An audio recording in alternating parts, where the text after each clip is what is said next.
oligopoly really in grocery delivery. There's DoorDash, which is moving in that space. Uber is also moving into that space, and Instacart, which is now, of course, publicly traded alongside the other two, which is utilizing the capital to expand its offerings in delivery. And I think this was a little bit challenged from a price standpoint because they lost $13 a share last year. But nonetheless, I think this is an interesting opportunity for those that are looking for maturation of market share in the delivery space, which is not going away. In fact, I think it's trending quite aggressively higher as you're seeing, Walmart's, the Costco's, the Kroger's of the world try to start to compete with the likes of these mobile apps like Instacart, of course, Uber, which is one of those hidden ones that is encroaching on the other market share as well.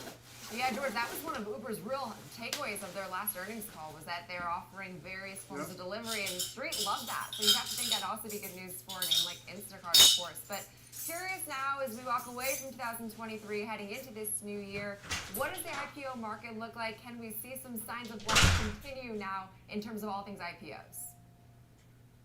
Yeah, I think we'll probably see some normalized activity. I think if you do consider looking back, I think 2018, there were effectively just about 200 IPOs. So the trend obviously has been down since 2020, 2021. I think if interest rates start to fall, we'll probably see quite a few IPOs in the back half of next year. But overall trends are declining, and I think that's to be expected considering the pretty monumental, if you ask me, interest rate hikes that we've seen in the past couple of years. So it's going to take some time for the IPO market to hit some of those 200 to 400, company-based trends that we've actually seen in the past. But I think right now it comes down to not quantity but quality, because interest rates are still relatively high, and I think that unless companies feel qualified to list their shares, investors are going to be a little bit more choosy, I think, just because of what happened in 2020, 2021. A lot of the reverse mergers via SPACs ended up going under. So I think there's a little bit more careful selection going forward, at least in the next year or two, especially if we start to see some sluggishness in the overall economy. So perhaps some patience will be needed in terms of an overall IPO rebound. But SPAC, gosh, that word takes me back to about 2 years ago at this point. But really great breakdown on what has been an overall exciting space to watch into the back half of this year. We will leave it there. George Tillis, senior markets correspondent for the network. Now that does it for our Next Gen Year in Review of 2023. From Alex and myself, we appreciate you watching every single day. Have a wonderful holiday, and we will see you in 2024.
worried about another crisis. Now, the crisis this time is the many attendant consequence.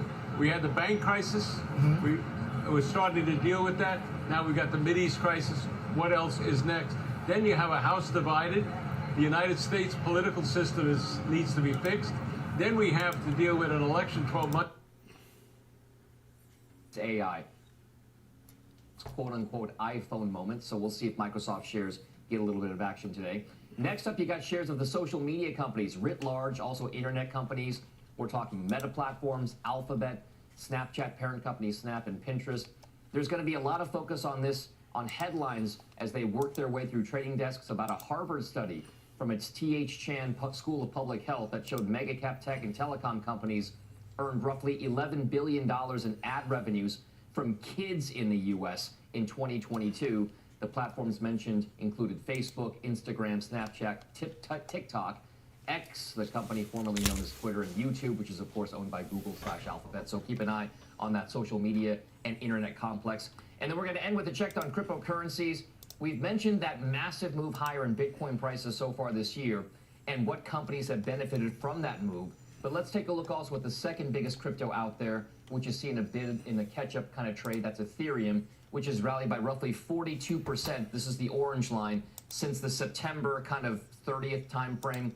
Now, that still trails the 61% move that we saw in Bitcoin prices during that same period. But still, Brian, cryptocurrency seeing a lot of year-end interest right now, due in large part to the speculation about a possible ETF coming for the entire complex. We'll see whether that plays out in 2024. Sully, I'll send things back over to you. We have been waiting a long time for that, Dom Chu. Thank you, my man. We'll see you soon. All right, coming up, investor Bradley Tuss joining us on the latest broadside against OpenAI. This one from the New York Times. What next year could bring when it comes to tech regulation. It is 7:28. We are back right after this.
visit.com. All right, welcome back, everybody, and good morning. And this morning, we're going to take a look at the latest results from our Delivering Alpha Investor Survey. That brings together the market intelligence of the nation's leading institutional investors, top strategists, and, of course, our own CNBC contributors. On perhaps the hottest investing topic of the year, of course, that is AI, artificial intelligence. We asked them what they think is the best way to sort of play AI. All right, nearly 60% of our respondents said you got to play AI via large cap tech companies, right? Think like the NVIDIAs of the world. About 20% said up and coming stocks in the space. And nearly a quarter, Mike, said they're avoiding AI investing altogether. I'm avoiding it. There is too much hype, 23%. All right. Anything that surprises you about that, Leslie or Mike? I think Microsoft is literally the most owned stock among professional investors. Yeah. And so therefore they're playing it in some respect, whether they're trying to or not. Yeah, there's definitely some crowding, a lot of crowding. Everyone's been talking about it all year. No one goes there anymore. It's too crowded. Yeah. Well, people still go to Times Square on New Year's. And apparently, wait, Buck, wait, we have a follow-up quickly on your story? The Applebee's? Oh, yeah. 650. I saw also somebody said it's 850. I don't know if it's 650 or 850 per person at Applebee's, sold out. The The economy supply and is demand, those prices reflect people's willingness to pay. Scarcity value. All right. ChatGPT creator OpenAI responding to a copyright infringement lawsuit brought by the New York Times against it and its benefactor, Microsoft. The Times accuses OpenAI of stealing its content to train its large language models. In its response, OpenAI says it respects the rights of content creators and owners. It says, quote, our ongoing conversations with the New York Times have been productive and moving forward constructively, so we are surprised and disappointed with this development. We're hopeful that we will find a mutually beneficial way to work together, as we're doing with many other publishers. Joining us now to talk about this and much more in the world of tech and regulation, tech investor Bradley Tusk. He's the CEO of Tusk Ventures. Bradley, good morning. Thanks for coming on with us today. And you know, we can go back to the early days of the internet, where the kind of the prophets were saying information wants to be free, and we've kind of gone through various iterations of what we pay for, what's behind a paywall, what's fair game. How do you see this playing out? Is it crucial for an OpenAI to have sort of unfettered access to copyrighted material like this? Yeah, look, it's crucial for OpenAI's business model because ultimately, they just take what's out there in the world and synthesize it for you in a really smart, creative way. But it's not crucial for society that OpenAI be able to do that for free. So it makes sense for the New York Times to say, look, we spend money to pay journalists and editors and graphic designers, all these people to create this content. If you're going to use our content for your economic benefit, we should be compensated. That's pretty reasonable. I guess the question then becomes, what does it do to whatever ultimately the various business models are going to be for utilizing these large language models, if in fact they have to either come up with, revenue sharing deals, I suppose, or perhaps some kind of royalty scheme? Yeah, but that's not unreasonable, right? So, for example, take Google, right? We look at the ability to search stuff on Google as sort of a violent constitutional right at this point. But Google is one of the most profitable companies in the history of the world. So whether they had to pay more money in the beginning for content or they ended up paying less, either way, it wouldn't stop Google from being a wildly profitable company that people are going to use and people want to work at and invest in. And so we're really just talking about distribution of the resources and of the money. And to a certain extent, whether it's all in the hands of ChatGPT and OpenAI and Microsoft, or some of it goes back to media outlets like the Times or CNBC or whoever else, I think that's the idea that it's going to somehow deter the innovation of tech, to me, is really unreasonable, unlikely and unreasonable. I guess that would bring us to the question of why the Times felt the need to kind of, take these legal measures. It seems like, based on what OpenAI is now saying, that there has been a back and forth negotiation about coming to some commercial agreement here. Yeah, I mean, clearly the Times did not find the conversations as productive and constructive as OpenAI did based on the lawsuit and then OpenAI's quote. But also, I think the timing is important here, right? And, when search first started, people didn't understand what it was going to be. And Google was able to build, and the other search engines too, but especially Google, such a great public image, be so relied on by the public that by the time that the publisher started suing, yes, they've been able to recover a little bit of money here and there, but basically it was too late. So I think a lot of this is timing, which is the Times recognizes that ChatGPT and AI generally is not something the public is that used to yet.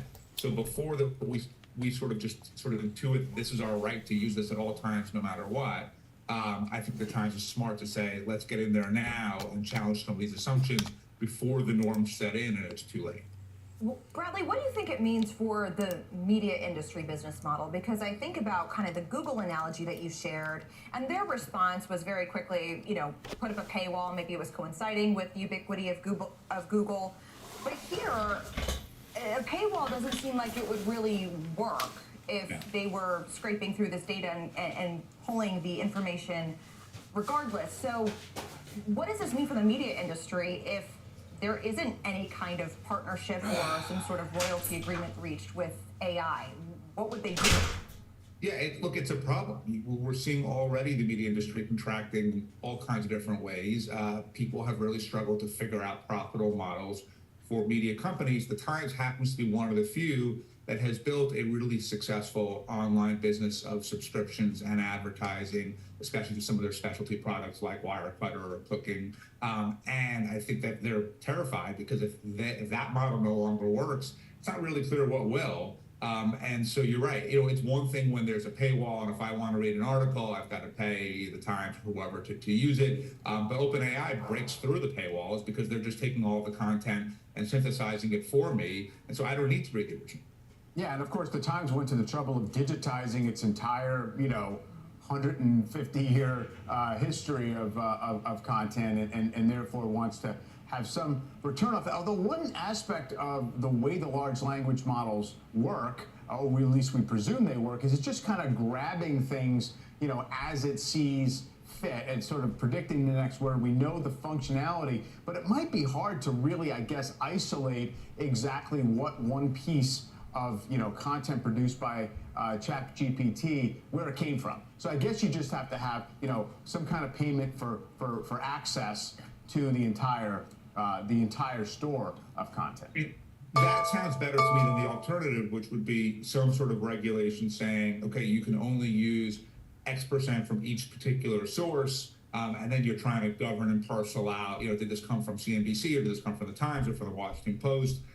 And that's sort of a mess immediately. If they aren't able to reach something here, I think it's feasible that you could see legislators introduce bills like that, especially because they want to curry favor with outlets like the New York Times. But that seems like a much worse solution. Yeah, and pretty difficult to sort out. Bradley, appreciate your thoughts on this today. Bradley, thanks for having me. Coming up, less than 3 weeks remain until Republicans caucus for their candidate of choice in Iowa. As we get ready to wrap up the year on Wall Street, we'll get the lay of the land from Eugene Scott of Axios. Squawk Box will be right back.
NBC.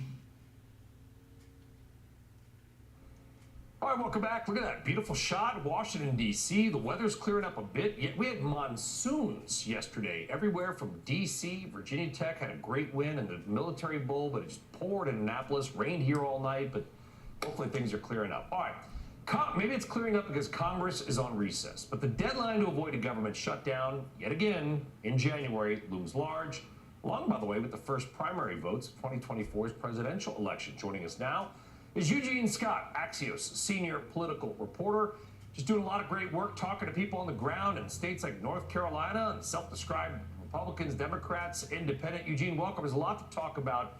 When you went on these listening tours, what did you learn? What were some of the overarching themes?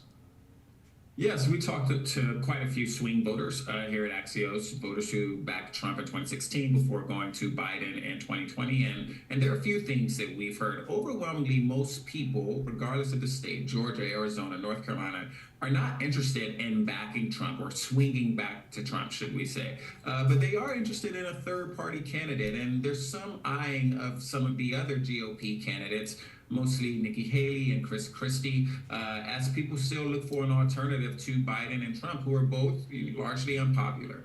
Yeah, it is interesting because that kind of just lines up anecdotally with what I'm sure a lot of us here, just friends, family, whatever, millions of people in 2020 maybe just saying, I can't vote for Trump, so they went for Biden. But then a lot of my friends who did that are now privately coming up to me, Eugene, and saying, I voted for Biden in 2020. I can't do it again for whatever reason. He's too old. It's too much this, too much that.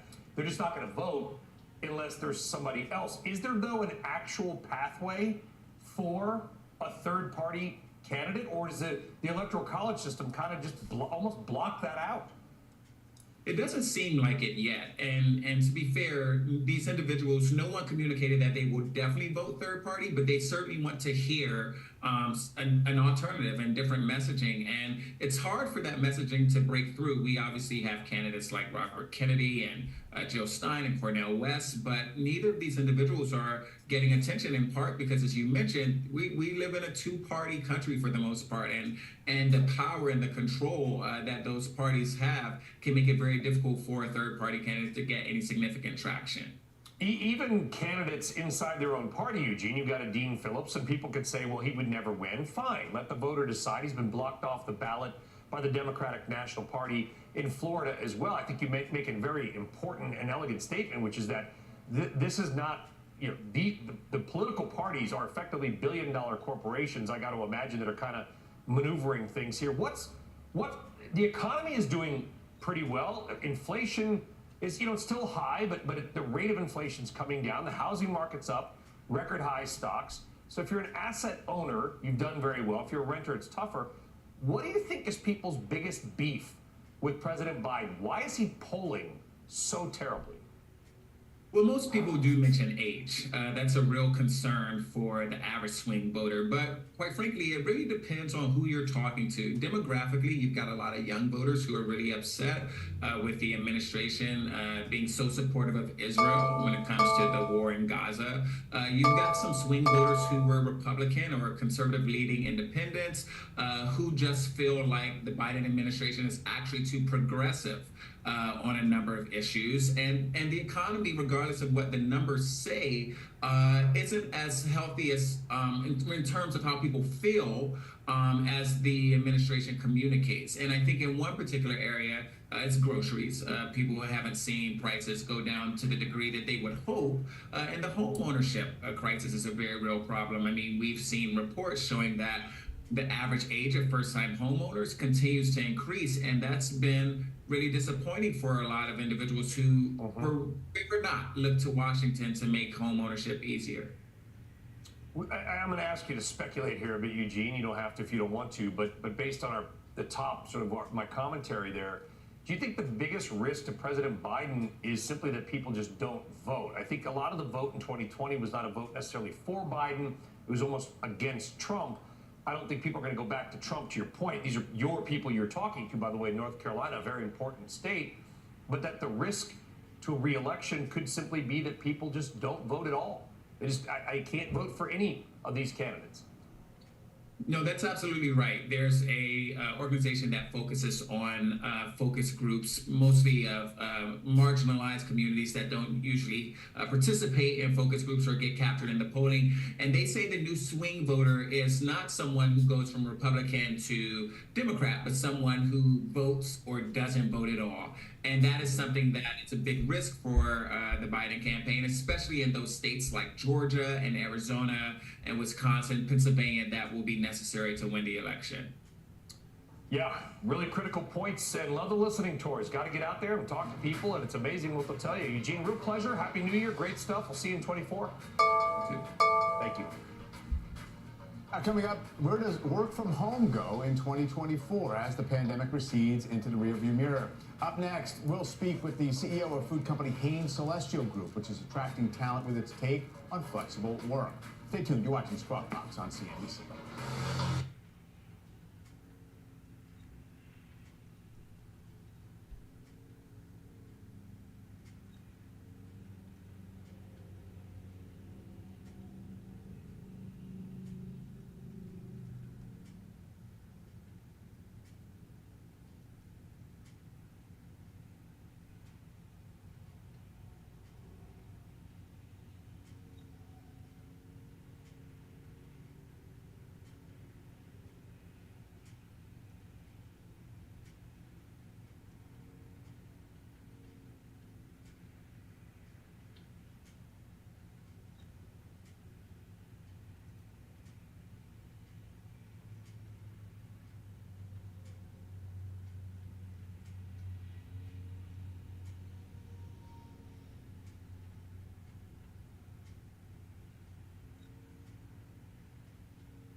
off. Welcome back. Boeing, one of the latest companies to push for workers to return to the office 5 days a week. But our next guest says sticking with flexible work gives her company a competitive edge. Let's welcome Wendy Davidson, CEO of Hain Celestial Group. The organic and natural products company has seen a surge in job applications and productivity since instituting what it calls an agile working model in March. Wendy, thank you for joining us. What does an agile working model mean?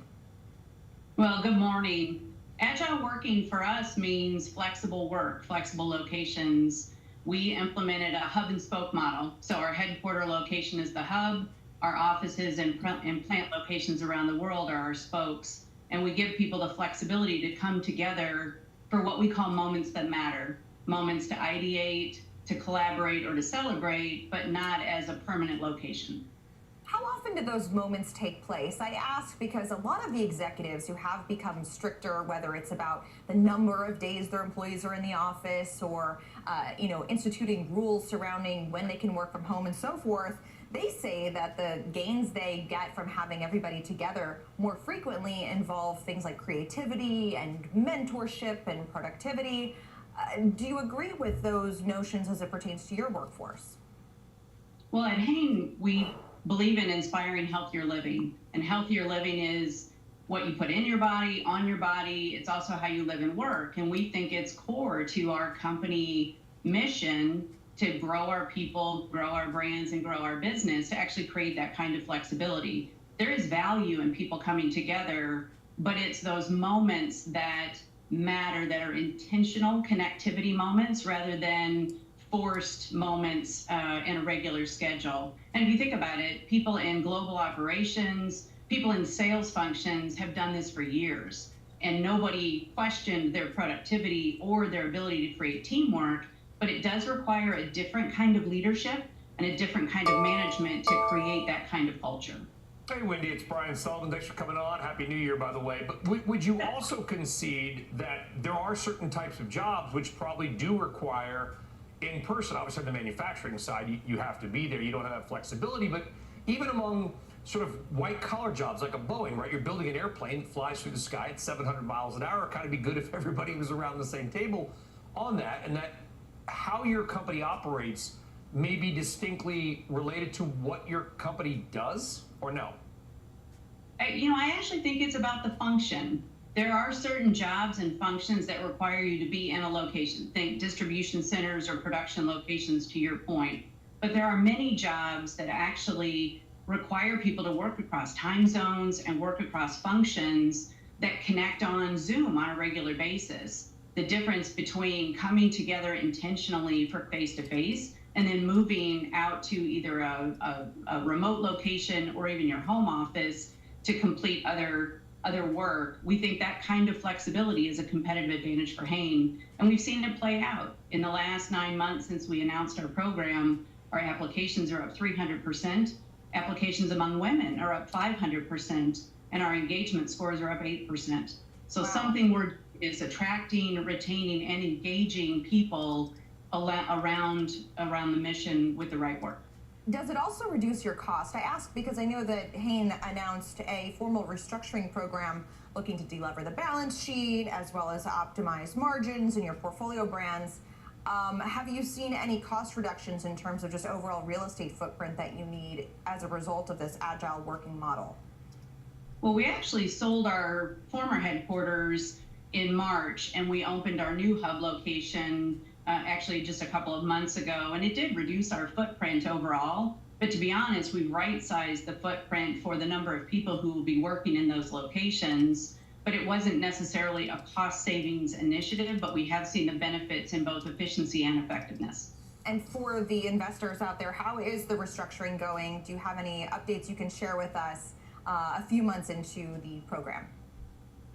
Well, we're about the end of our quarter, so we'll have earnings in about 6 weeks, and we'll be giving an update at that time. But our prior earnings call, we gave an update on the progress to date, certainly since Investor Day. Fiscal 24 is our foundational year. That's the year of strategy and structure, the operating model, and putting in place the fuel. Terra chips with hummus is a legit good snack. I just want to throw that out there. That is a legit. I feel less guilty in my age and and weight eating that, Wendy. You got all the stuff out there, Ozempic, Wegovy. How are you looking at that as changing the snack side of your business? Has it had any impact? We have not seen any impact relative to any of the weight loss drugs. And actually, I think the most recent data shows that while people are trying those, the number of people that will have the staying power to stay on that or be able to afford remains to be seen. Terra chips and hummus. Who knew, Brian? Very creative. I throw a little red pepper in there too to spice it up because and that's a legit good snack. I'll have to try it. It Good is for a you, legit it sounds like. Wendy, thank you. Thank you. All right, coming up, more snack tips from coming up, the Magnificent Seven. Can they remain just as magnificent next year? We're going to talk stocks to watch and whether Mike Santoli, this tech rally, you might have heard about it, has room to run, not walk, run. We're back after this.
Good morning. More records looming for the markets. The S&P 500 now inching closer to an all-time high.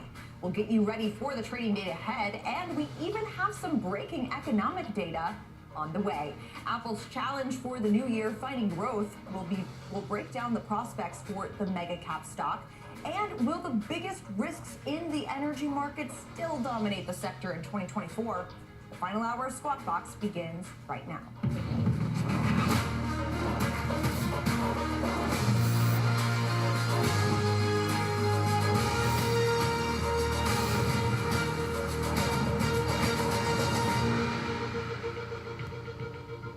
Good morning and welcome to Squawk Box here on CNBC, live from the NASDAQ market site in Times Square. I'm Mike Santoli along with Leslie Picker and Brian Sullivan.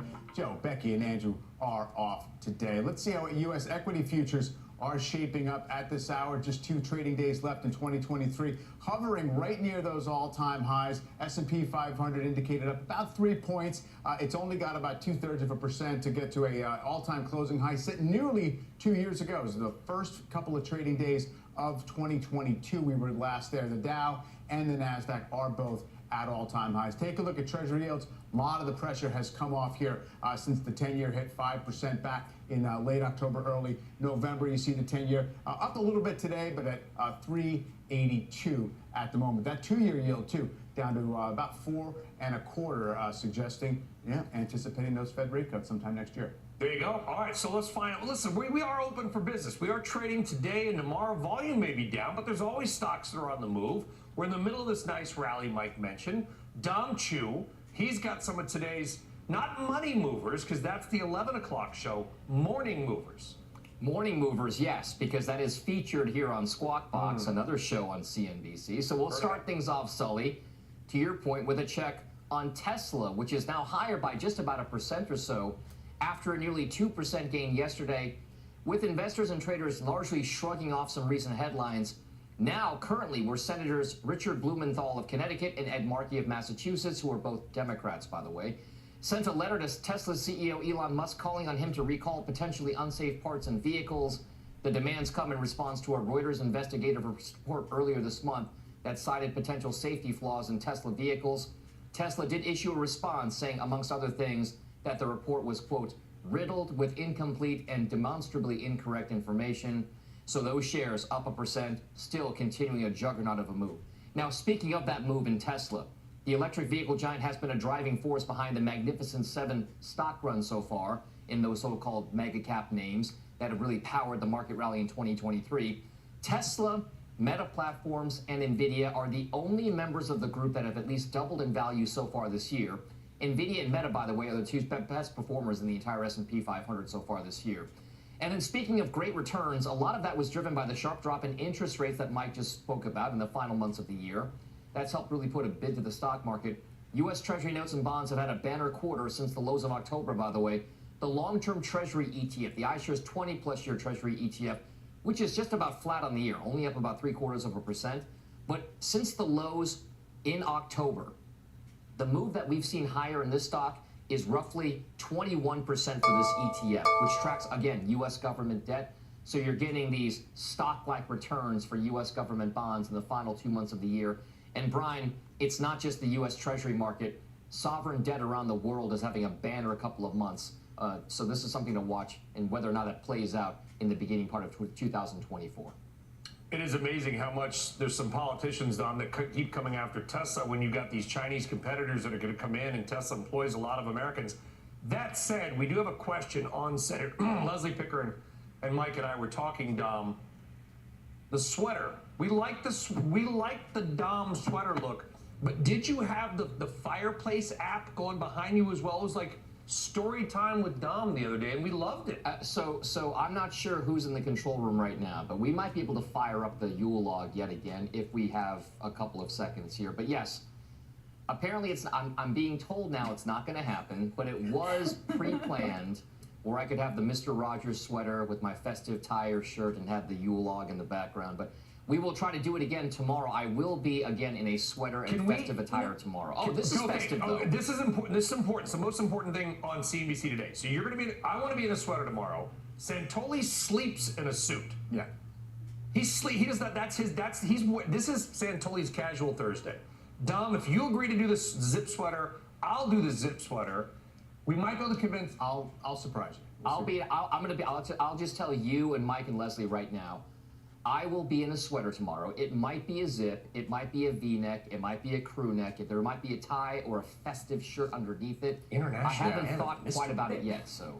Although, Dom, I said, it's New Year's, it should be a tuxedo. Leslie, that's very on brand for Mike. If he's going to go black at tie 6 a.m. if he's going to go black tie for Santoli wants to make it worse. Tuxedo? Well, it's New I'm not Year's. doing a tuxedo, guys. Let's see how we show. Right. And we're, near record highs for the S&P. The bonds are bringing the metaphorical fire, even if Dom can't put it up in the screen. But here, it's a Christmas tree. I mean, this is on brand for us, though, right? It's the Comcast, kind of Christmas tree there at Rockefeller Center. So this is still festive, and I celebrate Christmas, so I'm very into it. I'm going to play Christmas music until like the end of January. Until that tree is dead. Every single needle is just falling off into the living room floor. I'm right there with you. Vince Guaraldi's Charlie Brown Christmas on repeat. I'm glad we got the wardrobe set up for 24 hours from now. Dom, thank you. Got it, guys. Let's get a closer look at the markets with Troy Gajewski, FS Investments Chief Market Strategist. Troy, it's good to have you this morning. S&P 500 sitting on about a 25% gain for the year. For most of this year, nobody seemed happy with it, right? It was the manner in which we were getting those gains. People said it was only 7 stocks. I'll tell you, since early November, it's been anything but that. The average stocks outperformed the index. You've seen cyclicals work. The eco-weighted S&P has actually a pretty solid 14% total return this year. Can it possibly stay good going into next year? Well, when you think forward, given the fact that the economy remains incredibly resilient, and by the way, I wish you guys gave me the heads up. I would have wore a cool sweater today if I'd known ahead of time. But given that the still incredible strength of the economy and the fact that, to your point, valuations to cyclicals and value have not quite caught up, it could continue. Our point now, though, is when you think of valuations, we had the 10-year drop from 5% to 3.8 very, very rapidly. Remember all the concern about budget deficits and funding? They've completely gone away. And you have multiples of re-expanded in S&P to 20.4 times forward earnings. You're kind of at the tail end of this rally now, and you have to think of ways to diversify yourself, particularly when the correlations or the sensitivity between fixed income and equities have become so high. So yet again, we had, August, September, October, tough month for 60-40, and then November, December, it's been a banner way to close out the year. It absolutely has, and it does seem as if there's been folks rotating into bonds as they really did have a tough stretch for about, the better part of 2 years. So maybe that kind of rebalancing type activity might be running its course. But how do you do that then? If you sit there and say you have to diversify in other ways besides just, allocating a bit to fixed income? Yeah, well, it depends on the mandate, the asset allocation target. But if you think about alternative strategies now that look attractive, it's a great time to be a private lender if you have dry powder to lend into a liquidity vacuum. Not only do you have higher front-end rates, and most of these strategies are lending at floating rate terms, but the risk of a recessionary outcome has dropped considerably. So you have more income for longer without the potential hangover of a recession driving higher default rates. And then at the same time, you have the banking system, as you know, the regional and community banks have been forced to retreat dramatically. So that's created a bit of a liquidity vacuum here. And what's so unusual, particularly in real estate now, is you have higher total return potential in the senior part of the capital structure than you do in equity, given the fact that we're in a real estate correction and you have high single-digit return potential in the senior part of the capital structure. So that's one of our favorite alternative expressions or themes right now. In order to grind out a consistent return, make slightly higher returns than cash and fixed income, and not have some of the crazy volatility that we've seen the last 2 years in equity or fixed income markets. Yeah, I guess, though, if the economy holds together in a way that default rates remain low, as for private borrowers, aren't earnings going to come through okay, do you think, for the S&P 500, even if they don't hit the 10, 11% projections that we might be looking at officially? Yeah, if we avoid recession, we're clearly going to continue to have earnings growth. And to your point, the question is whether it's 6 or 8, probably not 12 to 15, but 6 to 8% in that range. So you'll at least get earnings growth looking forward. I think the question now versus, say, 2 months ago at the end of October is now that multiples are back up to 20.4 times forward earnings, do you sacrifice a little bit of the multiple expansion you've seen the past 2 months, driven partially by that tremendous drop in yields?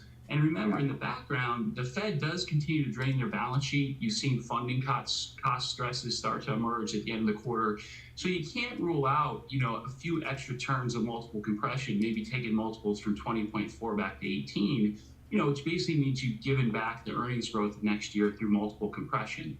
And, unfortunately, we don't expect the Fed to be cutting aggressively anytime soon. We think they're going to be very patient, make sure that inflation is truly defeated. This cutting cycle is going to look a lot like the hiking cycle of 15 to 18, where the Fed moved very, very slowly. So you really can't count on that Fed put or a dramatic decline in the front end to boost multiples further. Of course, outside the mega cap growth stocks, I do think the S&P shakes out closer to about a 16 multiple as opposed to the 19.5 or whatever we're at this point for the index. Although I guess the real question, Troy, is a year ago, people were pretty well convinced we were going to head right into a recession. It seemed like nobody was willing to buy the stock market even after it had a bad year. Bonds were a tough call as well, given where inflation was. It now seems the consensus is expecting only kind of more of the same, steady as she goes, and not that much risk of recession. I just wonder if people are taking their eye off the potential hazards.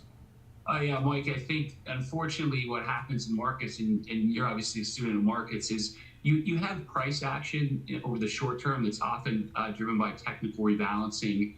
For instance, when the 10-year got to 5%, you had the greatest short interest in treasuries ever. That some of that starts to get covered, then you get better inflation data, then you have trend followers take over that drive price.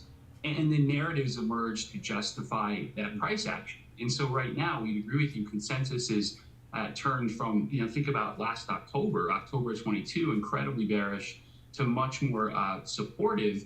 And again, if you think about where valuations are at the back end of the yield curve and in equities, some would say they're priced to perfection. And we do think a optimistic outcome will be more of a sloppy, choppy mess where you get, modest appreciation, nothing like you saw from 09 to 21, as opposed to the meteoric performance we had in 2021 or in 2023, coming off a very rough 2022. Yeah. All right. Well, there was a lot of slop and chop in 09 to 21 as well. We remember 2011 and 2015. So we'll see if we can make it through. Troy, thanks so much. Happy New Year. Great to see you, Mike. Happy New Year. Coming up, what investors should expect out of Washington in the new year. All the issues lawmakers left on the table before the holiday recess will be there when they get back. Aid to Ukraine and Israel, the border, a potential government shutdown. What gets done first? We'll check out the agenda. And we have breaking economic news on our agenda. Weekly jobless claims at 8:30 a.m. Eastern Time. Squawk Box is coming right back.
Our next guest says 2024 will start with the big issues that Washington failed to answer this year: border and immigration reform and funding aid, and aid to Ukraine and Israel. Joining us with the policy items investors should look out for, Chris Krueger, TD Cowen, Washington Research Group strategist.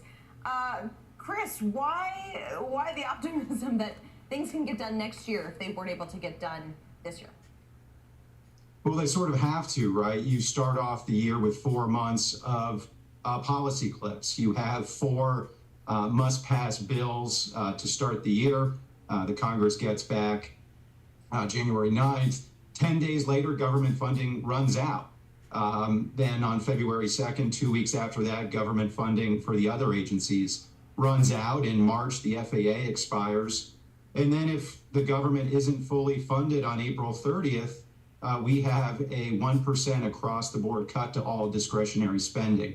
So sort of the procrastination and unproductivity, that we saw, kind of that masterclass last year, has left a lot of wood to chop. And if they don't chop all that wood, you do get a 1% cut across the board on April 30th. You write that the lack of congressional action was the feature, not the bug. The congressional inaction this year, markets like congressional inaction. So I'm curious, as you look ahead to next year, it seems like things that would pertain to a 1% cut in discretionary spending, other funding cliffs, as you mentioned, that would not necessarily be good for the markets if there was an action there. Correct. I mean, right. So an old axiom in Washington, when at the edge of a cliff, build more land. They've built about as much land as they can, and you have that hard stop on April 30th. Keep in mind, too, this is not happening in a vacuum. There are really sort of 3 separate tracks going on in Washington. They're all on parallel tracks, but they all start to intersect next month.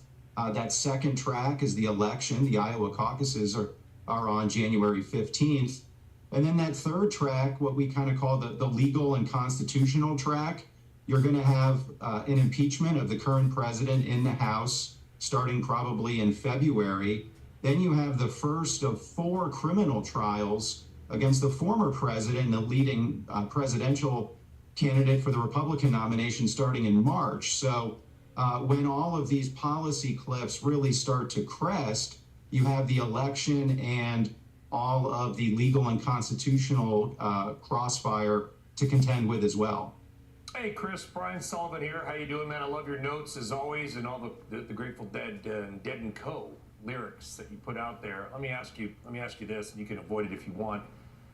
I know how dialed in you are. I've talked to some people that are close to the White House recently. It seems like maybe not DEFCON 5, but there's a lot of, I don't say panic, but concern about the election next year. What do you think? Is there a chance that the 2024 ballot does not include the current guy or the former guy? Sure, right? If, in 4 years ago, a pandemic wasn't underway, and Bernie Sanders and Elizabeth Warren were charging to the Democratic nomination. We're a long way out. The time frame for that, though, Sully, is going to be interesting because if you want to run for president for the Republican Party or the Democratic Party, all of those filing deadlines have passed. So, these are the candidates right now, but both Biden and Trump can lock up essentially mathematically the nominations by mid-March. Where it gets really interesting, though, is between that mid-March and the summer conventions, because they are not actually nominated as candidates until the Republican convention in mid-July and the Democratic convention in mid-August.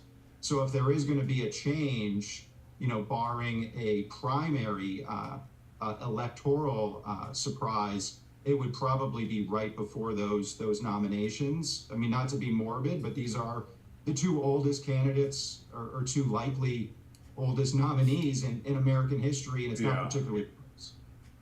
Yeah, and you had Joe Lieberman, by the way, making waves again yesterday. Very quickly, I know we got to go, Chris, but so I like your point. There's still a chance for like a Joe Manchin to jump in, correct? It is possible mathematically.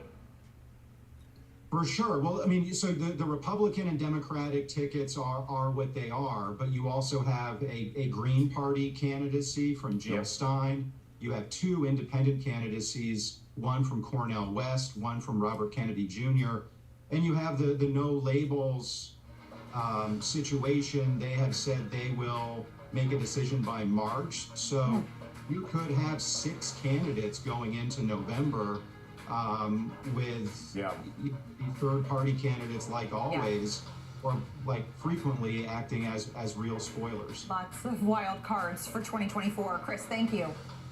Thanks, guys. All right, coming up, the good, the bad, and the ugly when it comes to Apple. We're going to look at Wall Street's biggest stock and talk about what may be next on the horizon, including some possible headwinds on China, the iPhone, this Apple Watch patent lawsuit. A lot more to do. It's 8:21. We're back after this.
Apple shares soaring along with the rest of the Magnificent Seven, even though the company's sales declined. How can Apple get back to growth in 2024? Or can it? Our Steve Kovac joins us now with that. Hey, Steve. Yeah, Mike, it's the biggest question for Apple in 2024. Can it finally return to growth following those 4 straight quarters in a row of declining sales? And on top of that, Apple said to expect flat sales for the current December quarter. Despite that, though, Apple shares up about 48% this year. Now, there's some good news and bad news as they try to return to growth. Let's start with the bad news. Headwinds and where else? China, of course. Huawei returning back to the smartphone game after years of not putting out new phones. And there's some evidence that we're seeing people switch over from iPhone to Android again because of that. Also, online gaming crackdown from the government. We've been talking about that for the last week or so. That can impact the App Store too. And of course, just the overall slow economic recovery over there. Now in the U.S. and other Western markets, the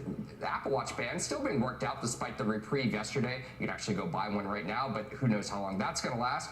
And services growth, the high margin business, it is up 60% in the September quarter, so signs that is reaccelerating. That can help things out too. And also some early signals right now after the holiday season that PC and phone demand have bottomed out, and maybe we'll see some buying again of those consumer electronics. But here's what's not going to move the needle, guys. The new Vision Pro headset. This is going to be a small launch in the U.S. At first, people are predicting about 500,000 units. It's not a mass market device, so not going to move the needle, more like an experiment for the future here. So it's going to be a tough one. The comps will get easier because of last year, just such a down year and some wonkiness with the calendar, but it's going to be tough for them to grow. It is amazing because the sort of basic keep it simple bull case for Apple has almost nothing to do with the sales growth or even earnings growth. It's kind of like, well, Warren Buffett owns 6%. Right, He's not selling any. The company's reduced its share count by 6% in the last 2 years. The balance sheet, impenetrable. It's great. Yeah. And it's sort of like the predictability premium is very high. Yeah, and it's not, I mean, it's no longer a growthy stock like it used to be, and it's like IBM, used to be. Although, So I tell you what, I'll give you the growth story on Apple. What do you think about this, Steve? The services business. Yeah. Every time I start talking, they get in my ear and go, "There's not much time." You know, it's only you. It's only me. There's literally no news, so we can just talk all. Anyway, you're gonna talk about the subscriptions. Services business. I'm spending like $60 a month on Apple now. Yeah. Yeah, and that's a huge thing. They always point to that, saying we have, I forget the number, but hundreds of millions of subscriptions. They get a cut of every one of those, even if it's a third party like Disney Plus or something. So you're helping them out. Well, I'm doing my part. Yeah, you can turn it off. You know that, right? It's easy. One button.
Rick Santinelli here live at CME HQ with the breaking news of the morning. We're looking for initial claims and, of course, continuing trade balance inventories. Wholesale inventories are down 0.2%, down 0.2 as expected. Retail inventories are down 0.1% as expected. And, oh, I take that back. Retail inventories were expected up 0.1, not down 0.1. And what's very interesting here is wholesale inventories. Well, we haven't had a positive number in wholesale inventories. We've had a lot of unchanged, but not a positive number since November of last year. Now, on initial jobless claims, expecting 210 to 212,000, 218,000.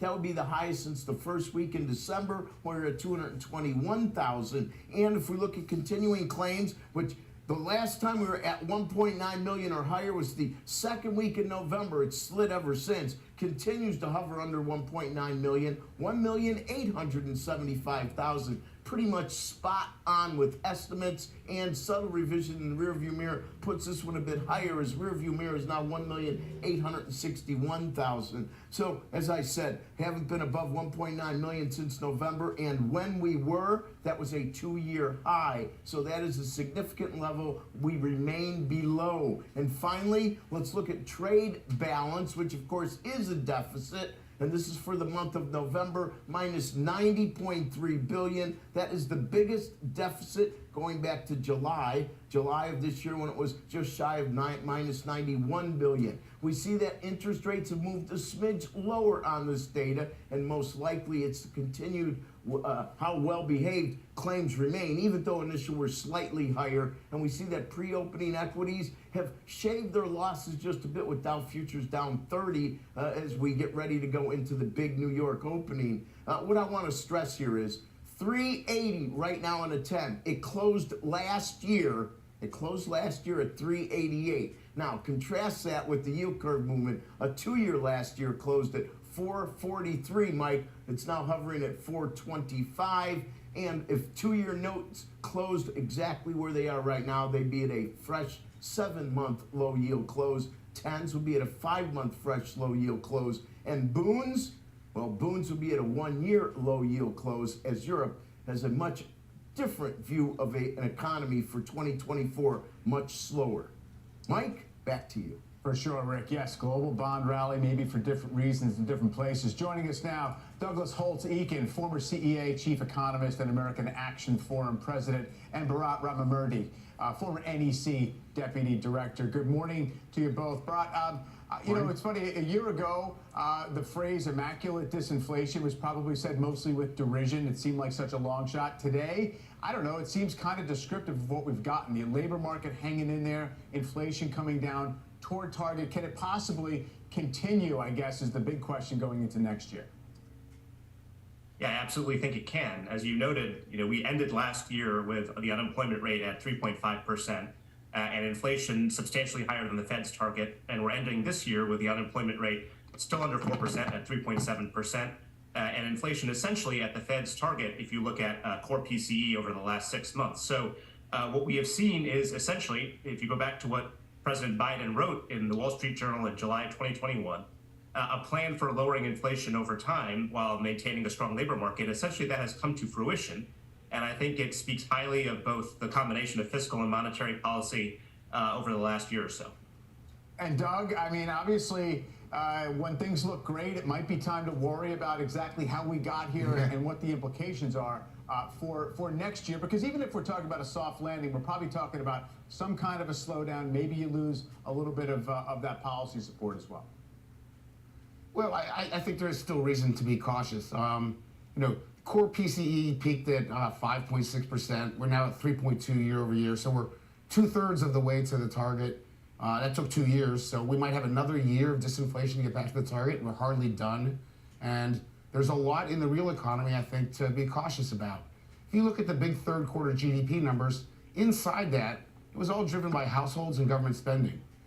I'm a little concerned about households. We're seeing credit card delinquencies rise. We're seeing saving rate plunge by 2 percentage points in the second half of this year. How much can they carry the economy? I don't know.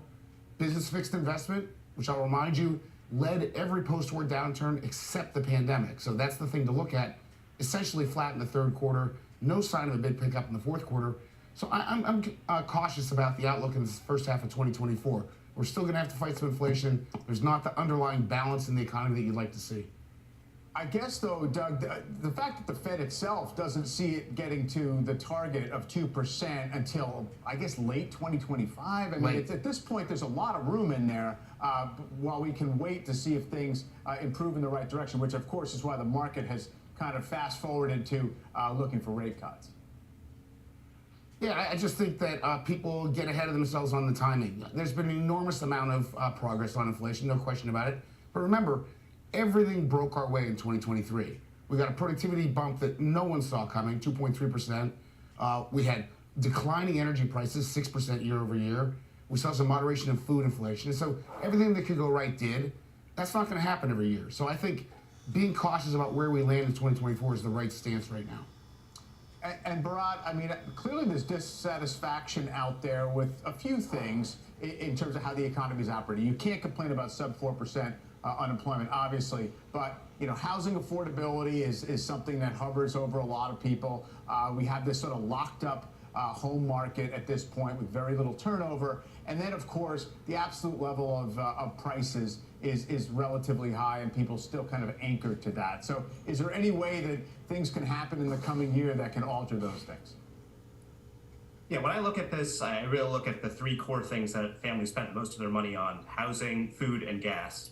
If you look at housing, actually it's important to make a distinction between the rental market and the home ownership market. In many metro areas, rental prices have been pretty flat or actually declining over the last year. Of course, with interest rates going up, housing affordability, home ownership affordability is a problem. And so I think that's something that the administration should try to address. On grocery prices, they've actually been flat to declining over the last year. So while they went up substantially in the initial stages of the pandemic, in part because of Russia's invasion of the Ukraine and what that did to commodity prices, we've actually seen a lot of steadiness there over the last year. And of course, on gas prices, we're back down under $3 a gallon nationally. So I think when you look at the things that households are spending on regularly, a lot of the salience of those price increases, I would imagine, are declining. And I think that over the next year, you can see a pathway to rates coming down because of Fed cuts, continued progress on gas prices and grocery prices. And as a result, the most salient prices that families are facing are going to be a lot better than they were in 2021 and 2022. All right, we'll see if that registers. Seen a little bit of an uptick in consumer sentiment lately, but from very low levels. Doug and Bharat, we have to leave it there. Thanks so much. Thank you. Coming up, AI caught investors' attention in a big way this year. What should we expect from the sector in 2024? We'll talk about that and whether the Magnificent Seven stocks can remain magnificent. Stay tuned. You're watching Squawk Box on CNBC.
right, welcome back to Squawk Box, or welcome to Squawk Box, everybody. Happy Thursday. It's 8:41 on the East Coast. Recap this hour's breaking economic data. Initial jobless claims rising 12,000 last week.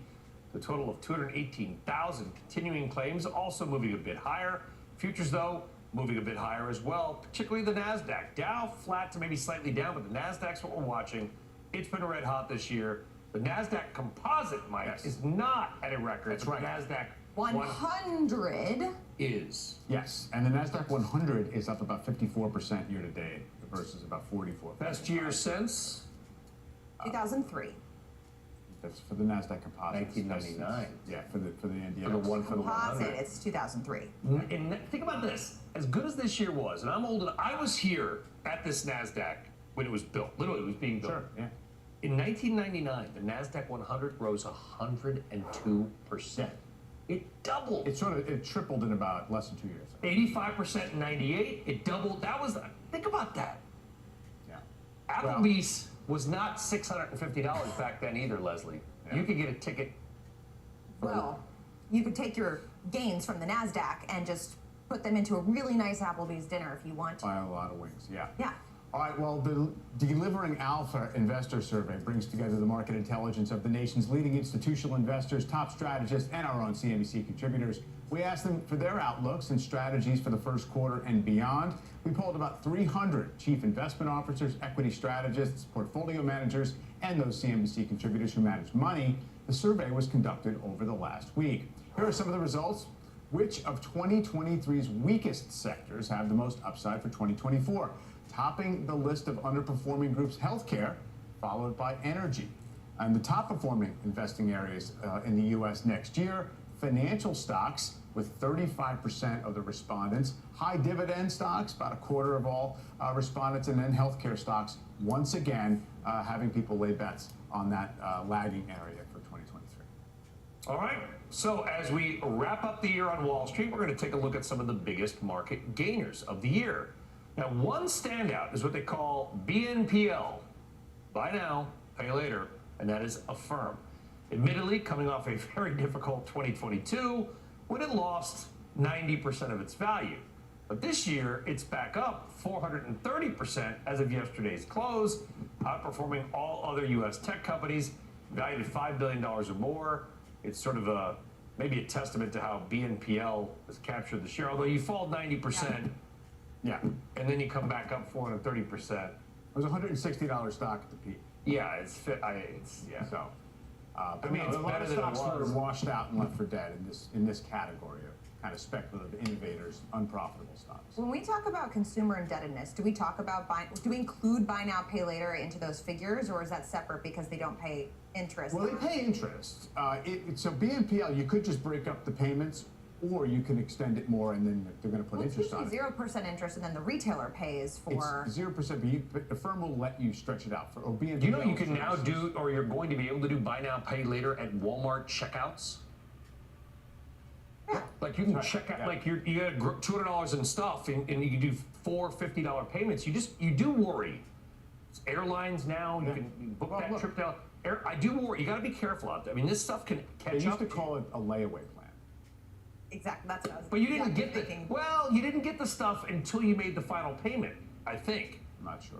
Right? Like you lay away until you actually pay. Yeah, they would say, you want this, we'll put it aside. When you make your final payment, you get it. We're kind of inverting that. Well, it's interesting. I can see it's dangerous, is my point a little bit.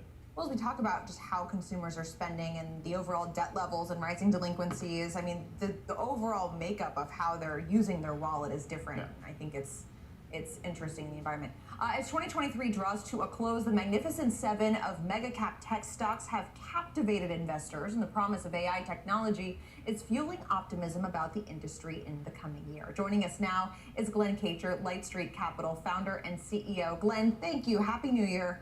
Appreciate you being here. Maybe we can just start with your playbook for 2024 to get a sense of where your head is at with regard to the recent run-up in AI names, those that are adjacent to AI, and then how you're thinking about things, how you're constructing your portfolio going into 2024. Sure thing. So, I think that when we look at AI and the opportunity there, this is a multi-decade opportunity.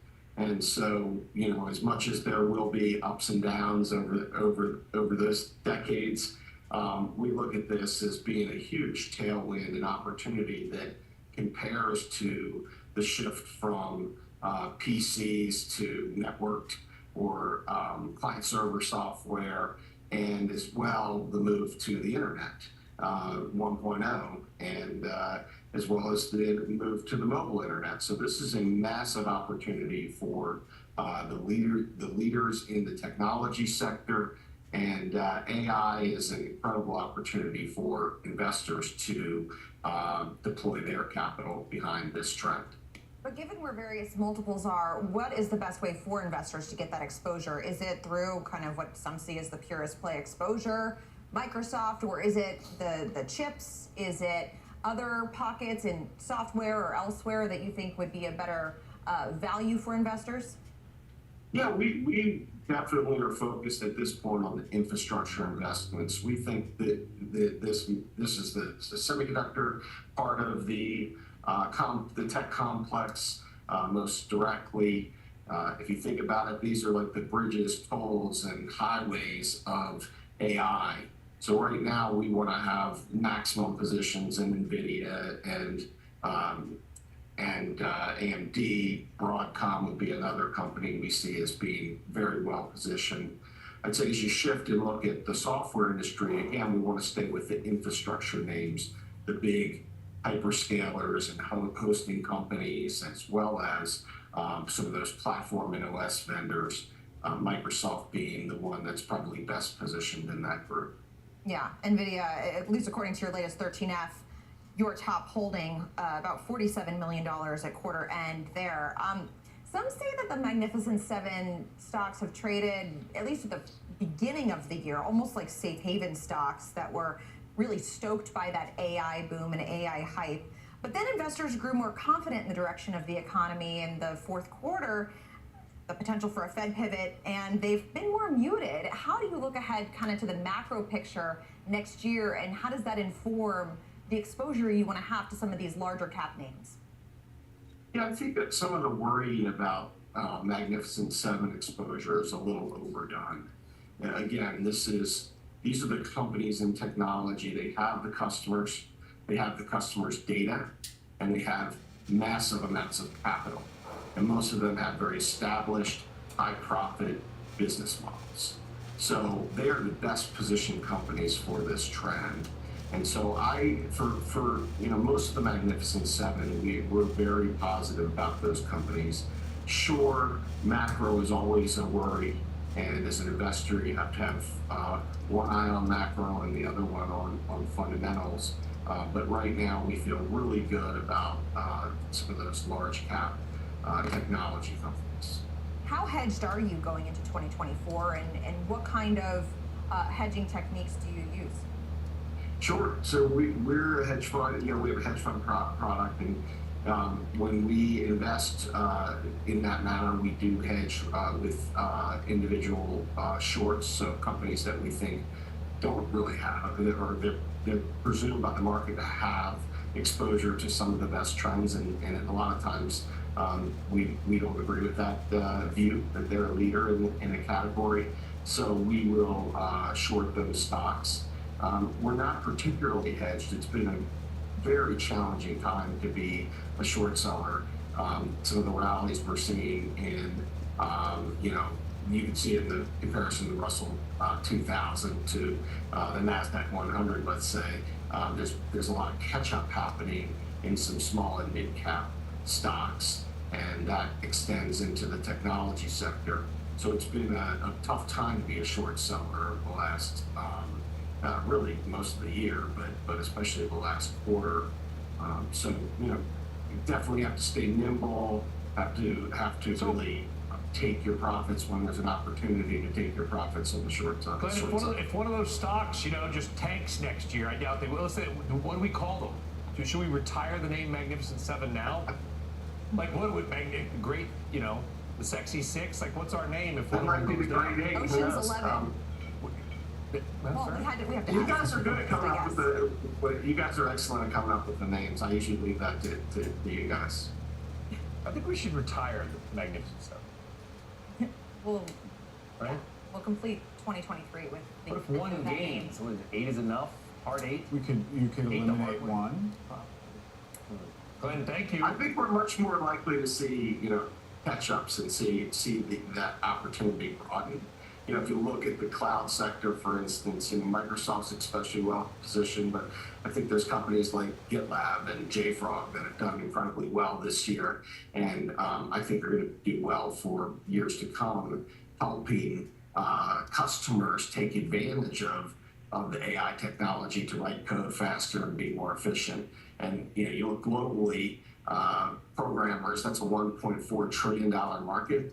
If Microsoft's tools and GitLab and JFrog's tools make those programmers more efficient, then you're going to have massive economic returns. Yeah, I see GitLab as your second largest holding, at least according to your publicly disclosed 13F. Glenn, thank you. Sure, thanks for having me. Thank you, Glenn. We are going to talk energy, specifically natural gas. What is keeping prices down, what it might mean for geopolitics, and a lot more. You are watching Squawk Box right here on CNBC.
For business. Welcome back. If you use natural gas to heat your home, you're a bit in luck. The El Nino weather pattern bringing very mild winter temperatures this year, even in some of the snowy states, or lack of snowy states, bringing down natural gas prices to a 6-month low. Joining us now to talk more about the energy sector, he said, it's been a long day, Amrita Sen, already, and it's only 8:55 in the morning. She is the founder of Energy Aspects, director of research as well, and one of the most respected voices and people in the energy business. Amrita, I think if we had to say, what would be Energy Aspects' top energy surprises of this year, where would you put natural gas's relative collapse?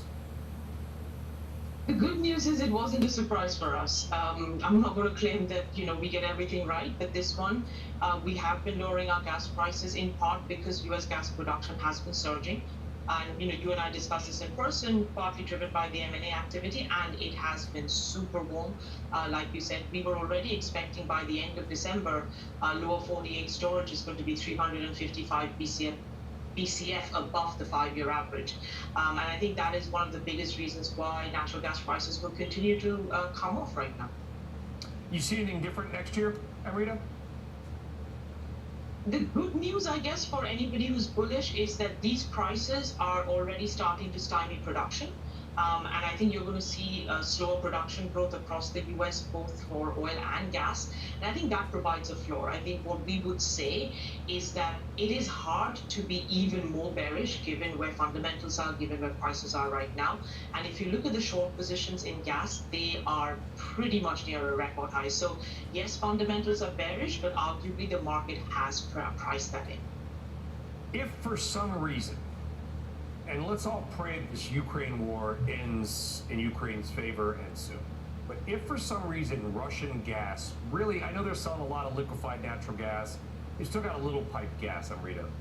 If Russian gas were to somehow resume, because I know Germany, some people basically said, well, once the war's over, we'll rebuild the Nord Stream and go back to the way things were. What would happen to the price of gas? Would it go to $1?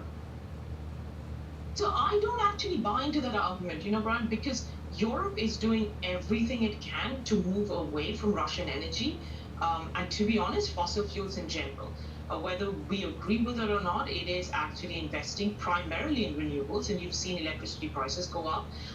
You've actually seen even governments having to subsidize because we still need baseload gas in particular for electricity, but that's a separate topic. The point being is that I don't think Germany in particular, despite what it is going through in the industrial sector, is necessarily just going to go back to Russian gas. Now, it depends on how, quote unquote, like if this war were to end, definitely not our base case. If you say to me, hey, tomorrow Putin doesn't exist and there is a pro-Western leader, that could look different. But even if there was a scenario where Putin isn't there, it could be somebody who's even worse and more anti-West than Putin himself. And in that case, I just don't see how Russian gas comes back to Europe. Yeah, and the other thing I think is, and I'm going to have a prediction on this on my show tonight, Amrita, and I'll just give a little bit of a preview. It's getting harder and harder, at least from where I sit, to make the bull case for oil, given the ascension of Guyana, given the ascension of Brazil, given Chinese demand is terrible. You had Angola leaving OPEC. They just want to produce more oil and sell as much as they can. Could it be possible that oil ends next year lower than it is now? I think we're going to start next year very similar to where we started this year, right? Like the high 70s for Brent, maybe flirting with $80. I actually think, again, much like gas, the bad news is priced in. We have seen huge number of long positions just exit the market. The high frequency guys have come back in a little bit, but generally speaking, the market is short. There's barely any geopolitical risk premiums in the price. The Houthis have been attacking vessels in the Red Sea, and we've seen diversions, but none of that has actually managed to really lift prices. Are fundamentals screaming bullish? No, absolutely not. As you say, demand is softer. And OPEC is doing a phenomenal job in actually keeping the market in balance because we do have higher non-OPEC supply. Yeah. But I also don't think it's going to be very... I'm sorry to cut you off. We got 5. Amrita said energy aspects. Thank you, Amrita. Happy New Year. All right, make sure you join all 3 of us tomorrow. See what we're going to wear. Squawk in the Street is next.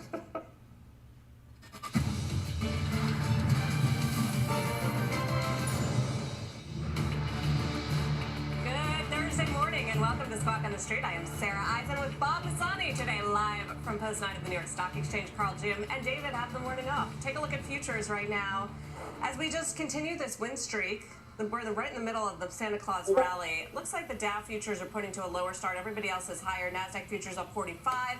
S&P futures up a bit. We're less than a 0.3% away from a record closing high. We'll see if we can get there today. Our roadmap begins with that record watch. S&P inching closer to all-time highs as the Santa Claus rally rolls on with the Dow and the NASDAQ 100 hitting their own records. Plus, Tesla shares at a 3-month high and seeing the 3rd best year on record. But will waning EV demand prove a headwind for growth in 2024? and why one analyst thinks AI will become Microsoft's iPhone moment in the next few years. We'll begin with the markets, though, including record highs for the Dow and the NASDAQ 100. It's been a powerful, somewhat surprising rally fueled by lower interest rates. We continue to see new cycle lows for the 10-year. We're now at levels we haven't seen since July. 4.8% right now, I believe, on the 10-year. Yep. Somewhere 3.8, excuse me, on the 10-year. The important thing here is 47.93. That would be the closing high of January 4th, 2022 for the S&P. We're very close to it, you know, within fractions of a percent. That's the remarkable move for the year that we've seen. I think this time last year, remember, we were preparing for a recession. Everyone was expecting it. Everyone was expecting an earnings recession. There were people who had 200 on the S&P 500 for the earnings estimates. We're going to end the year close to 220. We have $245 on the S&P for 2024. So the consensus was completely wrong. And I think two things happened that were quite amazing. One was the Magnificent Seven stepped in. The AI became the predominant paradigm, the biggest paradigm since the internet, essentially.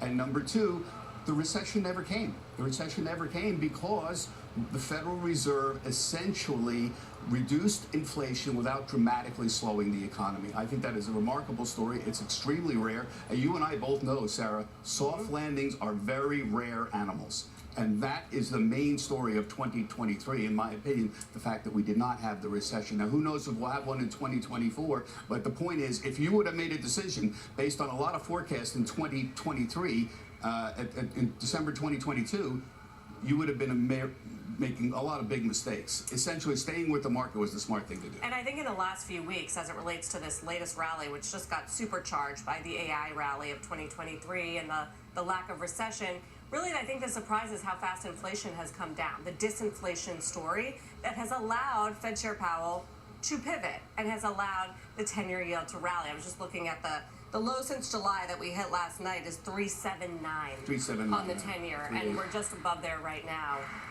And we were 5%. Dollar's been weak. It's going to have a first down year since 2020 on the back of some of the weakness that we've really seen since December. All of these trades got supercharged, and the question I think for 2024 is, will inflation still come down?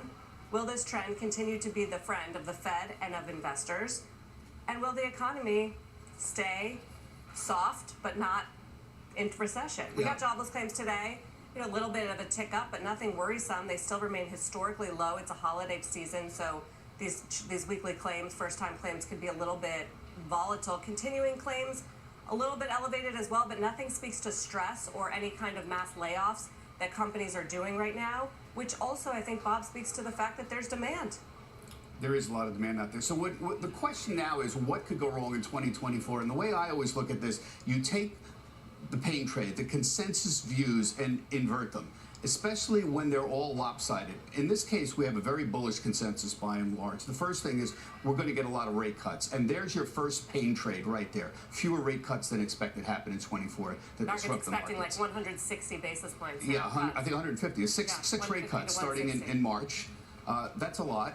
And if for whatever reason we get the economy unusually strong or inflation doesn't go down enough, the Fed doesn't cut in the order and sequence expected, that's going to be a hiccup. The second is that we get a bigger slowdown than people anticipated. And by the way, both of these things could happen. You could have the Fed's keeping rates high if inflation's high.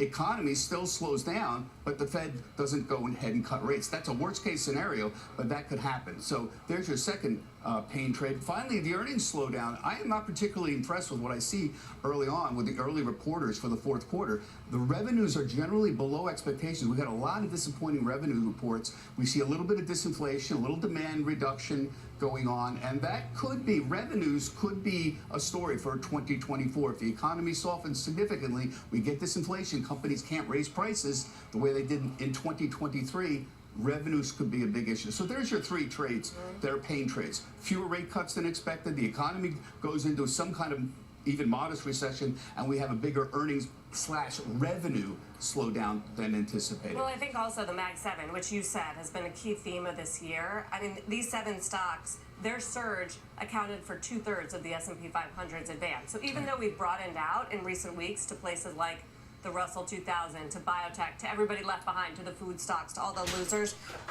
it's really all about these stocks. And I think if we continue to have the soft landing trade and the better economy and the Fed start cutting rates, do these stocks become as attractive? Because they're also safe havens. They've got good cash flows. They've got strong earnings power.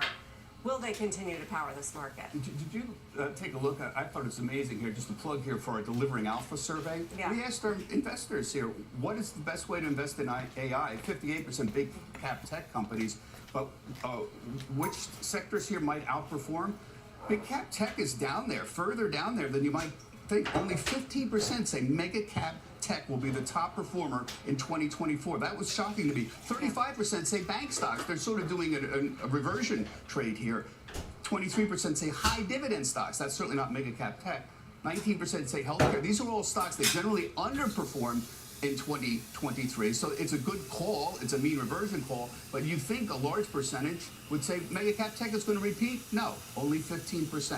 I think that's a very interesting call that you had. Most people would be shocked. This time last year, nobody, and I mean nobody, thought NVIDIA was going to be up 220% in 2023. Nobody thought we would have a regional bank crisis either, where we had a few failures. That's right. Including SVB, and managed to come out of it with financial stocks as the top pick for 2024. I mean, the regional banks did underperform this year. Oh boy, here they go again. That group is commercial real estate exposure.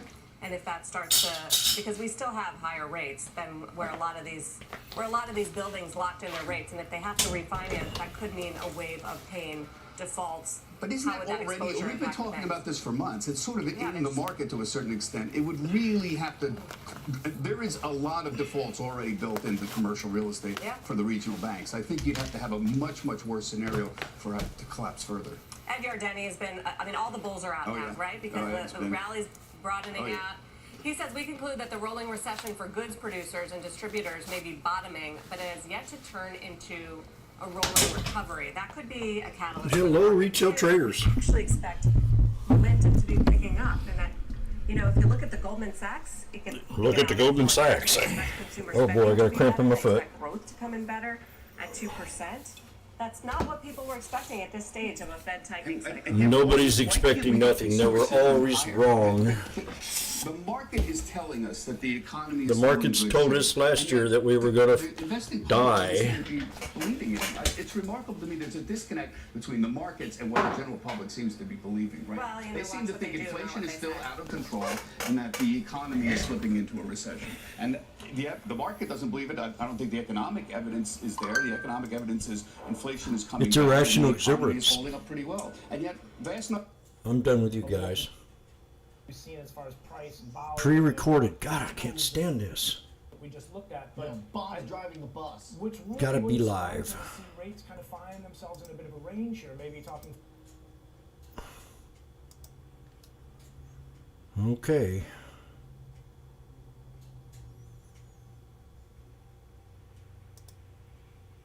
They have expired up, and for a lot of the population, it still feels painful. That's the best explanation I think we have for it. That and the fact that, you know, shelter prices, which are a big component of what we spend on rent, on housing prices, still remain very elevated, and that's been a problem for the Fed, and it's been a problem for the But stubbornness. we all know of that's a big CPI. lagging indicator. We're all, the other components that look at this indicate that the shelter component.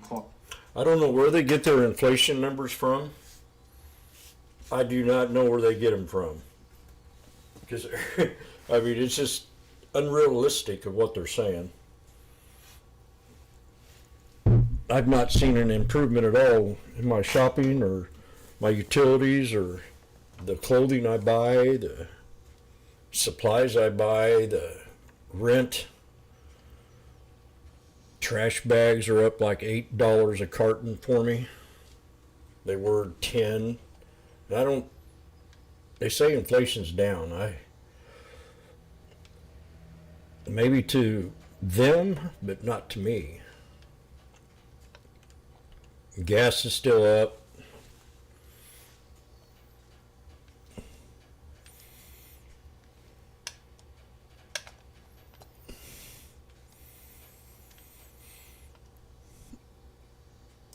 They had it all wrong last year.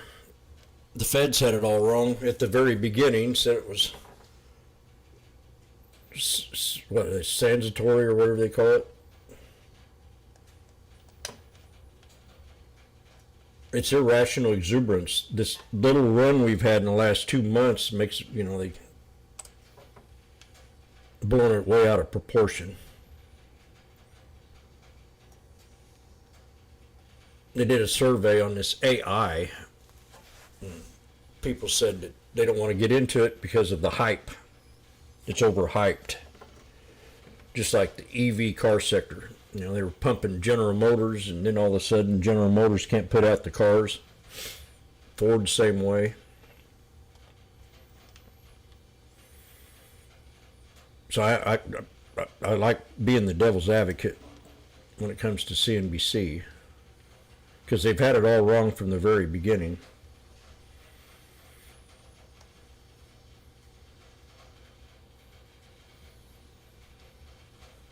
But that's just my opinion. That's why I do so good trading, because I'm not falling for their stuff.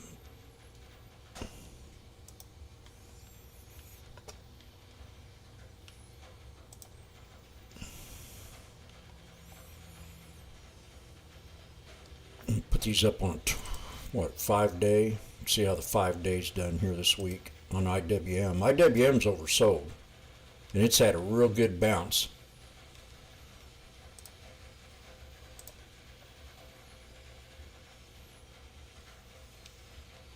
It's way oversold compared to everything else. We broke out of the channel here in the last couple of weeks, and we hit this new resistance level, which is we're going to hit the double top at 208.33. The QQQ, new high on the QQQ at 411. Pull up the 3-year, and it's an all-time high.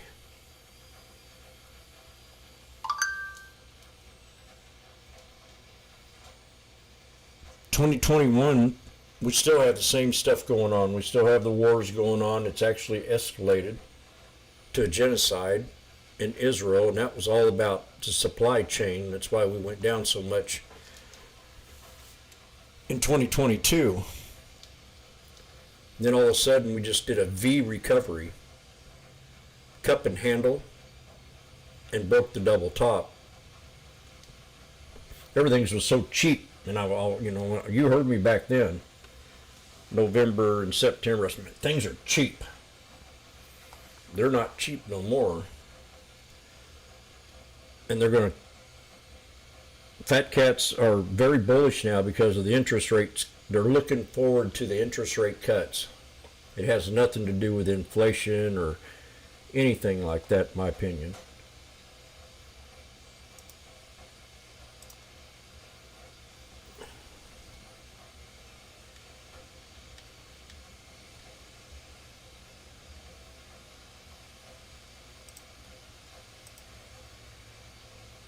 We're almost to a double top on the SPX. We are on double top on the body of the candle. Then we got the wick, 478303, 478304, 47. We hit that yesterday. So we're going to see if we can bust past that. That's a real serious resistance level.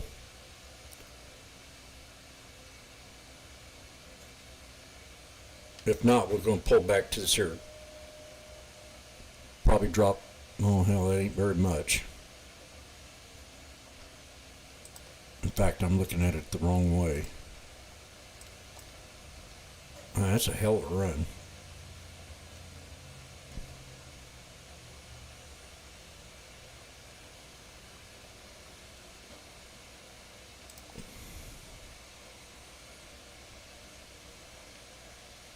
They're bashing Tesla again this morning.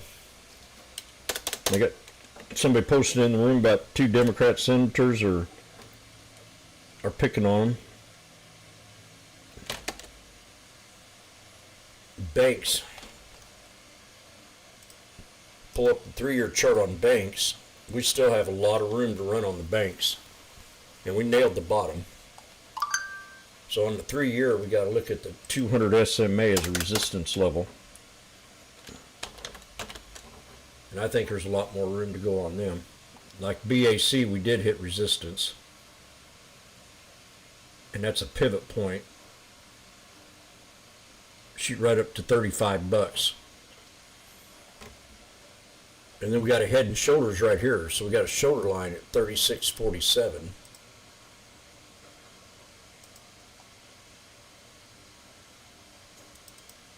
$36.41. That's a pivot. That's a real solid spot where you pull back right here and you got this head and shoulders right here. So BAC target 36.40. And JP Morgan was one of my favorite trades of the year.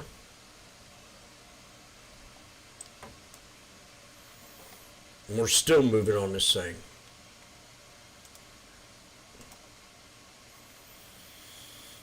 It was one of my best calls of the year, besides Hum.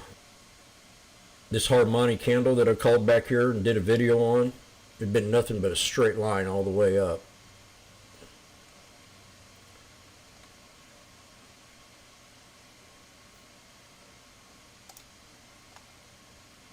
It's been an excessively warm winter.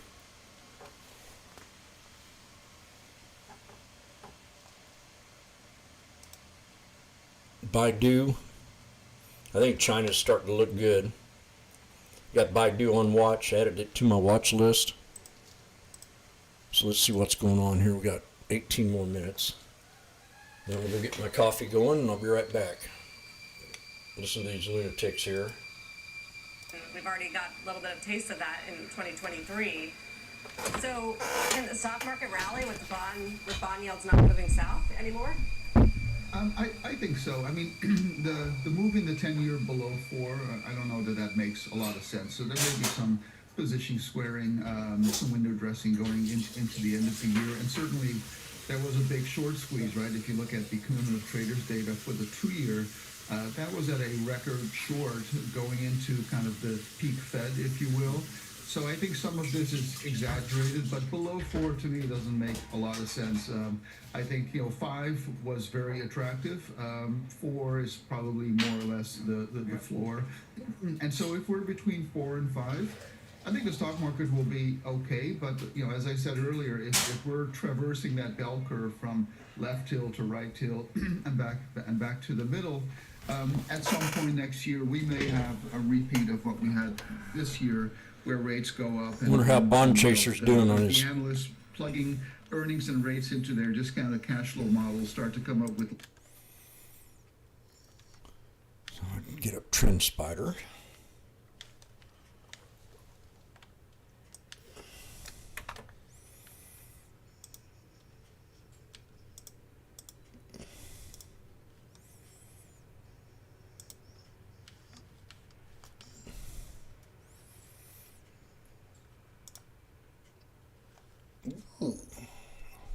Wow, what the heck? Tesla. All of a sudden, fat cats want to get in here. We got some sales going on at the resistance levels. That's kind of strange. I wonder why it's doing that.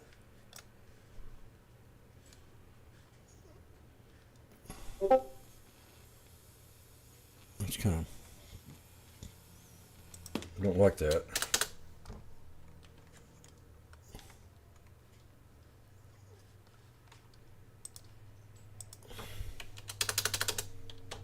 Boeing. That's just so damn high.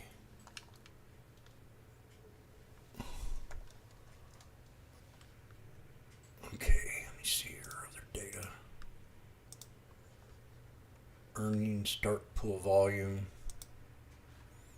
There, that's better. Yeah, we don't need that on there. Market breadth.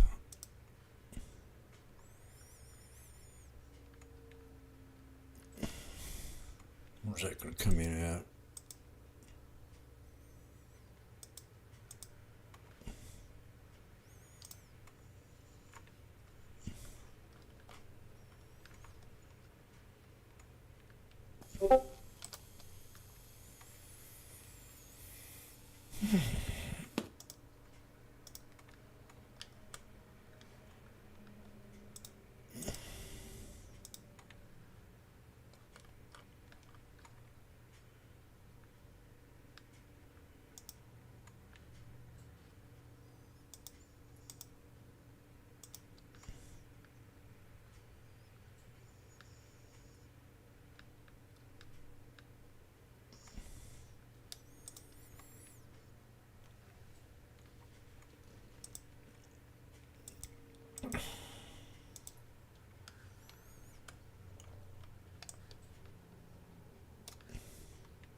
Hourly report. Where's the market maker?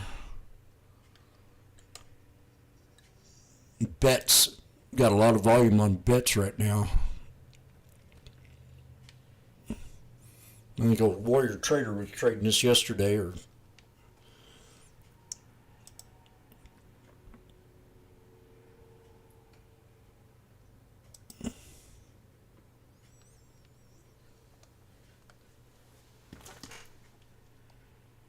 Mira had a pullback today.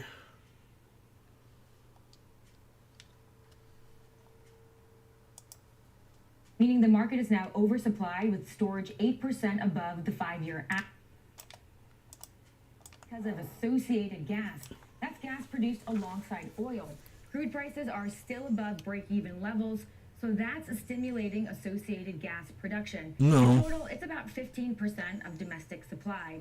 But the surge in LNG exports does provide a floor of sorts for prices, even with lower domestic demand.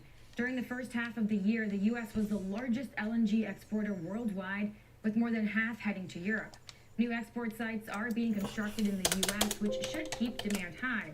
Now, looking ahead, the EIA cut its forecast for Henry Hub prices, now predicting they'll average about $2.80 per MMBtu Oh, yeah, throughout the MSTR. winter heating season, which ends in March. That's about 12% above where we are right now. Mister had one heck of a day Pretty shocking here for the yesterday. worst year since 2006.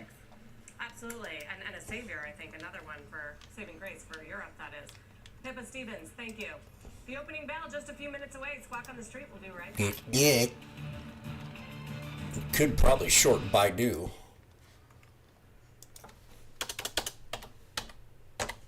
Ready to open. I listened to a millionaire talk this morning with Humble Trader.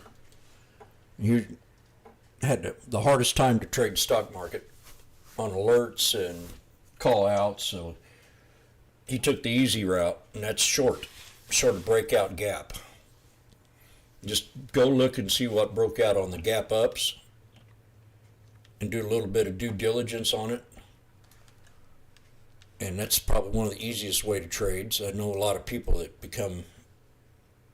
that build up their account by shorting AMC. A couple of years ago, Zach Moore shorted that and made a good bounty bunny. And then a few other. That's one guy I called him Skinny Man. That's all he did was short stocks, any kind of breakout. So you got like the gap ups. You got Mara, Kling, Wolf, Riot, BTBT, I talked about that one yesterday. And see how they've come down already? These huge gap ups. Sophie's above $10 now. This looks like an opportunity.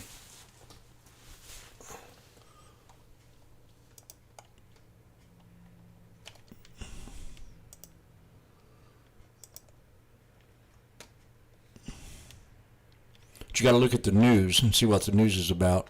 So we got 3 more minutes.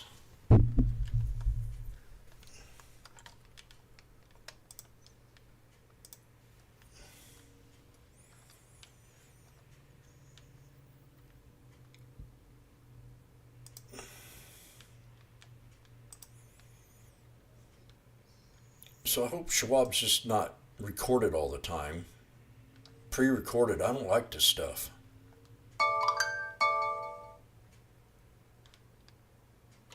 I was really getting into him yesterday. Now, Magnificent, you on here? How do you get Fox Live? You got a link to Fox Live?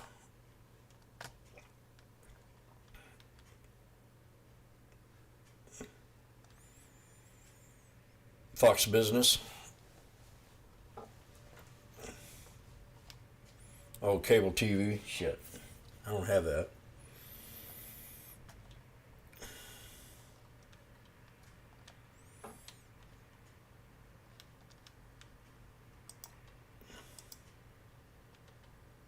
I don't know how long.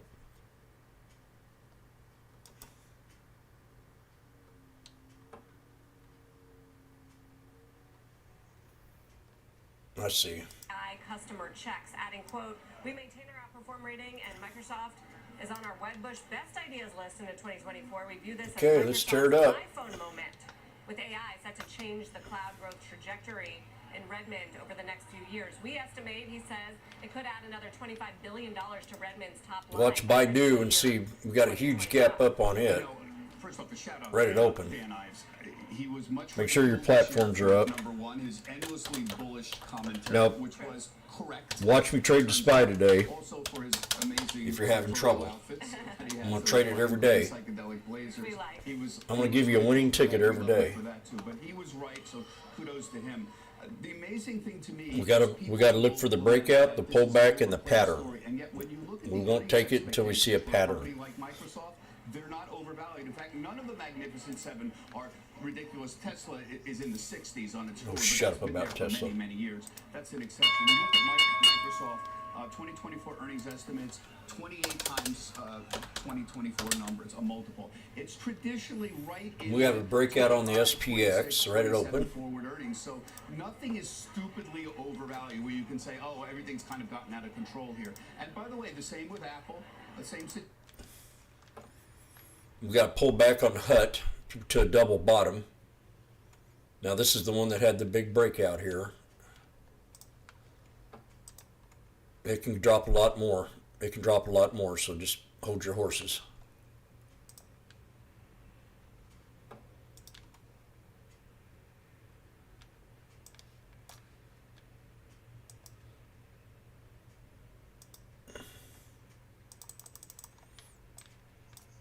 I'm going to set an alert right above 14.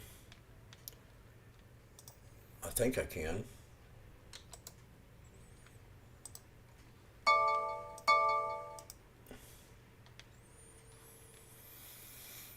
Okay, where do you go?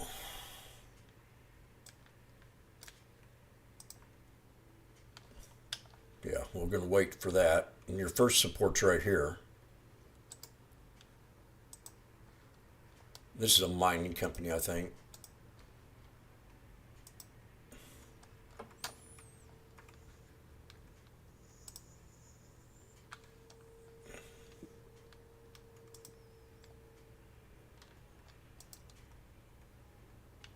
Nile had a breakout to resistance.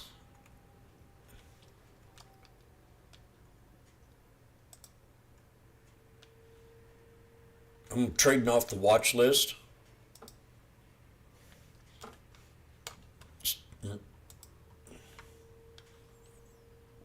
Now there's people swinging and talking a lot about mRNA.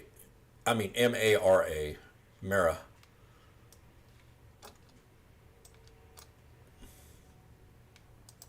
There's a lot of people in this trade.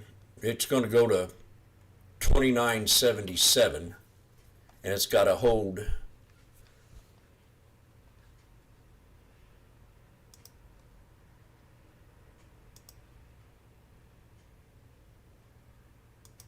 So support's going to be the 1, 2, 3.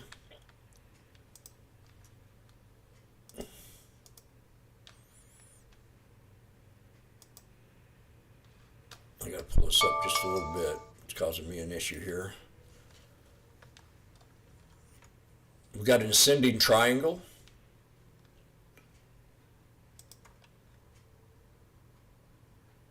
On Mara. So it could break out.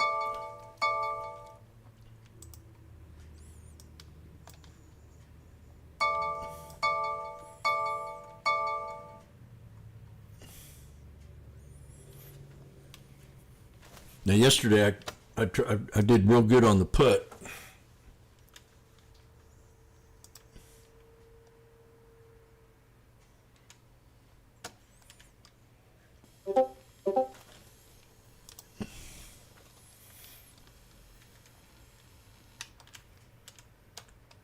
The 29th, the SPY, the 29th. The 477 or the 476 put and the 478 call.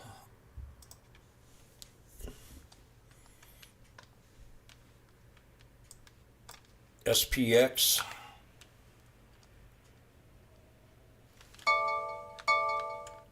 Wait on that one. Tesla. There she goes.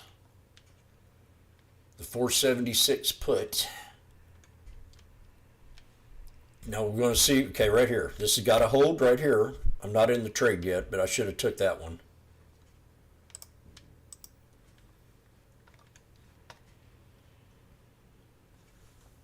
It'll tell us if we're bullish or not. If it doesn't hold the 200, we're going to look for 476.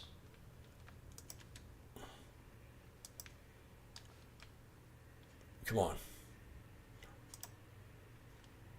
Don't screw around with me here.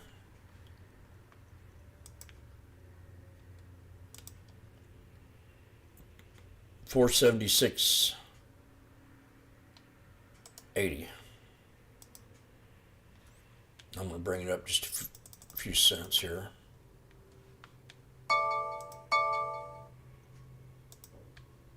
The market's very bullish.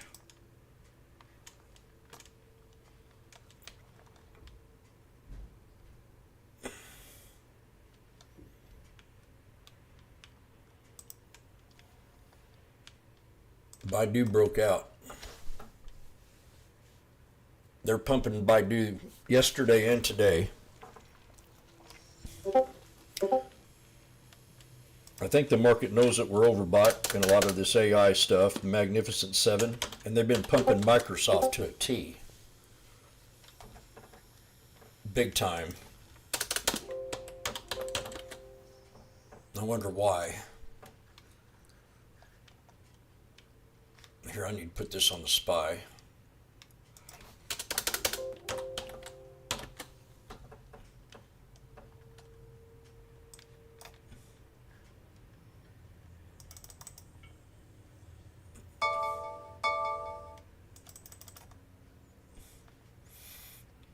Okay, we got a descending flag.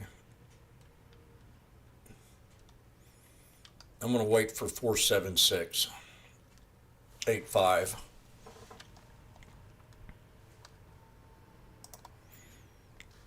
Then we've got Oxy and oil.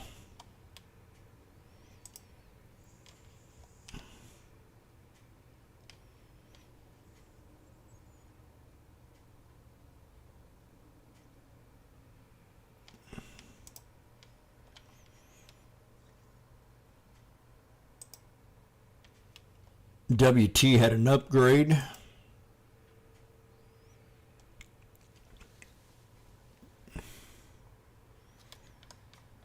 Damn, different SPY. I gotta take this go to a different chart.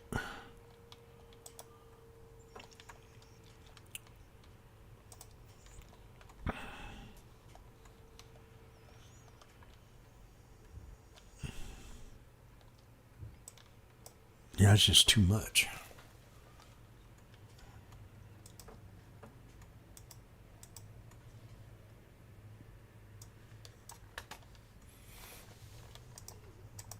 Okay, SPY put to 476.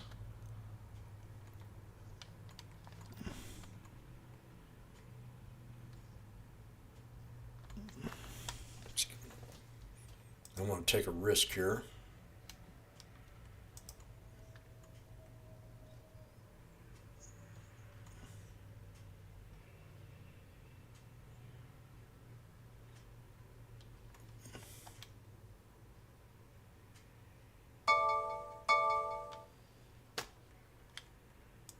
Not in it yet.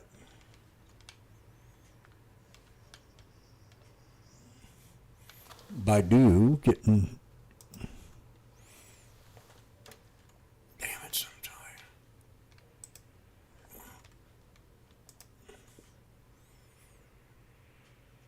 We got a 123 on the. I have a 119.98 that I called out in the video this morning. Resistance on Baidu. And actually, we could lower that to 119.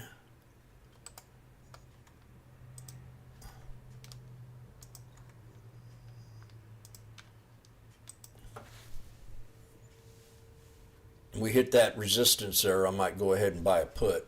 But this thing's way oversold.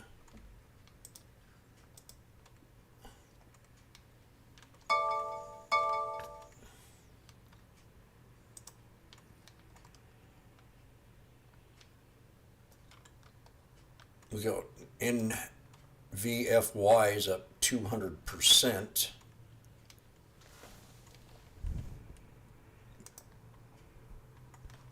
Big volume spike, no previous volume at all.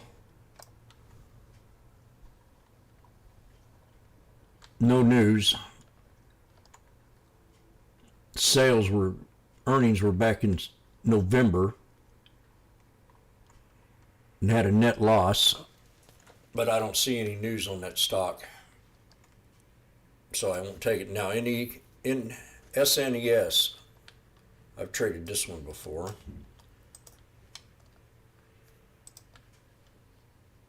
Why Bridgeline Digital shares are trading lower.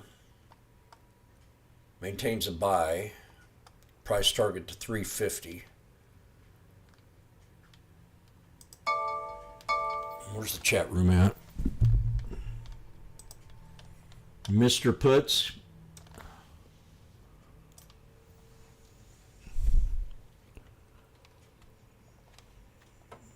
This here looks like it could be shorted too.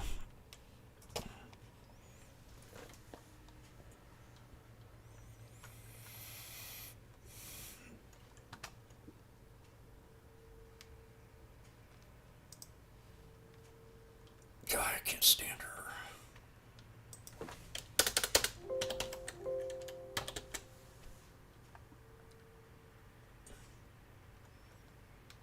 They're pumping Lilly right now. Obesity drug.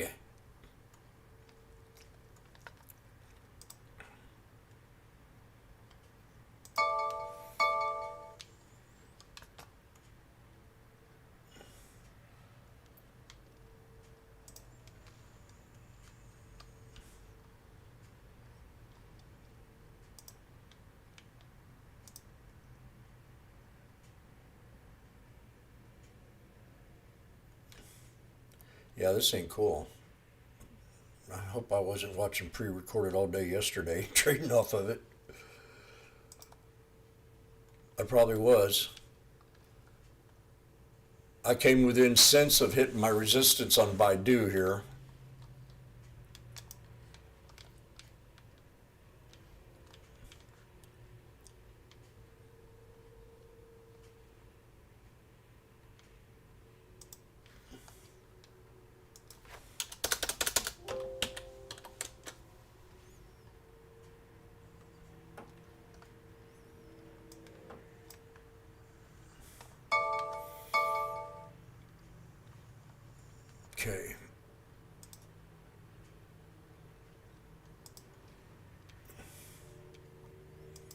take a small risk with SPY.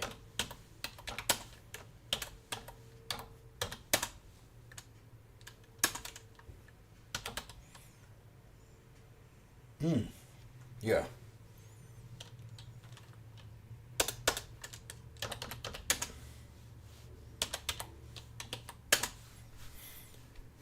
SPY puts December 29th at 92 cents. And we're at the VWAP right now.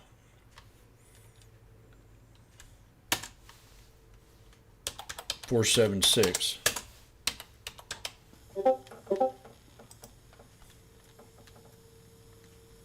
I just don't feel comfortable with these breakouts just close into the year.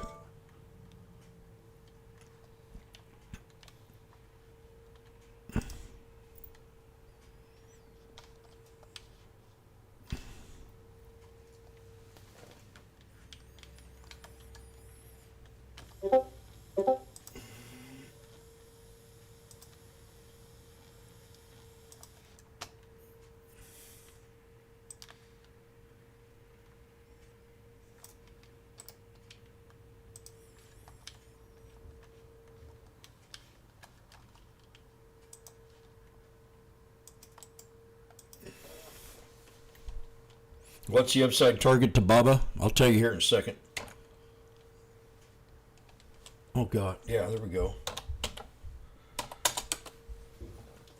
Okay, now I'm up $100 on the put. If you took this trade with me at 92 and you're a virgin to trading, I'd get out of this right now. You got 3 black crows.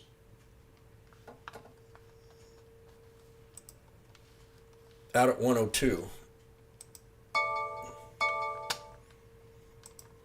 3 black crows. When you see 3 black crows, it's time to get out.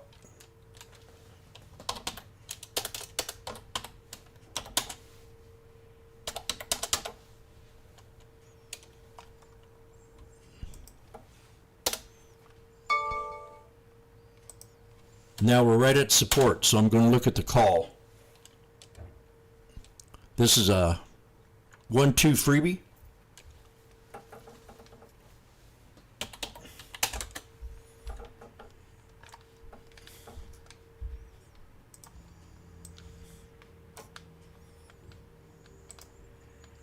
Damn, I could have got 107.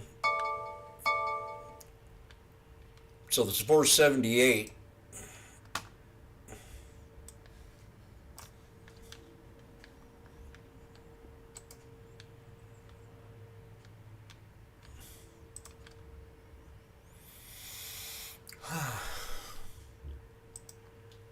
Damn, don't do it.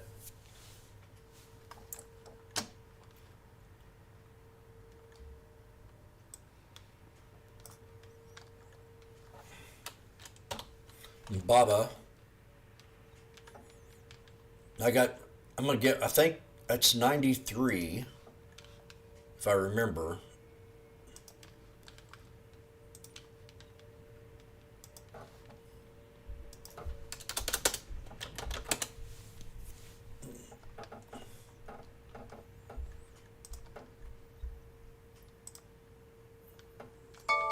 I got 79.36.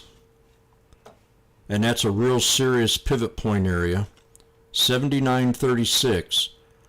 And if you go long, we're going to hit this trend line, and you know that,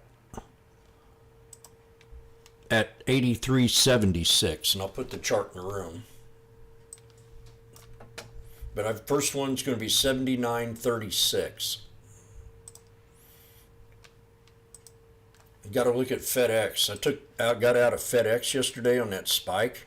I was up 140 a contract. Tell me if you accept that, Mike. On the Baba. 79.36.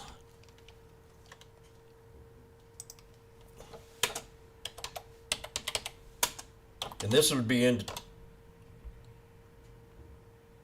It would be a swing call.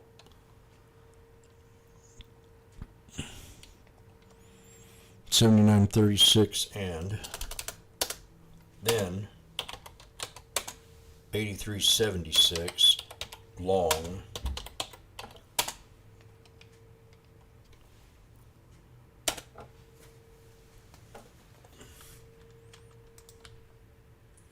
Pull it to a 20-day. The calls are now at 104 on SPY.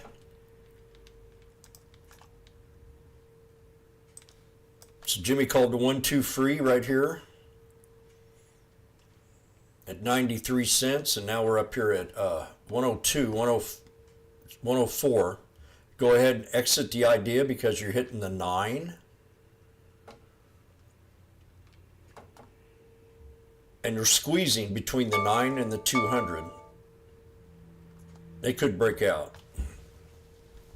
We'll know within 1 minute.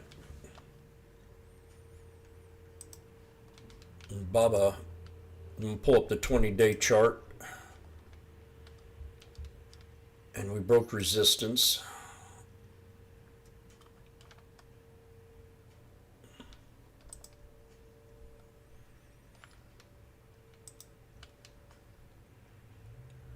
Nice trade on SPY right there.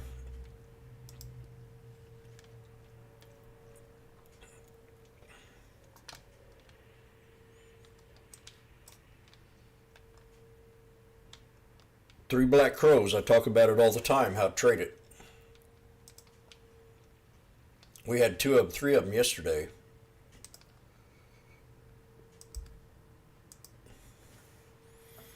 It was off of 1, 2, 3.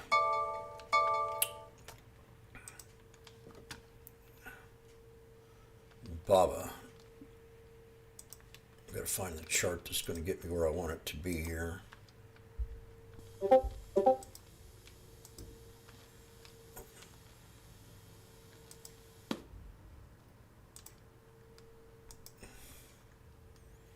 Yeah, I'm going to stick with that.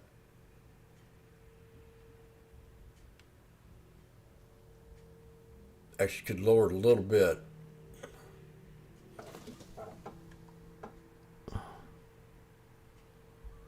We got the RSI up.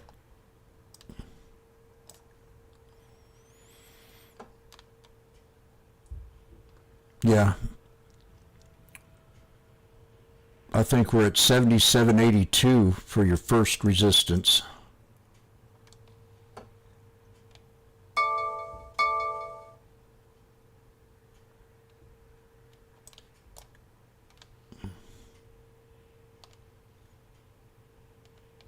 Pretty weak, equals it out pretty much. 77.82.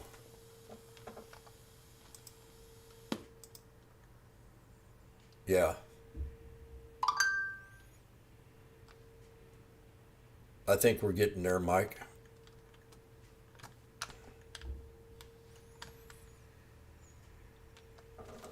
I'll let you be the judge of it from here.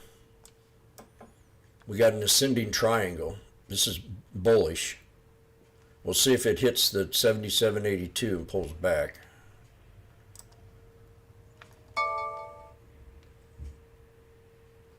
Where's it?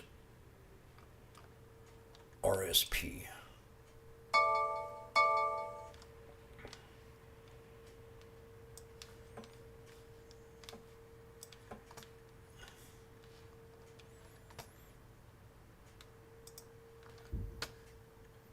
RSP broke out.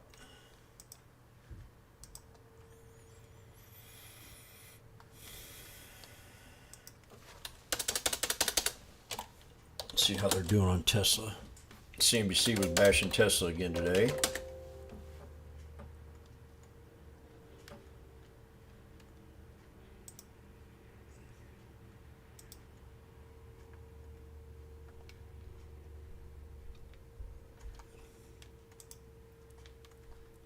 We got a head and shoulders on the IWM. The QQQ's pulling back to support right here. We played the put and the calls off the three black crows on the SPY. And I was going to short Baidu and never got to it.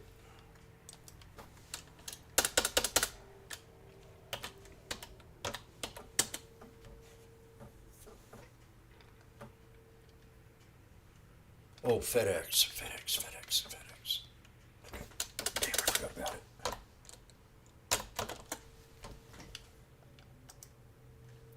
$260 strike.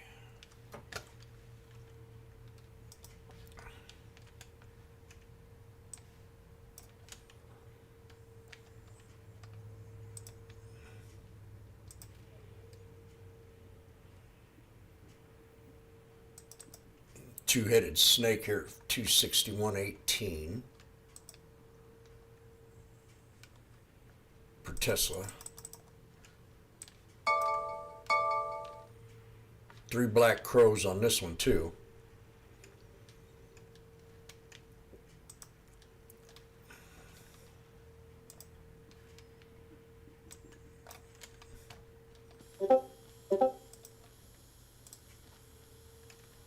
Damn, I missed it. I knew to take it.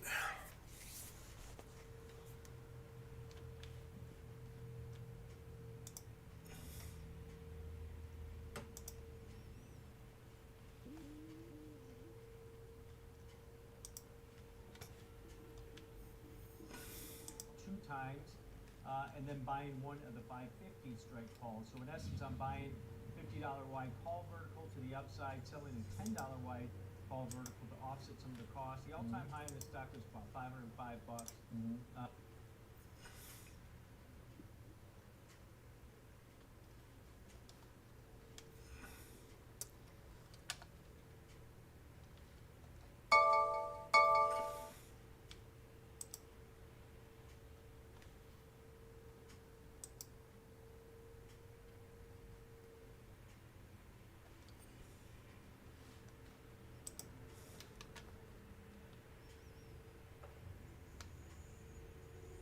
Baidu's got to drop more.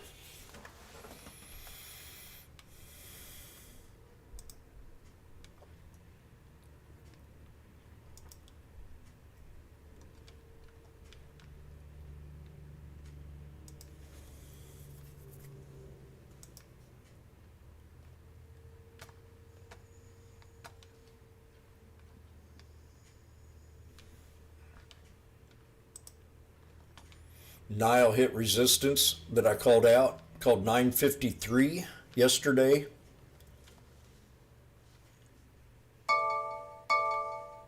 We hit 951 today.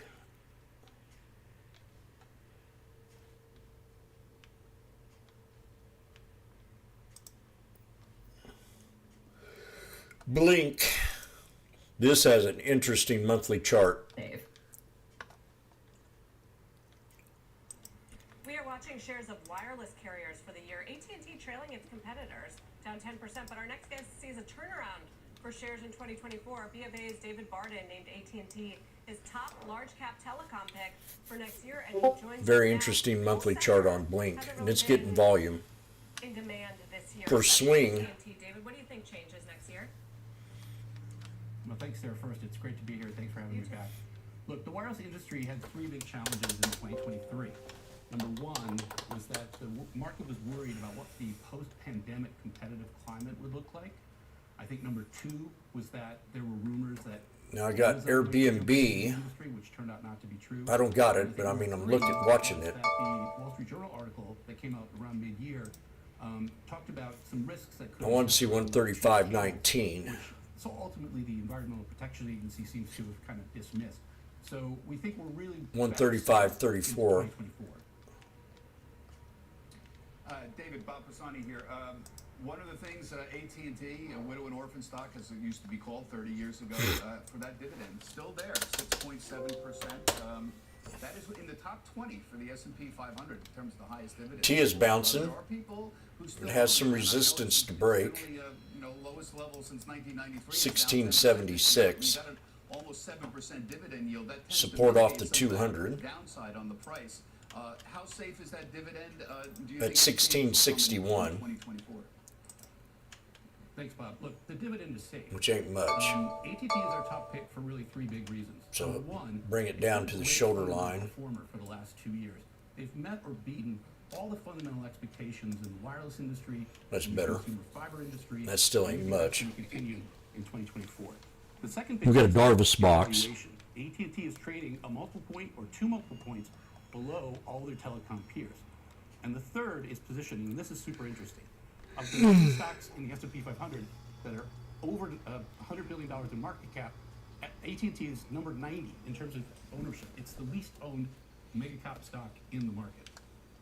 Yeah, 6.8 PE. I mean, people don't realize how low these PE ratios have gotten on these telecom stocks. Just on the lead cable story, do you have anything you can add to that? It seems to have sort of gone away at this point. Is this not an issue that investors need to worry about?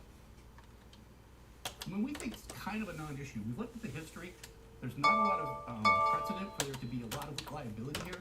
The industry's still working on things like lead water pipes, and so the EPA's come out and really kind of Meta had a new high. company positions, but there's not a lot of public safety risk.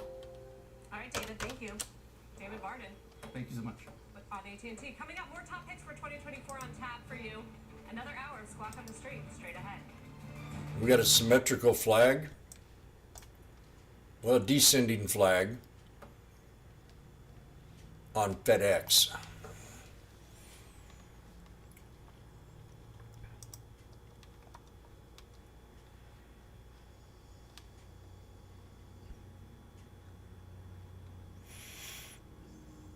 We got a 1, 2, 3 on the SPY.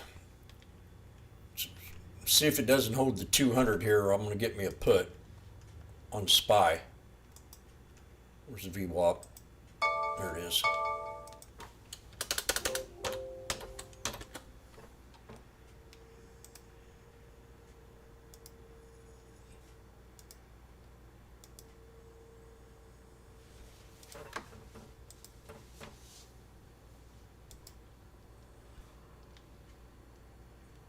This thing's really acting like a cockroach today.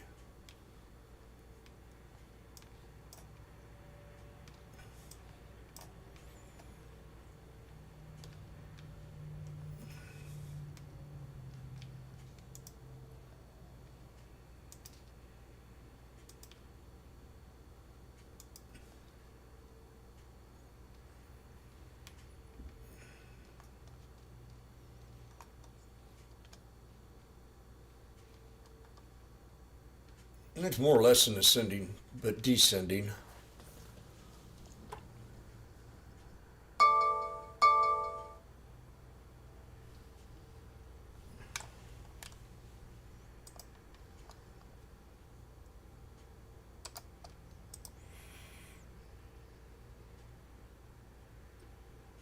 The 476.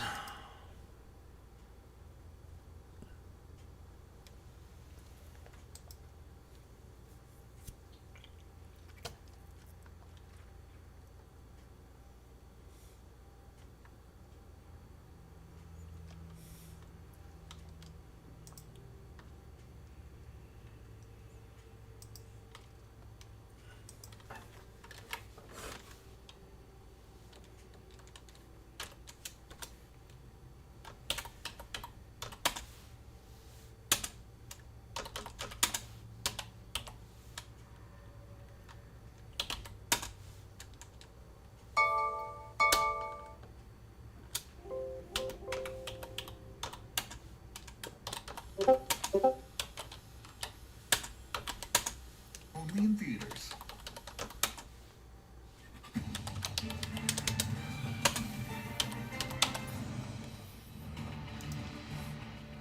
Good Thursday morning. Welcome to another hour. Puts December 29th, 476 at 92. The New York Stock Exchange. Carl and David have the morning off. Take a look at stocks as we continue this run. We're now going on 9 weeks strong. The S&P 500 up 2/10. That's more reason to short it, baby. NASDAQ 100 continuing to climb past a Say record it. high. Dow also closed at a record high yesterday. Utilities are leading the charge for a change today, up 0.5%. Healthcare, so two lagging sectors all year, are up today. Financials also getting a nice boost. Technology going strong. What's lagging? Energy, materials, and consumer discretionary. Take a look at treasuries. The trend has The market's been flat. on lower yields, reversing a little bit today, but nothing sharp. We've still got a 10-year note yield that's around 3.8%. The 2-year yield around 4.2%. I hope Bomb Chaser cashed in them bonds. Here are three movers we're watching. Microsoft on the move as Wedbush raises its price price target on the name to $450 a share from $425. Bullish on the company's AI opportunity. We're going to discuss later this hour. Number of companies seeing shares hitting 52-week highs this morning. Again, AMD, pumping Microsoft. American Express, Royal Caribbean among them. And then watch Tesla today. Shares are rallying to 3-month highs, now on pace for their third best year on record. Stocks up more than 100% so far this year. And pending home sales just out moments ago. Diana Olick has that for us. Diana. Well, Bob, pending home sales in November were unchanged from October. The Street was looking for a 1% gain. Sales were down. I don't think I'm going to be making a lot of money today. Last year, that according to the National. Unless I get a good knife. Now, this number is based on signed contracts during the month, so a forward-looking indicator of closed sales. But also, this is the most current look at what buyers are thinking.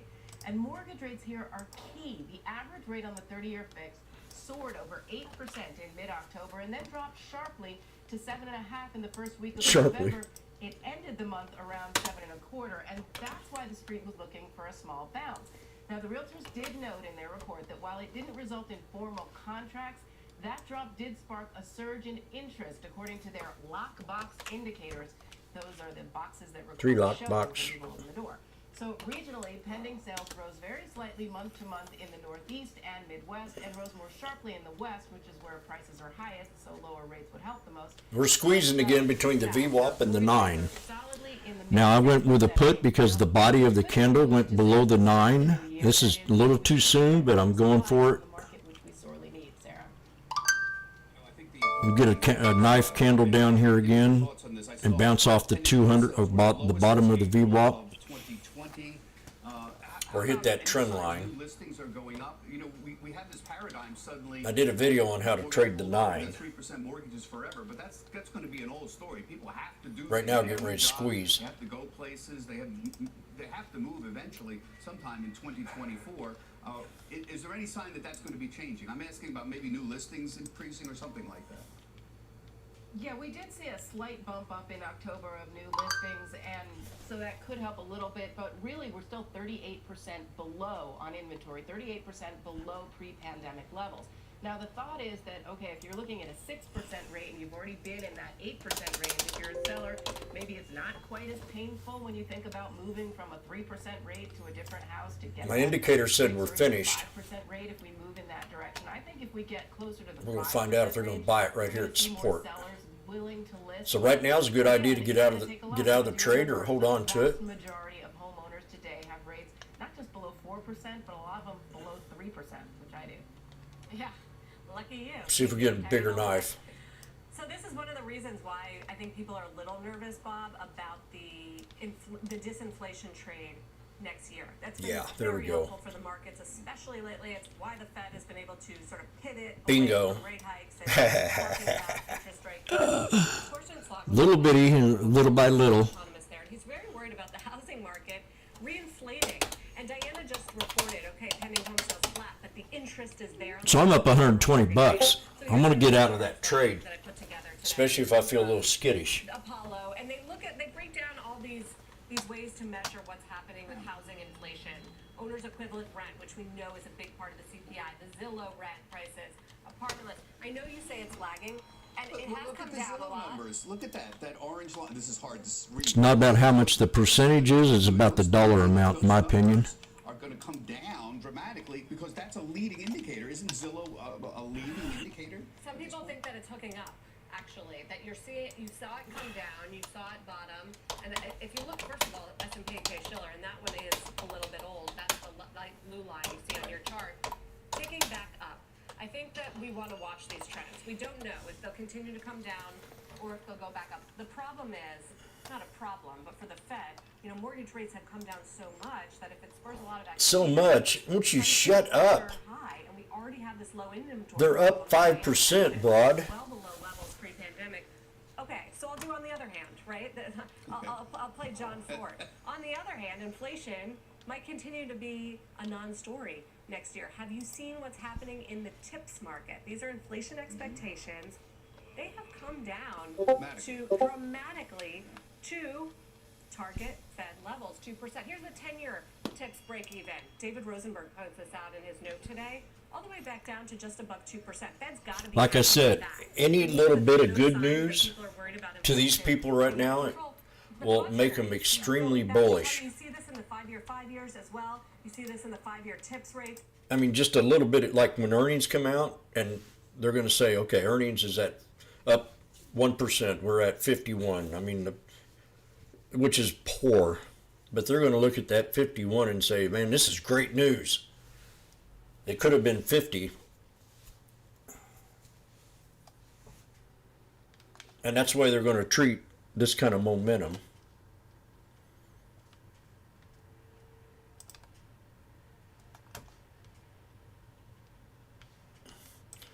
So Jimmy got out here. We had, again, the 3 black crows. And I got right out of the trade.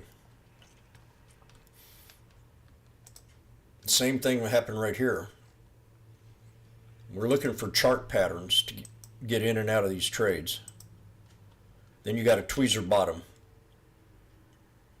So when you saw this tweezer bottom come in, you could have been right in the calls and run it up to the 200 or even try to get to the 3rd crow. Right now you're at the 2nd. So your resistance would be the 3rd crow. And that's an inverse, and that's a head and shoulders. Or you get out at the 21. Then we'll go get my coffee real fast.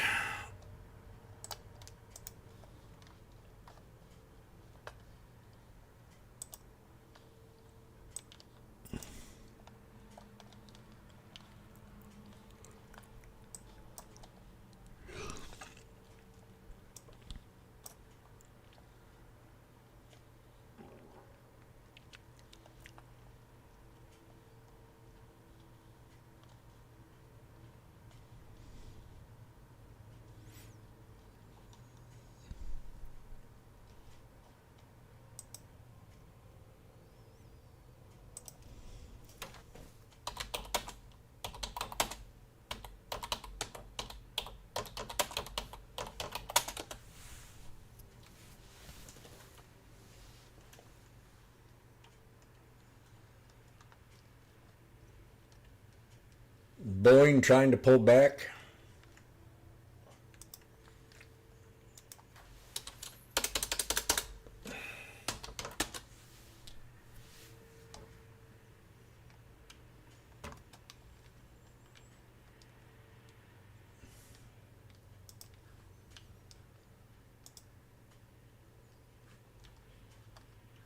It's had an outrageous run too. I'll go get my coffee and I'll be right back.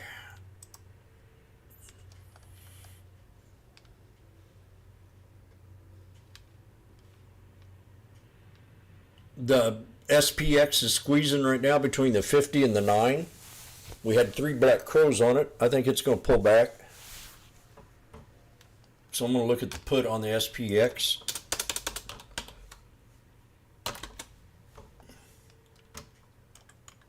Lotto,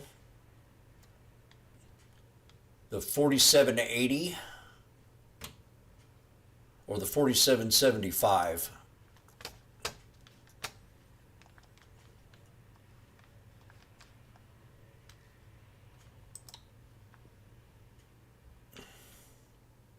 We're going to take it to the 200.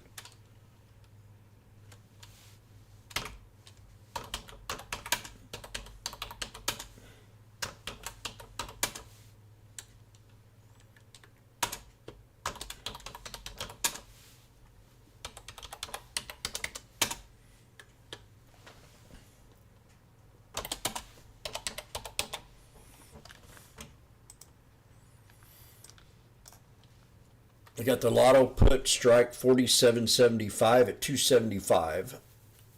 I'm going to go get my coffee and I'll be right back.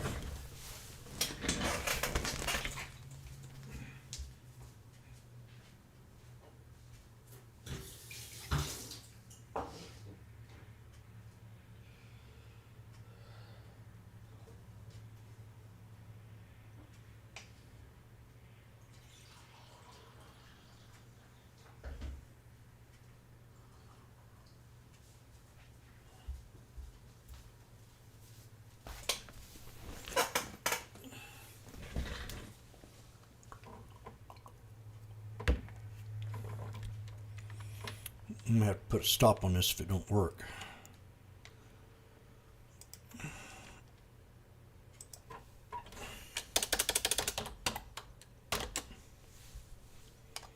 Yeah, I think it will work.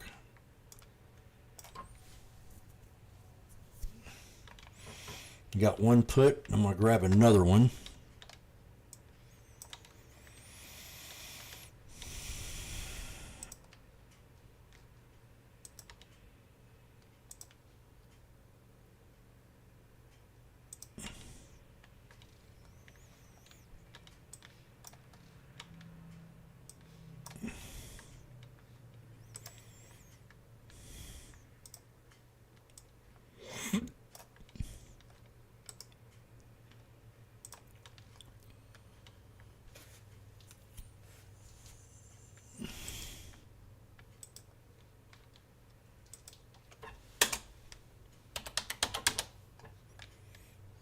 I got two of them now.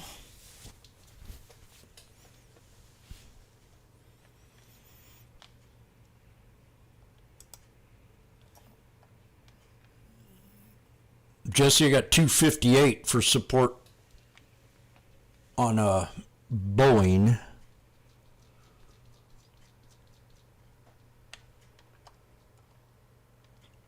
Jesse is a YouTube follower and Twitter follower, so welcome him to the room.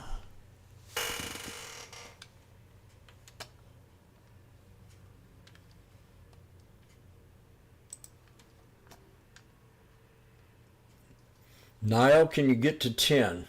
I think next year you can if you're in shares.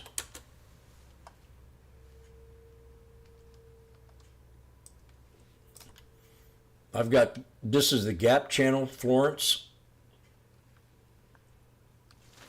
And we got a break.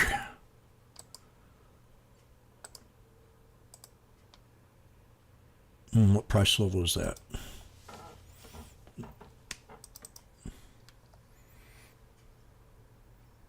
What is that?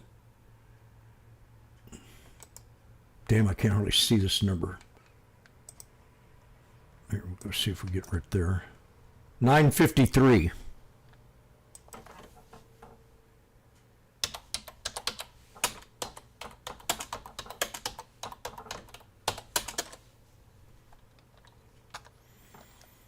$9.53. I did extensive chart work on this one here.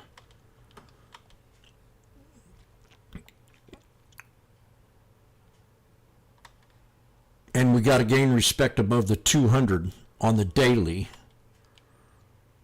And that's the SMA. So 953 and 920 has to hold. Yeah, do you see how I see that? The 200 SMA on the daily. You got to hold that 200. And this is a gap play. So this is into the gap. And that gap, beginning of the gap is going to be a hard resistance at 953. Damn, I just got 8 on the put here.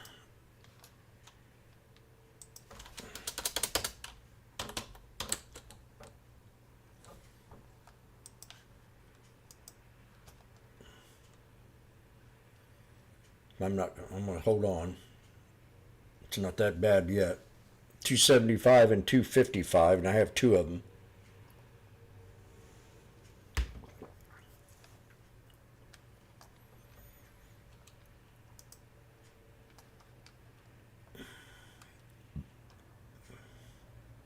QQQ pulled back to a pivot point.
Mirror has to break 29.74 or pull back to 29 and hold.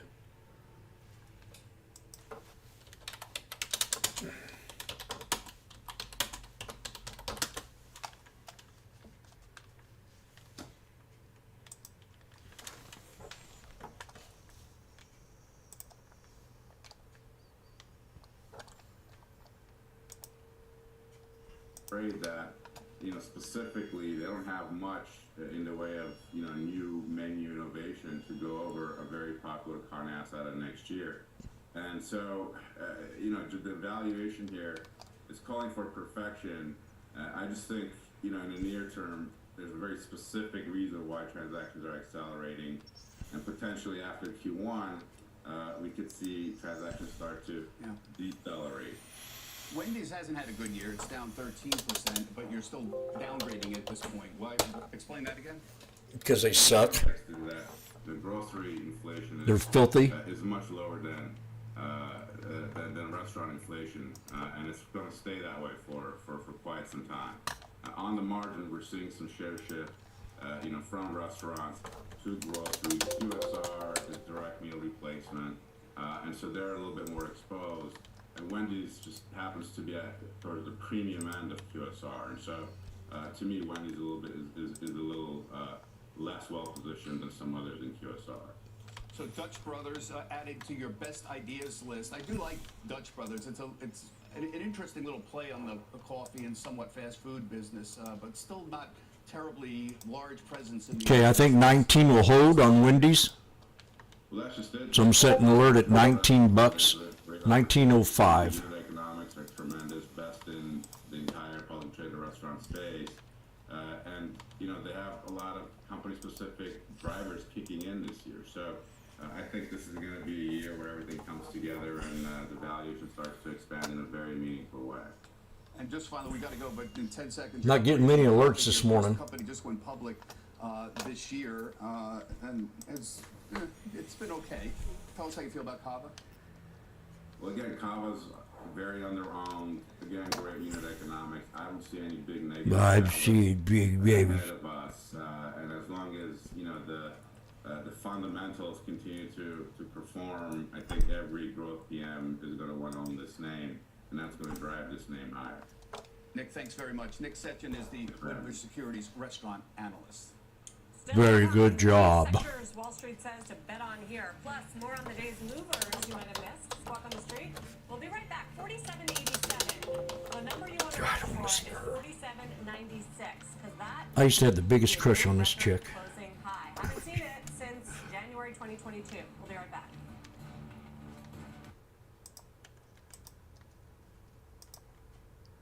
And she ran off with someone else.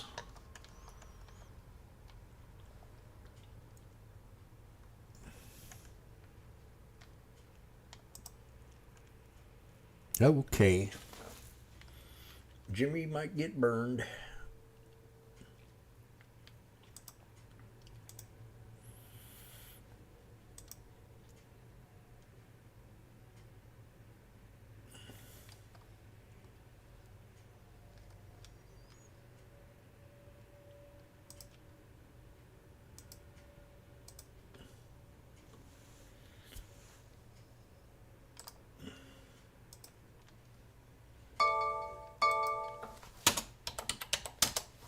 Okay, so I had two more at 210.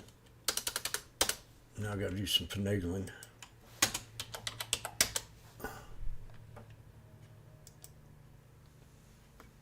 So I got four now.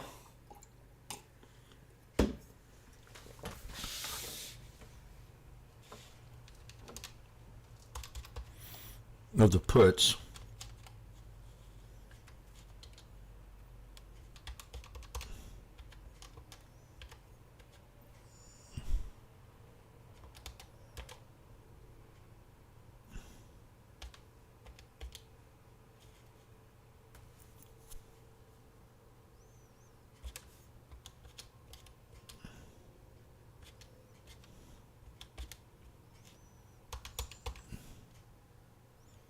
Nah.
CNBC. Welcome back to Squawk on the Street. Looking for cheap sectors to bet on here? Well, CNBC's latest Delivering Alpha Investor Survey has them. When asked about the weakest sector with the strongest upside in 2024, 56% of the more than 300 CIOs, equity strategists, portfolio managers, and CNBC contributors polled said healthcare, followed by 24% who said energy. That's why I did the healthcare little bit This in makes the a lot 9 of AM hour. sense. It has Again, lagged. I give the portfolio managers kudos because it's a mean reversion trade. Healthcare, energy, staples, utilities, all of the underperforming sectors. These are rational to decide that they might do a little bit better in 2024. I'll tell you what's interesting to me. Again, this is our Delivering Alpha survey. Grade the Fed's recent performance. People hate the Fed, right? Wait a minute. 65% said good. 23% say excellent. Is this 88% say the Fed's performance is excellent? It should all be excellent if we continue to get this immaculate disinflation. Oh, I'm agreeing with you, but people have... It's not immaculate, broad. They've always felt that somehow they're making some horrible mistakes. This time they may have gotten it right. So maybe... I think the grade is justified, by the way. I'm just surprised so many people say so. In 2024, what will do better? 77%. This guy's something else too. I remember back during 2007 when we had the crash. The Magnificent Seven stocks. He went crazy. But it's also a bet that what we are seeing in the last few weeks... Says this has got to stop. The increased breadth, the small cap Now I'm getting slaughtered. rally will continue. That will be the story. In a year with On a soft NVIDIA up landing. 220%, it's a reasonable expectation that it would not do as well, still up, but not do as well, and other stocks would assume. Again, the assumption here is very obvious. The soft landing is going to be very real. The best way to invest in AI, 58% big cap tech, 19% say up-and-coming stocks, 23% says I'm avoiding it. We'll talk more about it later, but excellent survey results here, very interesting numbers. All right, speaking of sectors, let's get a check on the part of the market seeing fresh highs today. Dom Chu has that for us. Dom. Well, Sarah, Bob, speaking about that broadening out of the rally kind of survey result there, a few of the sectors are trading at their highest levels in about a year, including the financials, which has been kind of moving between gains and losses at this hour. Now, one of the ETFs that tracks those names, which is the Spider Financials, the ticker XLF, managed to notch its highest level since April of 2022. It's still around 10% below its January 2022 all-time high, though, but financials very much a part of that broadening out story. There's a mix of One up, 2 bits, and a freebie. including American Express, also S&P Global, and insurance giant AIG as well. On the banking side of things, we've got names like JP. So this is it. Goldman Sachs, No higher. BNY Mellon, all at their highest levels in over a year at this point. Those names are all up roughly 10% or so far, and maybe just December alone. As for the prospects, really for the rate cut picture has grown in 2024. And by the way, the folks over at Carson Group have crunched the numbers on which sectors tend to underperform the broader market during periods of Fed interest rate cuts, which could happen next year. The financial sector is among those names, falling an average of 23% during the last 4 big rate cut periods. So keep an eye on financials. It'll be a big sector of focus last year with the Fed and everything else, Sarah. I'll send things back downtown. Sarah. Don, thanks very much. Still ahead, after 4 straight quarters of declining sales, could 2024 see the start of a rebound for Apple? We'll discuss its next leg of growth coming up. Plus, the big cap tech stocks, Wall Street I hear him right. ways to invest in AI here. Lots more still coming up. Don't go away. Did he say start of a rebound? What is he talking about? We're at a double top resistance, you idiot. All-time high.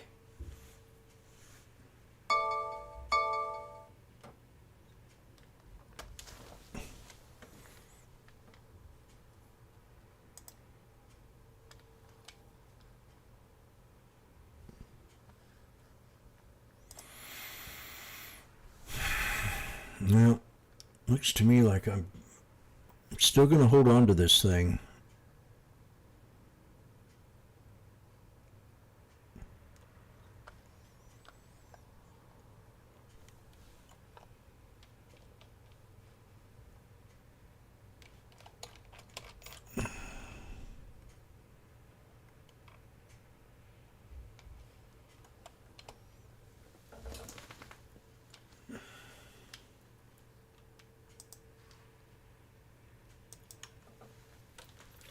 Oh, I think I fucked up. Oh yeah, I did it again. That's an SPX put. I put SPY in there. I wonder what I was doing here. Idiot. How did I do that?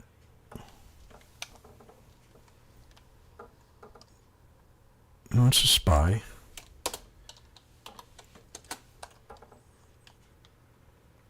I got it right.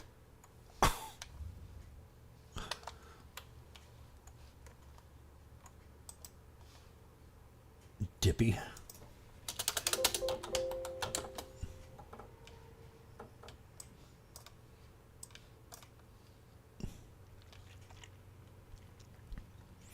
We'll see how true the double top is.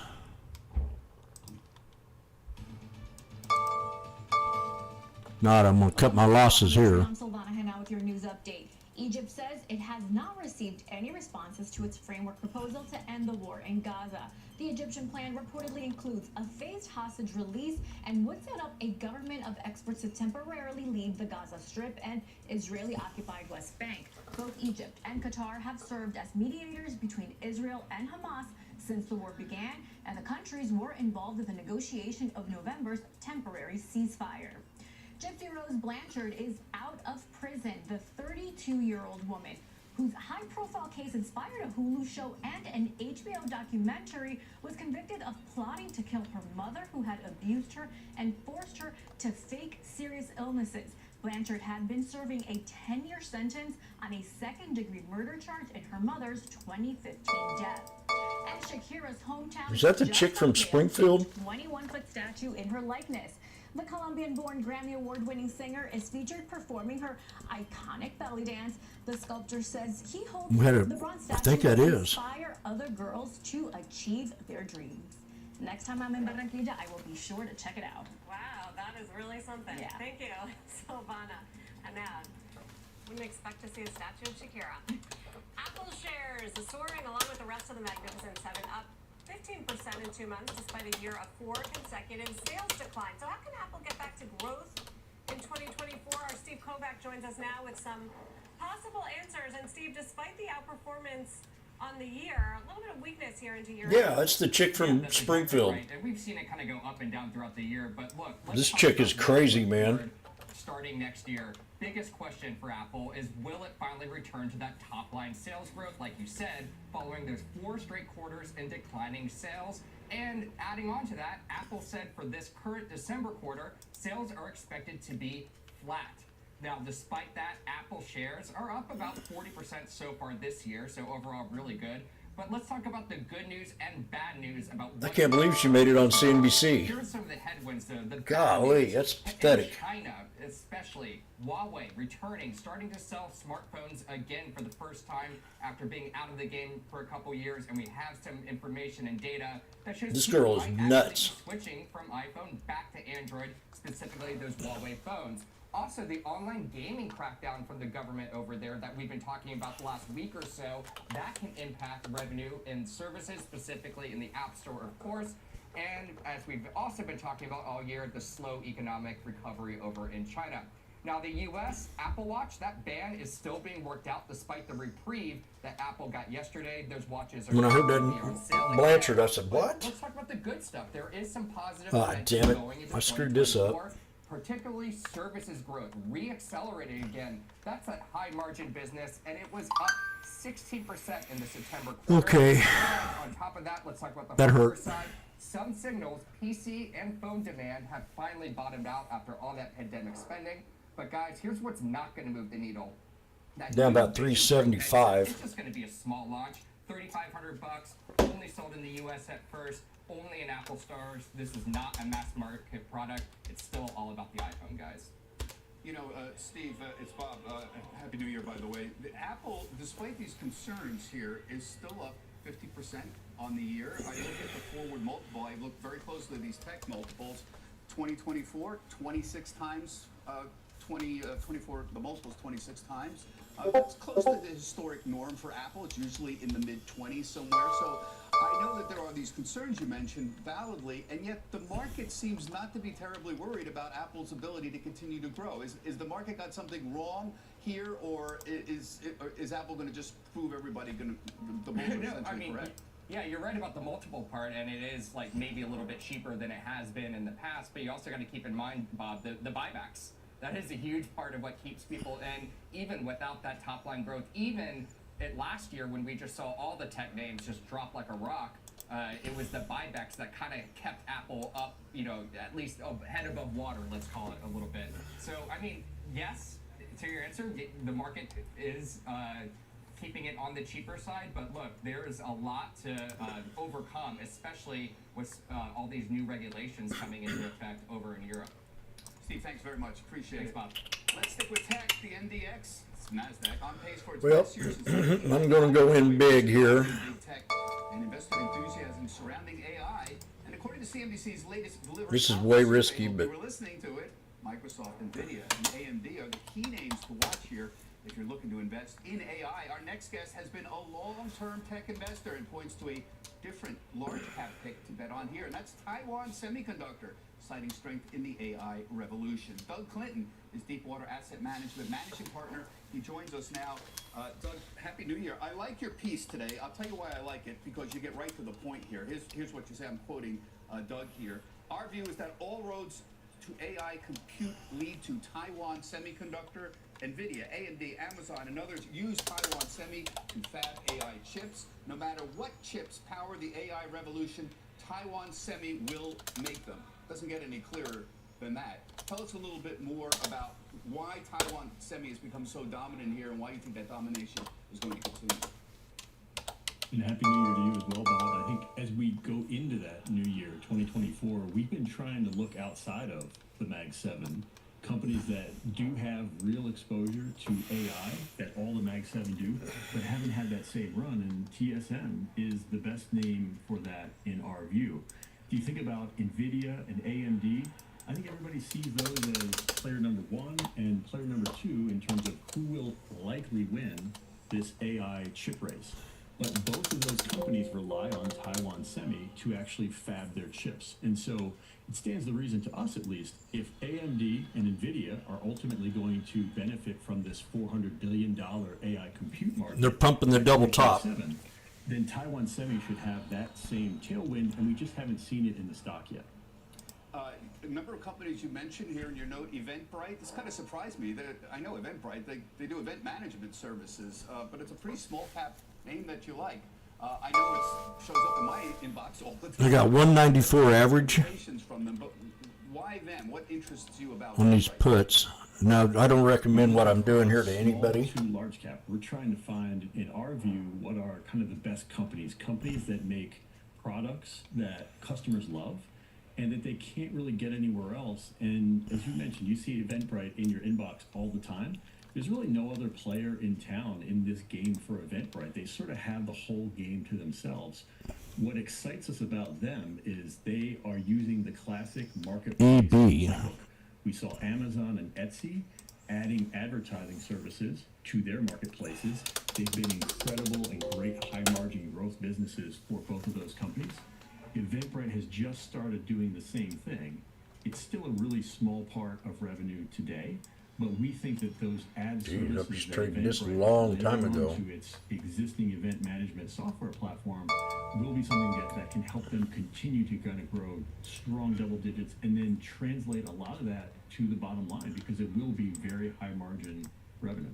Golly. Just on Taiwan Semi, again, you know, do you have to Yeah, that's an consider oldie. geopolitical risk investing here? And where do you think the chip wars go? 2018. That's how old I traded this one.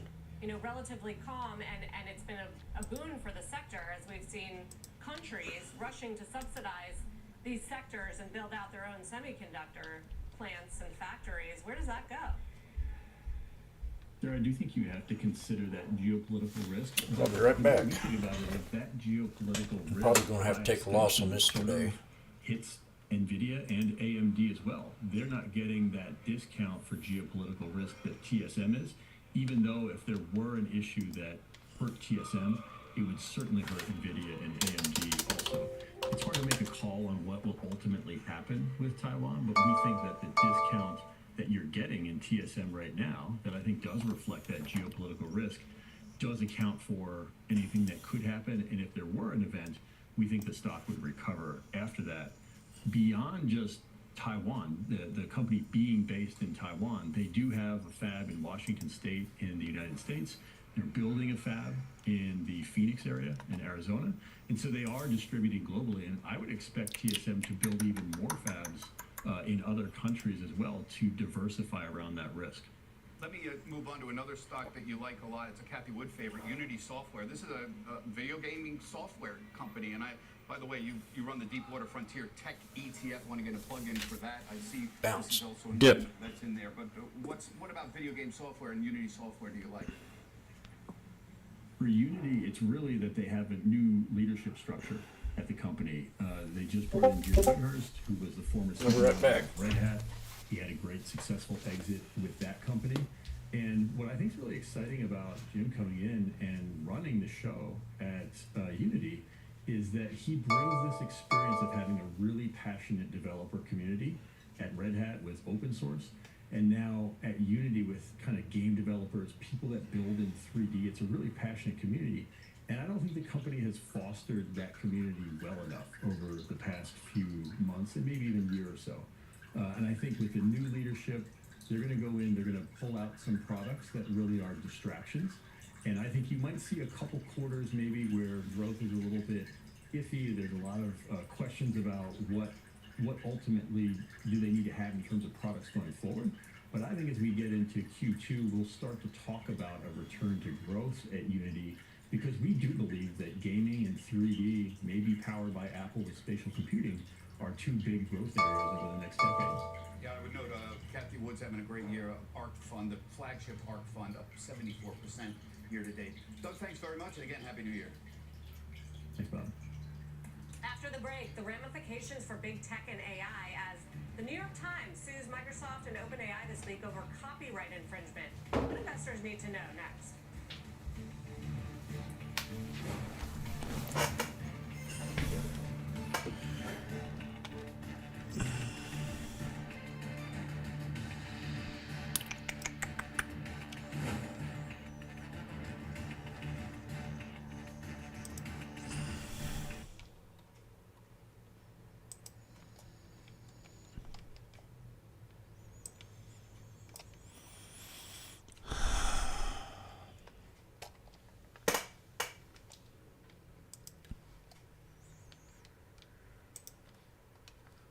If I get out of this, I'll be very happy.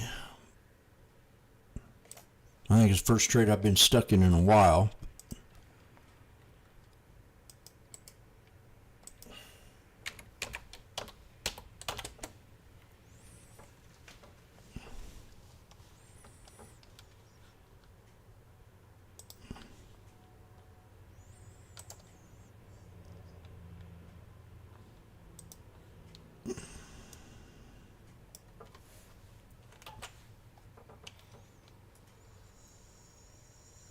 Yeah. It's not looking too bad. Down 320.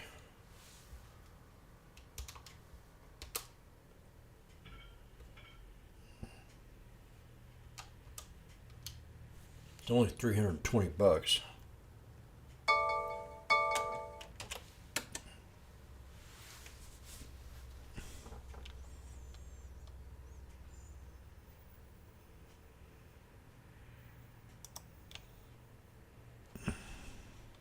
There we go. Just a sharp frickin' knife all the way down here to 4786.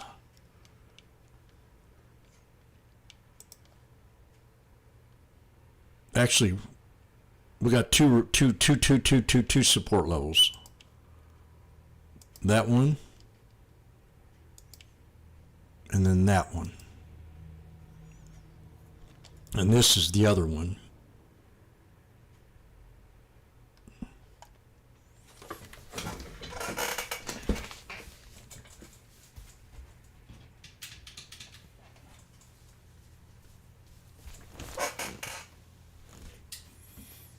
See, that blonde puts me in a bad mood. She's cute as a button, but very snooty.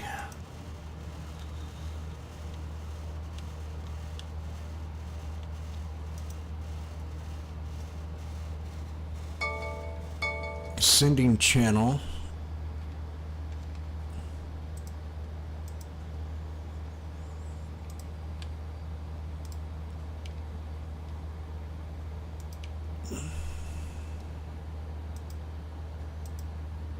I don't know why that market breadth ain't showing up. Retail traders activity percentage. Huh? The best way to invest in AI. According to CNBC's latest Delivering Alpha investor survey, Wall Street says big tech is your best bet. 58% of the more than 300 CIOs, portfolio managers, and more rolled polls said mega cap tech. 23% said they're avoiding it. There's too much hype. And look, up-and-coming stocks in the space, Sarah, 19%. Again, this, I think, is very responsible. I personally would argue broadening out myself, having watched this for 30 years. Chances smaller companies are going to play catch-up in 2024. So I'm in the smaller cap space. But I think a lot of people understandably would look at NVIDIA up 220% and say, there's nothing there for me to invest in at this point. I'm too late. Although they are one of the few companies that are generating revenue off generative AI, right? And has seen increasing profits too. Microsoft, I would put in that bucket as well. The question is, and you're pumping Apple? Continue. So are we going to now see lots of companies that are, there's no real revenues, but they're small, and they potentially can be winners? Again, this is the internet play. Yeah. We saw a lot of companies basically didn't make it through 2000, and yet a small number of people were the big winners. So I think that's going to happen in 2024. Well, also the private companies to watch too. Anthropic yesterday saying it'll have more than $800 billion of revenues by the end of next year. Yeah. Sticking with the world of AI, the New York Times following this copyright lawsuit against OpenAI and Microsoft yesterday. The Times is accusing OpenAI of stealing its content to train its large language models. OpenAI responding, saying it respects the rights of content creators and owners. Our next guest, though, saying this is a, quote, They talk about OpenAI a lot, and it's not even, it doesn't even have, it's not on the market. So whenever this thing comes out and they open an IPO, this is going to be a high flyer. Why do you say this is a well-crafted lawsuit? Well, thanks, Sarah. Thanks for having me. Well, I think that the lawyers learned from some of the previous lawsuits. This is obviously one of many lawsuits against providers of large language models like OpenAI. And some of these early lawsuits have issues. Some of the claims were dismissed very early on what we call a motion to dismiss. And I think this lawsuit is crafted in the way that it will probably mean that it would survive this kind of early motion. So that's definitely a lesson learned by the lawyers. The second thing I would say is typically copyright lawsuit is basically saying something like, you copied something and you owe me money. But the lawsuit, the very first line in the complaint is that we need independent journalism for democracy. So that it's a lawsuit that's really not just about money. And the way that they've couched it is really about the future of journalism. Well, and what you say here is that it's about, the gripe is about the input and the output, what goes into the large learning models from New York Times, and then what competes with it, and how it's often wrong. and misrepresented. And I wonder if that's a sort of new element than some of these other lawsuits, which are just claiming that the information that goes in is stolen. Yeah, there are two very distinct copyright claims, in addition to a very interesting trademark claim that the New York Times is making. But the two copyright claims are basically, when you train your large language model, you make a copy of our articles. They say millions of articles. We don't have the exact number. And they say that's copyright infringement. And then they say when you ask ChatGPT or Bing, give me information about something. Link They give has no specific volume. examples of Taking it articles off. from the New York Times that were quoted verbatim in the output, and they say that's also copyright infringement. And in both cases, the defense that we should expect from OpenAI and Microsoft is that this is all fair use. In fact, the complaint says that the defendants publicly asserted that this is fair use. So the debate will be about this thing called fair use, which is a defense to copyright infringement. Jumped in FedEx rated open here. What the chances are of them Oh, shit. winning this case at this point? First of all, I'm a member of the Authors Guild. Damn, I damn had a it. book out last year, Shut Up and Keep Talking, and I was one of thousands of authors of the members of the Authors Guild. They signed bought a that letter dip up. to these companies asking them for more transparency on how they use our books. to These guys train are their bullish AI as hell. Potentially leaving the door open for a compensation. So what are the chances the Times could win this, and what would be the implications? Would, for example, all of us authors who had books used to train these AIs be suddenly subject to potential compensation? What's the knock-on? Yeah, they came in there and bought a lot of it. That's a great question, Bob. So when you talk about the expected value of a lawsuit, you kind of multiply the chance of success by the potential dollar amount. And on the copyright side, don't know. the law says that the plaintiffs can ask, they're not going to get that, but Suckers. they can ask for $150,000 per article. And they're talking millions of articles. So you can see how that's a catastrophically large number potentially. Now, obviously, no court's going to give that maximum, but it could be a very large award. So the real question is your question. What is the percentage? And that's very difficult to predict because there are a couple of precedents that courts will look at here. The one that you just mentioned, the Google Books example, is the one that OpenAI will probably rely on. The court said it was fair use for Google Books to copy all these books to make snippets available. But the Supreme Court in the more recent case involving Andy Warhol's use of a photograph of Prince tightened a little bit one of the fair use criteria. So it's very difficult to predict. So if you're looking at this as a business, as an investor, you have to be looking at a percentage that's going to be within a pretty broad range, multiplied by a potentially very large award. If even part of what OpenAI is doing is not fair use.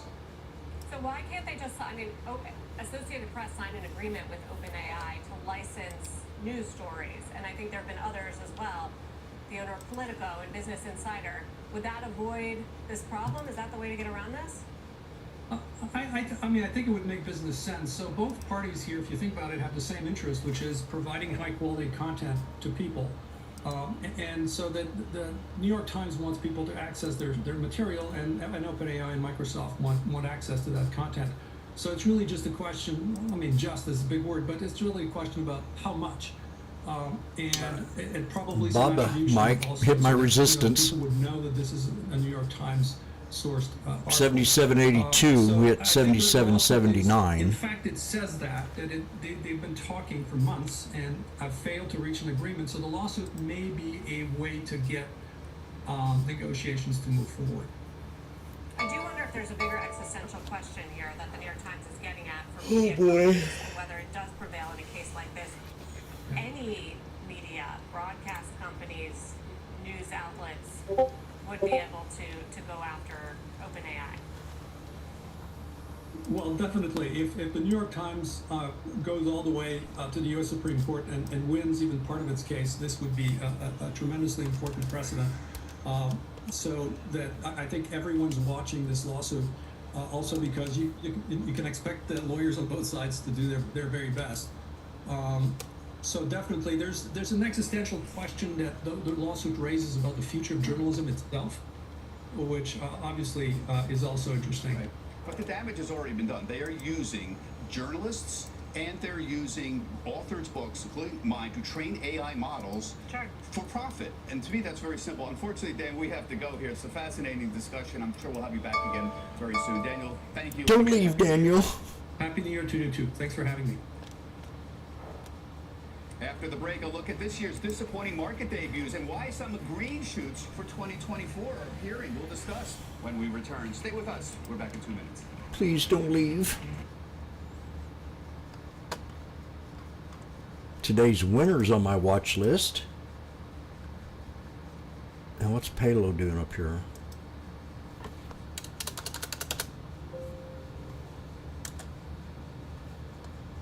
XPEV on top, up 5%. Now I'm still in the SPX put, so I'm just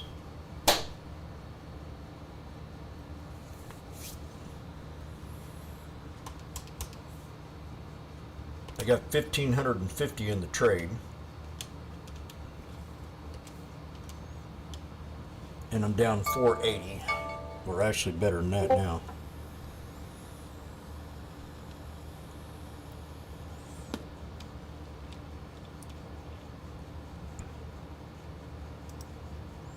Nike's one that we got to watch. Nike had a pop today. Landed on my support level.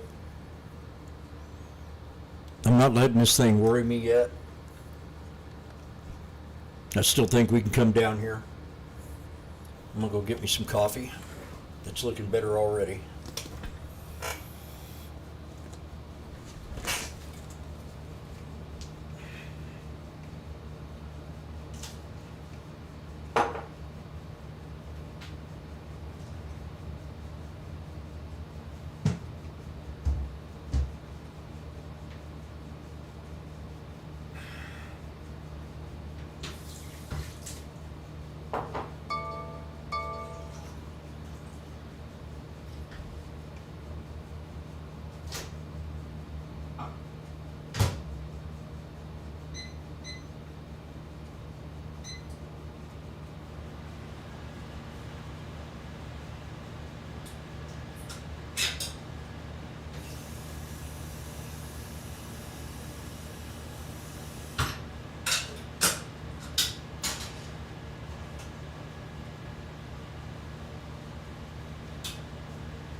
One trade at a time.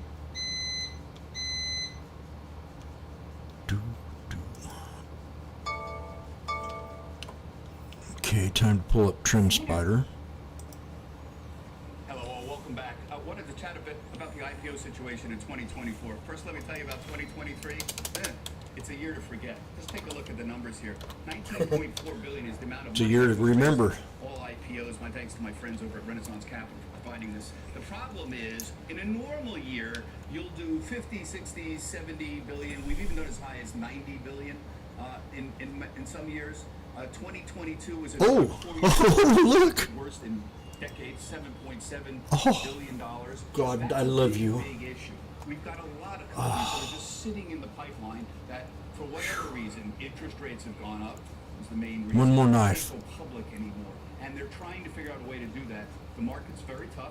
In theory, the technical Don't stop. perfect time. S&P is at a new high. Interest rates are declining. Oh boy, thank you, Lord.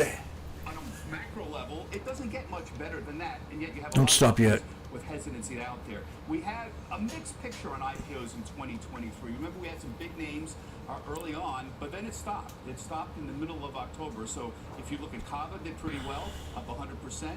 ARM, which was the biggest IPO in a long time, they viewed earlier in the year, up 45%. Birkenstock was the last significant IPO. Believe it or not, Birkenstock went public on October 10th.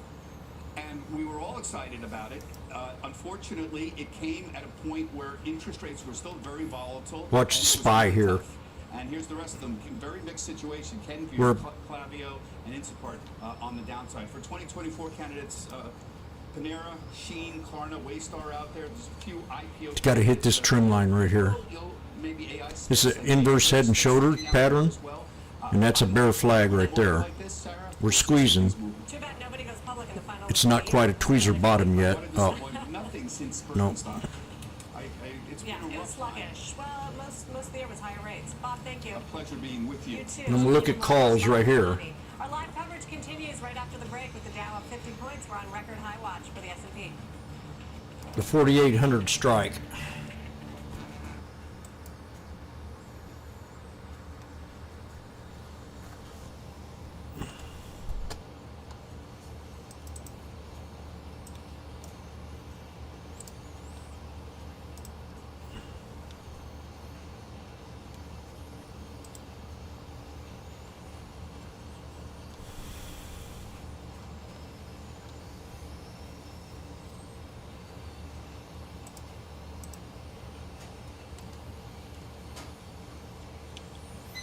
If I get down here to the 47.85 on this expansion, on a triple 1-2 Fribus, we got a double bottom right here, so I need to put a trend line there.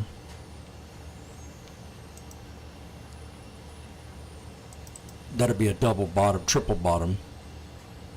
In fact, I'm going to raise it up.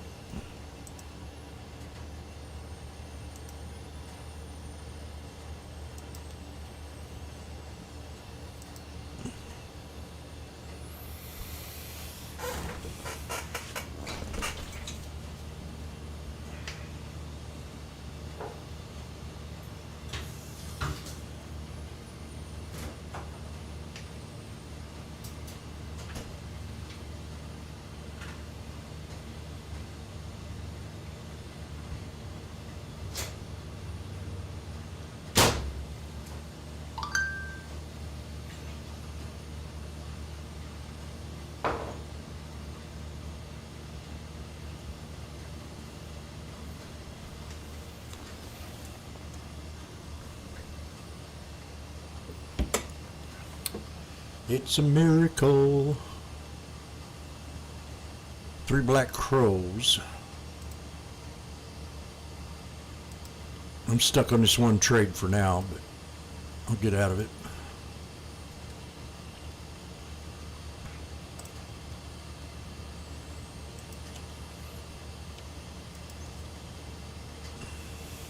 Here's another one that Jimmy's in.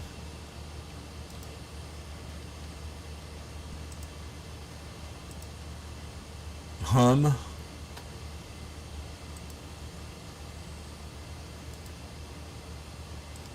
Today we got the breakout that I've been looking for.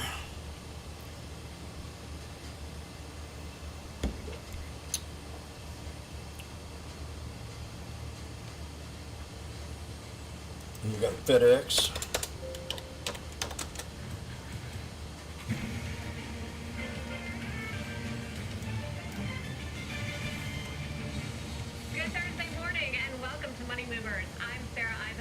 FedEx stays above the 21 today.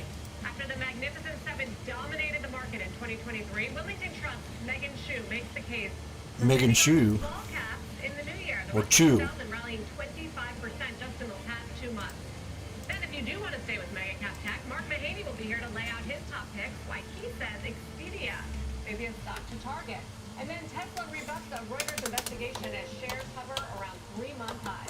Right now in the markets, we're higher again. This has been the trend. We're 9 weeks strong.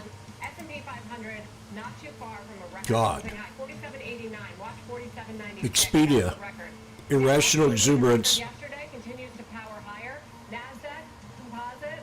Well, frickin' earnings on this thing The Nasdaq 100 did close at a record high. The trend has been are lower. double. They firm up a little bit with the 10-year yield at 3.8%. When does come out? Compared to where we were 11.2. 5%. Just earlier in the fall. Topping the tape for us this morning, that record watch for the S&P 500, a 2-year round trip for the major averages. Oh, this is huge. Buy back up to $5 billion. 47.96 on an intraday basis. 48.18. Drop, bitch. Number to watch. Let's bring in CNBC senior markets commentator Mike Santoli. Boy, there's a lot of enthusiasm and excitement. Yes. In the market right now. Is it being overdone? The rally since late October has definitely gotten the bandwagon pretty full. I would say you could argue in the very, very short term tactically, it maybe is getting a little bit lopsided in terms of bullish sentiment and how people are positioned going into the new year. But historically, first of all, we showed the 2-year charts. 2-year round trip is what you've had in the S&P 500. It was the first couple of trading days of January 2022. You hit those record highs. So what's happened in those 2 years? Well, you were at 0%. You went through an entire Fed tightening cycle, it seems. We're on the other end of it in some respects now. Economy's much bigger, earnings are higher. Even the Magnificent Seven are not yet back to those peak valuations if you look at them compared to earnings. So it seems like it's not necessarily all-time highs. We're going to tag it and turn lower. Historically, buying an all-time high has better than average risk reward. Now this is my exit idea right here. Than not buying an all-time high. In other words, than just a random sampling of market environment. I think it's an important point to underscore, which is we are at levels on the S&P now where we were before 525 basis points of tightening. So you can't argue that hasn't had any fundamental impact on the economy. Well, certainly not. I mean, like the debate is to how much it's had on the economy and how much inflation might have come down otherwise, and whether growth would have been stronger, whether housing would have been absolutely piping hot, up to this point. Come on, get down there. Turning down. So it's a counterfactual you can kind of argue about. But I think, look, when the market goes sideways or worse for 500 trading days, which is kind of what we've done, that shows you that there was a financial tightening going on, right? I mean, normally, in normal times, 2 years, the market tends to do better than flat. So I think that just by that evidence, you could say it's had some effect. I think now the question is, maybe again, if there's some sentiment give back in the first quarter, or you have to be aware of that hangover effect possibly as earnings, either they do or don't come through as planned. The question is, this is a serious support level right here. For what the Fed does next is will materialize. Well, how much will materialize, and how much that matters a lot for where stocks are trading right now. They say never short a dull market, and technically it looks very strong. Your buddy Jeff DeGraff of Renaissance Macro joined us 2 weeks ago. He said, I haven't seen this kind of bullishness in the market since 2009, where we were kind of skeptical, but it's been right. Saying, I said the same thing before this guy said it. I said it a couple weeks ago. I've never, in the 20 years I've sat here and watched this desk, watched these monitors, I have never seen a run like this, ever, into the end of the year. And I can remember every spring, every Christmas, it's irrational. It's nervousness. It's irrational exuberance. The only time I've ever seen this before was during the .com era. Now they're comparing this AI to the .com era. They said that we haven't had a big revolution and a bigger revolution than what we had during when the computers came out and we had the .com era. I remember then I wasn't trading then, but I remember Greenspan coming out and warning everybody that this is irrational exuberance, and I have not seen this since that, and that's been over 30 years. 1999.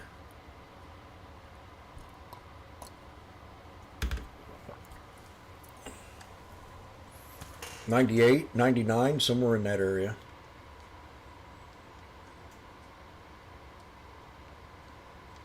And she just said it there on, so that backs my thesis.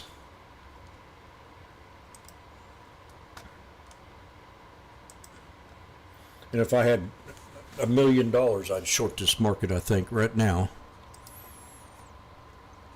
to put in the market.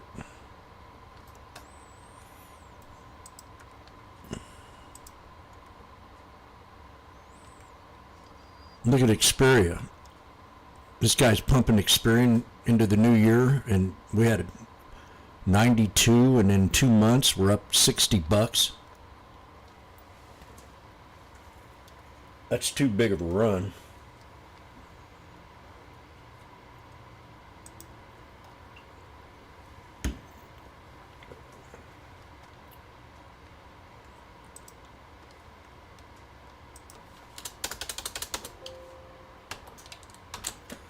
There we go. Now I got it.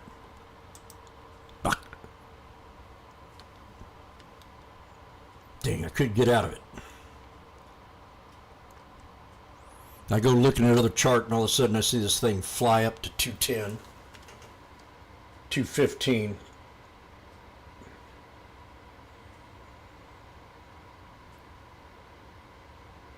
I'm going to piddle around here, and this thing's going to start to bounce. I need to get out of the trade. I'll give it just a few more minutes.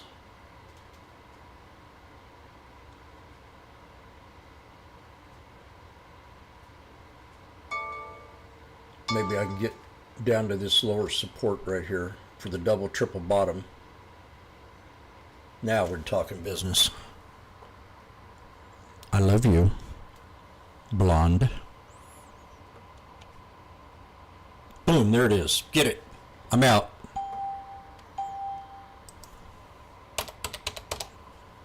Hot diggity dog. Oh my God. Ugh. Whew. Time to go hire a hooker.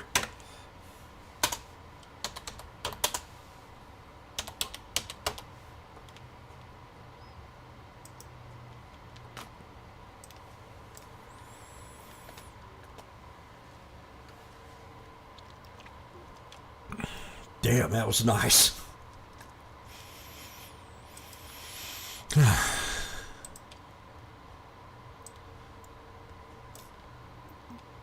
Patience, man. I waited and waited. I was about ready to go nuts there. I want this tubus and a freebie. Let me color them in. This is so beautiful.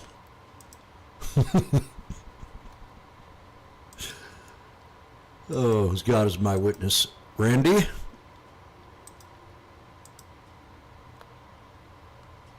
Magnificent?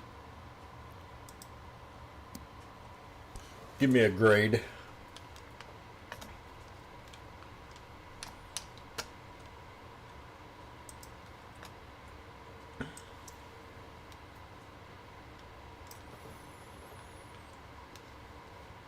And all I had was 1,500 in this trade.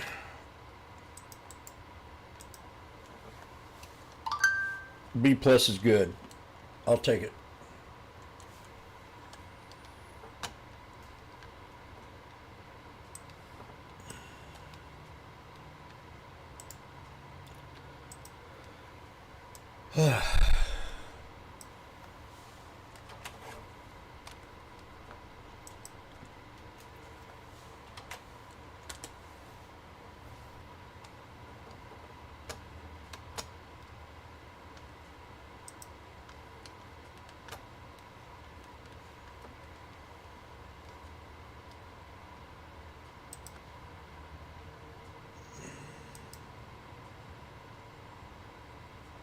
Tomorrow.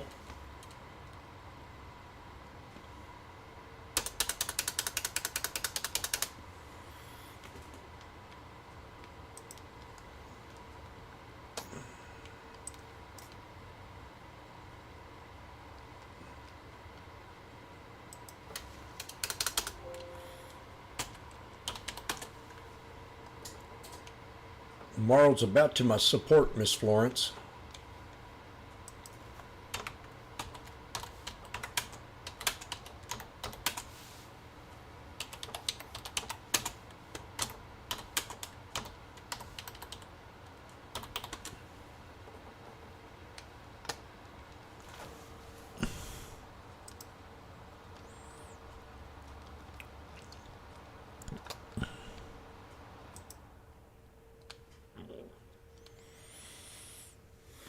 That's incredible.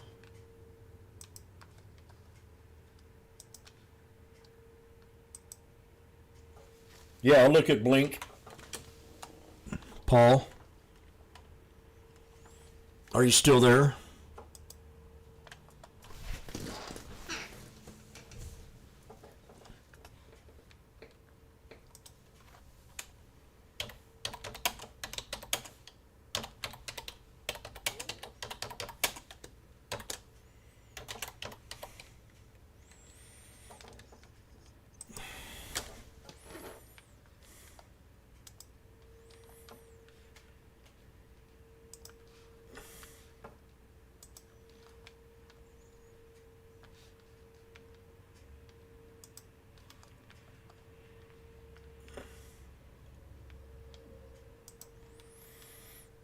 BLNK.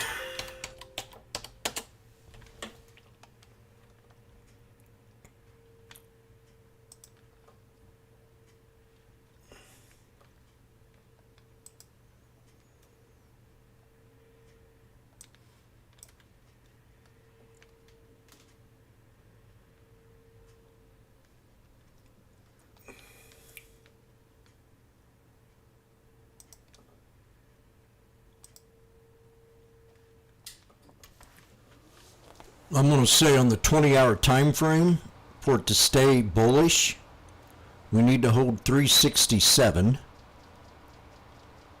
I've got an alert for 243, and we could pull back on the 1-hour time frame and hit 331 off the 200 SMA.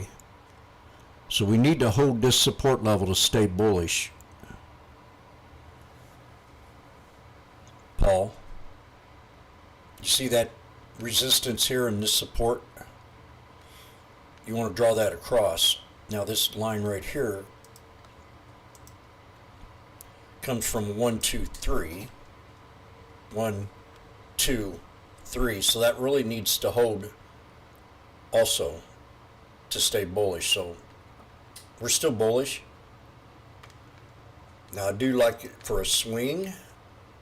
I do like this chart.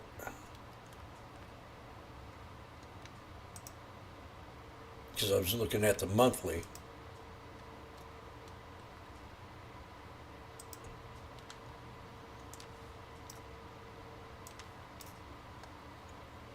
The monthly looks very... Ooh. We're very close to a support right here.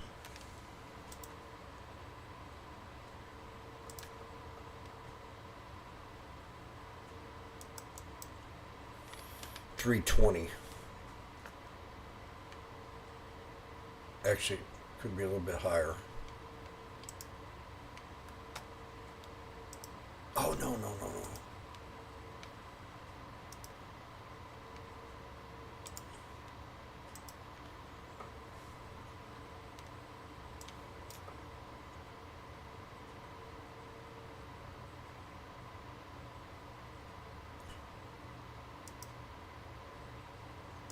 Yeah, it's pretty close. 324. 324 is the big number to hold. I'm going to use the body of this candle right here. So if we hold this today into close, and we're getting ready to squeeze,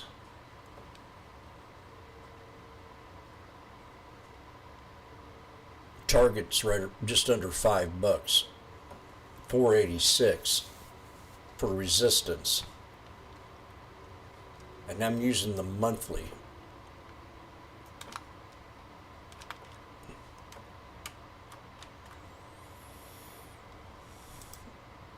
Now on the weekly,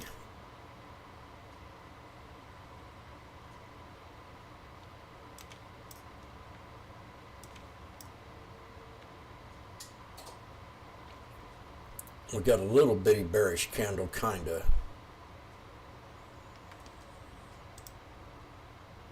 Man, I'm so excited. I thought I was going to have a heart attack here for a second.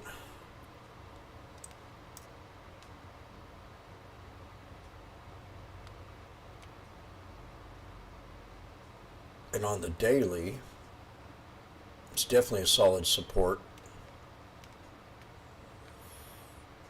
We got a inside, could be a harmony, which is a bullish indicator to bring it to the upside, and resistance to break. Long will be 420.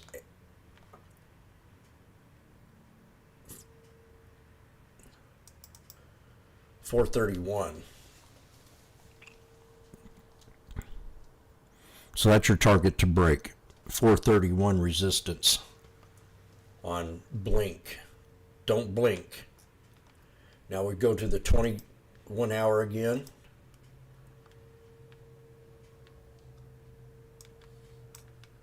There's one fallacy to this here I don't like, and that's this expansion pattern.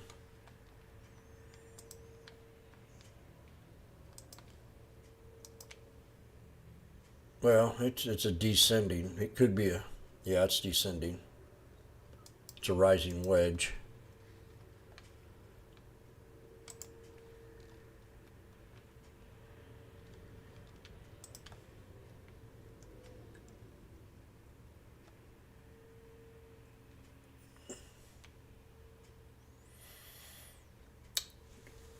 Now, this is my disadvantage of Blink, is that Tesla is gaining a lot of territory with their charging stations. It seems to me like they're getting the monopoly. So the government's going to come in and say, well, this is not fair, after they've already gave them money for it.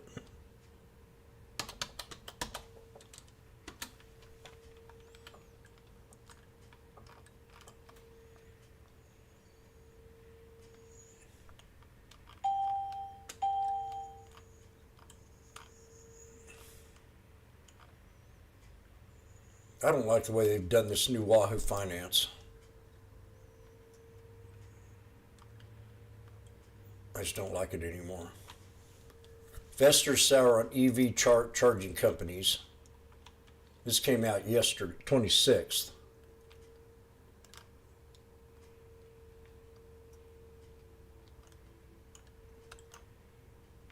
So the news is not in its favor right now.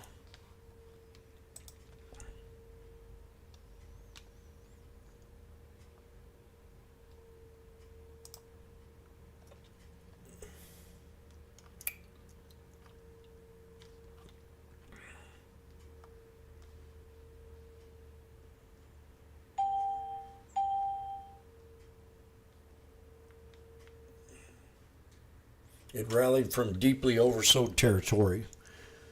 These levels may sustain in 2024.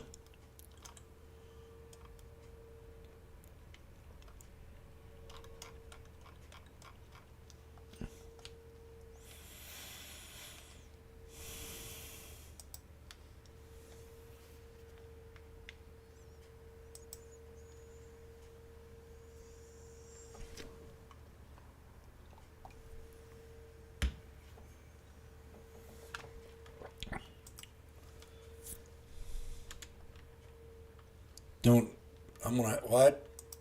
Oh, God. Oh, Jimmy said it. Jimmy quoted it. Oh, my God.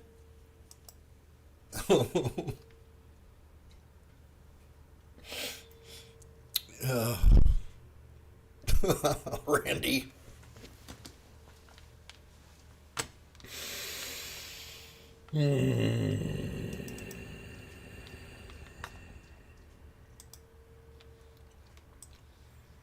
Can you imagine that?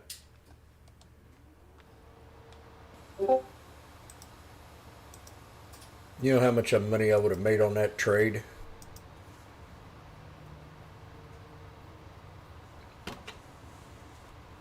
Oh, God. Here, Ethel? Elizabeth, here I come. Here comes the big one. 370.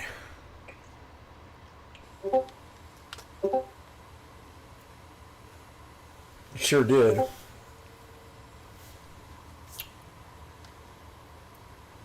Can you believe that?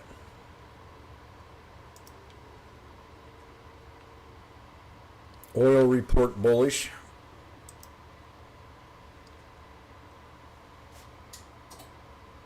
Crude prices fall again. That's not bullish. Raymond James keeps a strong buzz on the 15th.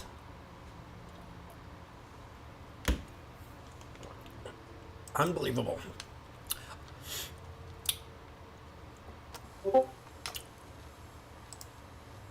I mean, this sucks. I mean, it don't suck. I got out at a good place. And it did bounce back up, but man. 1, 2, 3, 4, 5, 6, 7, 8, 9, 10, 11, 12 more minutes. I would have turned a negative 600 into a positive grand.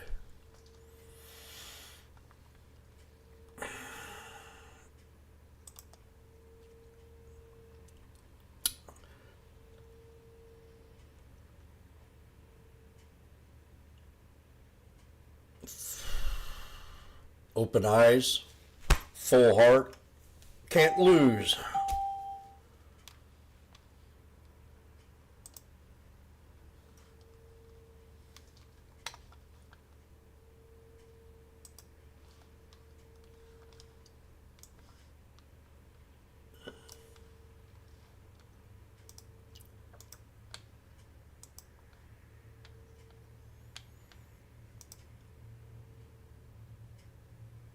This is all pre-recorded. Schwab. So when's it pre-recorded from?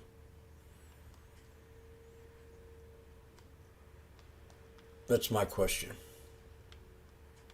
Demand, but as we turn to housing, yeah, go ahead. Tell us your thoughts on that one.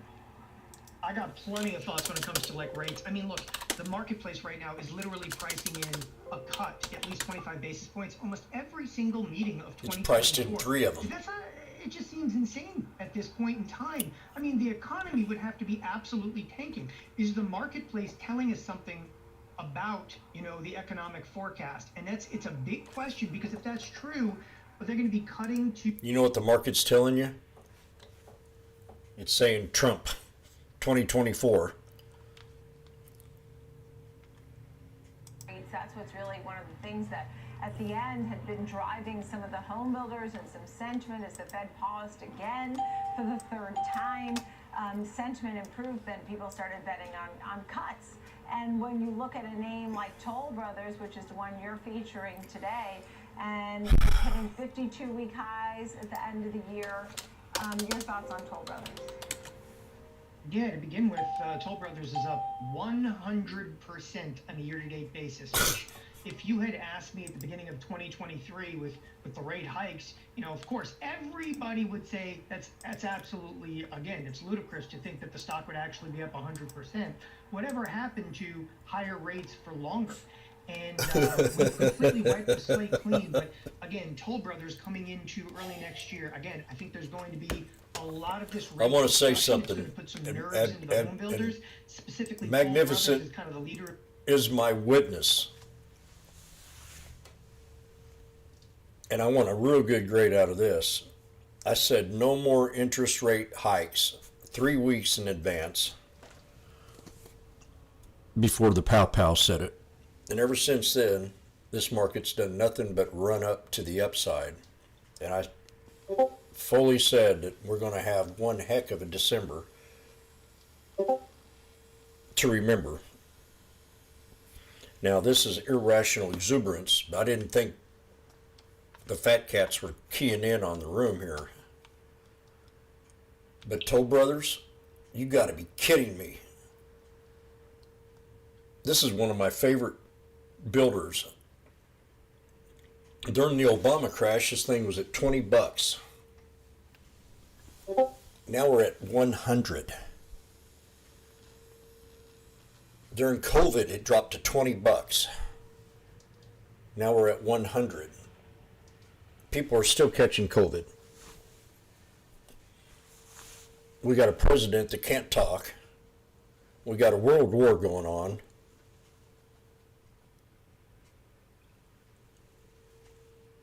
And we're at all-time high. She said 52-week high, and I said, what the heck are you talking about, chick?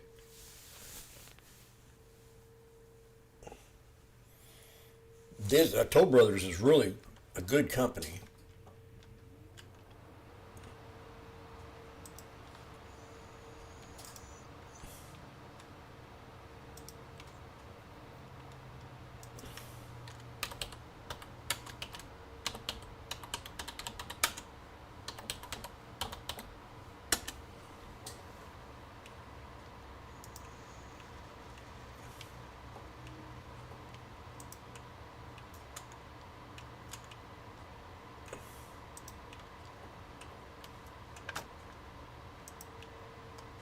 As time frame wise, adding a little bit more on. Daily candles going all the way back to June of 2022, and stock is trading around 39. Again, similar pattern. Sustainable business you've always envisioned. Look.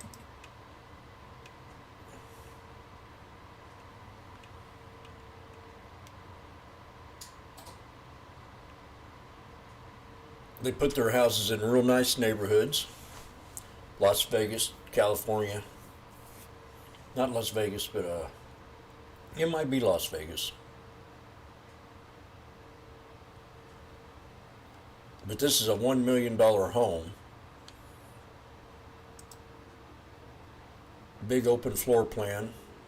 Huge ceilings. Nice bedrooms. Built with quality stuff. Great landscaping on their home for only $1 million. Got a pool in the backyard.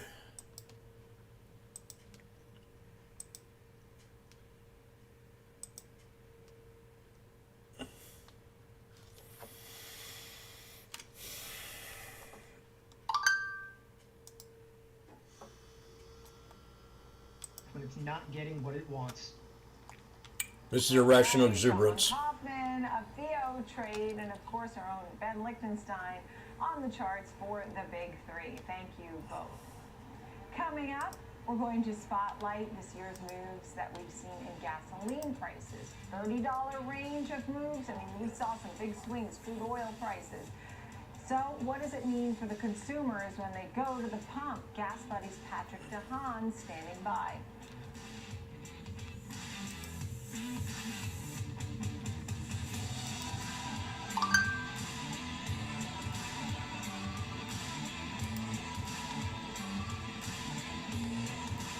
I'm going to set an alert at 105.55. Long road, but now I'm working for Schwab. I love to help people understand the world through their lens and invest accordingly. You can call us Christmas Eve at 4 o'clock in the morning. We're going to always make sure.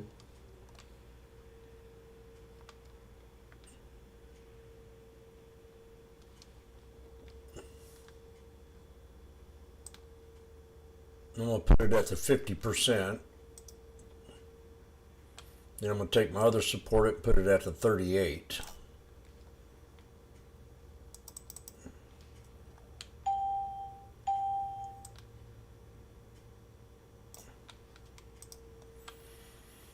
So we'll get a pullback here and take it off the 50, I think, off this irrational exuberance.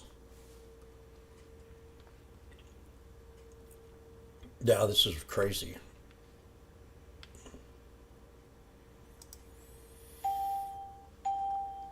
Oh, man.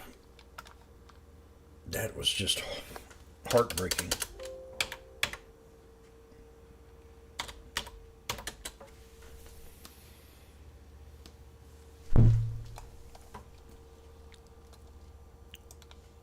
This was my thought into this here.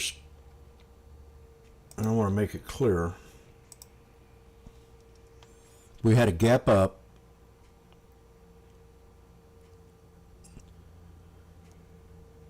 And I felt like it was just too much so close into the end of the year.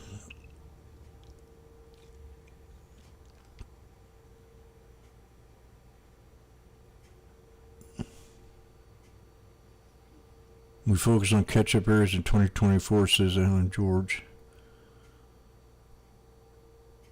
I felt my gut feeling said that was just too much. So that's why I took the trade.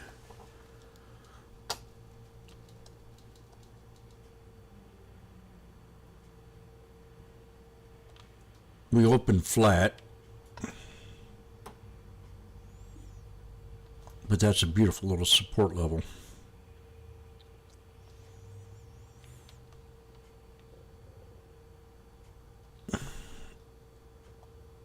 And these people are very bullish. These rate cuts mean everything to them. It's just the opposite of what we went through. And even this, all year long, all they could do was bash this market. And still yet, all year long, all they did was bash it.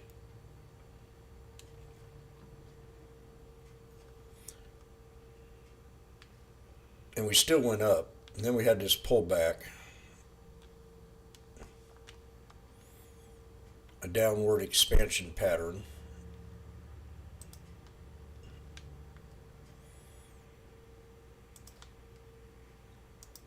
And then the fear of recession and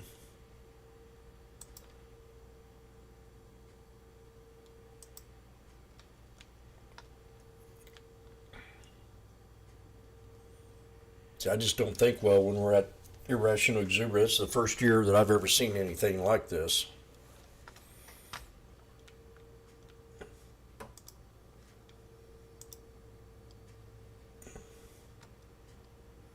And I think, the sell-off was pretty harsh too.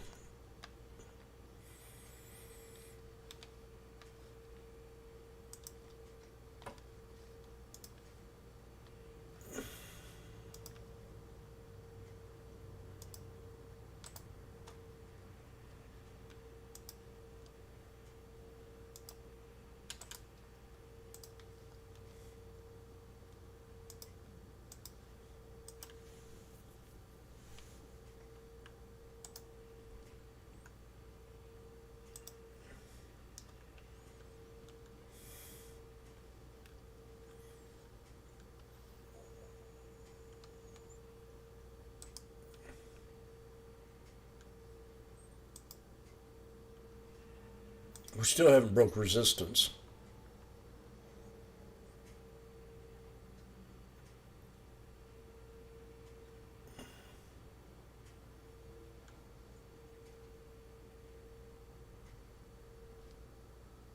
We broke the resistance on the body of my candle, though.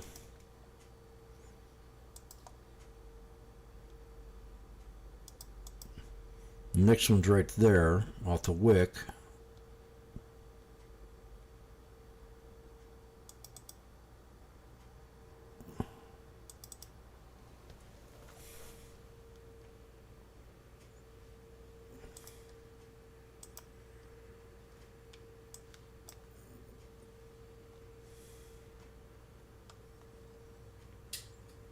I still want to short this to the 9 into next year.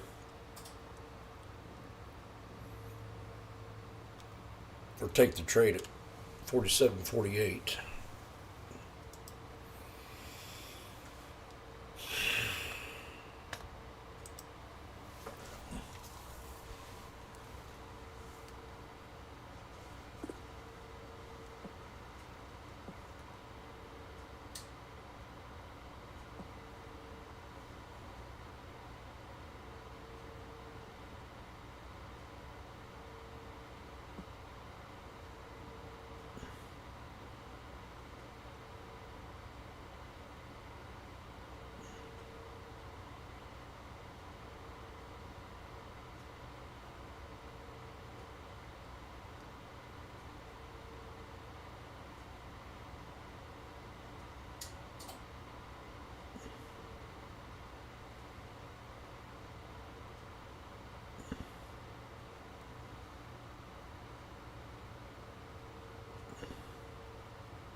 down from six or so, 6.5 last year, and now they're kind of plateauing. That kind of stuff will give the Fed some pause, unless Is this another Springfield, Missouri? that they've yet to kind of share with us. And so I would watch these kind of things going forward. I'm as a cycle person and managing cycle risk, I do not like to extrapolate. I mean, I love the good times, and next couple of months it's going to probably Is this out of Springfield? the downside. I wouldn't bank Oh, on Florida. all the way through next year, and I think that's where I would deviate from the consensus. Bass Pro Shop originated in Springfield, Missouri. Of economic cycles, do you think they can pull it off? Do you think we can get away this time with all the tightening without? Bass Pro Shop. I got a story I can tell about it. I used to be a picture framer here in Springfield, Missouri, and the Bass Pro Shop was the first. The guy that owns Bass Pro is owned Brown Derby, which was a string of liquor stores. So he's one of the richest men here in Springfield. And I worked at a place called National Art Shop on National Street, and I was a custom picture framer.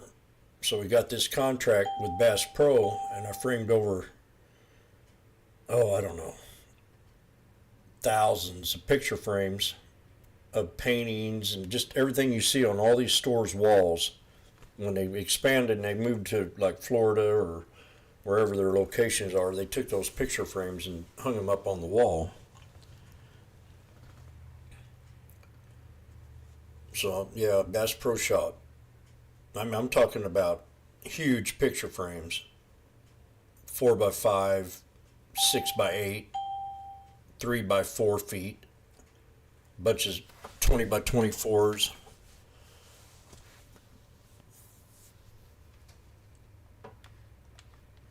But I framed a lot of their pictures.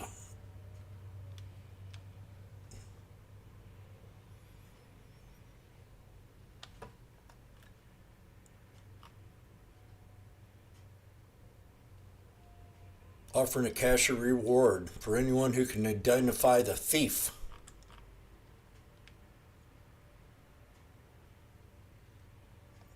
It looks like that punk that sticks his arms out.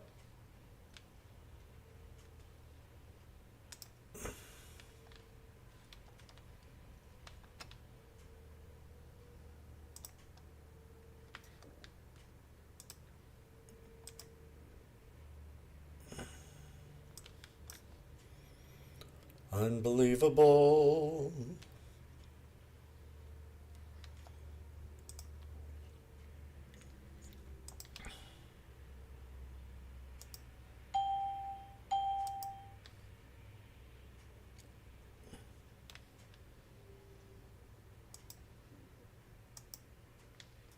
Okay, we're going to make a business decision here real shortly. Does anybody see where the support is and the resistance? I got a new one. Yesterday's close.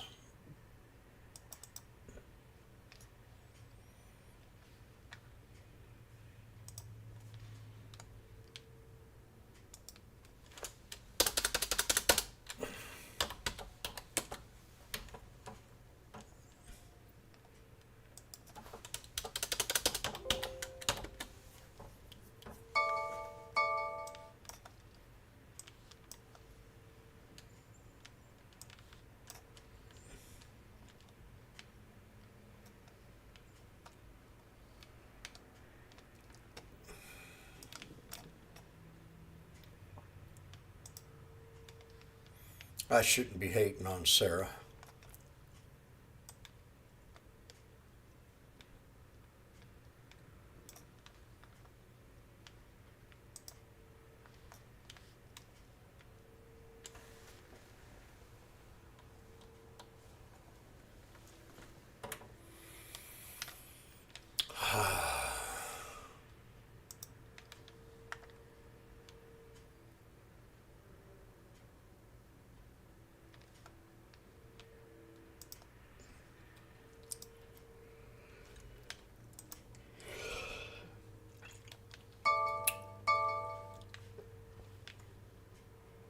79%, but the Magnificent Seven average is around 108%. So what's in store for Apple next year? Steve Kovac has more for today's Tech Check. Steve. Hey, Sarah, yeah, that's the big question for Apple going into next year. How does it return to that top-line revenue growth? And, of course, we've been talking about this for the last several months. 4 straight quarters in a row of declining sales. And on top of that, that super important holiday quarter that we're in right now, Apple says sales are probably going to be flat. Now, despite that, shares up about 48%.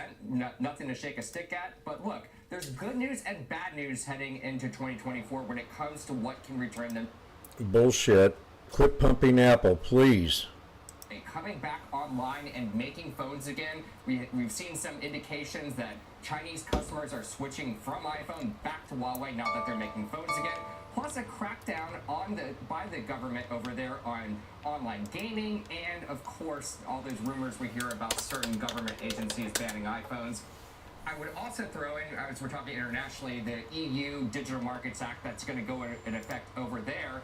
That could be really hard too. Here in the U.S., that reprieve that Apple got yesterday with the Apple Watch, still being worked out. But look, there's also some really good stuff going on here too, re-accelerating software margins because of the service business. Services were up 16% in the September quarter. So that's what we got going on there, Sarah. It's going to be a lot of struggles going on to move them forward and get back to top-line revenue growth again. What about AI? Is there going to be an AI story for Apple? It's hard to tell. We do know there was that report last week in the New York Times talking about sort of how they're training their own large language models, kind of like OpenAI is doing, taking a different approach so and paying those companies. But we really have no idea when it comes to generative AI what's going to happen there, and also how is there a revenue opportunity there? Is there some kind of AI app store or something else? We're not really sure. All right. Thank you. Steve Kovac. Thanks. And to Siri as well. Heard that. Let's continue the conversation with Wall Street Journal personal senior tech columnist Joanna Stern. Joanna, welcome. Like Meta, we had the huge sell-off in 2022. That brought that price all the way back down to 215 levels. These people were frothing at the mouth. I was frothing at the mouth when I alerted Meta, I said, God, man, we're down here at a 215 low.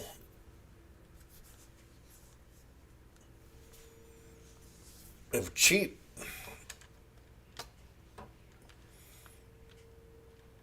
And within 1 year, we V-bottomed right back up. In the future, with adding this technology and preventing patent disputes with other types of companies that do other types of healthcare sensors and software. Got it. They've been pumping the heck out of Apple here in the last 3 days since that iPhone debacle. The watch debacle. The releases and the gadget. What do you see? Is there a needle mover coming? I definitely don't think it's the Vision Pro. That's obviously going to be a big story for Apple in 2024. But even Apple I'll buy is it not at 181. expecting there a mainstream hit. As Tim Cook has said, even at the introduction of that, this is the beginning of the journey in spatial computing. And this is a step there. I think Apple believes in the future this is going to be a big product category. But at $3,500, it's not going to be the mainstream hit. But eventually, we're going to see that. You know, they did this with NVIDIA. And we've been hearing about NVIDIA for almost 4 or 5 months now, how it's going to break to 260. 650.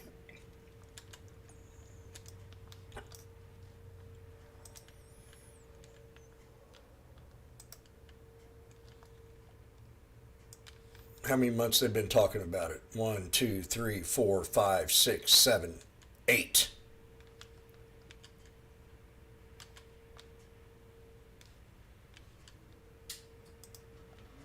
Every single day.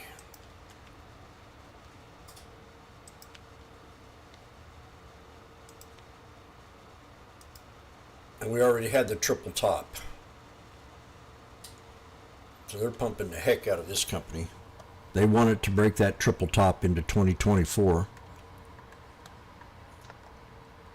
And they've been beating it hard.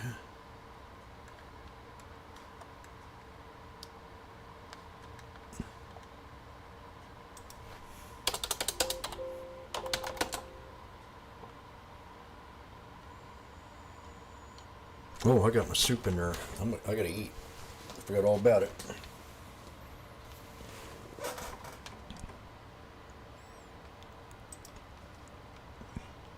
Got it. And then I asked Steve about AI. Any sense on what's being developed there behind the scenes? I don't have a strong sense, but they got to do it.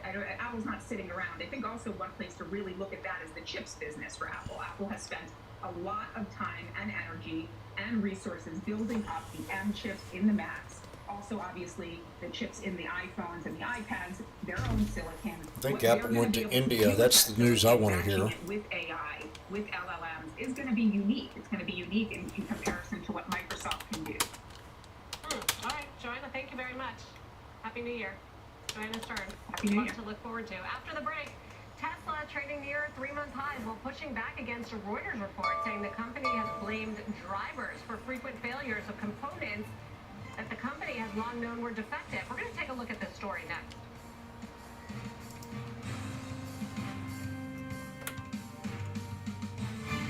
Insight, analysis, opportunity. A look behind the curtain of what's really driving the market. Money Movers is now online. Follow us on X at Money Movers CNBC.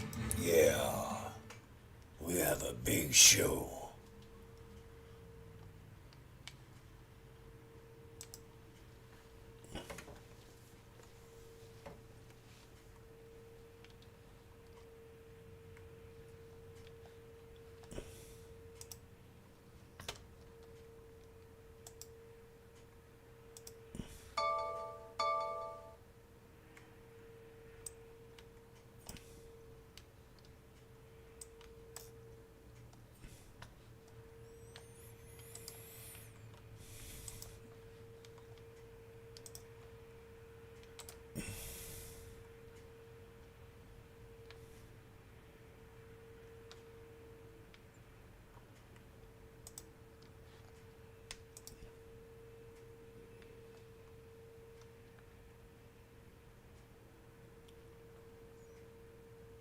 I think we can come back down one more time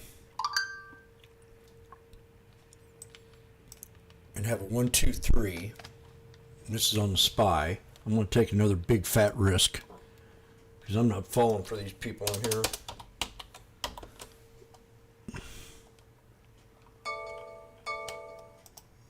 December 29th. The 477 put.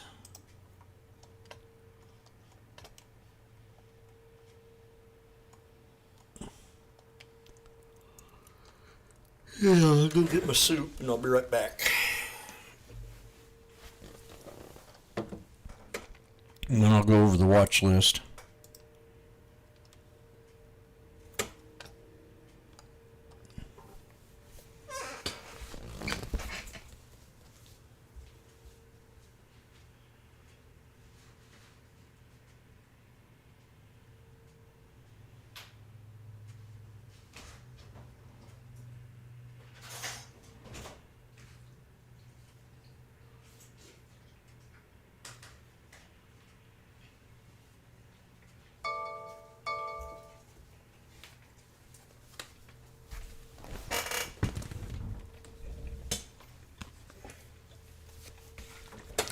$477 put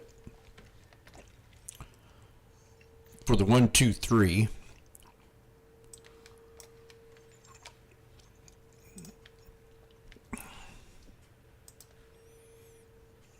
The body of that candle to the body of that.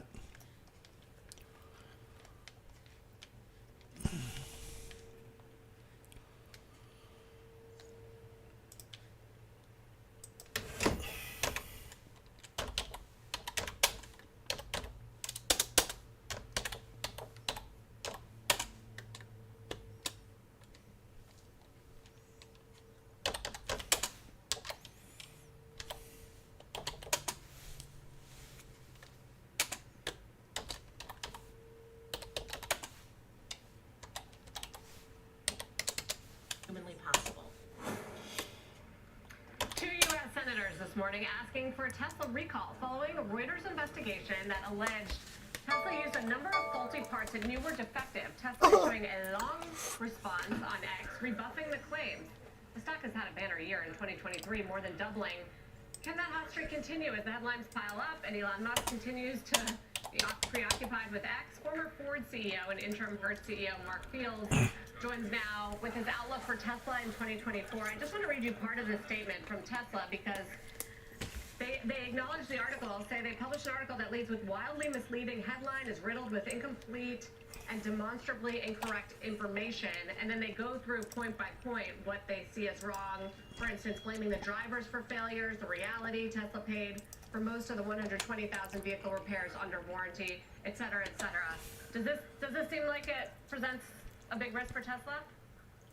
Nope. Well, Sarah, you know, every car company has their issues on quality around vehicles. I think the interesting thing about this is they do note that they've repaired about 120,000 vehicles. That's a large percentage for the number of vehicles that they have in their, what they call the car park, all the vehicles that they have out there in the marketplace. That's the thing that sticks out. When you have that large of a percentage, you know, usually where there's smoke, there's fire. And listen, as you know, Sarah, in the article, Tesla does not have a communications department. So, you know, trying to kind of work with the writers to kind of clarify things before they come out with, that's not Tesla's MO. So, you know, this is part of the ramifications of that. I was wondering if like this came from Elon Musk himself. I'm not sure who's running communications there. As far as the stock performance, I mean, Mark, there's a lot of optimism around delivery numbers, which we should get next year. What's your sense of demand? It was a year that we expected demand to fall off, and it did a little bit for EVs, but not so much for Teslas, especially with the price cuts. That's right, baby. Yeah, you're exactly right, Sarah. I mean, beginning of last quit year, bashing Tesla them. got very aggressive with price cuts. It depressed their margins, but it did increase their volumes, and I think that's partly reflected in their stock performance this year. And that's exactly what I said would happen. Some of the established automakers like GM and Ford and And others, they bashed it who have, you know, because recently they, announced that well, they're cutting the back prices. They're not going to have that much money. investments. That's also helped the stock. And I think as you look at 2024, And I said, think no, it's gonna be it's another going to increase growth, volume. and trauma for the company. Probably less so on growth in 2024 because there's no new high volume products. Anybody that's And owned a who knows business when the would know drama that. will be either more or less depending upon. In fact, we listened to a guy yesterday on here on Schwab that said his daddy put in windows. He put in windows in buildings, and he was undercharging 3 times as much as the fat cats were charging at $400 a whack. He was doing it for $100 a whack, and it made him. It put money in his pocket. He had more business than he knew what to do with. And it's the same thing when I had my frame shop. And the people up the street were charging $320 for a 16 by 20 with a 6-time markup, and I only had a 3-time markup, and I was selling the same exact frame for 120. And that was good. That was good money. I mean, a markup is only supposed to be like 45% back in the old days. I mean, if you made a profit of 45% on a markup, that was real good. But these people, they're marking it up 300 to 400 to 500%. You could eat that up. And I had so much business, I run 2 shops out of town. They said, why go here and pay $450 for a frame when you can buy it at Picture Frames Plus for $125 and get free installation?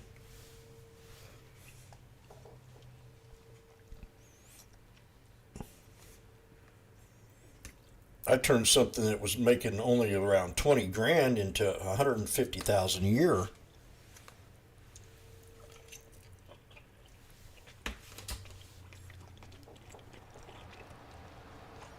But maybe slightly less. And here in the And I got US, the put here. Sarah, as you know, the U.S. is Why'd you continuing take to that? evolve the Because it incentives for struggled EVs, with the and 200. This year, 2 big important things. One is it ratchets up the requirements for assembly and the type of elements. Where are you that are taking used it in the to? batteries. So you're going to see a few vehicles, including, you know, the Tesla Model 3. I'm going to take it to the shoulder long-range line. version, which will reduce the incentives. So, you know, at the end of the day, I think for volume in 2024, I think you're going to see the industry That's my exit idea. continue to provide maybe more incentives. It'll be interesting to see what Tesla does now that some of their incentives will go down. That's an inverse head and shoulders with a two-headed snake. Pull that price lever again. I also wonder about the competitiveness of the market in China. News today that Xiaomi is unveiling its first EV to compete with Porsche and Tesla. BYD, Chinese competitor at the lower price point, I think set to surpass Tesla very soon, maybe this quarter, as the largest seller of EVs in the world. What's happening in that market? Well, as I mentioned earlier, it's been very supported by the government going back 10, 15 years now, where they wanted to lead in electrification because they weren't leading, obviously, in internal combustion engines. They missed that opportunity. They weren't going to miss it this time around. I think what you're seeing in China is, you know, some intense price and product competition. And, you know, on the one hand, for negative for Tesla is, you know, that's their biggest market, so they're facing the competition up front. On the positive for Tesla, listen, when you're competing at the coalface with these very, very good competitors, it forces you to become good in that market, and then you can take those lessons learned in your other markets, like the U.S. and Europe. So that's actually an advantage. It feels pain in the marketplace, but they'll learn a lot and they'll apply it to other markets, whether it's cost, marketing, or product. Do you have a surprise pick for the winner of 2024? Tesla? Well, you know, I think General Motors is going to be coming out with two very important products, both I don't even want to hear your General Motors. price versions of their Equinox EVs. So, you know, it's showtime for Mary Barrett if they can perform. And I think, you know, Tesla will continue to grow. I think the interesting thing, We get out of the trade once we get close to this trend line. You hear me?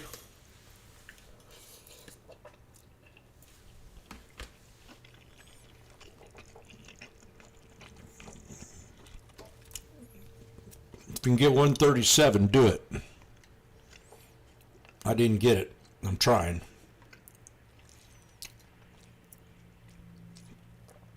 You got 3 black crows. So this is going to make a decision here real soon. You could get out right now. If you got in at 127, get out at 135.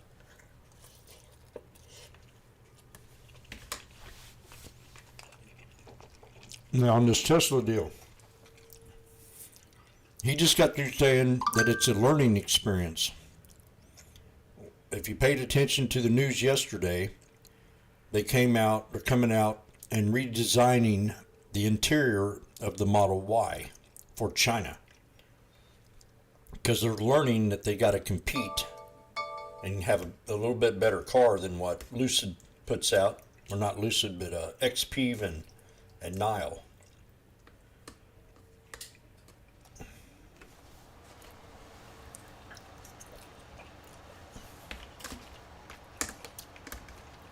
Nile has an advantage. They have what you call a battery swap. And I would see probably Tesla doing that real soon.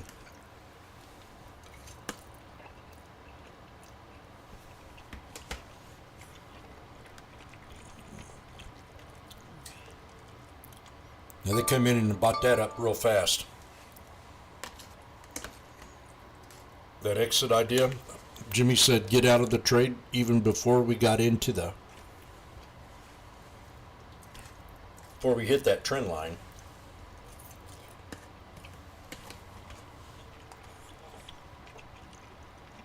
On a career security rally. Now Josh Brown is a good trader. What you're basically seeing is people who don't want to get fired from the asset management business in January. And we see this in years where there's just enormous performance going into Q4. A lot of the things that people were worried about end up not happening. And then all of a sudden, professionals look at their asset allocation, look at the degree to which they're trailing whatever their benchmark is. For some, it's the Russell 1000. For others, it's the S&P. For some, it's the S&P, but in real life, it's actually the NASDAQ because they pitch themselves as growth managers. But this is a phenomenon that takes place across the entire spectrum of professions on Wall Street, whether you run a mutual fund, closed-end funds, separately managed account, wealth management CIO, outsourced CIO. You might be somebody that's at a family office. It doesn't matter. In the end, you cannot have a NASDAQ up 50%, cannot have an S&P 500 up 25%, and be sitting with the amount of cash that a lot of people are sitting on. And that's why last week we had the largest single-day inflow of all time to the SPY ETF. That's not delicate. That's not a sniper rifle. It's a shotgun. It's get me in. I don't care how. We'll figure out the particulars after. And it's... He is 100% right. Last year, only 15% of asset managers made a profit. They were worried about keeping their job. That's why we've had such a good run. It had nothing to do with anything else but that. Can you imagine 15% of all these hedge fund managers only made a profit?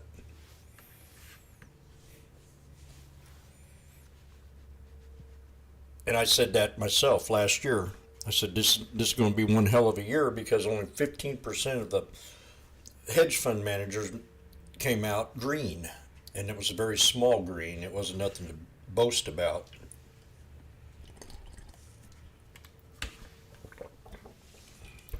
And he's right. He's 100% right. They don't want to get fired from their job.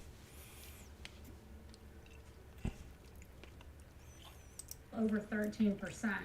And so if you can make the S&P, which is very different than the Dow, get over that all-time high, and we still have this narrative around this soft landing that the Fed has done, I think we will continue into January. But I do have a sense that as we get later into the year, especially February, getting closer to that March meeting, I think once if the Fed does not decide to cut rates, which I don't think they will in March, I think that's where you're going to see more volatility as the market has to push out its 6 to 7 rate cuts per year, which I just think is just too bullish or too ebullient that the Fed would actually do 6 or 7 rate cuts and we still have a really strong economy. Yeah, Bryn, by the way, we're just showing the audience right now while you're talking, less than 1% away from the record close, I believe 0.5% away from the intraday high. Kevin Simpson, I'm going to come over to you. What do you think about some of the action we're seeing in the market? And just a complete sidebar, a lot of Philadelphia energy here on the show. Like I said, Bob Pisani's right here. You need to give some of that to the Eagles, Frank. I think it's absolutely Santa Claus, Josh. I mean, come on, don't be a cynic. The portfolio managers aren't going to try to do anything from a momentum trade or window dressing or year-end manipulation. I mean, that would be crazy.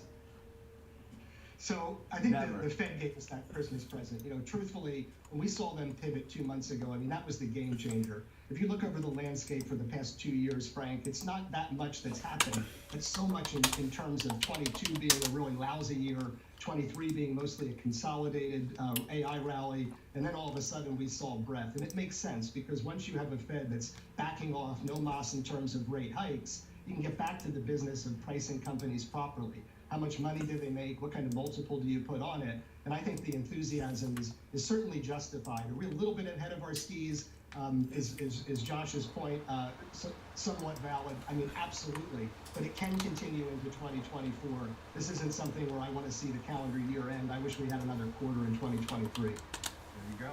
Farmer Jim, over to you with the last word on Santa Claus rally, not a Santa Claus rally. Again, Josh Brown says it's keeping financial managers employed rally. He's right. Well, he's certainly right about that. And you can add to it that nobody wants to sell winners with 1.5 trading days left in the year. And by the way, with 1.5 trading days left in the year, I'm not sure whether we qualify it as a Santa Claus rally or not really matters. I think what Kevin just said is what matters. The question is, do we continue into 2024? And not just do we continue, but do we continue with the broadening of the rally? Because if you measure the S&P 500, you know, it's basically flat over 2 years. You know, it went down on the perception of a recession that ever came.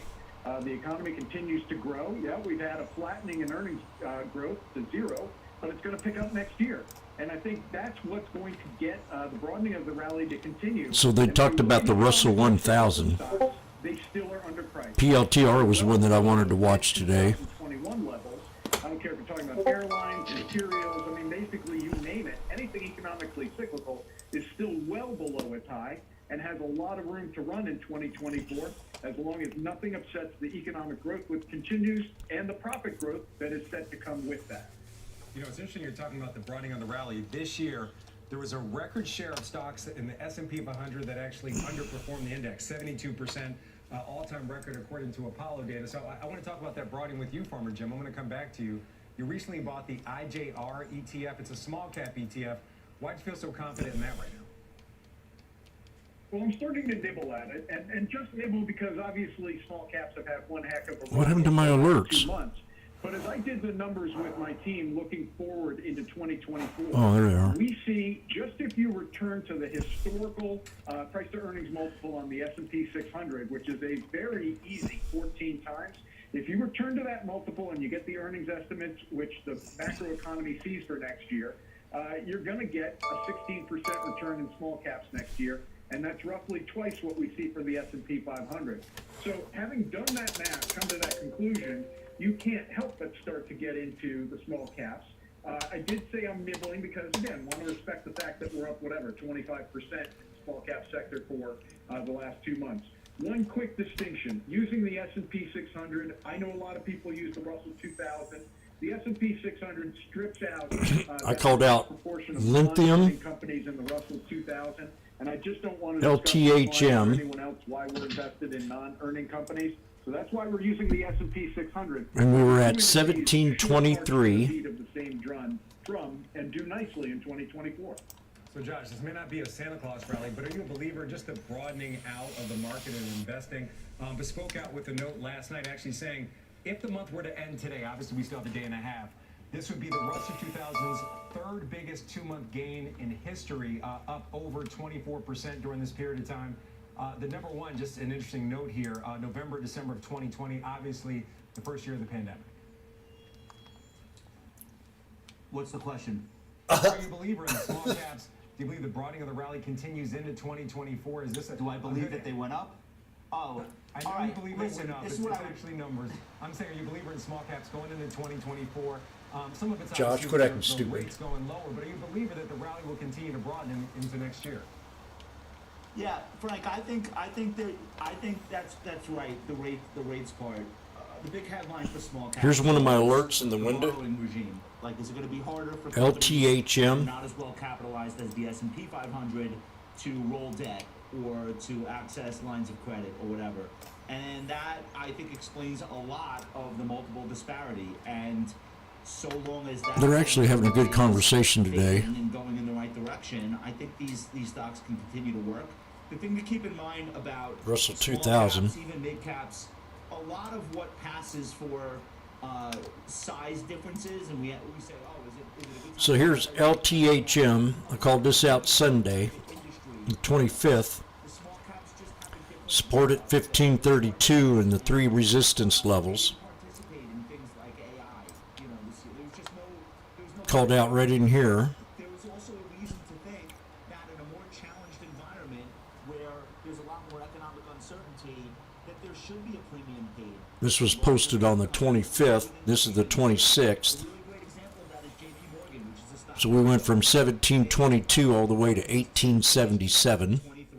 When we get their Q4 earnings, with the largest single-year profit for any bank in American history. And the market cap was gigantic going into the year, and it only got bigger. And I think that there were reasons for that. They weren't competing for that same incremental dollar in deposits against other banks. They didn't have to worry about that. They're almost a treasury unto themselves. So there are reasons for large caps to remain the place that you want to be, but small caps can work also. The last thing I want to say to you on this is, very simply put, there are a lot of people going on television halfway through the year saying all the gains this year are just 7 stocks. The implication is that when those 7 stocks take a break, the market's in trouble. Or when those stocks fall, every other stock will fall. But the other possibility, the other way this could go, is a resolution where the smaller stocks catch up. And you didn't hear a lot of that kind of talk, but that's in fact what actually happened. And the backdrop is a VIX that's remained under 25 for 202 straight trading days. That is the longest streak going back to 2019, which was also a great year for the stock market. So you've got declining rates, you've got the US dollar falling, you've got earnings uncertainty starting to fade, you've got a low VIX, you've got all those pieces in place. There's no reason not to believe in small caps right now. None that I can think of. So Britton, over to you. Agree, disagree? I mean, I think Josh laid it out really well. I mean, I think we ultimately coming into this year, it's like we felt we were very late cycle, that the Fed would not engineer a soft landing. But I think when we reflect back on the year, it's like we had so much fiscal stimulus that we still have so much fiscal stimulus going into next year. And so I think with like small and even mid caps, those small and mid cap industrials that don't have a focus on China, that have a focus in the US, there's still going to be billions and billions of dollars that the states and the municipalities are going to have to spend in 2024 and 2025. And so I think there's definitely a place. I would be more specific on small caps. I would focus on stocks that have a high free cash flow. And so I would take Jim's trade of IJR with the S&P 600 and put a free cash flow yield overlay. There's an ETF. We don't own it right now, but it's a great ETF that does CALF, that adds a free cash flow yield on top of that. So then you're somewhat hedging your bets, that you're not just focusing on rates falling to have small caps go higher, but you're actually focusing on companies that have durable free cash flow, and to Josh and Jim's point, that are also at a lower valuation. So I definitely think like S&P equal weight, free cash flow yield, smaller names can outperform just the broad market as a whole, because it's still, even though there's more than 7 names, you still have a huge disparity between the RSP, the equal weight, and SPY. All right, so again, a reminder, we're watching the S&P 500 Frank, right will you humor me and let me break in? You know, I'm sorry. Jim, give us a second. We got Bob right here. We want to get to Bob, and we're going to circle back. Screw Bob. All right, so again, as we're watching the S&P, less than 1% from its intraday all-time high. The question is right now, what could go wrong in 2024? Joining me, as I mentioned, and right here at Post 9, Senior Markets Correspondent Bob Pisani. Bob, it's great to see you. Happy holidays. Pleasure. You're taking a look at some of the worries. I don't know you to be a glass half empty type of person, but you are. Now, Blue had an offering on the 20th, so that's not good for a stock. Now, the pumpers would use that as a mechanism to maybe bounce the stock. Me, I will not trade a stock that has an offering. Why? Because I have no cash. They have an offering because they need cash. So this is called a pump. And you're going to get all the pump rooms involved in this. So if you go to trade a stock like this, you're taking some risk. The pumpers will definitely trade this stock. Here's got one here with 17,000. This guy's put 20 grand in this stock right now. And he's probably alerted the room and said, hey, I'm getting in blue, but I want it to pull back some. Or he's going to say, blue looks nice. I'm going to jump in it.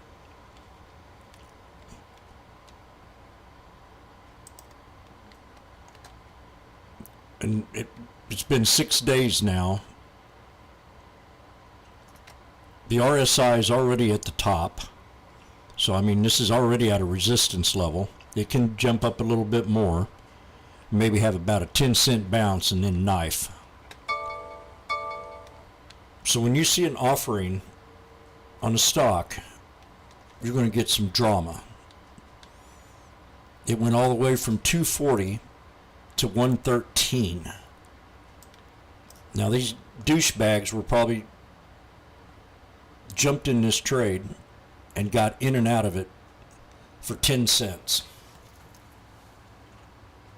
They could have probably bought 100,000 shares at 10 cents. Personally, I will not trade anything like this. Not if it has an offering or a split. Split, the only good benefit about a split is that it lowers the float. And these pumpers trade low float stocks from $500,000 to 2.5. anything above the 2.5 million, the stock will gain more respect. So if you can get into a low float with 25 million, you will have less volatility. But when you're trading, so you got to know that when you get into the game, that this is a pump trade, and you don't want to take the risk unless you're fast and you're on the if you get in it, you need to watch it and get out.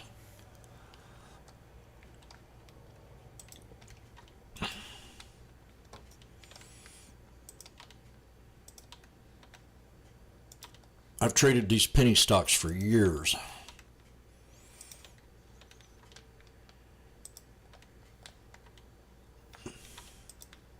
Let's go with a 3-minute here.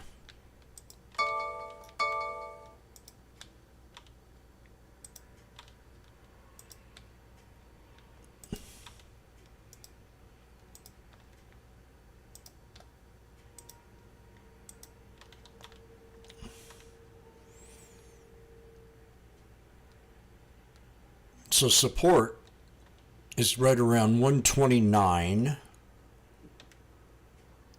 That's where I'd set my alert at 130.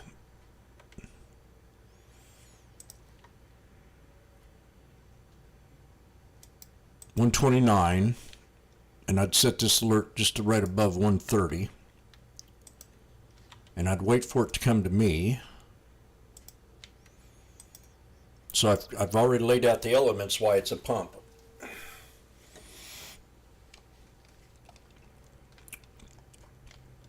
And we'll just watch it and see what happens. In fact, I'm going to raise this up to the bottom of this here head and shoulders. Change it to 135.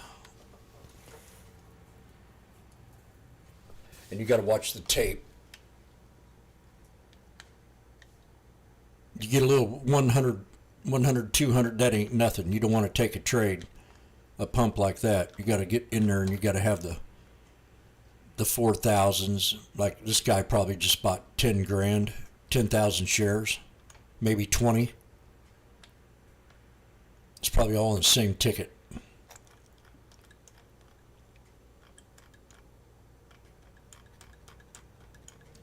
Tape reader. Vegas and I were very good tape readers.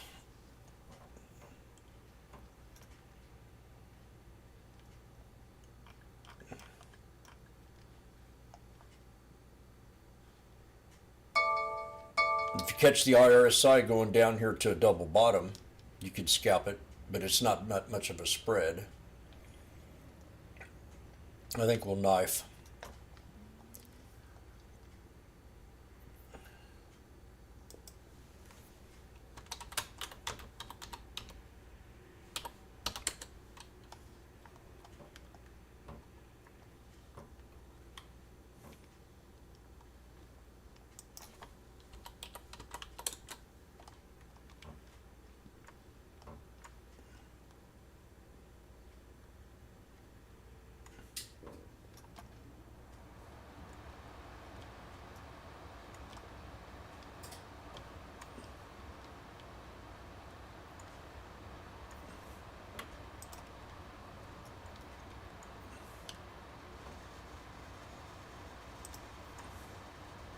I'm waiting for Apple to knife.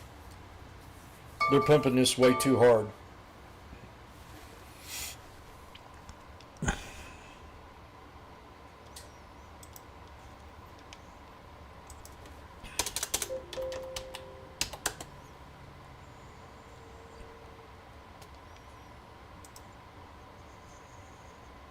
Probably George Soros told him to pump it. I'd rather take it down here at 160.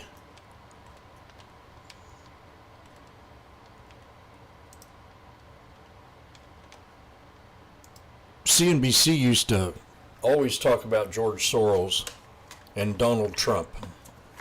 Donald Trump would get on CNBC once a week and give his analysis of the real estate market.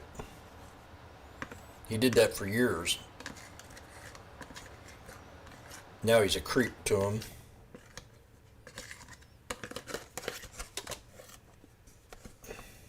George Soros used to be mentioned a lot out of CNBC, but they don't talk about him no more either.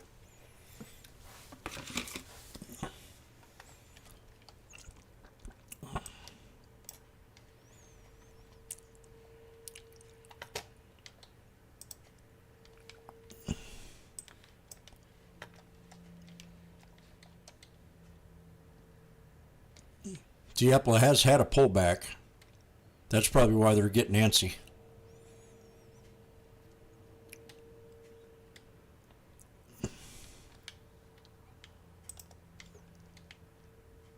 Here they are on Apple again. God, it's nonstop. Return to growth.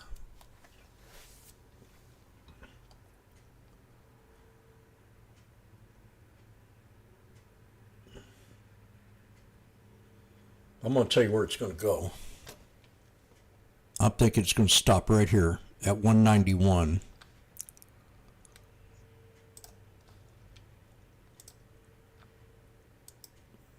Like I said yesterday, Apple is the worst stock to trade.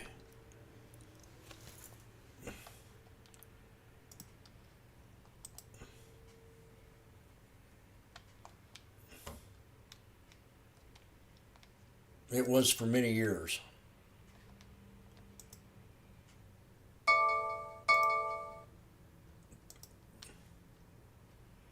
They're probably pumping it for Buffett.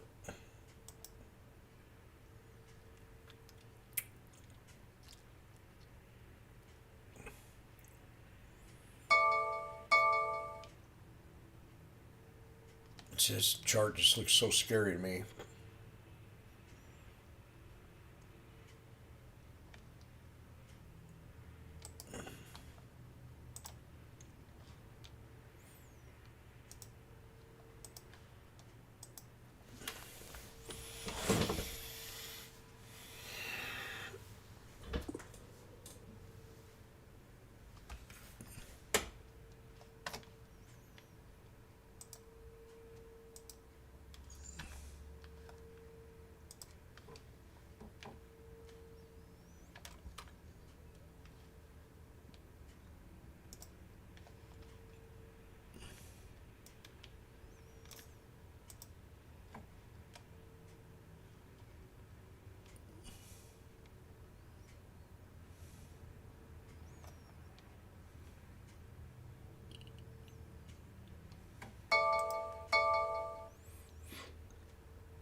Mobot.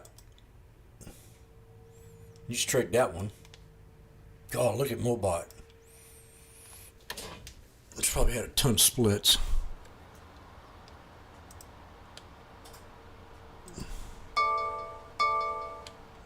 Mobot's popping today. Crude oil down. Now, Mobot.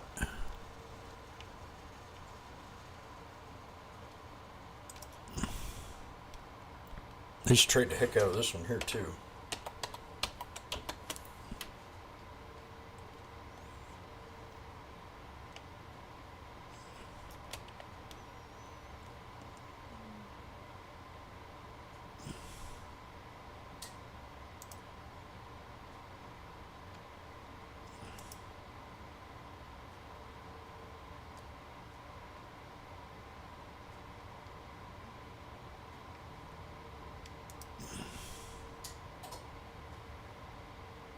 So Mobot, someone said alert at 143.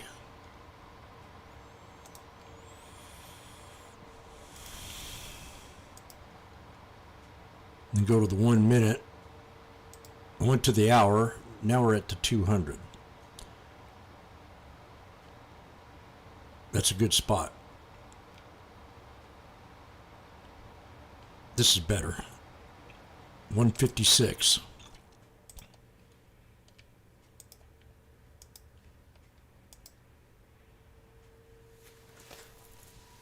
That opened up price there. It's a yin yang. So I think we'll see 156 on Mobot. So they're pumping Apple.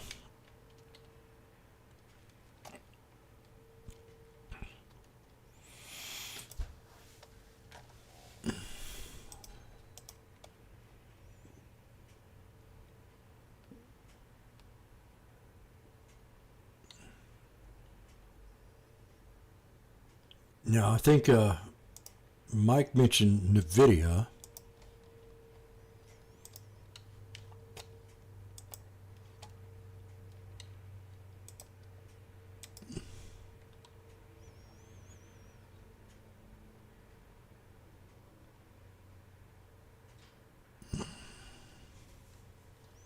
That could probably drop some.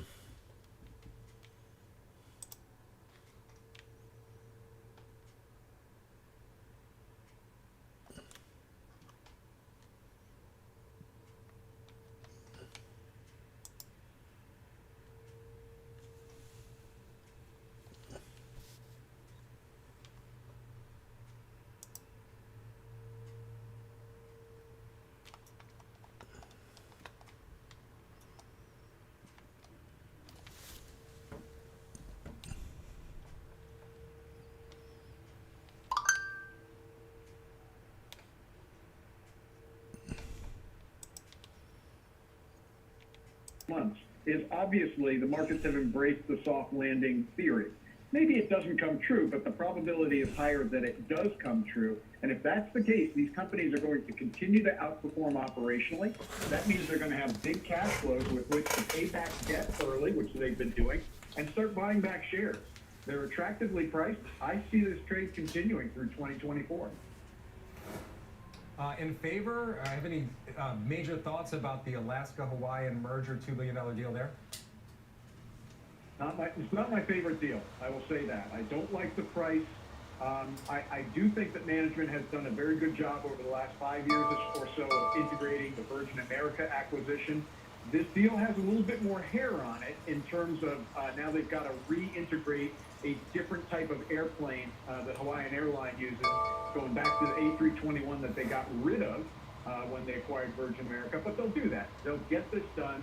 It expands them. It opens new markets for them, particularly in Asia. I just don't like the price. But you know what? The market's gotten over it, and so have I. All right, Brent, I'm going to come over to you. A bearish call on FedEx and Piper Sandler, basically saying they're approaching the lower end of an emerging price channel. Also, FedEx, important to note, if you go to the CNBC stock screener, it was one of the most overbought stocks in the market just about a week ago. It's kind of eased back from those levels now. Yeah, I mean, I don't own FedEx, but it's one I'm looking at because if you look at it technically, and sometimes it's like you have to say what's priced in. I mean, the stock was at 280 after the earnings report. What's interesting is the 200-day moving average is right around 245. It got close to that and has bounced nicely off that. So it seems like the stock wants to bounce along that 200-day moving average. And so this is a name I'm looking at to potentially buy and sell some calls because you have some increased volatility. So it wouldn't be a long-term investment, but I think a trade over the next few months, I think it's a little bit overdone. And a lot of the bad news is priced in. Upside volatility, which is good for selling calls against names. All right, FedEx shares up about 0.75% right now. All right, let's go over to the headlines with Pippa Stevens. Pippa, over to you. Hey, Frank, the Israeli Defense Force said it's reviewing strikes at Al-Maghazi refugee camp in Gaza. The IDF reported that Israeli fighter jets hit 2 buildings adjacent to its intended target over the Christmas weekend and likely caused unintended harm to additional uninvolved civilians. The statement said that the IDF takes steps to minimize civilian casualties. Gaza's Ministry of Health claimed at least 70 people were killed during this strike. North Korean state media reports that leader Kim Jong-un ordered the military, munitions industry, and nuclear weapons sector to accelerate war preparations. He reportedly said the order was to counter what he calls unprecedented confrontational moves by the U.S. And BlendJet is recalling nearly 5 million portable blenders over laceration and fire concerns. Federal regulators said there have been dozens of reports of injuries. The notice warns that the BlendJet 2 portable blenders can overheat or catch fire, and their blender blades can break off during use. Frank, back to you. All right, our Pippa Stevens back at CNBC headquarters. Pippa, thank you very much. All right, coming up next, our call of the day. It's a big pharma stock that surged over 40% this year, and one firm is laying out the next catalyst call for it. The committee's take when halftime returns.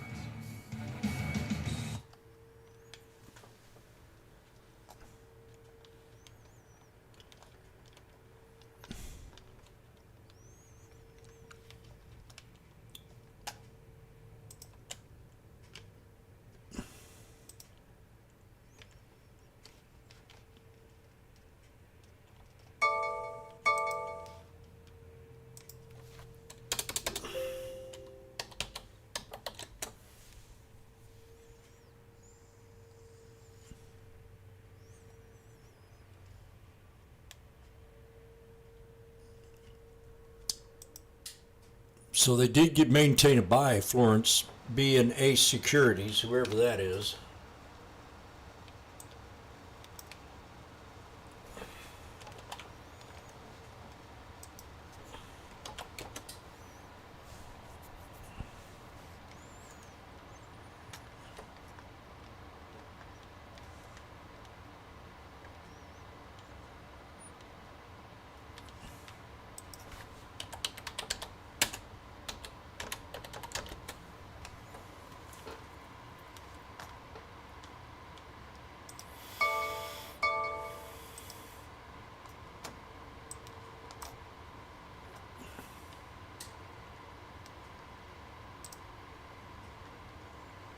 You see the volume slowed down a lot. So he got his pump out. Or her.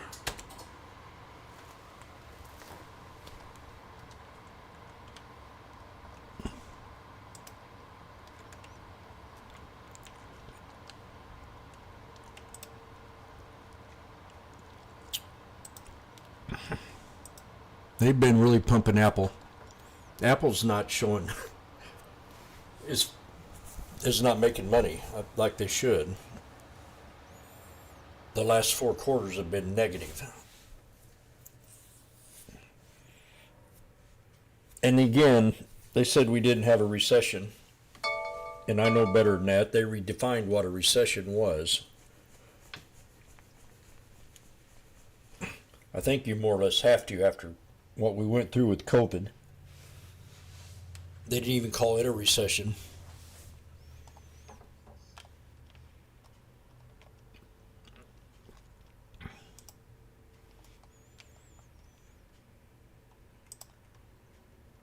So AMC. We are back here on halftime now to our call of the day. It's Vertex Pharmaceuticals.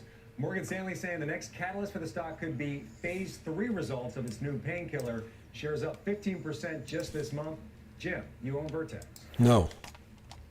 Yeah, Vertex has been a very good winner for me. I do think there are more gains ahead. Now let's address a baby elephant in the room, which is the multiple, high 20s forward multiple. I get that it's expensive, but that said, it's entering an entirely new market with pain management, and it's a big, big market. The drug that they're in trials for apparently does cure pains, but without the addictive effects of opioids. God. It's a huge home run. It's a huge market. There are some questions, frankly, about the trial design and the lack of a placebo in the trial. And I think, frankly, those trial questions are a reason why the multiple is actually not higher. However, all that said, that gives you the opportunity to buy here. And just as a little bit of backdrop, this is a company that is known as a one-trick pony in terms of owning the cystic fibrosis market. They're doing what you want a one-trick pony company to do, which is expand in other markets. It's not just pain medicine. They've also got a sickle cell anemia drug that they've developed with CRISPR that's set to soon hit the market, and that's going to increase their revenues and earnings as well. Nope, not for It me. might even be understating how big this market could be. This is supposed to be comparable to hydrocodone or Vicodin, that's the brand name for it. Right now, currently in America, over 130 million prescriptions for hydrocodone products Of course, there are some serious opioid and addiction issues there. 388 maybe? I know you recently sold out of the biotech ETF, the XBI. Or the top of the third crow. Vertex? Yeah, I mean, well, obviously Jim owns the name. I think he walked through it great. I think it was relates to biotech, you know, these individual names like a Vertex, or I mean, I own an AbbVie, which is like a biopharmaceutical. I think those are the names that I want to be in. Obviously, I sold XBI like 2 weeks before it has had this massive run. I think in the 90s, it's come a little bit far too fast just on rates coming down. But once again, I think these individual names, Jim said the other day, he's more buying the acquirers. I'm in the same camp as I own AbbVie. You're nut. Excuse me, Kevin, I want to come over to you. What about something off of you? We have our Delivering Alpha Investor Survey. So according to the survey, we asked them which of 2023's weakest sectors has the most upside potential in 2024. Healthcare was number one answer. 56% of respondents, which includes all of you, believe that it was healthcare, followed by energy. I want to come over to you, Kevin. What's your take on healthcare in 2024? I know you do own some healthcare, Merck and J&J. Yeah, I think that this survey's got it right. We were expecting healthcare to do well in 2023. It lagged. You mentioned we own Merck, we own Johnson. It's a good Johnson, spot, though. We own United Healthcare. We have exposure on To the break traditional out. pharma side of things. But you're looking for companies with tremendous free cash flow. And from, as Bryn's point, if they're looking at acquirers, there's plenty of potential out there. So generally speaking, if you look at healthcare as an underperformer in 23, we also expect it to do well in 2024. We're happy with our positions here for sure. So do you believe it's going to be one of the leaders going into 2024? You just think it's going to have better performance than it did this year? Yeah, you know, we thought it was going to be a leader in 23, so I don't want to put my foot in my mouth twice. I still think that Megatech is going to be the leader for 2024 if we've got to go into one sector. I think people will pay up for growth, and the AI, we're just, you know, touching the tip of the iceberg there. But energy is the number 2 in that survey, and we think energy can do really well also on a snapback trade. So it wouldn't surprise me to see healthcare do well, but no, I don't think it'll be the best performer in 2024. Yeah, certainly. Energy, actually seen a big boost ever since the Fed paused in mid-December. All right, coming up, our chart of the day is one of the worst performing commodities this year. It's down 80%. How the committee is positioned in the space. That's coming up next on Halftime. What was my ambition when I was starting out? Survival. I love the word. I'm really, these people on here,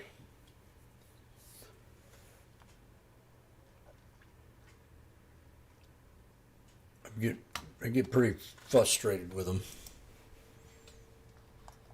They pumped Apple up here at the triple top.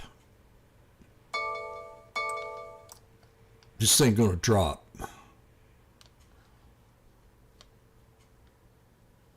They must have forgot about the watch.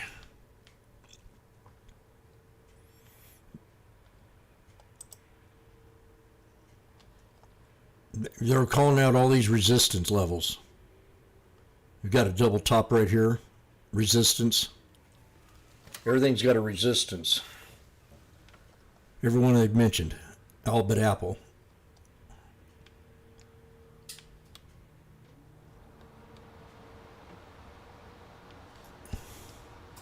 Then they badmouth Tesla.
A long response on X, rebuffing the claims.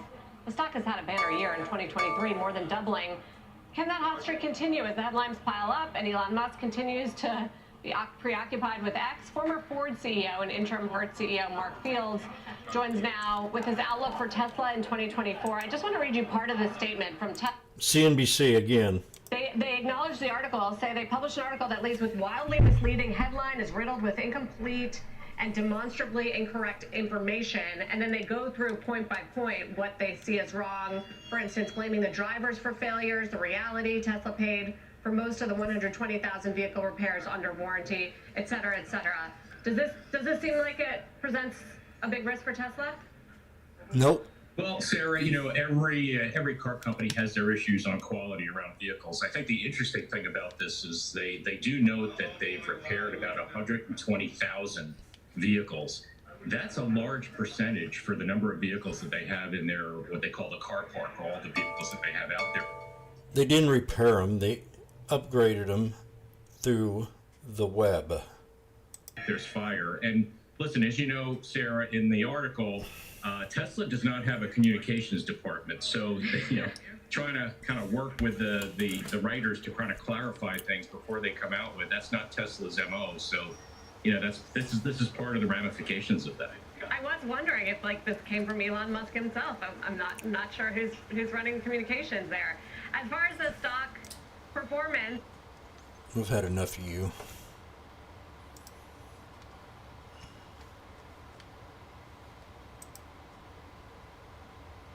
Live into this month, but still in the red for 2023. Frank, back to you. All right, Pippa. Thank you very much. Our Pippa Stevens. I like to hear him Great bash national Apple. Exposure in this area, Albemarle and Brazilian miner SQM. Yeah, and so Chilean miner, and so SQM, we own this in our commodity portfolio, and as Pippa stated out, you know, lithium was down 80%. We own the companies, and so That's the one I just talked about. With these commodities, you definitely have to size these right. We own both copper and lithium. I think what's fascinating is both Albemarle and SQM are up 30% in December. So you've definitely seen them part of that energy on the upside.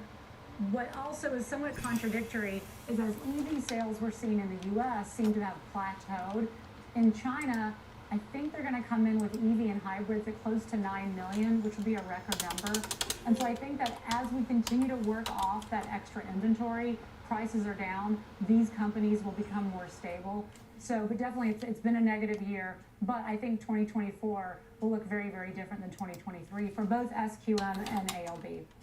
So Jim, you have some exposure to these tech commodities as well with MP Materials Corp.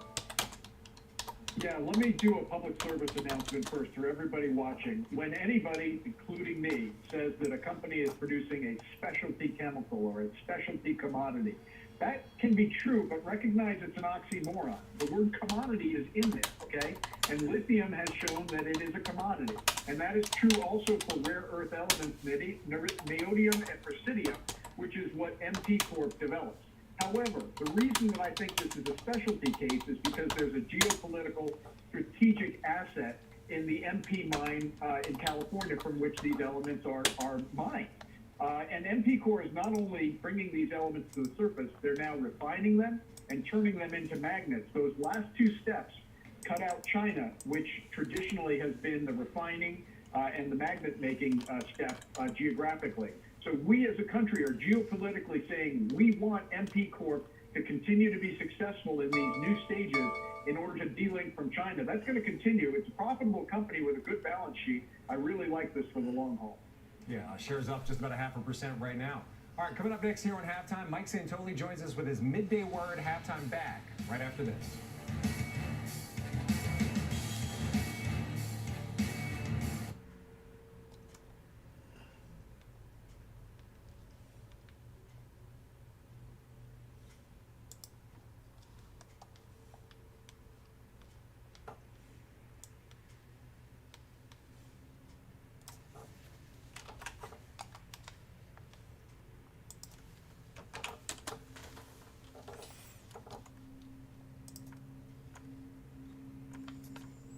Man, there was a lot of selling right there.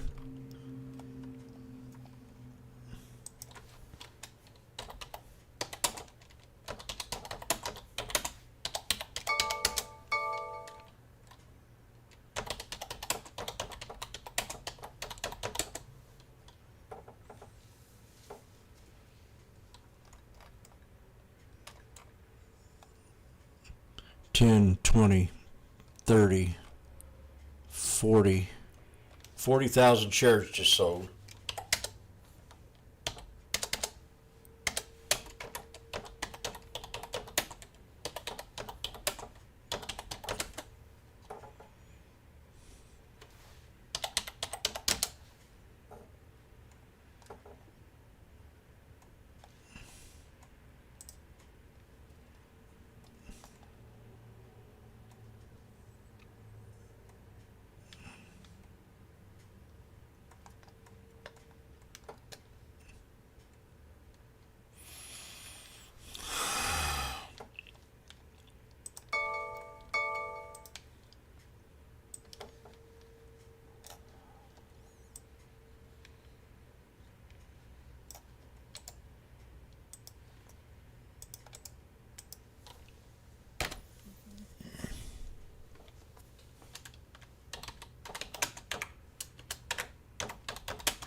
On halftime, senior markets commentator Mike Santoli joins us now with his midday word. And I think the midday word might have to be inching, or here in Europe, centimetering. I don't know what they do over there. Yeah. But we're pretty close to a fresh record high on the S&P. Trudging in that direction. Yeah, in fact, if you were a holder of the S&P 500 and you just reinvested those dividends, you're already at a record high in your portfolio. So we're pretty much a whisper away from it. I guess the question is, what do you do with that? How do you interpret it?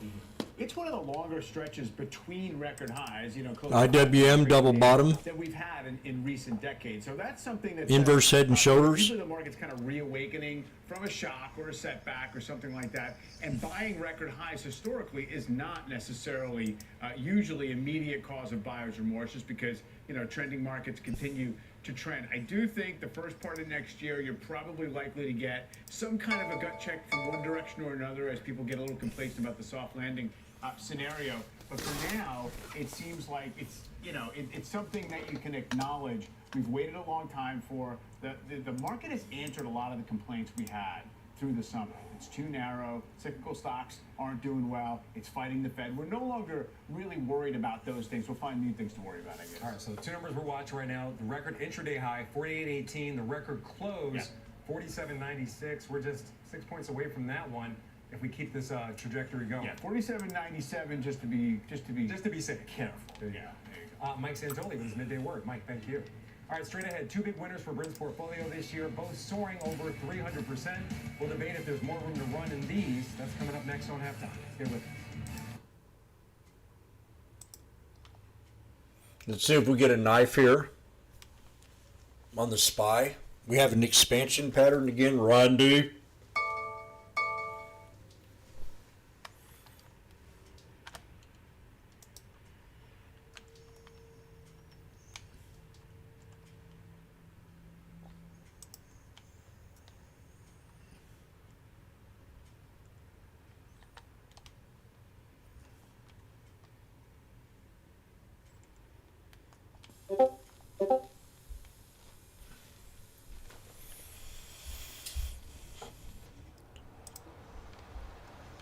That freedom ring.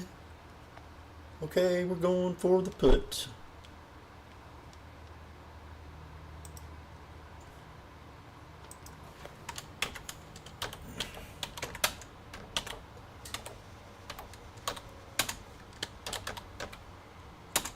Make sure I got the 29th.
For business. All right, welcome back to halftime. Thank you for your Two business. Big winners this year, jumping off the crypto rally. Huge gains for both the Grayscale Bitcoin Trust and the Grayscale Ethereum Trust. Brand, do you think this rally, does it continue into the new year? Well, obviously, there's obviously a lot of a fever pitch about an ETF coming out. And but so I think we all need to be very transparent. I didn't buy this in January of 2023. I've owned this for several years. And so I went and looked.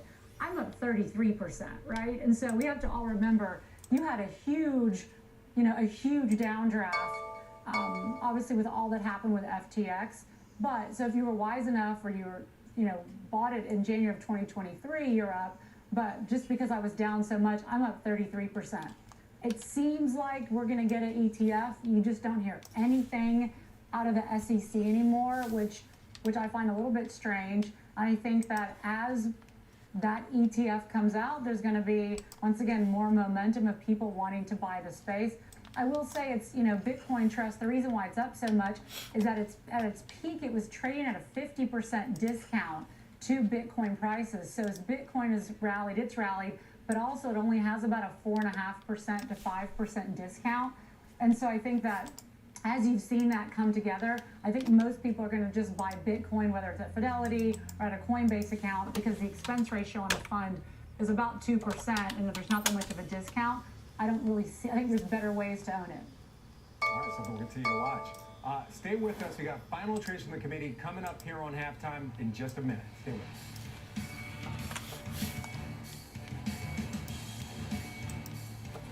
Are you following the Halftime Report podcast?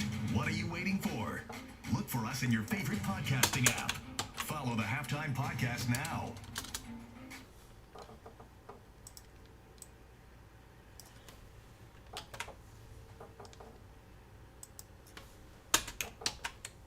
What the heck? What have I done?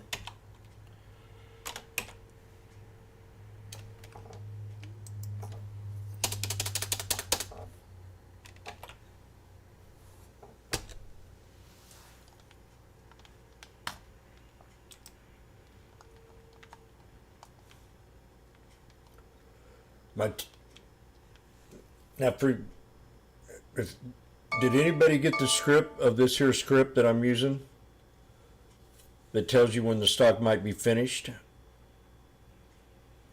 or when it's called the Ready, Set, Go?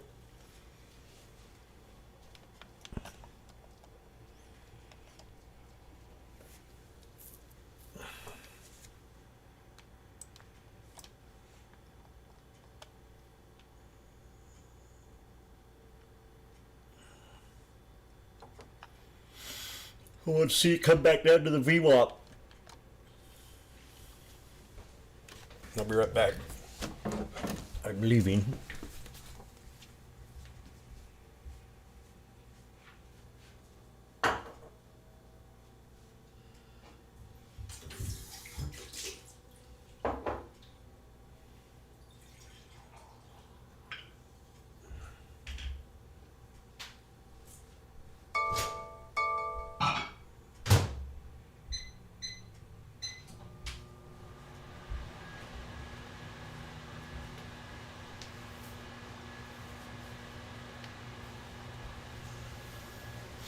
Have a double bottom up the VWAP.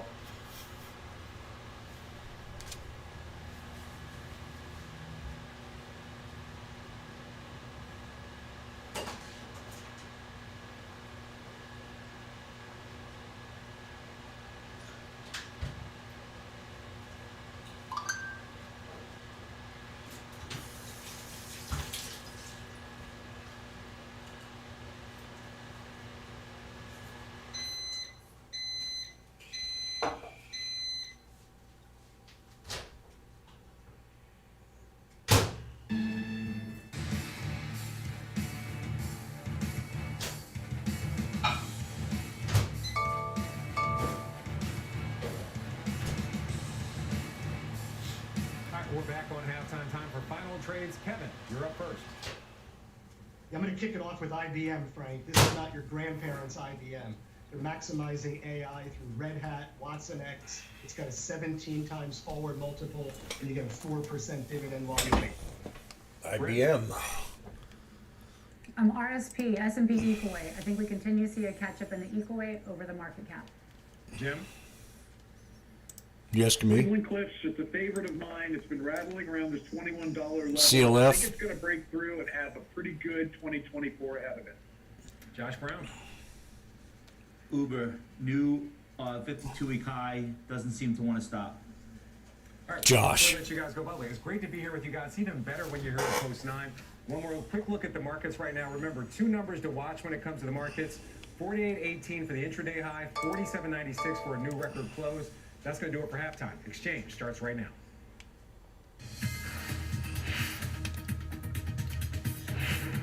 Thank you very much, Frank, and welcome to The Exchange. I'm Kelly Evans, and here's what's ahead. Yes, a record high for the Dow, a near record for the S&P, and our market guest says the gains can continue.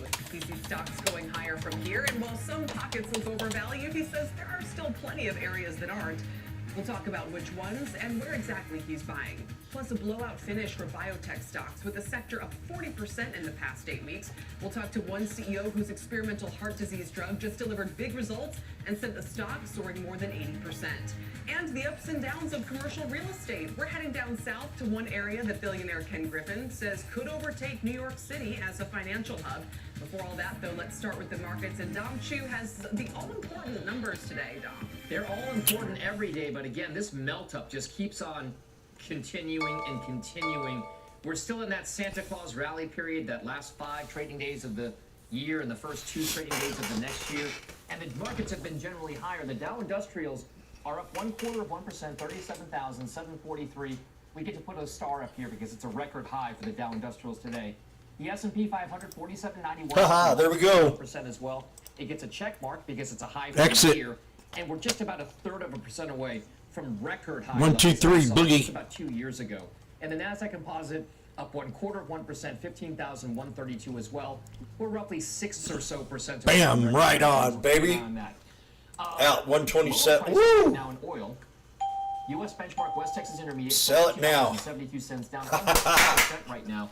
On some easing I love concerns trading what's SPY. happening in the Red Sea. There are some fewer attacks. It appears as though some of the efforts Look at that. attacks on vessels in the Red Sea are maybe having some effect. So some optimism there. Oh, boy. Prices lower on the session. World benchmark WTI or U.S. benchmark WTI That is and good. benchmark Brent both lower on the day so far. That is magnificent. And then an interesting slate of stocks that are more I'm cyclical telling in you, if you nature. want to make a They're lot of money, now trade SPY with very high Bobo. on the hotel side, Caterpillar, Industrial Machinery, Builders First, construction materials, and KLA Corp on semiconductors. At one point today, though, Kelly, interestingly enough, each of these stocks. Shut up. 1, 2, 3, baby. Nailed it.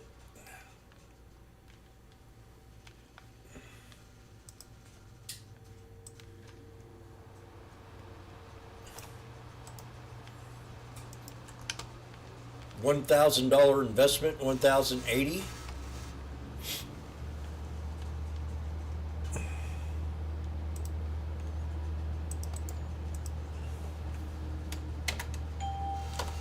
Randy, I told you.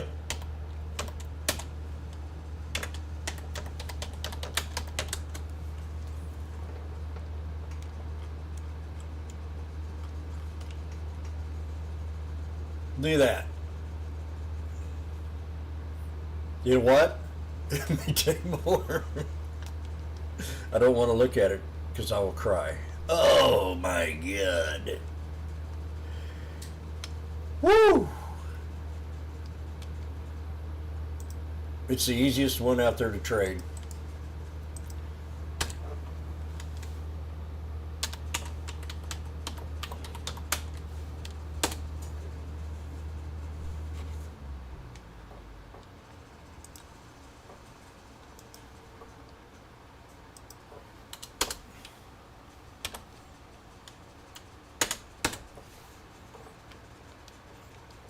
Old McDonald's had a farm, E-I-E-I-O. And on that farm he had an expansion pattern, E-I-E-I-O. With a moo moo here and a moo moo there. Everywhere a moo moo. James Howard? Yes. How did you know? No. Josh on CNBC.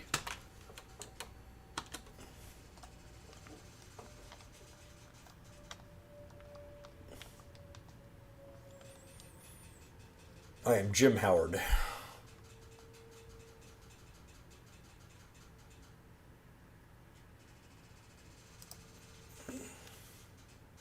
To cut rates. I think if you see a lot of rate cuts, that's actually bad for the economy because that's an indication that things are slowing more quickly.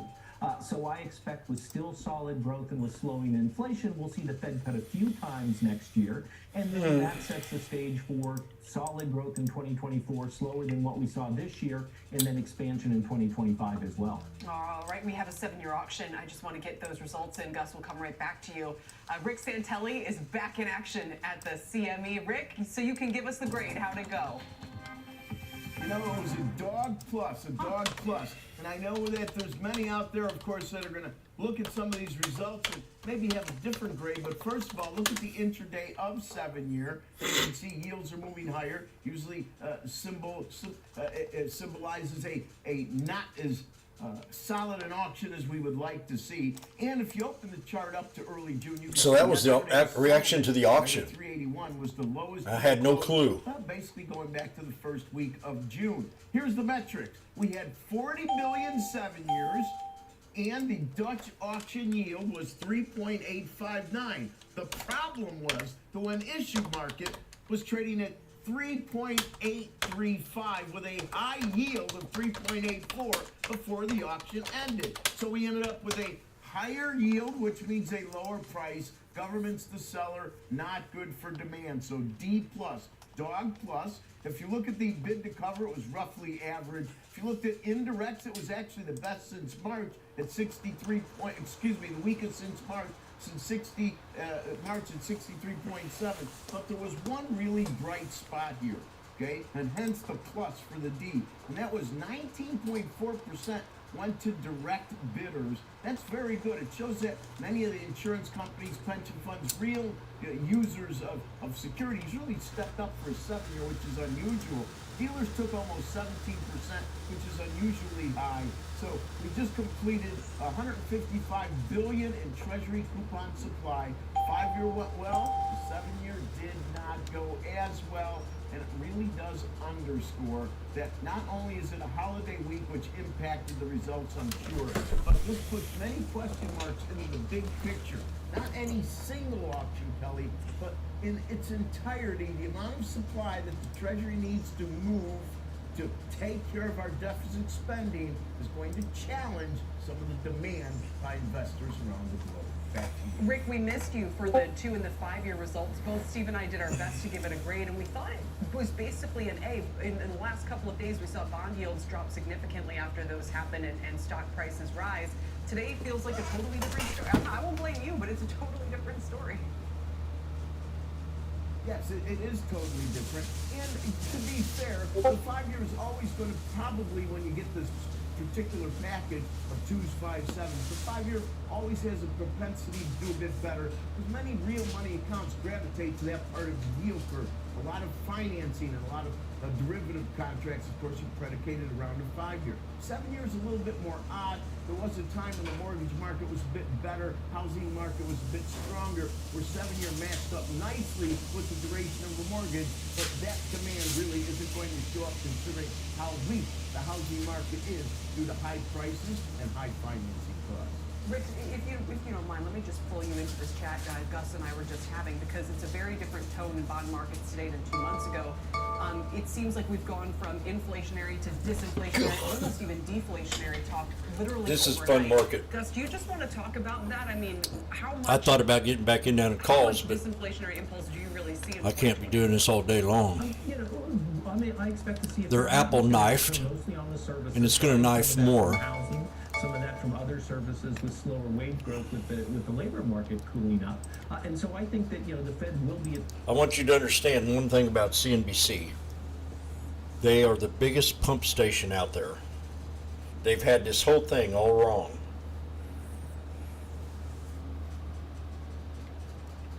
They've been questioning all year last year. Now they're way ahead of themselves. The market does not guess what's going to happen in the next 6 months. It reacts to today. Now they're coming in here and they're being very irrational. What happens if China nukes Taiwan, or what happened? Not us, but Taiwan. But we've been hit 127 times in Iran already, and it's not in the news. 127 times we've been shot at.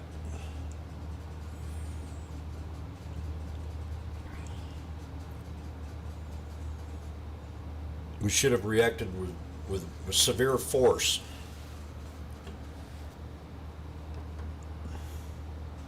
We've got open wide borders, which is going to allow a huge crime rate in the next 3 to 5 years. And you think crime's bad now.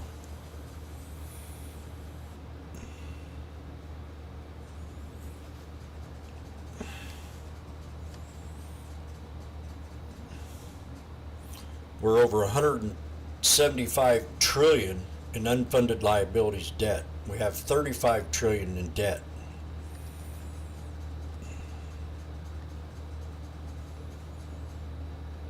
All the stuff that they used to borrow on, they don't talk about it no more.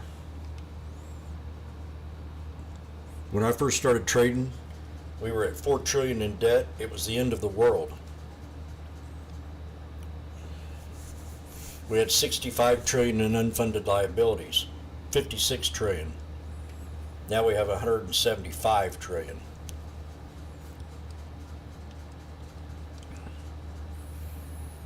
We just got out of a government shutdown for almost a year. We're in a whole new economy. It's a gig economy. Everything's changed.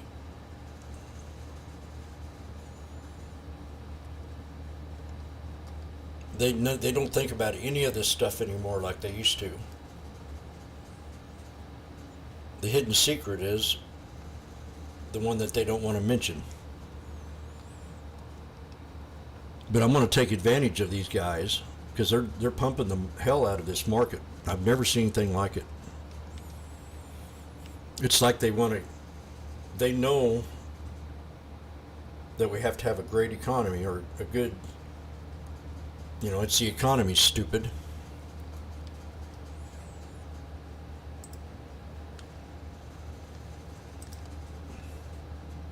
David Katz, he's Chief Investment Officer at Matrix Asset Advisors. And I'm playing more puts now than I ever have. The volatility is enormous. Names like General Electric that have doubled.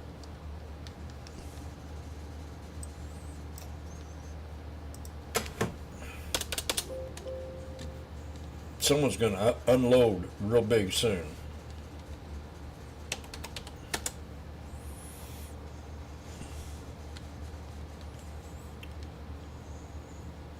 Nile did hit my 953, Florence.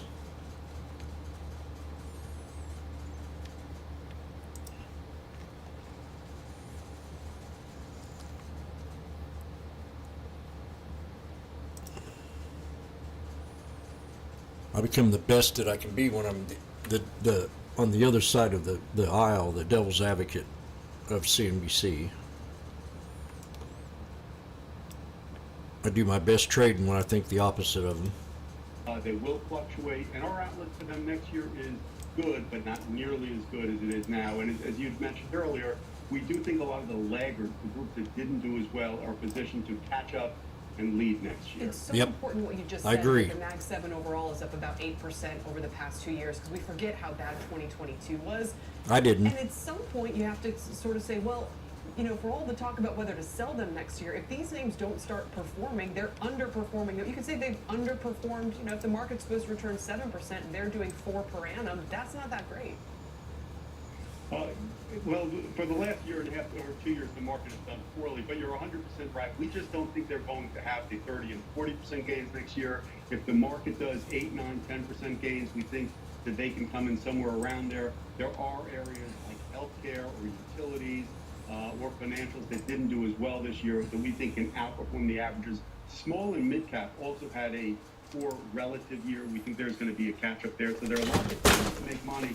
We don't think you want to look at the recent trends and try to chase them. What gives you the conviction for an area like healthcare, for instance, which, other than the biotech stocks we'll talk about next, I mean, healthcare has not performed nearly as well as people expected. So, I mean, you know, you have clients you have to answer to. How confident are you about being in areas like that for 2024?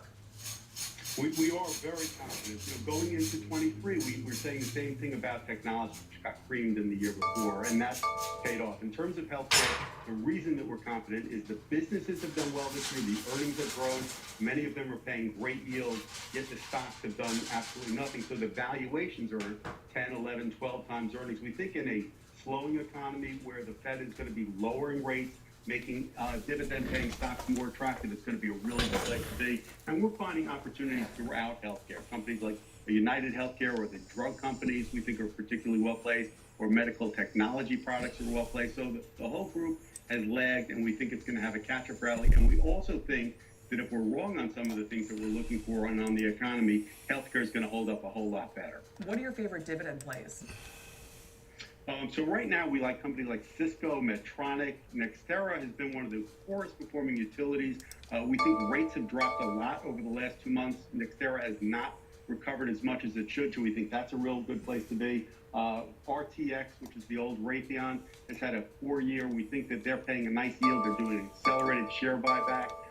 Stocks at a very attractive price, and unfortunately, we need a lot of the I got Tesla. Both in the U.S. and Set your alert at 252.41 I've been pointing that out, obviously, lately. on the 1 hour time frame above the 200 SMA. Which we've seen the valuations in some ways showing up to be more expensive than the rest of the market. And 250s are target. ISM still pretty weak, but there's For been now. individual stocks that have done quite well. What's going on with that? Let these guys bash it.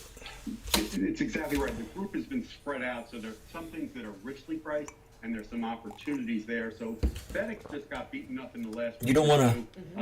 When CNBC's bashing Tesla, which they do all the time, you got to divide what the rhetoric is and what the. So they're doing their damnedest today to bash Tesla. I wouldn't trade it until it dropped to the 200 on the 1 hour time frame. Are they going to stay? Can they stay in your value portfolio? Are you comfortable holding them next year, even if you maybe wouldn't be a buyer? Well, we don't own the NVIDIA and we don't own the Tesla, but we do like still the valuations on Google and Meta. Apple is getting about fairly priced, so we're less enthusiastic about Apple, but we expect to hold it. I am too. This guy's good. He's smart. This guy's a good one. I'm very less optimistic on Apple the way these guys are pumping it. Big time.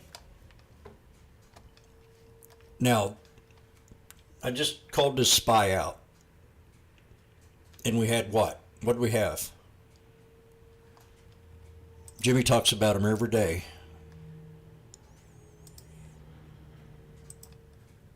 Did anybody recognize the 3 black crows? Did anybody recognize the hammer? Did anybody recognize the 3 white soldiers? Did anybody recognize the inverted hammer? Did anybody recognize the hammer?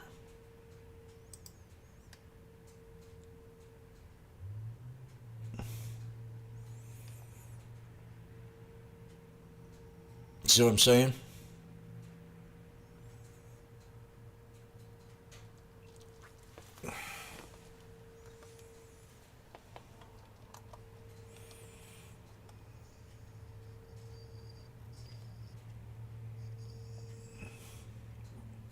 Man, that's a freaking funky looking car.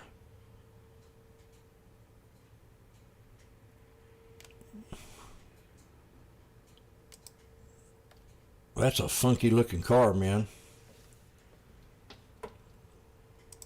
Trouble for Tesla. Bob, whose side are you on?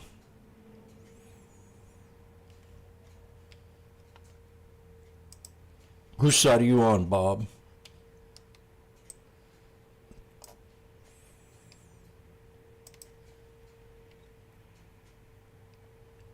Exomia? I've never even heard of it.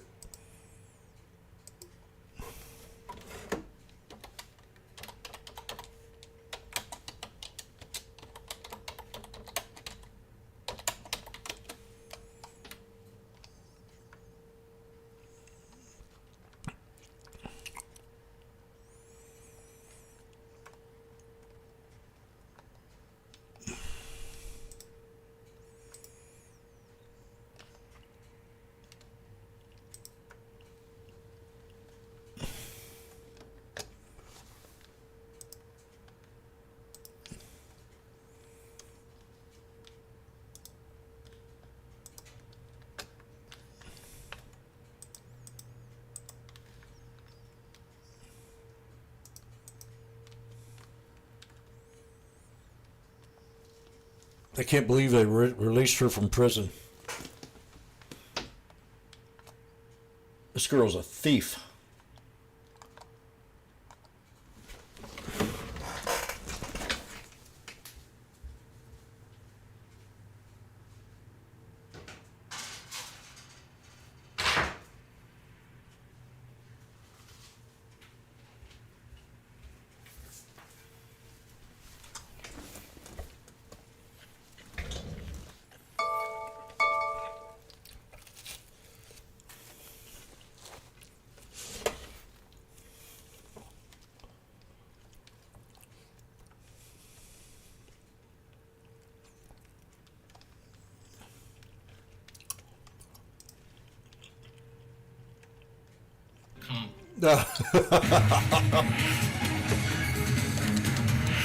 Welcome back. Shares of Cytokinetics soaring on positive data from a phase 3 trial of its heart disease drug aficamten. Results show it produced a statistically significant improvement in exercise capacity 24 weeks after treatment.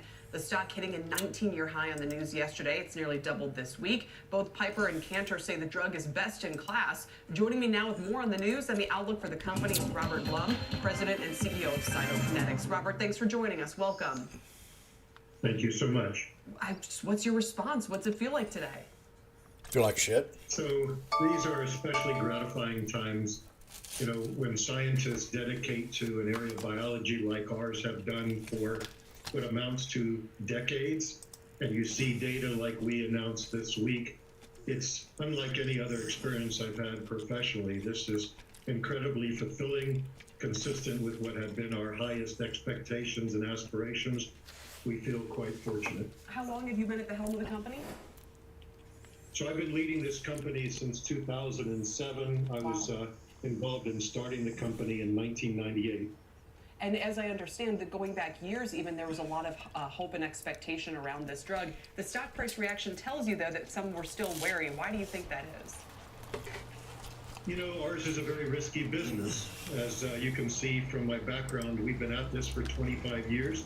We've had successes and setbacks in our business. That's not uncommon.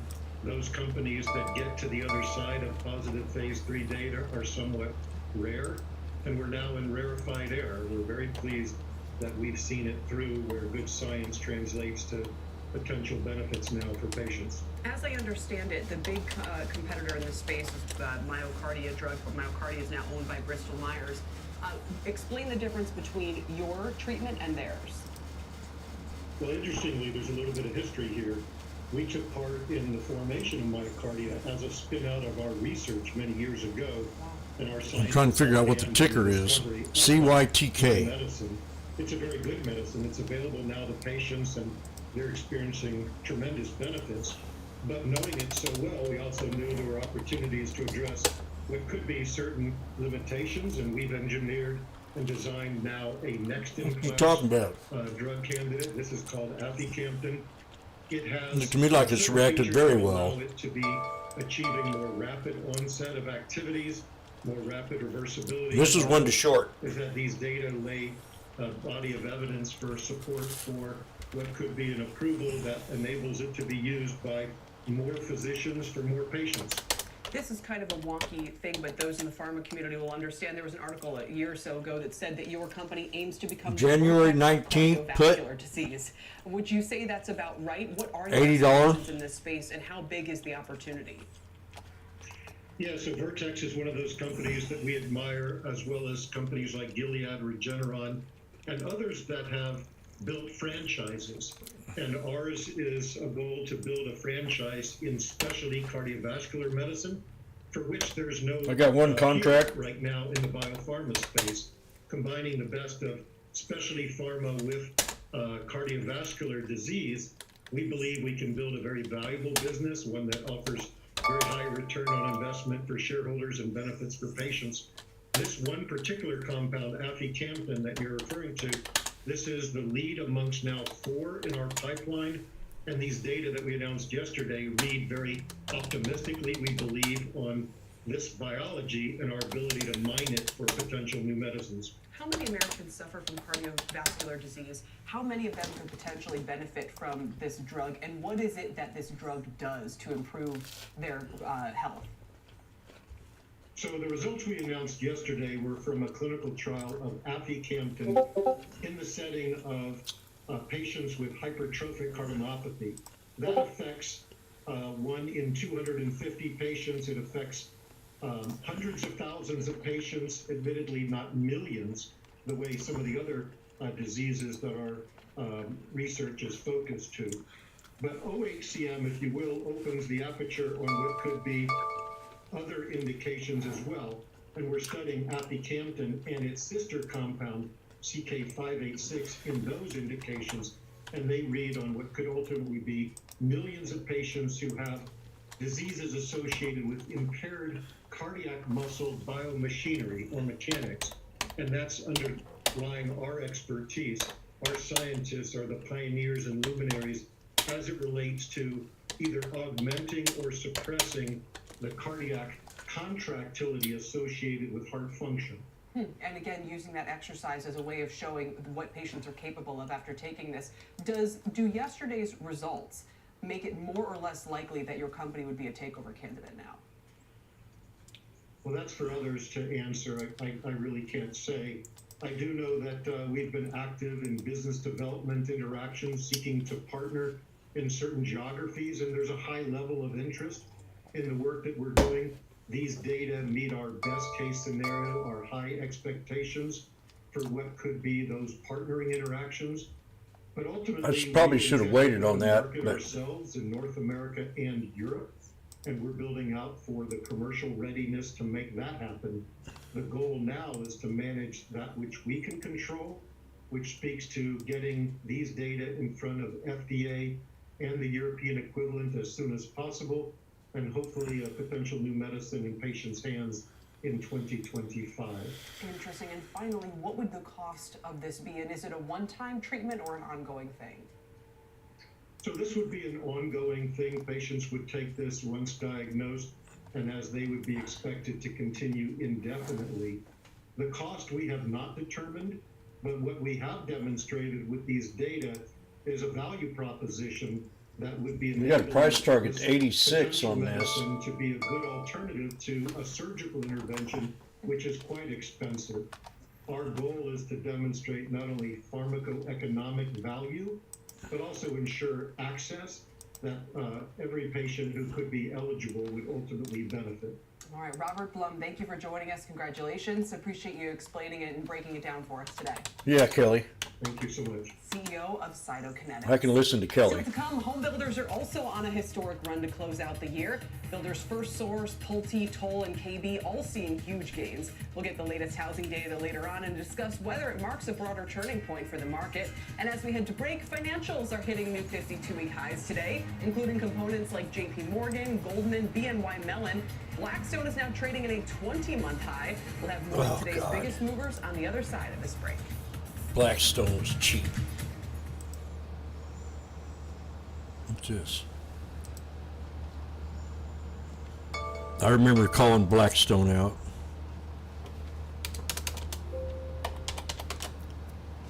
Well, that's Black Rock. Never mind. I called Black Rock.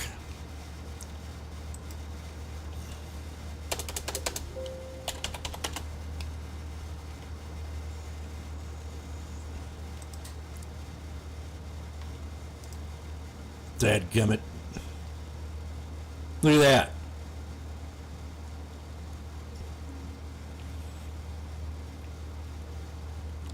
Huge run on BlackRock. I nailed that one, but I didn't take it. And things were cheap.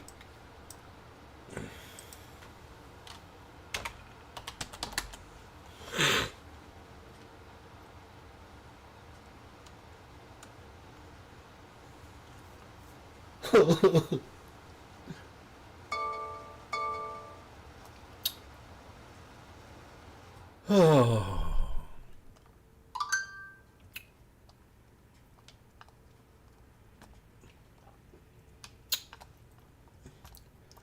Yeah, that'd have been good one.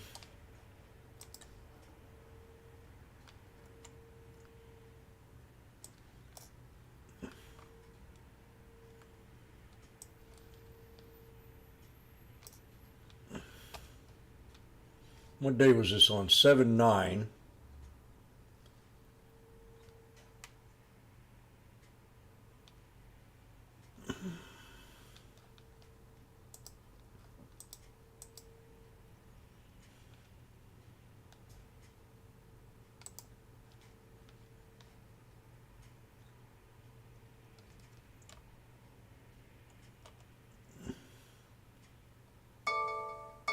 Huh. I sure in the shit thought I was called that out sooner. Let's create. Later. Welcome back to the exchange. Here's a check on markets. We're just Ain't off been session that highs long. on the Dow, even after that soft 7-year auction. We're up 76 points. Would be a record high today.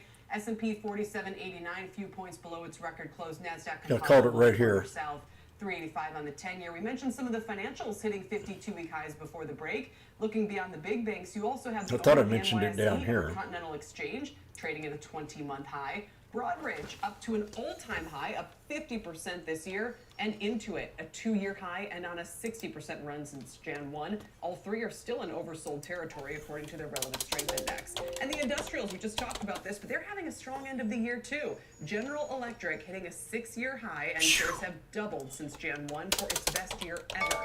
General Dynamics and Ingersoll Rand both hitting all-time highs as well. As for the Mag 7, the Magnificent 7, we know those stocks have taken off this year, essentially doubling since Jan 1. But the big question is whether you stay in them or rotate out of them for 2024. Bob Bassani has more at the New York Stock Exchange. Bob? Kelly, good to see you. The explosion of the AI story and the Magnificent Seven were one of the big investing events of 2023. Leading AI names like NVIDIA, it's up 236%, Meta up 196%. Well, Amazon, Alphabet, Microsoft, Apple, all up, you see here, 50 to 80%. A few points about this AI rally. First, a hand-wringing that these were the only beneficiaries are simply not true. Many other companies in the AI space benefited as well. Not just other semiconductor companies. For example, AMD was up really big on the year.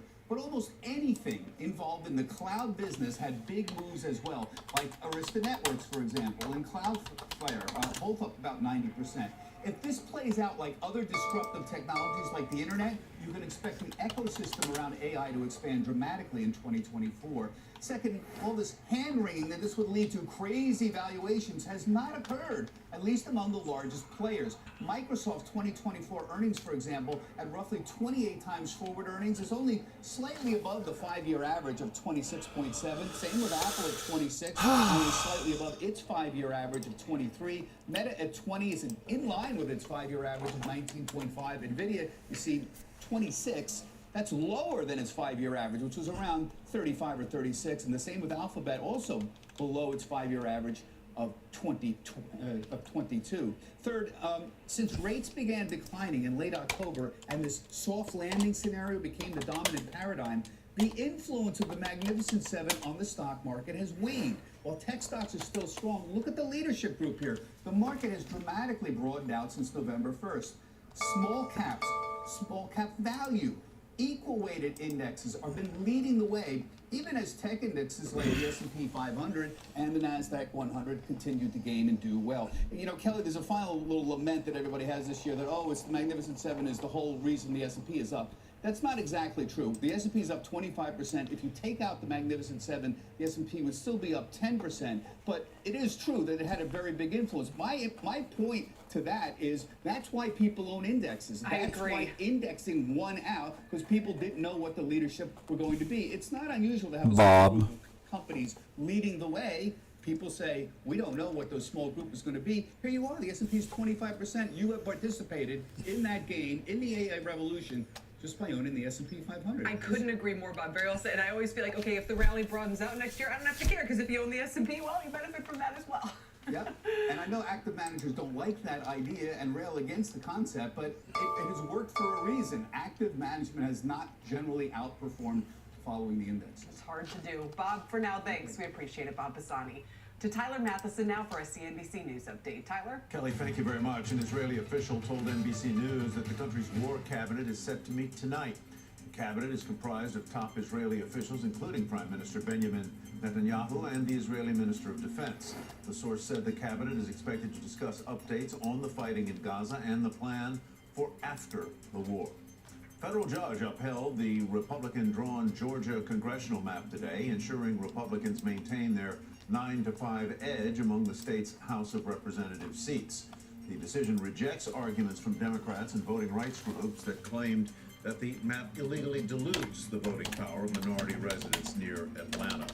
And several storm systems are impacting travel across the country today. Steady rainfall sweeping through New England with 10 million people under flood alerts this morning. Air delays expected to continue in hubs, including New York City and Boston, and could delay flights out of major Midwest airports as well. The West Coast also bracing for torrential rains today and tomorrow, potentially impacting both road and air travel. Kelly, back to you. All right, I'll see you soon, Tyler. Thanks. Coming up, we're heading down to Vice City for a check on commercial real estate. The largest landowner of Miami's Miracle Mile joins us next for a pulse check. The Exchange is back after this.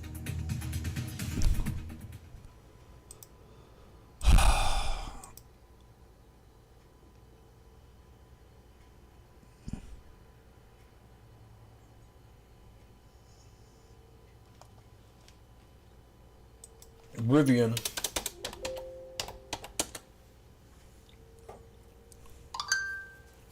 Rivian broke out today.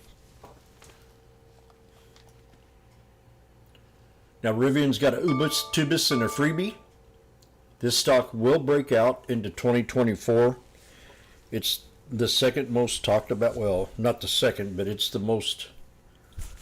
It's a good one. The Rivian.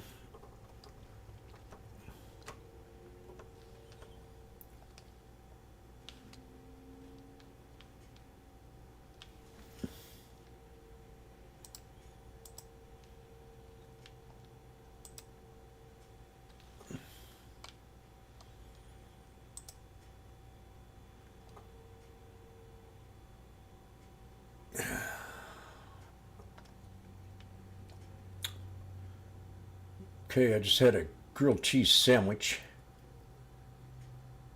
Membership needs attention. I'm sorry, but I don't do that no more. Series XM.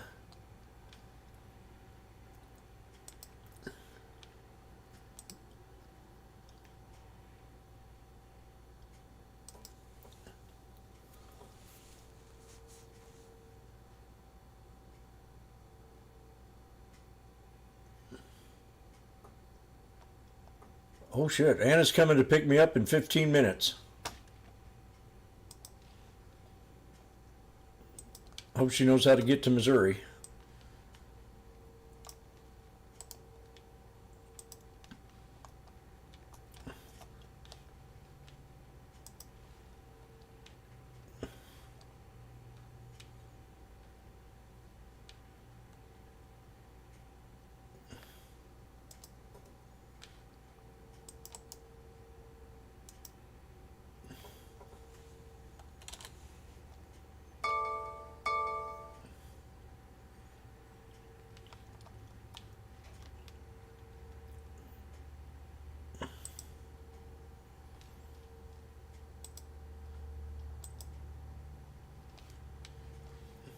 CNBC. Welcome back. We've been tracking commercial real estate across the country as credit concerns ramped this year. And today we are heading south to a state with one of the fastest growing populations, Florida. The latest census data showing the Sunshine State's expansion is second only to Texas, adding 365,000 residents this year alone. Miami in particular has attracted some of Wall Street's most recognizable names. Hedge funder Ken Griffin saying last month Miami could become the financial capital of the world. This after relocating Citadel to Miami from Chicago a year and a half ago. Real estate developer Don Peebles has told us right here on The Exchange he's seeing big opportunities in Miami as well. Joining us for more on that is Stephen Battelle. He's founder and chairman of Terra Nova, the largest property owner on Miami's so-called Miracle Mile. And for those of us still stuck in the Northeast, Stephen, what is the Miracle Mile? Tell us everything. Where are your properties? Where is some of the development in the city happening these days? Are you seeing any slowdowns? So development in the city is happening everywhere, really across the board, from corner to corner, north to south. Terra Nova is the largest retail owner on Lincoln Road in Miami Beach, as well as the largest owner on Miracle Mile and Coral Gables, our two most important high streets in Miami-Dade County. And Ken Griffin may have it right. We saw a huge volume of relocations early in the pandemic of billionaires, and they brought their companies right afterwards, and now we're starting to see the second wave of their executives and the law and accounting firms that service them. So we have never been more excited about our commercial real estate future here, which is unlike almost everywhere else in the country. And when you say commercial, are you talking office, retail, both, other things? So we are CYTK is now at 630. Retail, industrial, and multifamily. All of them are performing at record levels right now. Record levels. Occupancy rates and rental rates the highest we've seen in 20 years. We had a guest on earlier this week, Kevin Maloney, I believe is his name, and he is exposed to a lot of luxury condos in Florida, and I'm not sure if it's in Miami per se, but said that there's been so much inventory coming on the market that prices are starting to soften and properties are starting to sit. Some projects, he said, are even stalled. Is that true in Miami? Most of the projects that didn't get started before interest rates ran up and debt capital became less available have stopped before they began. The developers are holding on to the land. Rental rates have flattened out. We've had a record amount of deliveries in multifamily, and after 3 years of skyrocketing rental rates, things have kind of flattened out. We're not seeing a lot of incentives yet for tenants to move in, but we think that could be coming. This may be the only office market in the country that people are building new office buildings, and our occupancy and rental rates, again, are at record levels. So should we expect commercial real estate owners to run into any problems on rates alone, for instance, when they have to do those calculations or maybe face maturities in the next year or two? Or do you think they're going to be, unaffected or make it through okay? It really depends on how well capitalized the property owners are. No question that people that had variable rate mortgages have seen more than rates run up from 3% to 7.5%. People with fixed rate mortgages that have maturities are seeing a meaningful increase and are re-underwriting it to require them to either pay down the debt or to give it back.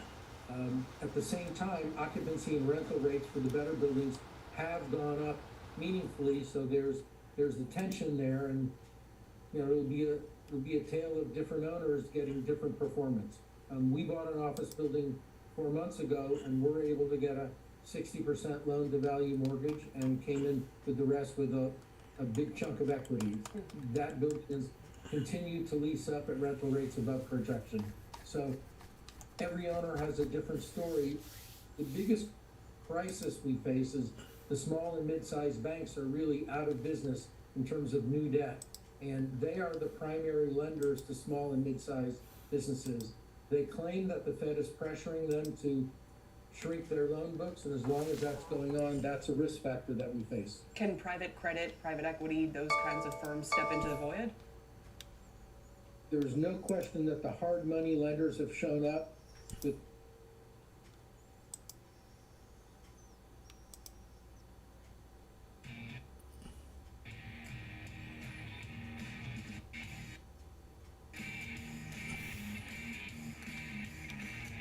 No, that's a shame. Born It's on the south side of pre-recorded. Chicago. It's been a long road, but now I'm working for Schwab.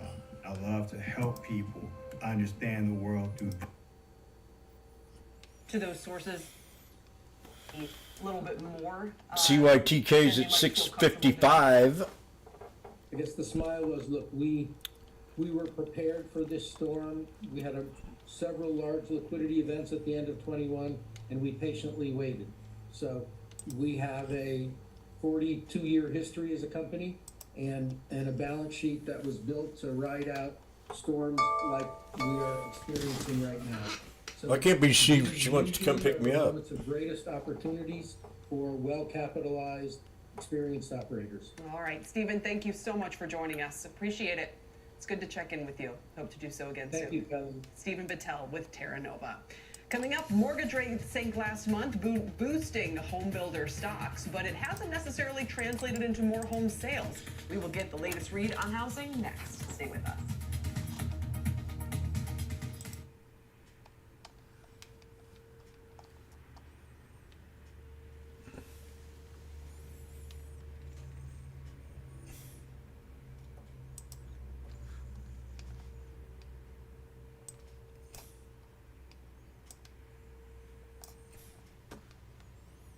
Josh, pumping your brake out. Shame on you.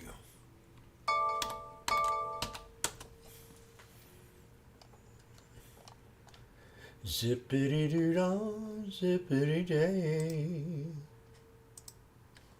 Oh, what a world we live in, yeah.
Opportunity.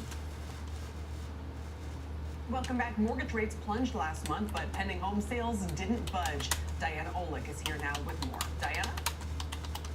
Well, Kelly, the street was expecting a slight gain because, as you said, mortgage rates came off that 8% high in November, but pending sales remained unchanged from October. Sales down 5.2% from last November.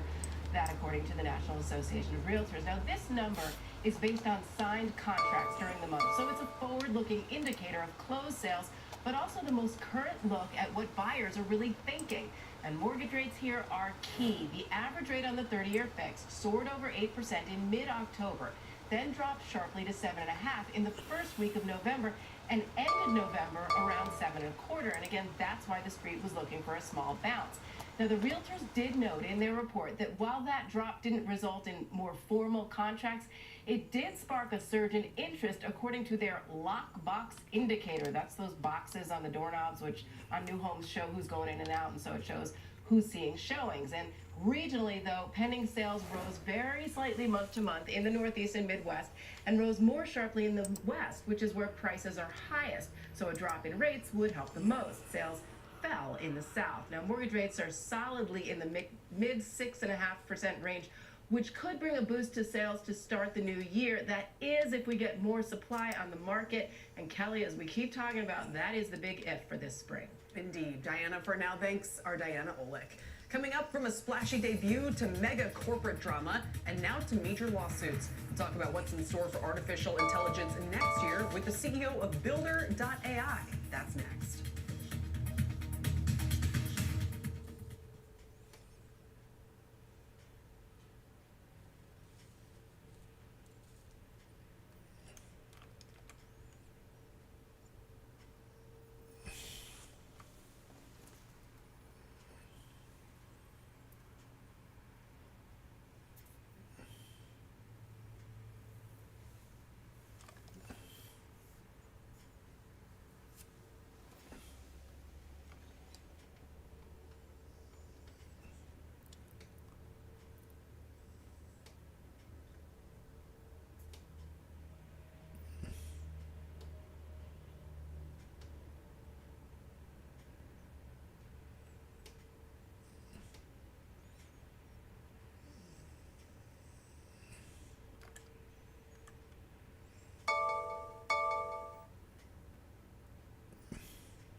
Hey, June. So let's go over the 2024 watch list.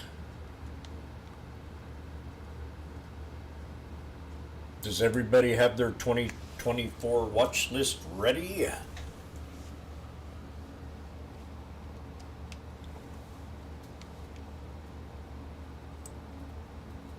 Before I do that,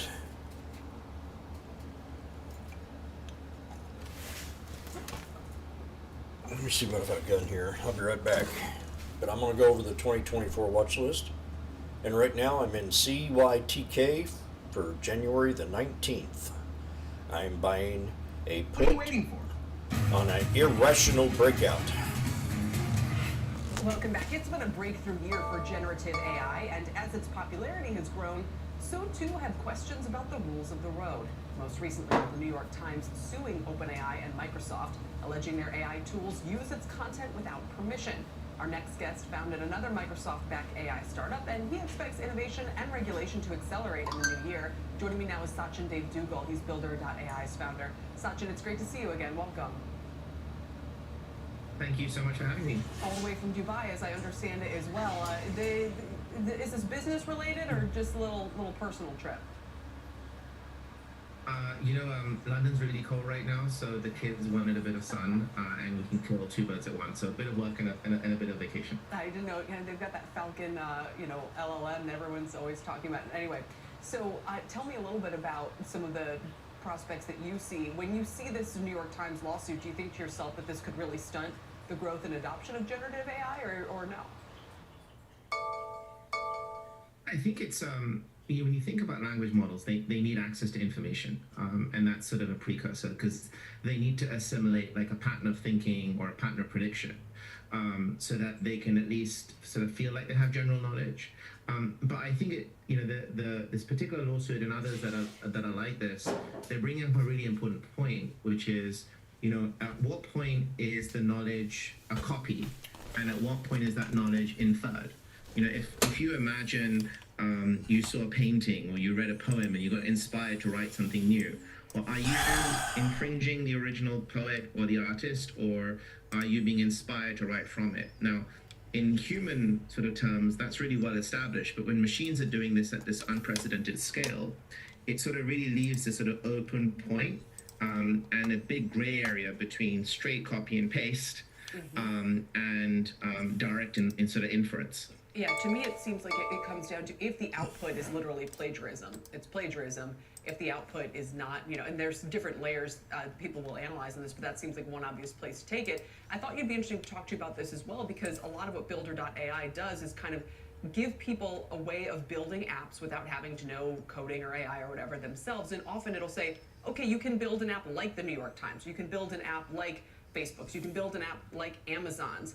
Is that sort of imitation, does that take any of their intellectual property and in order to recreate the, that look and feel of an app for something new? Well, so I think that's a really good point, right? And so number one, we don't replicate what someone else might be doing. We don't copy and paste. When people are trying to build software and they're not technical, in fact, when people are trying to do anything and they don't really have the subject matter of what they're trying to do, they often say, I want to build something like this.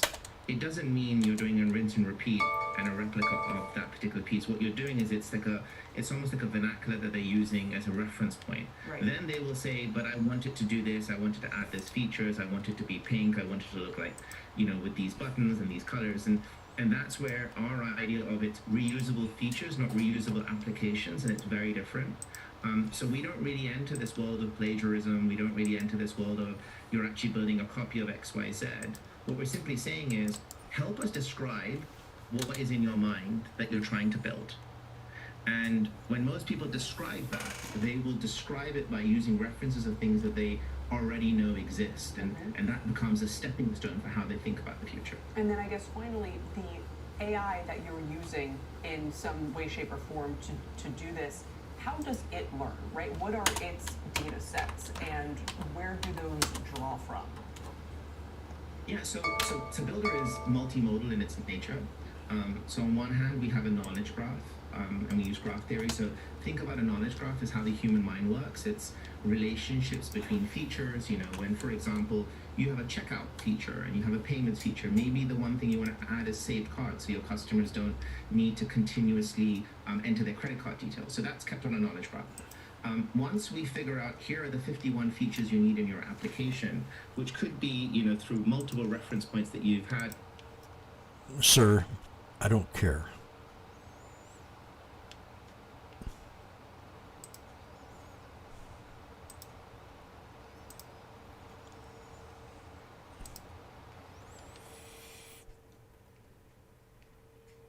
Don't ever bring that to me again.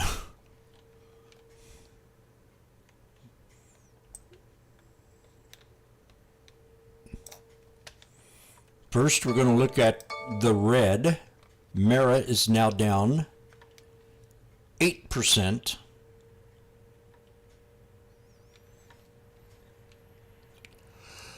We could have a inverse head and shoulders right now. And we got a backup of a low right here. Tesla, we are waiting for the, let me see here. Did we trigger my 200 on the 1 hour time frame? No, we have $5 more to go. Actually, 360. So we're waiting for that. Boeing, I have a 258 support off the 200 SMA to hold. If that doesn't hold, we could have a bigger drop. Oh, IBM. That dingbat upgraded IBM today. I need to put that on my watch list.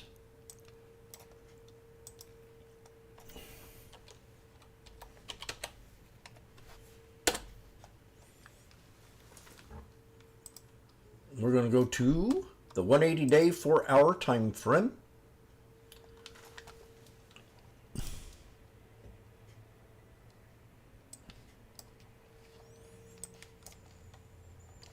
We're going to go for the 1, 2, 3. I'm looking for a chart pattern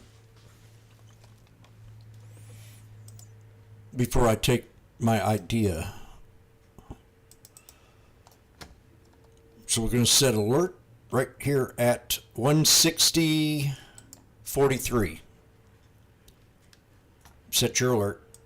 160.48. At or below, or just below. And there you go. Alert set.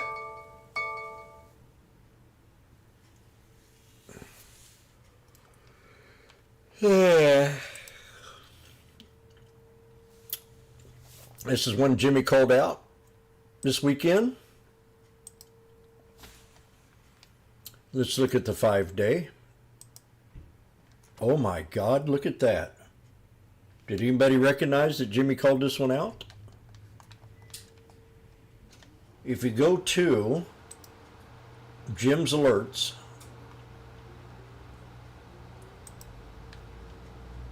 and we pull up BYDD,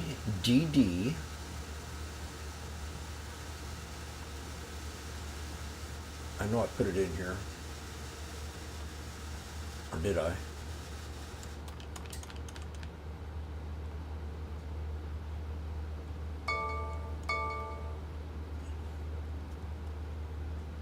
Come on, man. I did a video on this thing. I didn't put the alert in my alert room.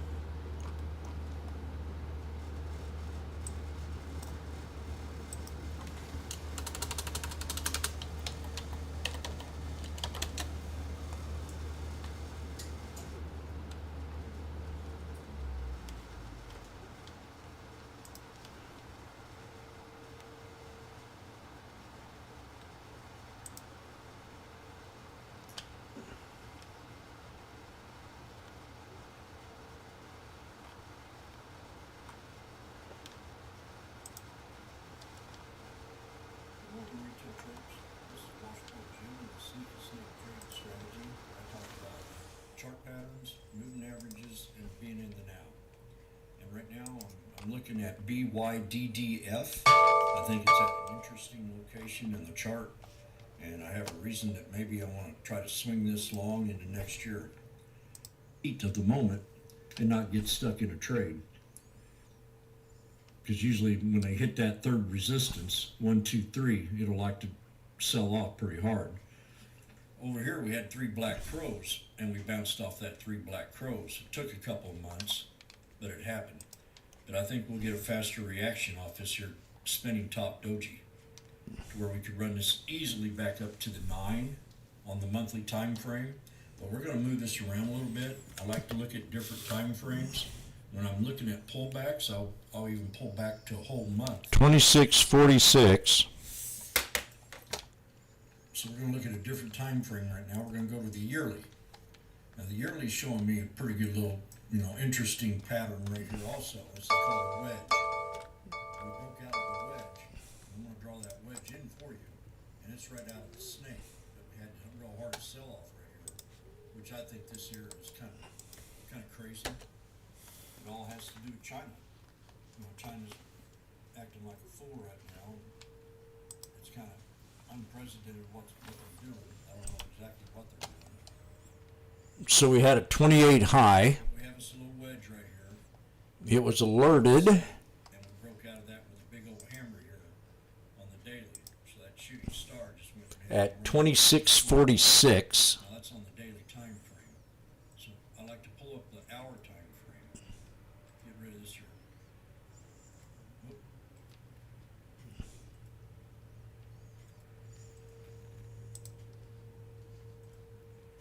So I can see this a little bit better.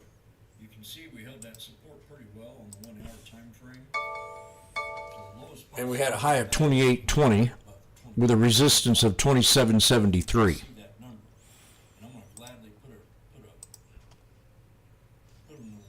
on this here head and shoulders. We're always looking at chart patterns. When you have a snake like this, you gotta look at the pattern. That's where you get the squeeze. And we broke out of that squeeze right here. And this is called left shoulder, head, and then the right shoulder right here. So this could easily drop back down to the top of this trend line for an ideal entry. I'm gonna put an alert right there, get it all set up. And I'm gonna type in here shoulder, right shoulder. So I know what I'm talking about Oh, I said I know what I'm talking about on the hour. on the hour. That's what I said. My alert. So when it pops up on my alert, I'll know exactly what kind of word I'm looking at, and I won't have too much time to hesitate to get into the trade. Resistance to break is going to be the 1, 2, 3.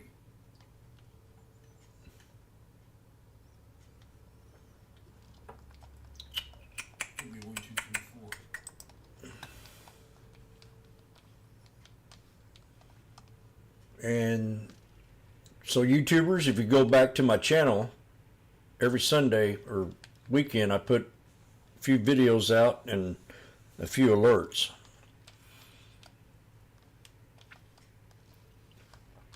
The other one that I did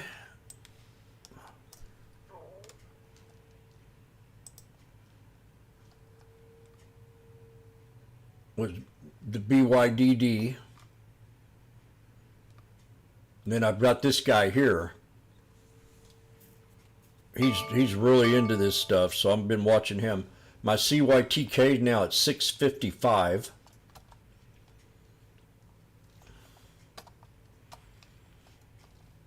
Now this is I want to talk about gap ups. I was listening to Humble Trader.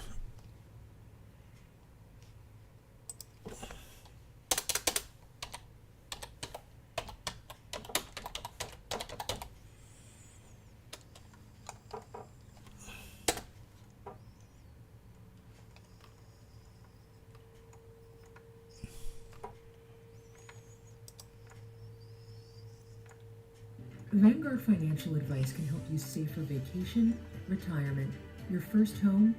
Well, the answers, and realistically, you don't have to do it again because you know what So you this have to work guy, on. You know what you have to work on. Like I found out that I lost the most money after 10:30 a.m. Okay. I lost the most money going long. this guy's a shorter. He couldn't, he's not a technical chartist. He's a fundamentalist. And there's traders out there that have got rich by trading pops, gap ups. So it took him 3 years to finally start making profit. He sold his last set of rims for $2,000 and turned it into $1 million. So I took, you've noticed here lately that I've been doing a lot of puts. I'm not going to listen to these idiots on CNBC pump this market at resistance highs with irrational exuberance. We'll probably have a good pullback, a little pullback at the beginning of the year. Now's the best time to be trading these pops and turn them into drops.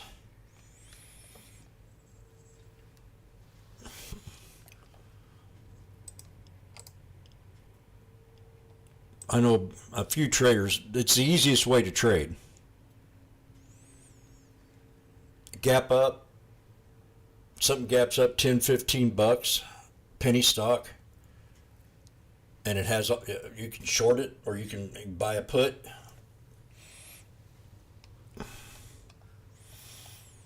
People are going to take profit if they're in the trade.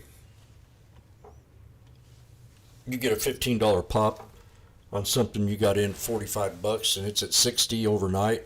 I guarantee anybody that's in that trade should take profit.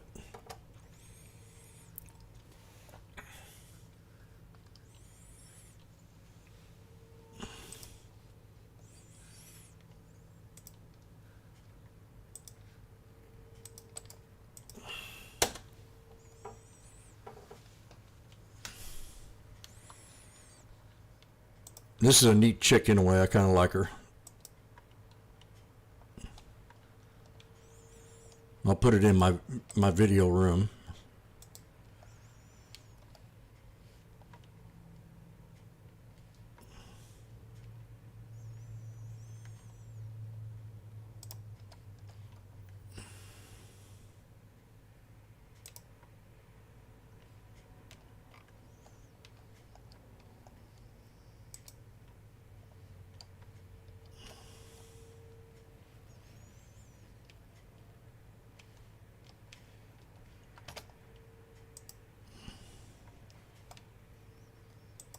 So the next one here we have on Jim's alerts.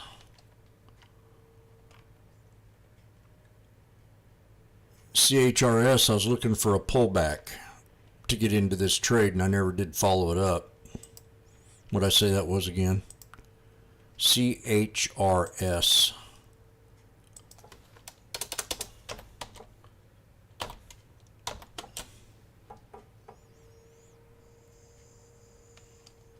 Dadgum. Popped. It hit my resistance. I wanted 250.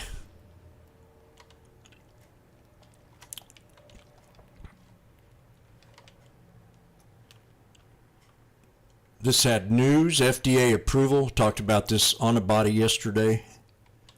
On-a-body injector. I was going to take this trade and I just forgot about it this morning. We have a little descending triangle, which could pull out to be a knife, but not in this case.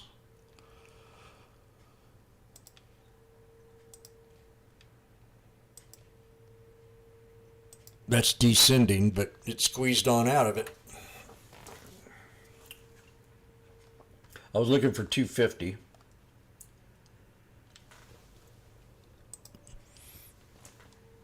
Next alert in here. We already talked about LTHM. This was called out on the 25th.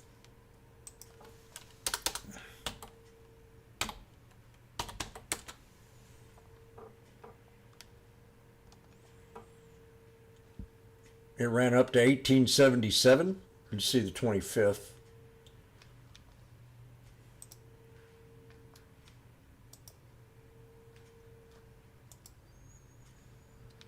God damn it. Yeah, right here. So we got a double top.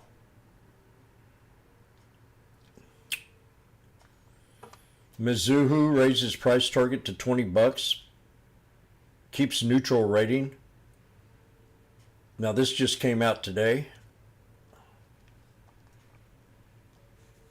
So I'd probably take profit.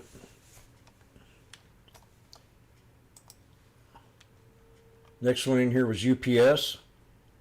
Support to hold at 151.25.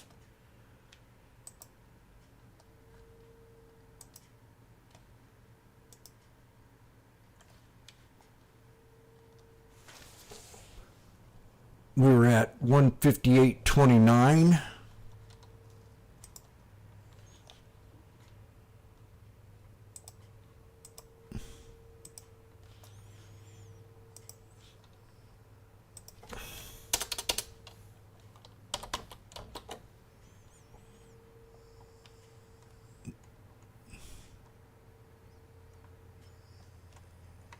What did I say?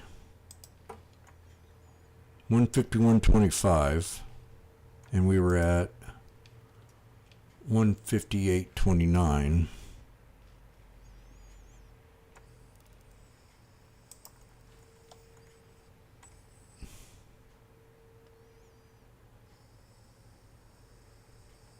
So this one's gone down.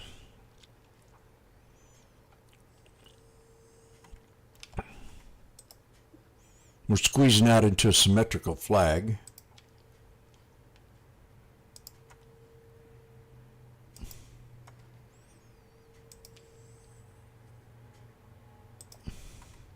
And we broke out of it now.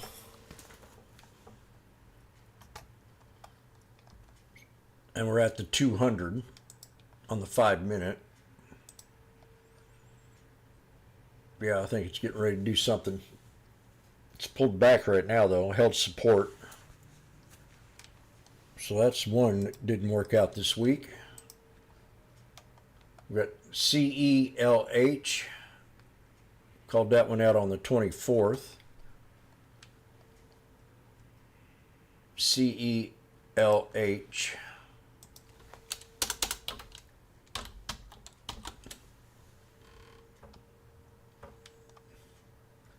So this one was called on the 24th.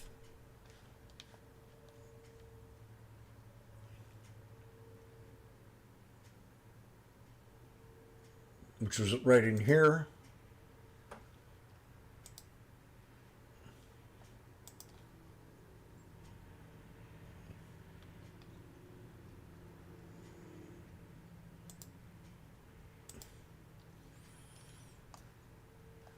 Went from 50 to 56. CELH. Nice alert, Jake. No lower than 47.40. 48. 200 SMA hold on the daily.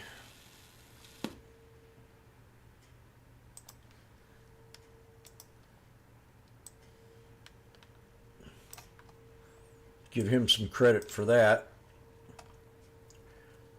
Apple, 3 black crows. We were at 193.60. And then I found out about the phone. Then I put a reversal rating on it.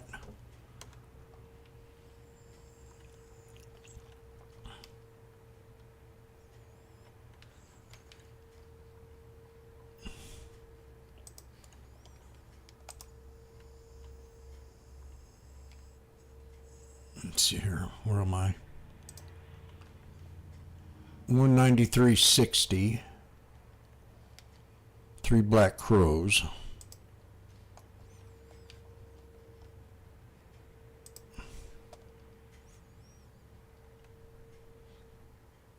So we pulled back on the Apple news. It hit my first support.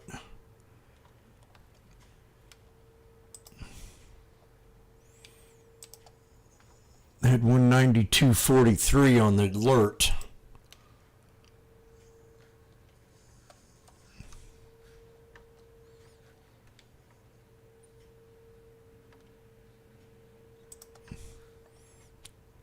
So that's up 60 cents. It did pull back and hit my support level.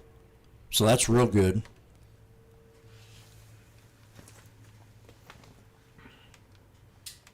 And it triggered. And where they're pumping it, it should break the 200.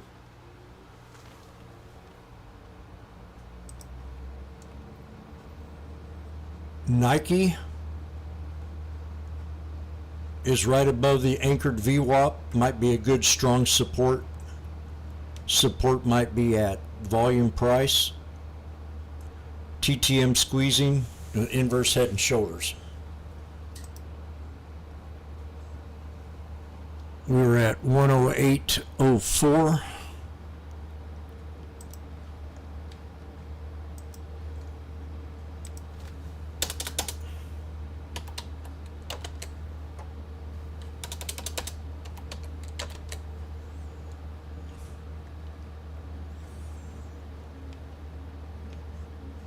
So 108 to 109.23. Traded the knife. And it's still got room to climb to 112. That's Nike.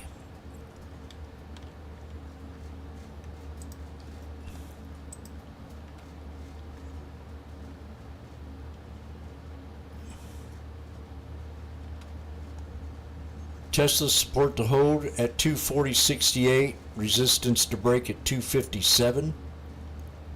This was on the 24th.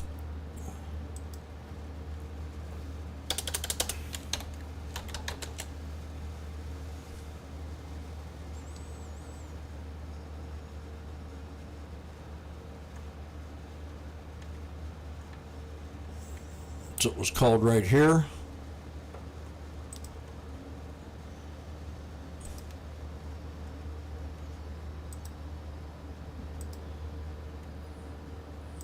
Resistance to break was 257 and it ran to 265.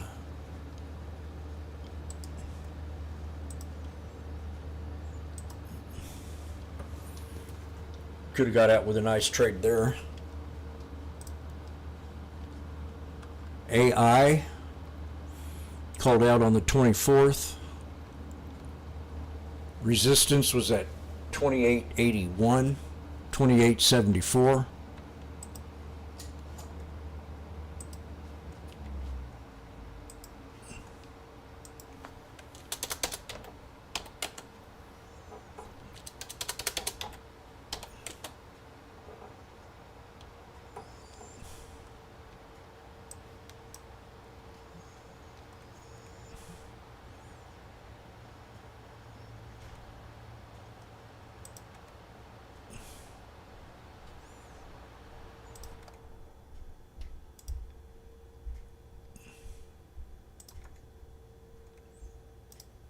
$28.74 and ran all the way to 31. $28.74 and ran all the way to 31. AI. UNH called out on the 24th. We were at 520, 520.39.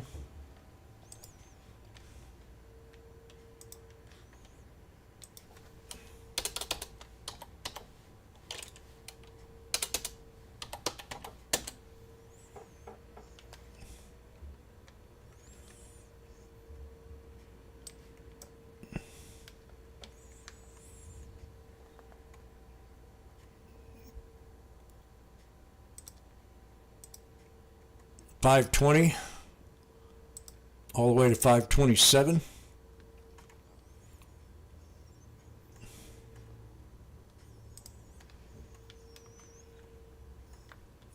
Hum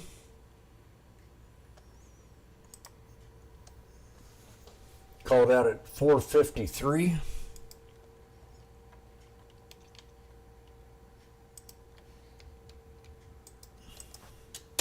It dipped down to through the 50, and I called that reversal out. We had a pullback. Now we're at 458, so it's up $5. We pulled back to the 448.91. Would have been a great trade. I had support at 447.28.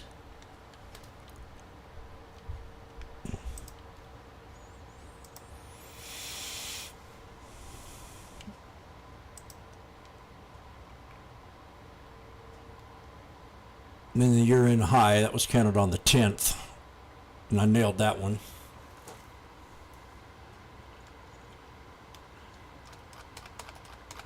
So all but one was good.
Lithium roller coaster ride. This is the LMTH I did. LTH rim or whatever it is. I forgot why it had to do with mining. We're doing more damage to the environment because of these stupid EV cars than we would do if we were polluting the skies.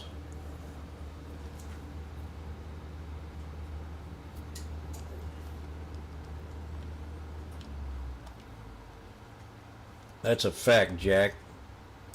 Biden. Yeah, I guess what's interesting here is those companies that invested in big projects, assuming the price was going to stay high, they're now in a bad place, right? So they've always been very careful and watched their words in terms of lithium projections, and I think that's because there was so much volatility, and nobody in the industry thought an 800% increase was good. You know, over 3 years, that's just far too much, and that nothing kills high prices like high prices. So it's not good for them either, but they were certainly banking on continued upside because they changed their contract structures from long-term contracts to contracts that match a global weighted average of lithium. So they made that move kind of almost really at the top, just as then prices started to decline.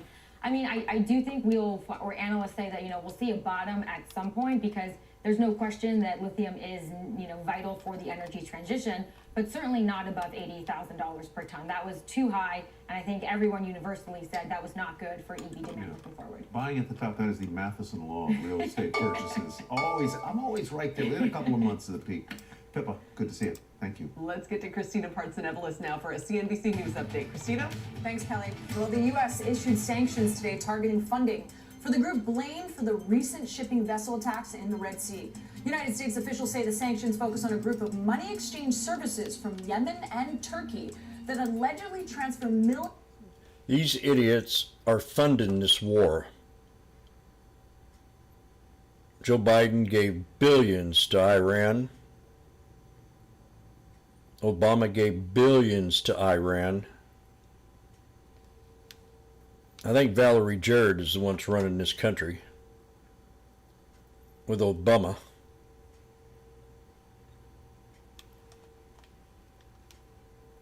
Now these idiots went down to Mexico.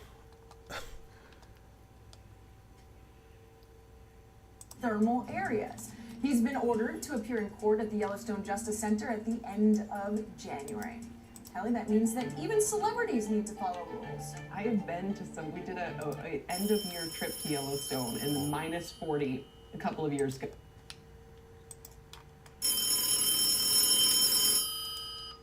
Hello, retail traders. May I help you?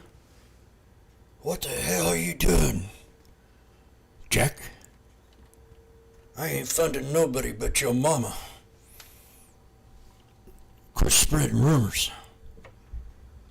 Now I'm gonna make sure that you get audited this year, you son of a bitch. And stop talking about my son Hunter. Yeah, I gave a speech about crack. I said any buddy busted with a quarter-sized crack ball should go to prison for life. Well, I take that back. I'm woke now. You just leave me and my family alone.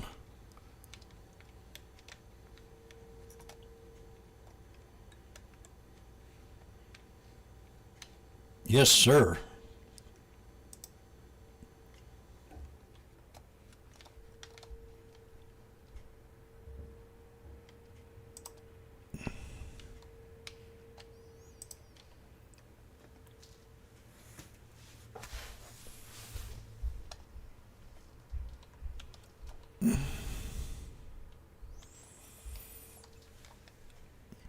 What's this shit I hear about Valerie Jarrett? She ain't running this country, I am.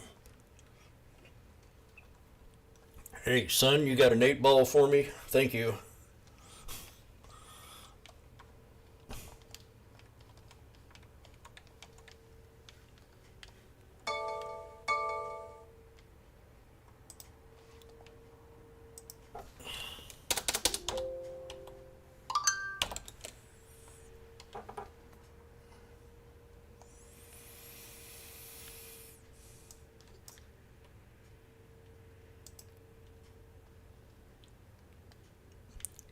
Such a pretty world today.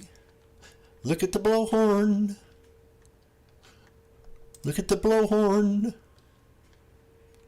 I think I'm about ready to buy a put, guys. What do you think?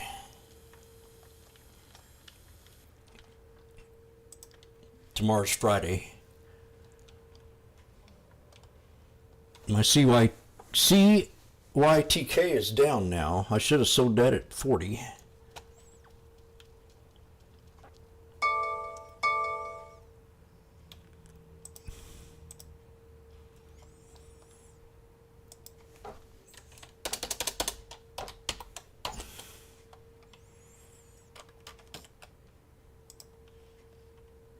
The 477 put.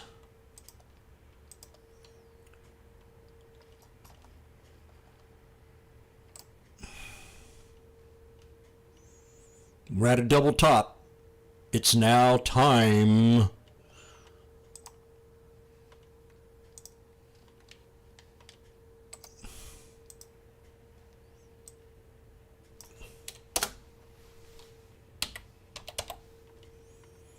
Let's get today.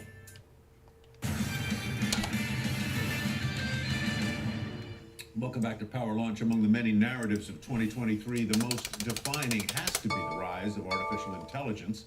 It spurred an arms race in tech, with companies rushing to release AI-related products and services to cash in on the frenzy. But it also came with worries about misuse, including cyber attacks, and a copyright case becoming the new battlefront.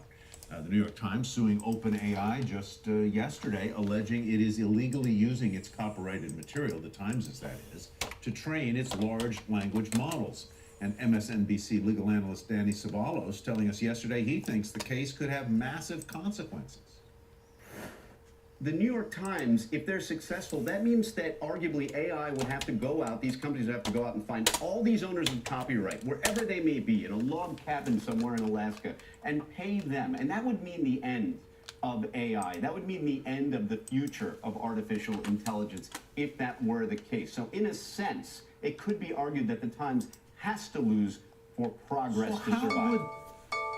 So what is really at stake here, and what else can we expect in 2024? Let's bring in a panel of experts to discuss. Joining us now, Daniel Newman, CEO and principal at the Futurum Group, and Sinead Bovell. She is a futurist and the founder of Way. Sinead, I hope I pronounced your name correctly, particularly your last name. I want to start with you and pick up where Danny Ceballos was. How important is this New York Times case against the purveyors of ChatGPT? God. And what do you expect to happen? Uh-oh, 106. Publishing companies likely to...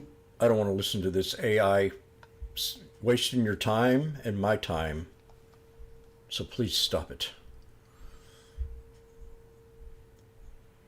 The pivot point in this blowhorn pattern is at 476.98. How do you see that, Jim? I'll show you. See, my Anna, I had a dog, a chocolate lab. She started losing her, well, we're going to get out of this trade anyway. She started losing her equilibrium. Equilibrium means you have a right side and a left side. And you want to try to find the middle of that equilibrium. So we've got resistance, resistance, resistance, resistance, resistance, resistance, support, support, resistance, resistance, resistance, support, support, support, support, support, support. So I tried to find an equilibrium between the upper half of the triangle and the lower half of the triangle that meet up the most. That's called trig.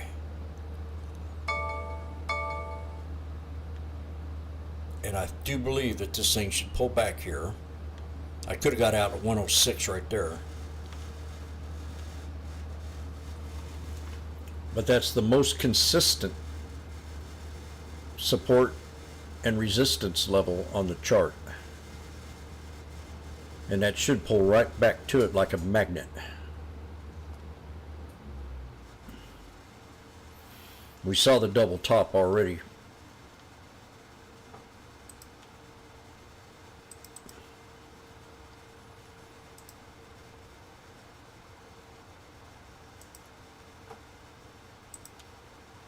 Actually a triple top.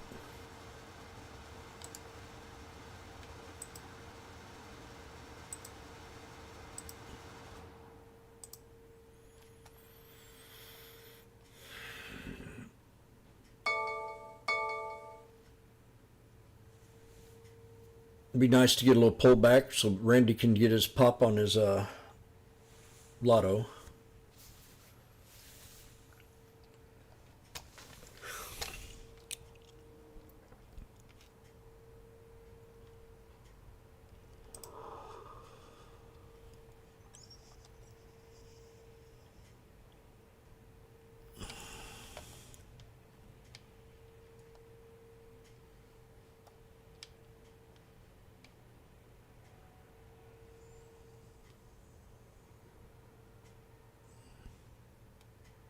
leading the way, but also the companies that they plan to work with.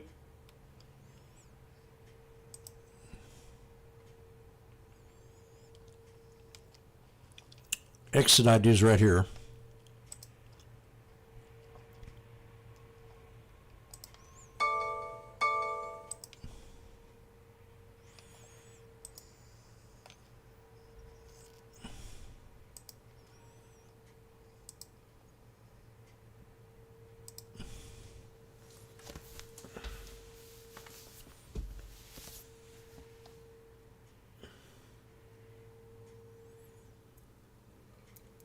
Like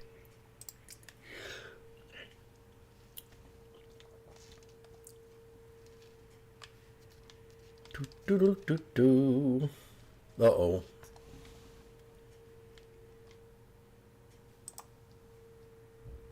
Damn it. Dot.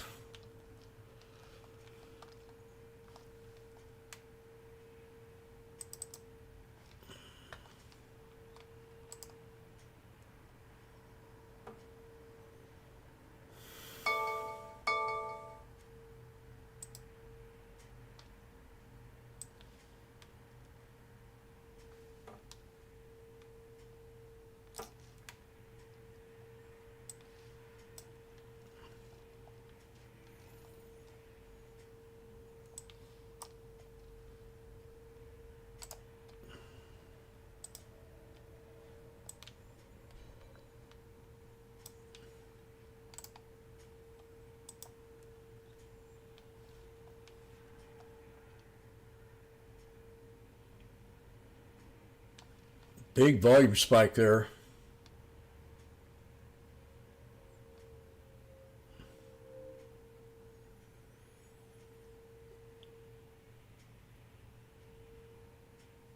Oh, man.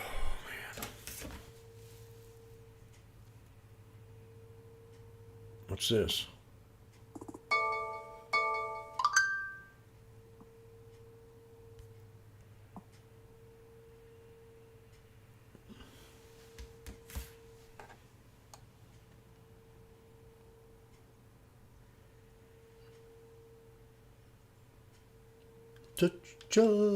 We got the VWAP here too. That could be an exit idea. The VWAP.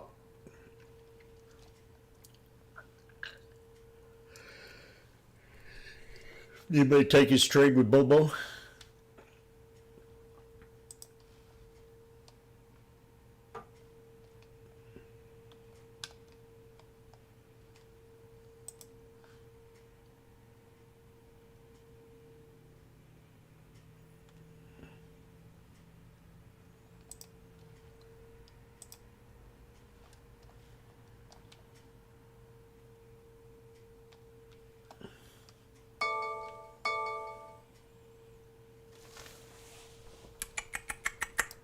Countdown races 5 miles long, doo-doo, da-da. Gonna drop all day. What's my opinion? Okay, what do you guess here? What is your opinion overall? Will we get only go up and there'll be their rug pull coming in January? Kayla? My opinion is that we're going into earnings. There's really nothing else to pull us back. The only thing that I can think of right now is earnings. So we should consolidate for the next 2 to 3 weeks and not have a huge breakout. Once the earnings come out, we're going to get some kind of understanding of the market. They're already going to be bullish because of they're assuming that the interest rate cuts are coming. Now, I don't want too many of them. We get too many of them, it won't be good for the market. We get a few, 3 or 4 of them. So in January, we'll consolidate. People will calm down and start talking about earnings. And we got to watch them earnings, how they come out. Now, they've lowered guidance on a lot of stuff because they were thinking we were going to go into a recession. But now, talk is different. They're saying they had it all wrong. So when the earnings come out, we're going to get a pop. No matter if it's just a little bit better, that's all they need to know. It don't have to be, if they give guidance, it's going to be all about guidance. So I believe that we've ran up 9 weeks in a row, and we need a good week of consolidation after the new year. Might start tomorrow.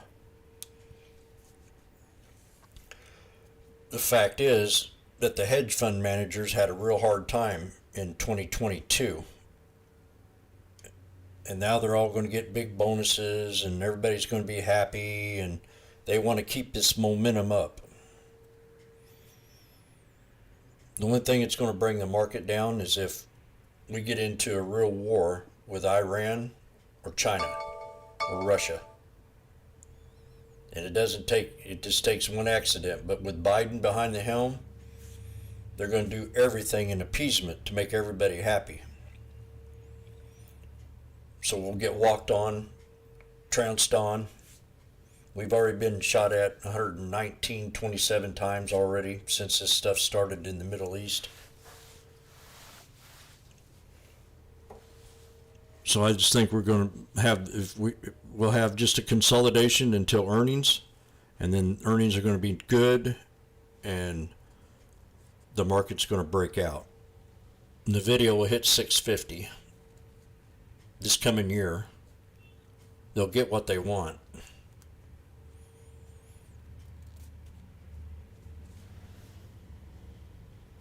January's election in Taiwan. Well, I hope China doesn't mess with them over there.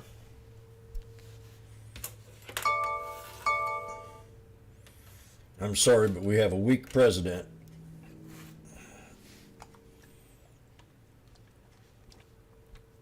If he had a little bit of backbone, I think we wouldn't be in this mess. AMD, yes, I will.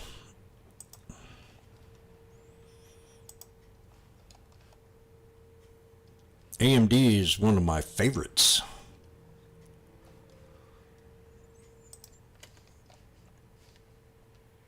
They're talking hype. They're really talking up TSM.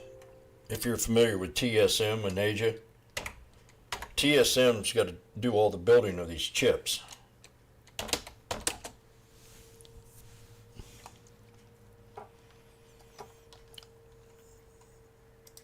We're going to pull up a weekly. So I've got 157.63.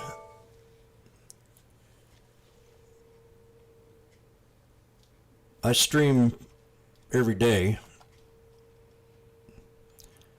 There's a delay with YouTube.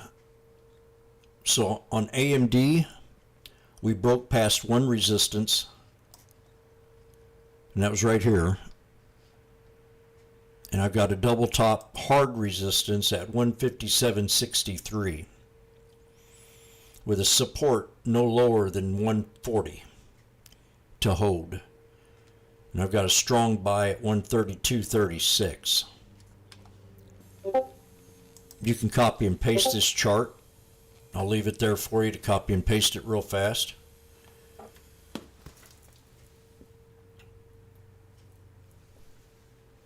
Those are the resistance levels. 139, 140. And we just busted past 147.46. And the hard resistance double top on the 3-year time frame, all-time high at 157.63.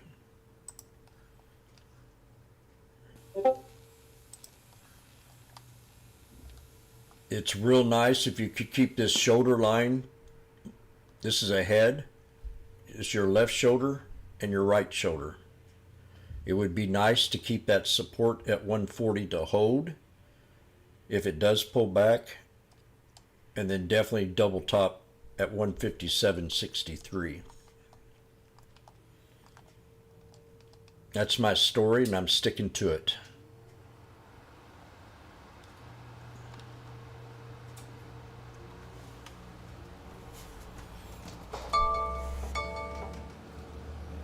$144. Let's look at the 1 hour time frame.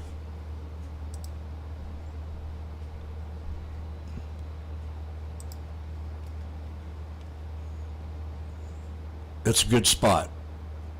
That's a good spot. That's a good spot. That's a 51 EMA.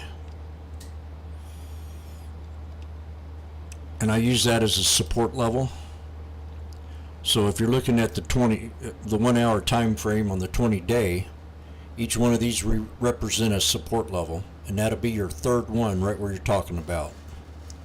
Right around 144.68 for now, and that's a moving average. It'll move around a little bit. So you're at a good spot. And if it gets nasty, it'll hit that 200, which I yelled out earlier at 140. Overbought. Overbought, but understand we're going in, these guys are bullish as hell. They're very bullish people out there right now. But we've been lied to before.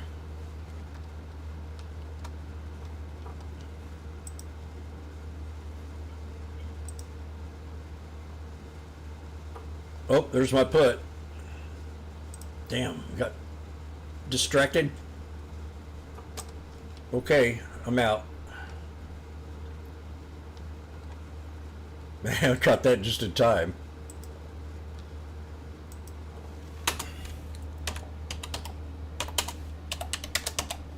$90.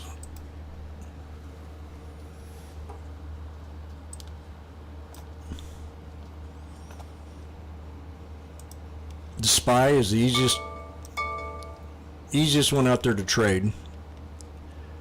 If I was doing this on my own and I was sitting here behind the desk, there would only be trading like 5 stocks all the time. And I'd be cranking up the music, watching a few videos.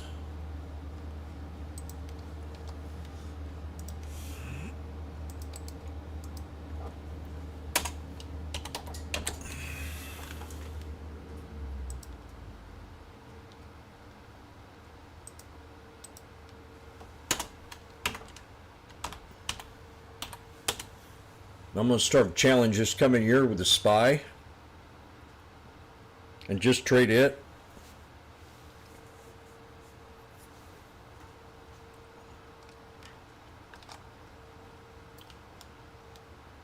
Show you how simple and how easy it is to trade.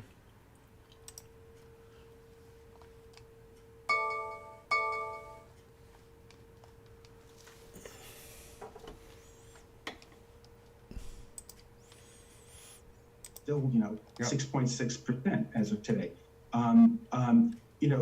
The people are experimenting less. They're sort of buying. This guy has no neck. They know rather than buying some expensive discovery products. So we do see inflation affecting things. Interest rates also, too, have led to a lot of destocking in our industry. Retailers have been cutting their inventories in 2023 substantially, and that's one of the reasons why people are looking in our industry looking forward to 2024, because now things sort of moderate. We have to leave it there, Joe, but I would suggest that anybody who has a 7% mortgage, the best thing to do is to open a bottle of Michter's and just have a little. That'll make you feel a lot better about that mortgage. I love that idea. Joe Manielko, thank you very much. Happy New Year, my friend, of Michter's Whiskey and Distillery. All right, speaking of booze, why not? Coming up, we're popping the cork a little early on our 3-stock lunch. Our trader, Michael Lemon Cake Farr, is going to lay out his top picks for 2024. We'll be right back.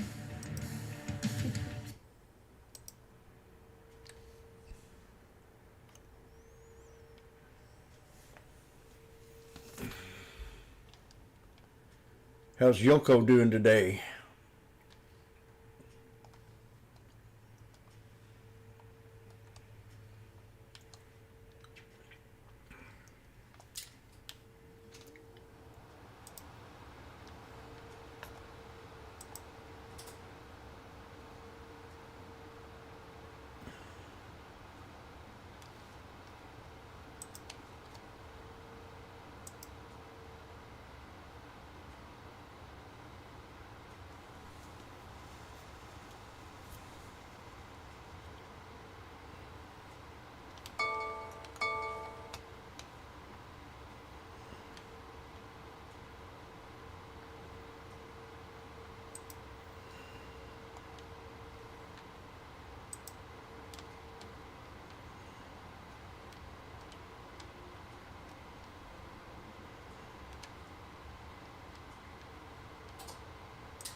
Such a pretty world today.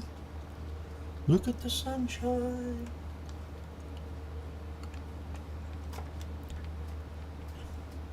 There it is, VWAP.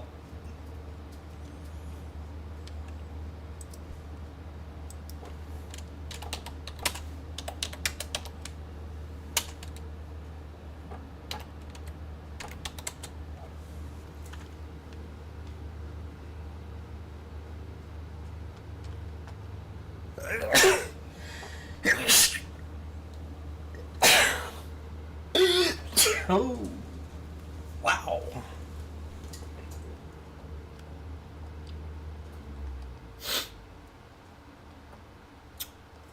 La la.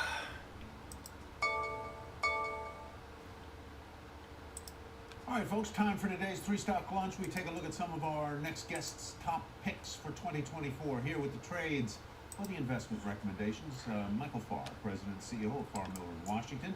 Hi, Michael. First up on your list, Goldman Sachs shares are higher by 12% year to date. A lot of people would turn their nose up at that, but that's not a bad return at all. Your take on Goldman for next year, sir? Not a bad return at all. I've done this top 10 list, Tyler, for 16 years. Oh, boy. Goldman at 1.2 times book with about a 3% stock dividend, 2.9% dividend, growing at 8% a year. I mean, you know, I joke about Goldman Sachs, you know, and saying sometimes the customers or investment banking clients may or may not make money, but Goldman Sachs always makes money. You know, over a lot of years, you don't bet against Goldman Sachs. No bullshit. I think you see an investment banking comeback. I disagree with him 100%. As the economy maybe slows, but then starts to recover. All right. And by the way, everyone says thank you. Does anybody know what Goldman Sachs is?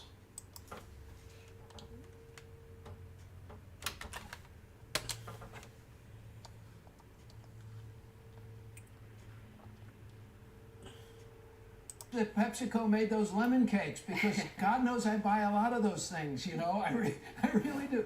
PepsiCo's not cheap at 20 times earnings, 3% dividend, solid balance sheet. But the new CEO, Ramon LaGuarta, has been improving and going in with this faster, stronger, better at PepsiCo. Snack food business, lots of efficiencies. They fill gaps in their lines.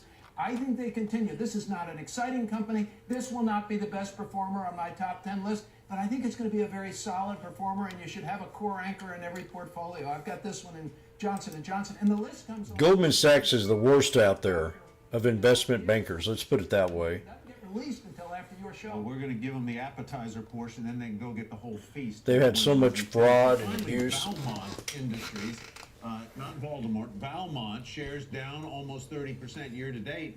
What about Valmont? A loser turned winner next year?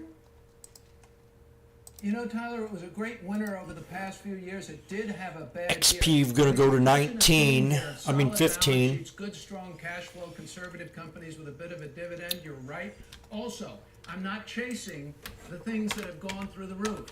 I'm trying to hit them where they're not. I like to buy low. Some of these aren't cheap, but the fundamentals are strong. Valmont makes industrial poles, utility poles. They make infrastructure products. They do stuff for agriculture and irrigation, highway safety. This VMI. is a core company that's going to benefit from the still ongoing deployment of 5G. Also, agriculture and infrastructure spending. Inverse head and shoulders. 9% Oh, yeah. growth. So superior to the S&P at a discount to the S&P. Yeah. I like I agree. Valmont. I've owned it for a while, and I like management at Valmont. So here are three. I also add some healthcare companies to balance I out like the this one. portfolio. They're going to be on CNBC.com. And Happy New Year to you guys. Thank you so Yeah, much this is for a good having one. me. Happy New Year to you, Michael. Always great to see you. VMI is a good one. Michael Farr, thank you. And for all 10 of Michael's picks for 2024, you can, as he suggested, go to CNBC.com. Those picks will be up in about 4 minutes' time when we leave the air. And still ahead, a huge change is coming to 529 plans. That's in closing time now.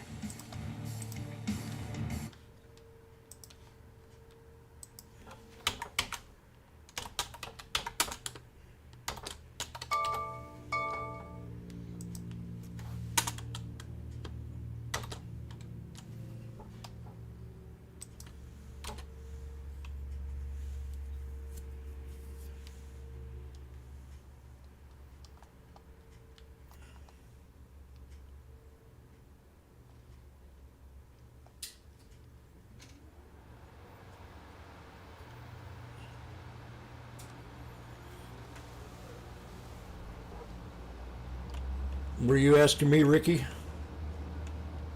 Or you asked Randy?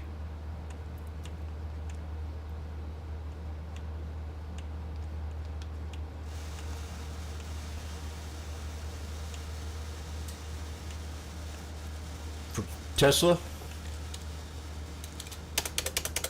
I like VMI. Okay, Tesla.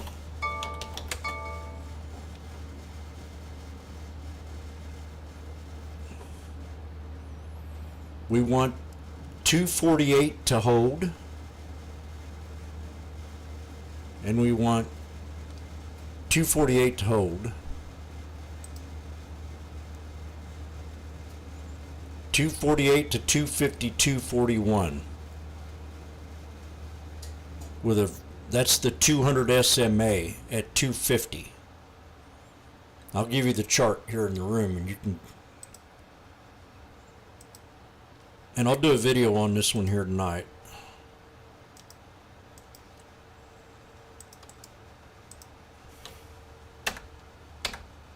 What'd I say? 248.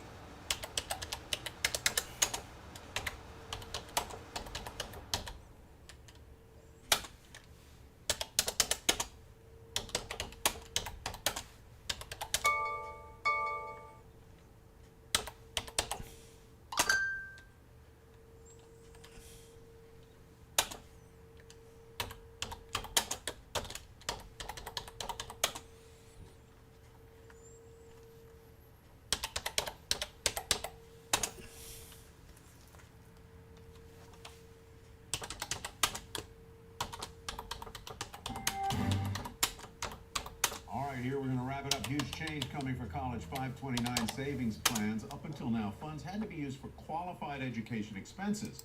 But starting on January 1, the savings can be put toward retirement if not needed for school. That is a big game changer.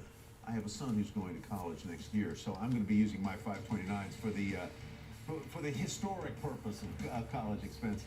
Probably worth it in the long run, but I'm glad to tell people about this. I didn't realize this. I always knew there was a way to do this, but this makes it much more accessible. Thanks for watching Power Lunch. I am off tomorrow. Happy New Year, everyone. Thanks for joining us. See you next year. Next year. Closing bell starts right now. All right, thank you, Kelly. Welcome to Closing Bell. I'm Mike Santoli in for Scott Wapner. This make or break hour begins with stocks drifting toward a soft landing at a new Yeah, Ricky, that 200 SMA, I use that as a pivot point or a support lever when I'm looking at the 1 hour, 20-day time frame. And a lot of times that 200 will act as a pivot point. What I mean by pivot point, that means it's an equilibrium to what is support and what's resistance. So if you stay above the 200, you're still bullish. If you go below the 200, you become bearish. into 2024. Let's ask 314 Research co-founder Warren Pies. Warren, it's great to have you here. How you doing? I'm good. Thanks for having me. Sure thing. Now, you know, the story for this here's a year, badass. you could have said it a year ago, but it was, can inflation go down more quickly than the economy? We now seem to have kind of seen a Fed pivot rhetorically, if not in reality. Where does that leave you in terms of what we should expect, at least in the first part of next year? Yeah, I think that we try and be data-driven at 314 Research, and so the data points in a bullish direction. It's hard to kind of deny that at this point in time. You end up with a few just broad axioms that we live by. Don't fight the Fed. Well, the Fed's now stepped aside. And if you remember, we talked earlier this year, and one of our problems with fighting the tape back then was the tape signals aren't as good when the Fed's in your way. And so now the Fed's cleared the path. You can trust the tape more. So we're seeing a broadening rally. We see, even though there's a lot of bullishness in the market, feels that way. When I look at it objectively by the data, economists are still kind of on the fence on recession next year, and strategists are far from bullish. I mean, at this point in time, the average strategist target for 2024 year end is implying less than 1% gain on the S&P 500. So I think this kind of sets up for this big bullish chase. We upgraded equities in November with the idea that everyone's going to be behind the eight ball and need to catch up, and I think that's what's happening right now. Yeah, it does seem as if a lot of those things you mentioned, plus just the run of macro data and what's happened to bond yields, has really turned the burden of proof back over to people who think the economy is in some serious trouble in the near term. How do you think the market, though, trades with respect to what the Fed might do, just exactly how the numbers have, to come in order to get the Fed continuing to, I guess, be more of a tailwind than a headwind? Well, I think we have to go back and study history a little bit, and unfortunately, soft landings are that's our base case, but they're relatively rare. But the one takeaway that I see when I study history of soft landings is that the market rallies aggressively in anticipation of the first Fed rate cut. And that's a little different than hard landing cases. And so the average case sees a 10% return in the market in the 6 months leading into the first Fed cut. And so I actually think that's going to hold this time around. I think that points to a kind of crazy sounding target that we put out there a little while ago, 5,200 by May 1st Fed meeting. That's when we expect the first cut. So sounds crazy, but I think that keeps the pressure on these strategists who have yet to increase their targets. And we have this kind of... This guy's smart. S&P target 5,200.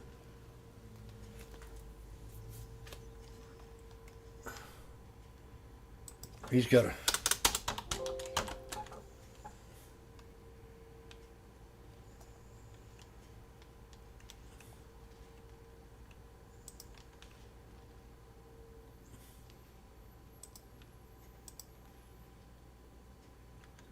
Come on, you cockroach.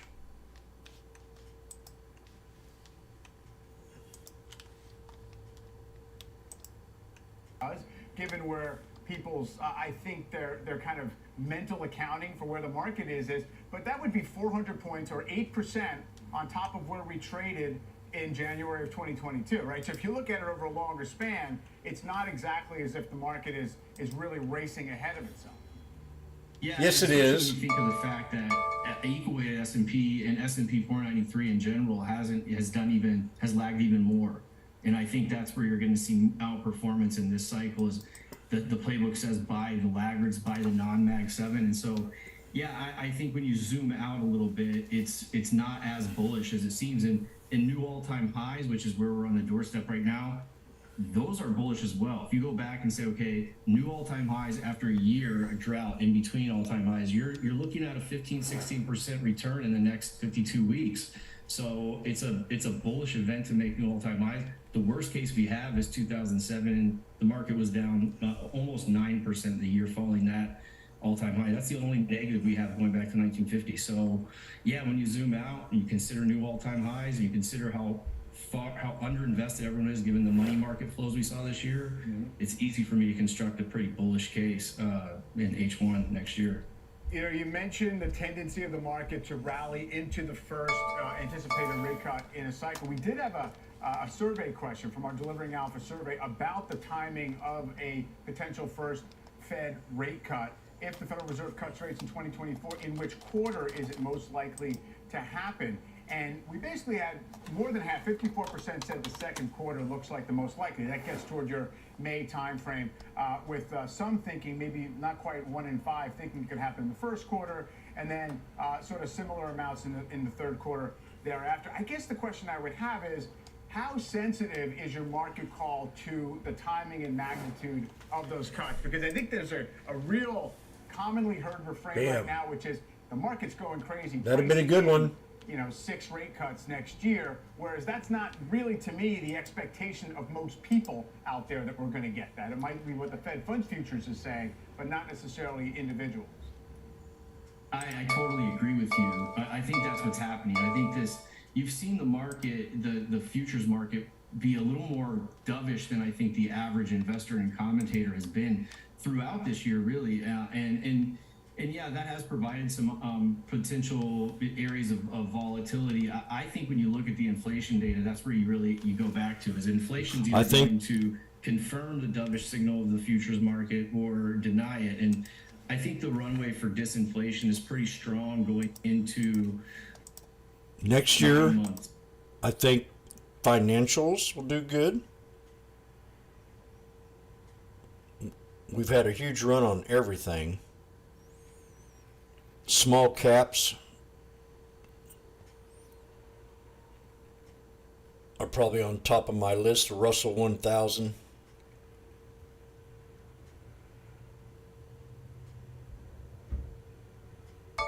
We'll have a continuation on the Magnificent 7 once we get a little pullback.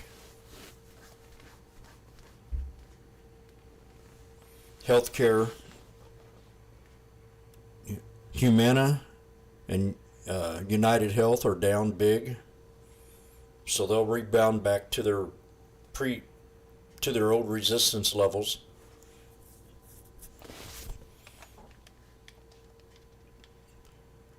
I nailed the banks at the bottom, so I'm kind of hesitate to say banks, but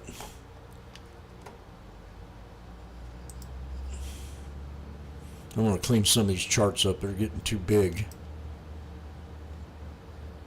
It's too slow.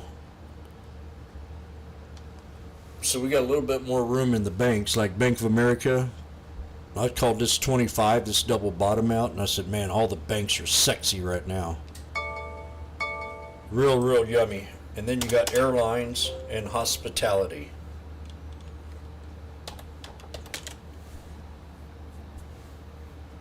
Airlines still have more room to run. UAL. Transportation, the railroads. As the man said earlier, interest rates have made it to where people didn't want to buy inventory, so they're selling what they had. Now when they lower interest rates, they're going to buy more supplies, more back stock, and and the railroads will come in to play. There'll be a few outstanding EV cars like Nio and XPEV. There'll be Rivian and Tesla.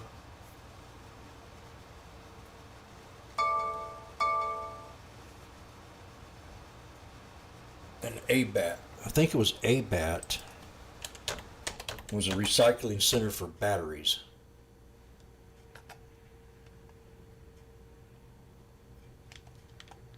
I think this one will rebound next year.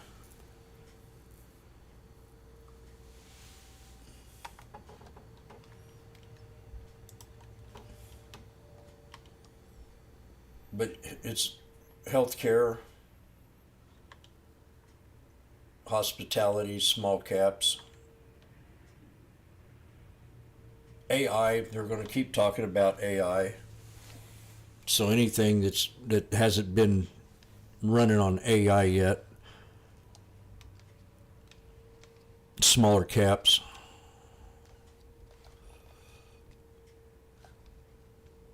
It's going to be bullish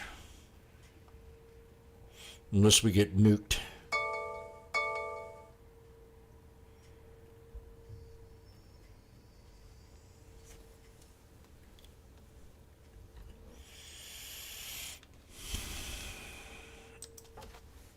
I'm gonna look at blue. Blue.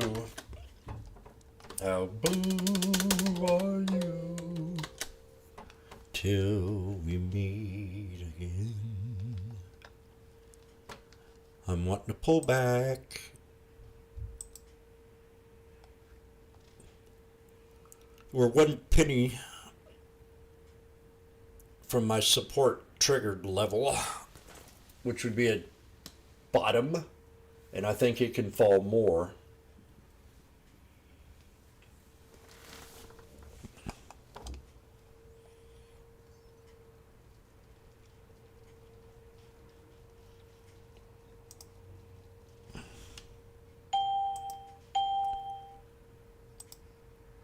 We established, okay, it's going to be the mega caps that are going to lead the market higher. You can even go back to 2018, coming off a really strong 2017. The early part of 2018, you had the indication, you know what? 2018 is not going to look like 2017. So I like to always look at money flow.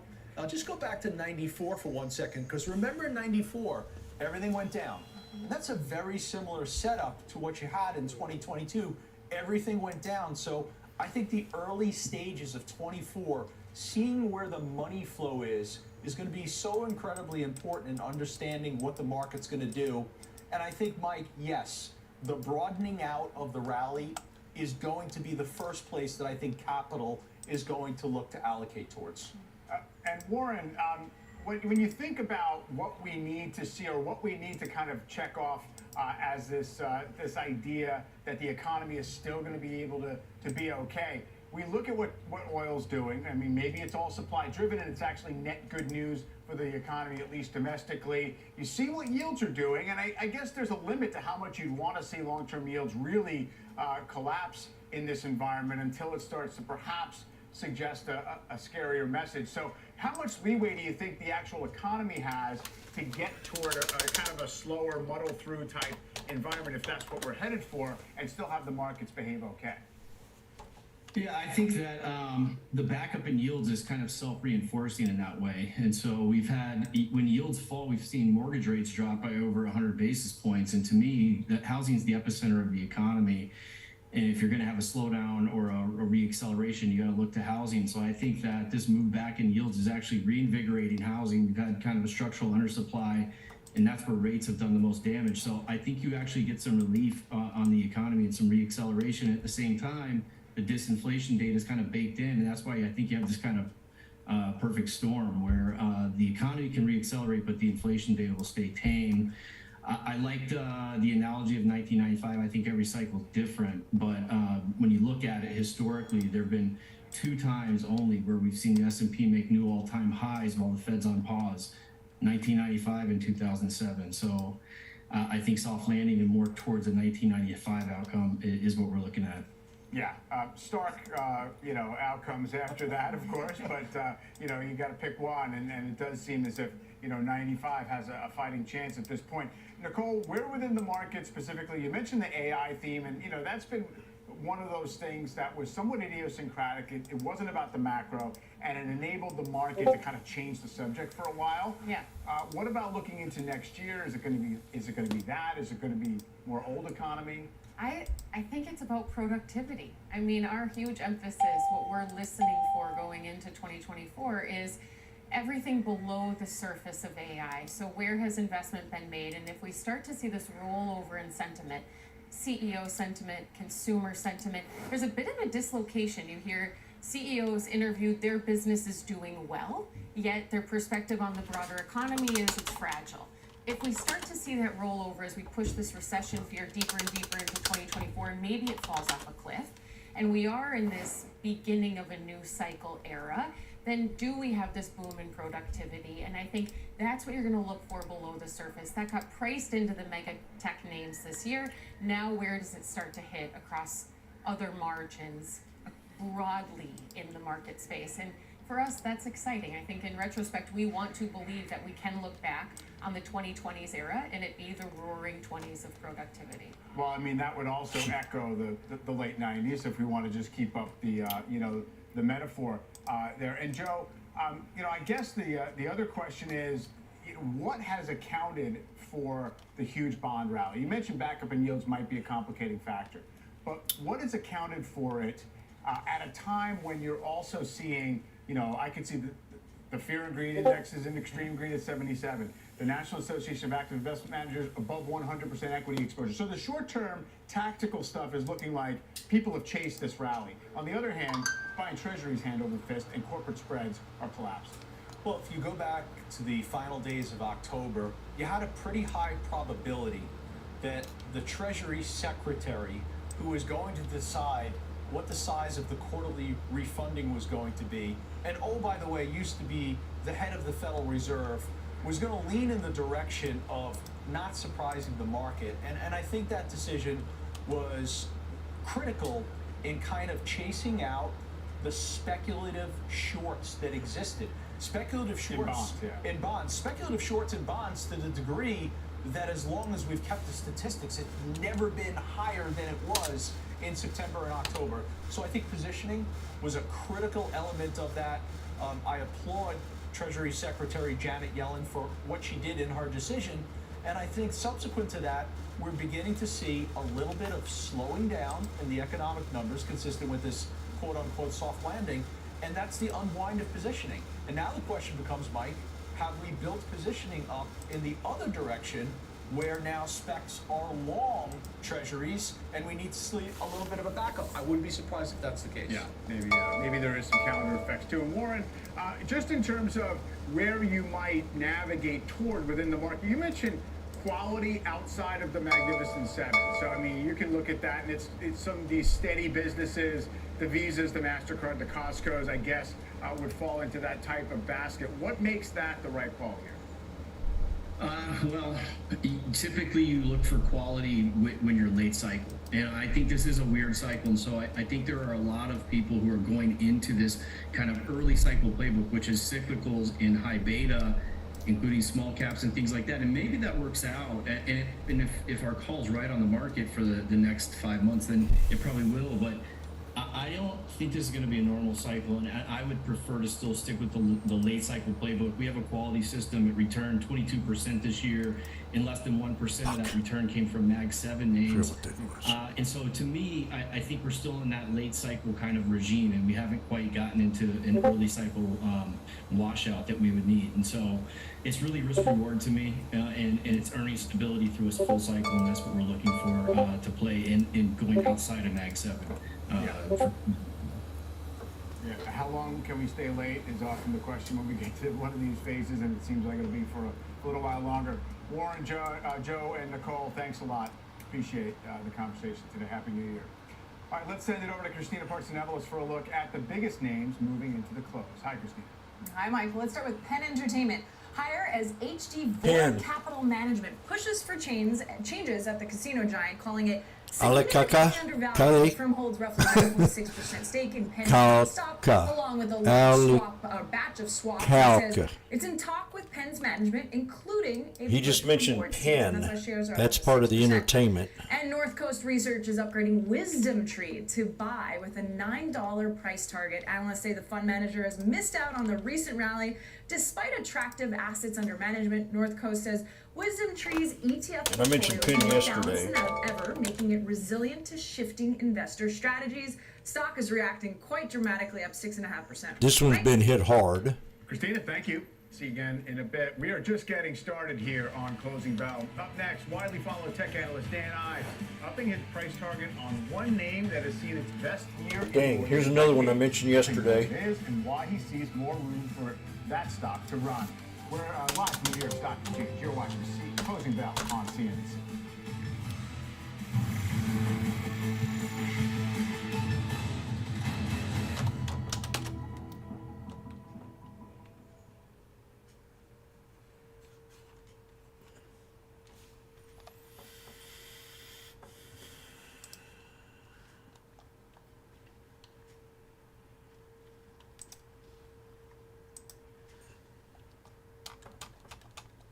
Baidu is another one they're pumping. It had a big bounce off the 200. I mentioned Baidu yesterday off the 200. It ran $6.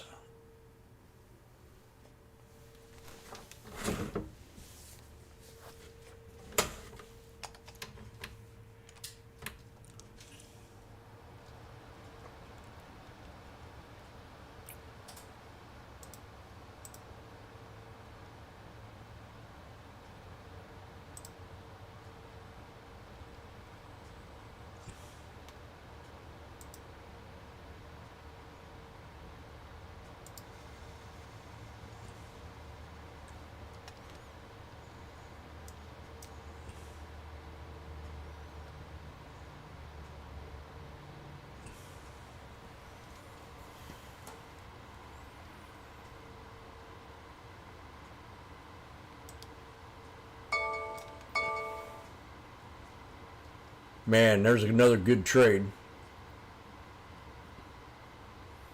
Them puts probably went pretty good. I didn't even see how much they got down to. They're at 112 now. So they probably got to 125, 130. I'm so tired.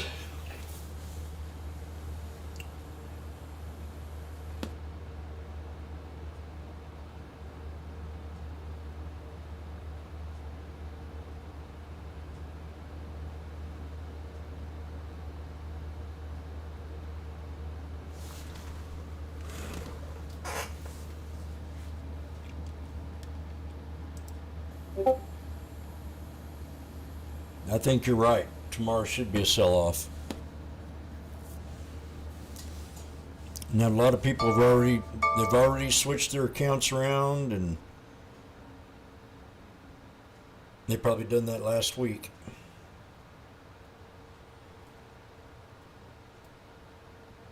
And like they said earlier, we've already had the Santa rally. This is just like a cleanup.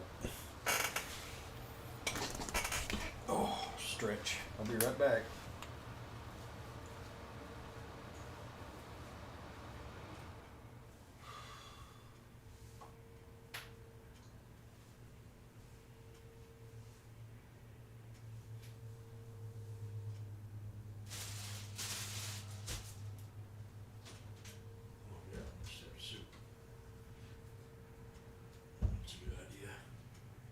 What are you waiting for? What are you waiting for, baby? Wedbush's Dan Ives out with a new note, raising his price target on Microsoft from $425 to $450. Why? He's betting artificial intelligence will be Microsoft's iPhone moment. Dan Ives joins me now at Post 9. Dan, good to see you. Yeah, great to be here. So 450, I mean, it would seem not necessarily to be a layup. It's up 20% from here, but that's, you know, $3.3 trillion market cap, I guess, at the current share count. It's 32 times 2025 calendar earnings. So how do we get there? I think it's conservative. I mean, because the reason this is the iPhone moment for Nadella and Microsoft is because AI, the monetization opportunity. I mean, to put some numbers, we could be talking incremental 25, 30, 40 billion per year. That's not factoring the street numbers. I think on the sum of the parts, you look at AI and cloud, you could actually get to 60, 70% of the valuation just from that. So I believe sum of the parts, this is a stock. You have a year and a half, 4 trillion will be there. 25 billion plus in revenue by when and through what means? I'm sure that's not just 35 bucks a head for the Copilot. Yeah, I mean, our checks are showing transformational deal flow. In terms of the Copilot conversions, I think the big thing here is really monetization is going to happen a lot sooner than I think the street's factoring in. 25 billion by 2025, I think that's sort of the baseline. But then you look to ultimately where this could lead. Based on our checks, for every $100 of Azure of cloud spend, we believe there's an incremental $35 to $40 for AI. And that's why right now, it's another flex the muscles moment for Nadella and Redmond, because they are leading this AI arms race. The idea of it being an iPhone moment, though, it would seem to me that when the iPhone was introduced, people didn't have really great expectations for it, right? It was kind of like this thing that was somewhat out of the blue, a lot of skepticism about how big the market was going to be for it. It feels as if we've got a lot of momentum of excitement around Microsoft already with regard to AI. Yeah, no doubt. But I think the difference here is that the iPhone moment, it's from CEOs, CIOs, CTOs, what they're seeing on the use cases. I mean, use cases are exploded across the board. And I think that's really the most important thing here is that Nadella continues to ultimately really play chess, others playing checkers in this AI race. Now, of course, Amazon, Google, and others are going to follow, but the monetization in their own backyard, I still think massively underestimated by the street, which is why we believe 450. I think that's just the next step. As you know, this is, in our opinion, it's a get out the popcorn moment for Microsoft in terms of where this is going. How do you think about the New York Times Company lawsuit against Microsoft and OpenAI, essentially saying that they're using copyrighted material to train the large language models, and they obviously want remedies along those lines? Look, I think it's not just going to be the New York Times. You're going to see others jump into this because they want a piece of their pie. I mean, that's really what's at stake here. Now, I do think legally speaking, if you look at Microsoft, they're going to defend that turf, and this will continue to play through in the courts. But I think the big thing here is that these content providers are trying to figure out how they can monetize this. Yeah. And ultimately, but it just speaks to Microsoft, OpenAI, Altman. They've been 3-4 steps ahead. And that's really what's happening right now. This is all a game of poker that's being played out. But the top of that mountain is Nadella. Right, and of course there has been negotiation ongoing, so this might be just part of that to figure out what ultimately is going to be the arrangement down the road. Dan, stay with me here. I want to bring in Steve Kovac. He's looking at Apple and the company's revenue growth prospects next year. Hi, Steve. Hey, Mike. Yeah, that's the big question, too, for Apple going into next year. How does it finally return to top-line revenue growth? Of course, as we've been saying all year, 4 straight quarters in declining sales, and this quarter not going to be much better. Apple said to expect flat sales for the current December quarter, its most important quarter every year. Despite that, of course, Apple shares up about 49-48% so far this year. And let's talk about what needs to be done now in order to return to that growth. We got some good news, some bad news that they have to grapple with. Let's start with the bad news first. Headwinds in China. What else? Huawei returning to the smartphone game, creating more competition there, a homegrown brand that people may or may be switching over to from the iPhone now that Huawei's making phones again. Also, an online gaming crackdown from the government there. That could damage some App Store revenue. And just overall, what we've seen throughout the entire year, a slow post-COVID economic recovery for the consumer. In the U.S., the Apple Watch ban, that's still being worked out. Despite the reprieve they got yesterday, they're going to be able to get a couple more weeks of sales at the very least in the beginning of the March quarter, starting in the new year out of that, but it's still got to work through that legal battle. And then I would just want to quickly mention what's going on in the European Union with the Digital Markets Act going into full effect over there, forcing Apple to open up its app store, open up its payment systems, and damaging the margins there. Now let's go for the good news, because there's a lot to go over here too. Services growth is re-accelerating that high margin software business. It was up 16% in the September quarter, probably going to see some similar numbers in the December quarter, so good news there. And some signals also just broadly around the PC and phone market that maybe demand has bottomed out and we'll start seeing growth again, especially in PCs. Now, Dan was just talking about the iPhone moment for Microsoft. What's not going to be a new iPhone moment, though, for Apple, the Vision Pro. That headset is going to be just a small launch at the beginning of next year. It's only going to be available in the U.S. at first, only available in Apple stores, rather, and it's not going to be a mass market product, at least not yet. Sure, although I guess we can all remember when it seemed as if the watch was kind of trivial and wasn't moving the needle, and all of a sudden it seems like a loss when they're not able to sell it. And Steve, you know, I look back and there have been periods before when Apple's revenue just kind of went sideways, fiscal 2018 into 19, basically stagnant at the $260 billion annual level. And of course now it's up toward $400 billion. So I wonder if it's just about, you know, a reset of demand as you get through these model launches for iPhone, and then just the installed base just does what it does. That's exactly it. And I know what Dan is going to say before he even says it, that there is a massive upgrade cycle that is impending as people are kind of reach that point where they've had their phone for 3 to 5 years. So yes, it does ebb and flow. But back to your point, Mike, about 2018, 2019, that was largely a China problem too. There was just having trouble pushing those iPhones in China. That was part of the problem there too. Maybe things turn around this year and the consumer gets stronger over in China. And Dan, given the fact that the stock has been able to perform because of other things, you know, basically the buyback, the stability of the company, the fact that it's, you know, it's got the great balance sheet, I guess it buys the company time to maybe get some growth back. Look, I think Steve summarized phenomenally the bull-bear debate. I think the difference here is that this is the golden install base, unparalleled, of Cupertino. 250 million iPhones still in the window of an upgrade opportunity. And as of last night, our Asia checks, no demand cuts. And that's the important thing, because China still, even though despite the headwinds, there's actually massive growth in China for Apple. And I think as this plays through, the renaissance of growth in Cupertino, Cook with his red cape, I think it's going to come through again in 2024. And in my opinion, this has been probably the most formidable year for Cook in terms of proving the naysayers wrong. And Steve, have there been any signs that there have been cracks in the Apple brand and how it's regarded by customers? You know, you've seen the attacks from the app makers, and they want to kind of reduce the level of the power of Apple to control what's in and out. The iMessage rewrite, all these things that feel like, you know, a lot of small attacks on Apple's, you know, once impenetrable kind of competitive position. Yeah, I wouldn't call maybe the brand so much cracks, but definitely the walled garden that they've built over the last decade plus, right? And, you know, we're seeing, like I mentioned earlier in my piece just now, you have the European Union laws coming into effect. You have Japan considering similar laws around the App Store.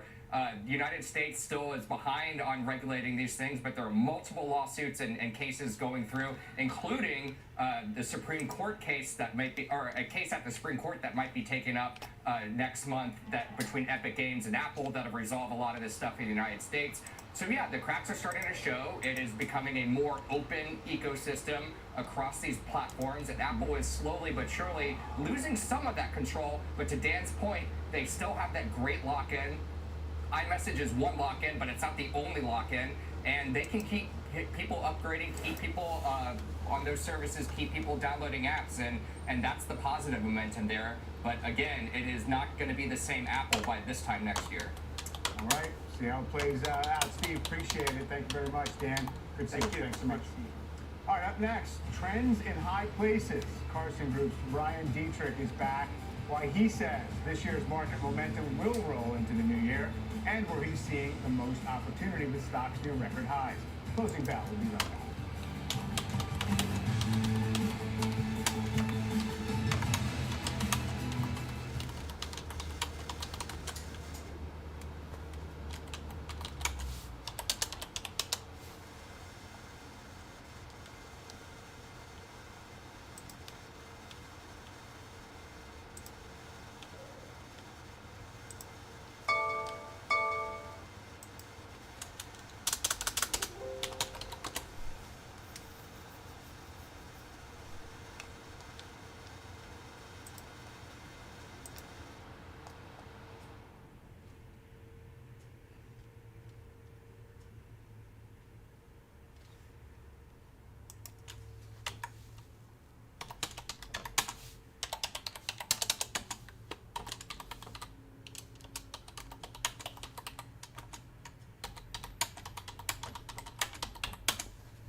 The major averages are in the green as the S&P closes in on an all-time high. My next guest has been bullish all year and thinks the stage is set for a solid 2024. Let's bring in Carson Group Chief Market Strategist Ryan Dietrich. Ryan, it's great to have you.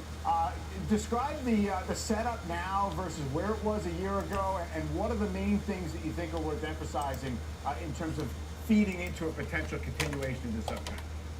Yeah, Mike, thanks for having me back, and Happy New Year's to all the listeners out there coming up. And I mean, a year ago, right, everyone was bearish. Everyone felt one way. We know that. Now we're looking at a 20% gain. I think there's a lot of ways we can talk about this. Bottom line, on the Carson team, we still see no recession, right? We still see real wages making new highs. We still see an economy making 150 to 200,000 jobs every month. Manufacturing and housing both coming back. So if you don't have a recession next year, which again we didn't expect to this year, we don't see one next year. We think this trend can continue. Just one way to look at it, Mike. I mean, who knows? We might hit all-time highs today, maybe tomorrow, maybe next week. When you go at least a year without all-time highs on the S&P 500, like we're going to, I found 14 times. Go back to 1950, we were that long with an all-time high. After you make that first all-time high, Mike, a year later, up 13 out of 14, about 15% average return. Put a bow on this. New highs are bullish. When you go a while without one, it still could be a pretty good market next year for investors. And so you mentioned that everybody was very bearish a year ago, and there's no doubt about it. People were not convinced that the market low was in from a few months earlier. Overwhelming calls for a recession. Earnings were still on the decline. Oh, yeah. The Fed still had more to do. Don't you feel as if the attitudes have been reset to a degree this year to where maybe the capacity to surprise to the upside is reduced? Yeah, I can't disagree with you there. I mean, there's still some calls, or you see what the average strategist is saying. It's still very few people expect to see double-digit returns next year. So it's modified. And you look in history, when you gain 20%, you tend to usually not gain 20%, or at least more the next year is what I should say. I know the 90s, we saw a string of 20% years. But, more modest. We think, Mike, I mean, low double-digit returns is likely next year for at least the S&P. But I know I've come on with you guys for a while. I've been with Judge for a while saying we like small and mid-caps. I know everybody likes small and mid-caps now because they're having one of their best months ever. We've liked them for a while. We still think that broadening out theme is the next stage of the bull market next year. So small mid-cap industrials, we think those are some areas that are going to do pretty good next year. It's not all about tech. It's not all about 7 stocks. We think that's a good thing for investors.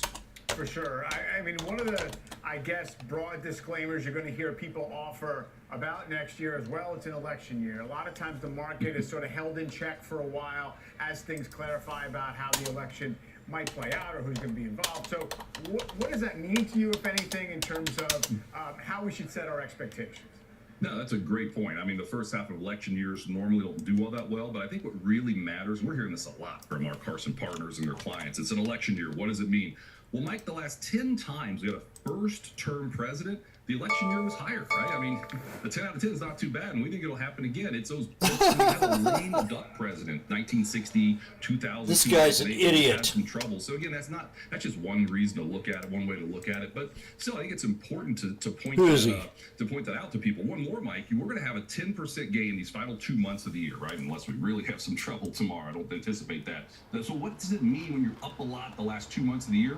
Incredibly, Mike, the first quarter returns higher every time, up like 6% on average, and the full next year has never been lower, up 20% on average. Again, what's that telling us? A big end of a year rally like this is not consistent with the end of a bull market. It usually means that upward momentum, that slingshot, is going to continue. Yeah, it's interesting because so many people assume you're kind of pulling forward returns from the following year, and history says not usually the case. Ryan, great to catch up with you. Thanks so much. Happy New Year. Thanks for having me all year. Have a lot of fun. Take care, Mike. All right, I'll see you. All right, up next, we are tracking the biggest movers as we head into the close. Christina Partsinevelos standing by with those. Hi, Christina. Hi, Mike. Well, up next, we have one cancer testing company that's in hot water. I'll explain all of that and more. Closing bell is back in 2 minutes.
We got 16 more minutes left.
Here's the SPX.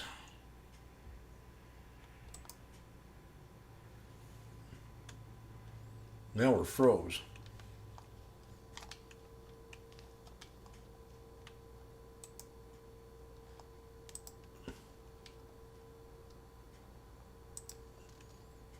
That's the number we got to try to beat, 48.1862.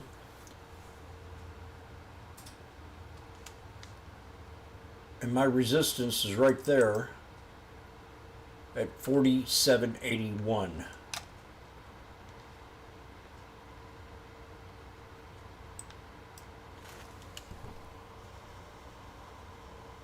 Pretty close to it. Maybe 47.82. Closing bell, S&P still clinging to a small gain. Let's get back to Christina for a look at the key stocks to watch. Christina. Let's start with oncology testing company NeoGenomics that's deep in the red right now after a court barred the company from making, using, or selling a key cancer test in the United States, ruling that it infringes on a patent by rival Natera. Neo says it'll appeal the ruling. You can see shares are down almost 18%. NEO. Boeing is urging airlines to inspect their 737 MAX planes for a possible loose bolt in one of its control systems.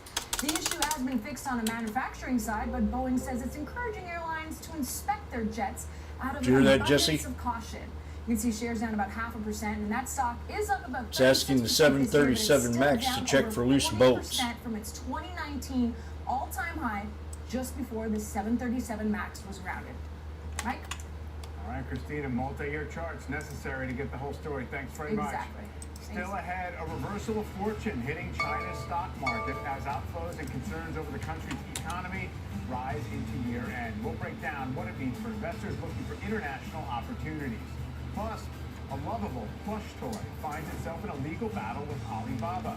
Details when Closing Bell returns in 2 minutes. You gotta tighten them bolts up, baby.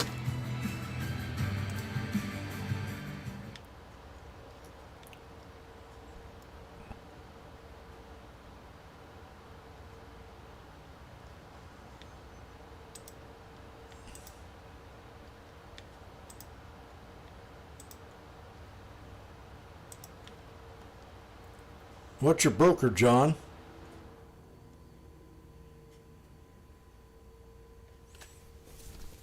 High PE ratios, I don't like them. It just means that they're overweight, crowded trades. But it's okay. I mean, so is Times Square, right?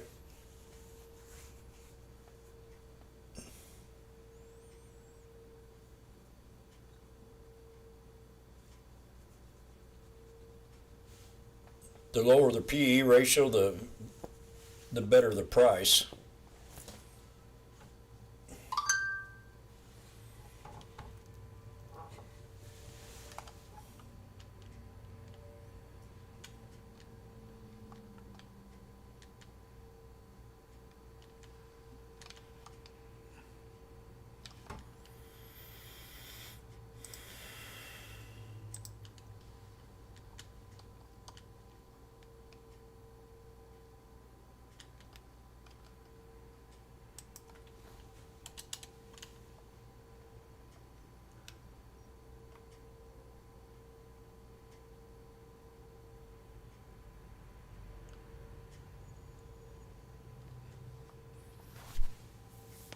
No, the market likes them wars. I watched the Wall Street market when Kuwait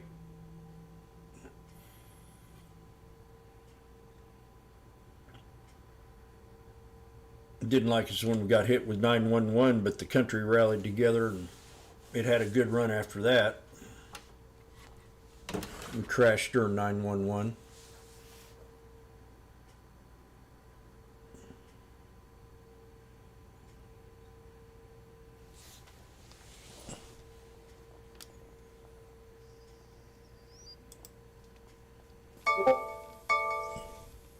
A 1-2-3 on the SPY.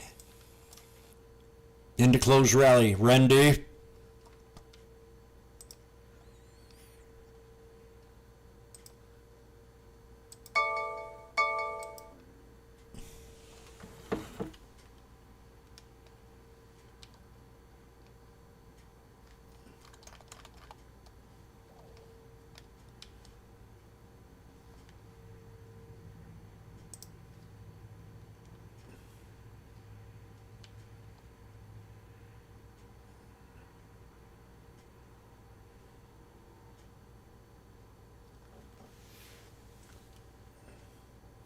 CNBC. Squishmallows are suing Alibaba. A judge in New York has rejected the Chinese e-commerce company's request to dismiss a case filed by Kelly Toys. That's the Look at that volume come in. plush toys. The suit alleges that Alibaba's online platforms were used to sell counterfeit Squishmallows. God. Kelly Toys is owned by Jazzwares. It's a toy company whose parent, Allegheny Corporation, is now Red selling? controlled by Warren Buffett's Berkshire Hathaway. All right, up next, it is the latest read on the health of housing. We'll take a look at which regions fared the best in November. Yep, and what that's impact what it the looks recent like. fall in mortgage rates has had on buyers. It's gonna be a red day That and tomorrow. more when we take you inside the market zone. I bet we have a red day tomorrow.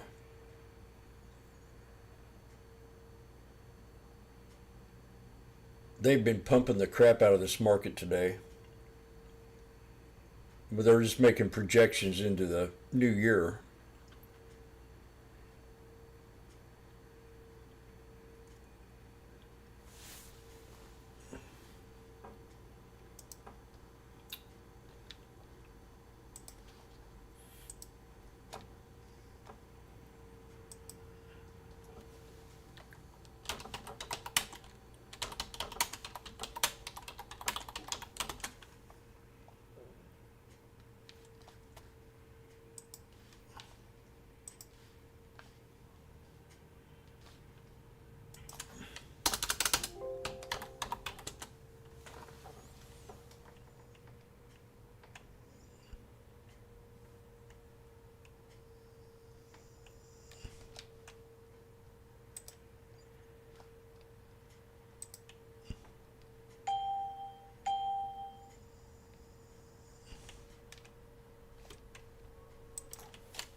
So I'm going to kind of give a little lesson right here. We have Mara.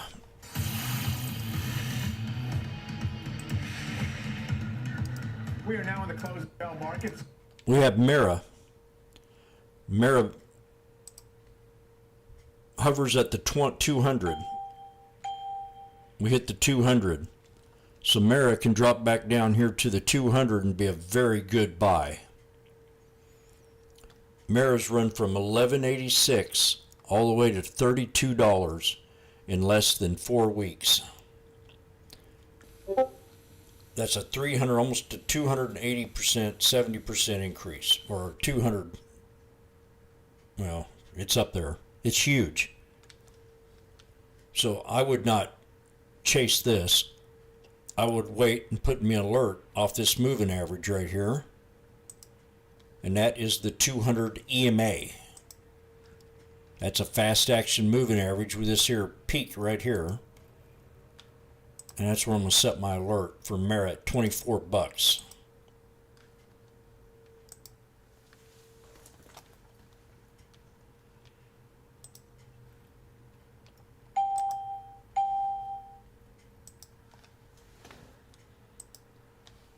And that might not even hold.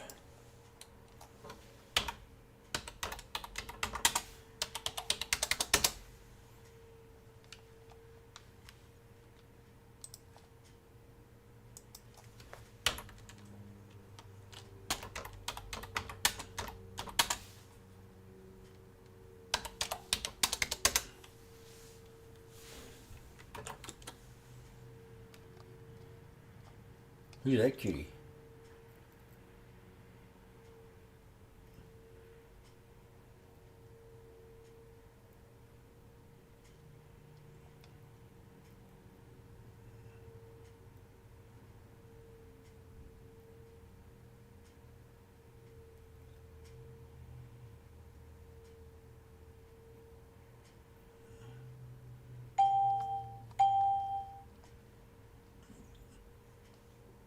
Jimmy's in love with your sister.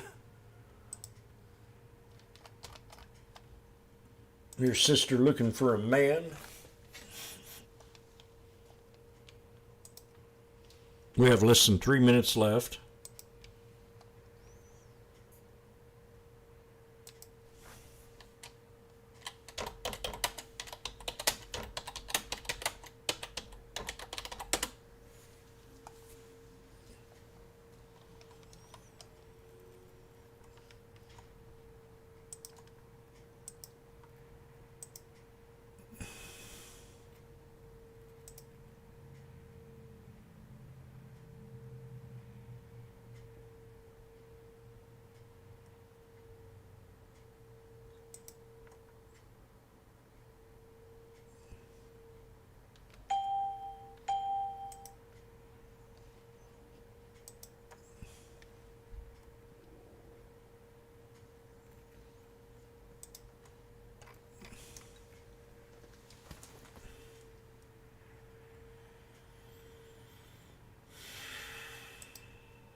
Oh my God.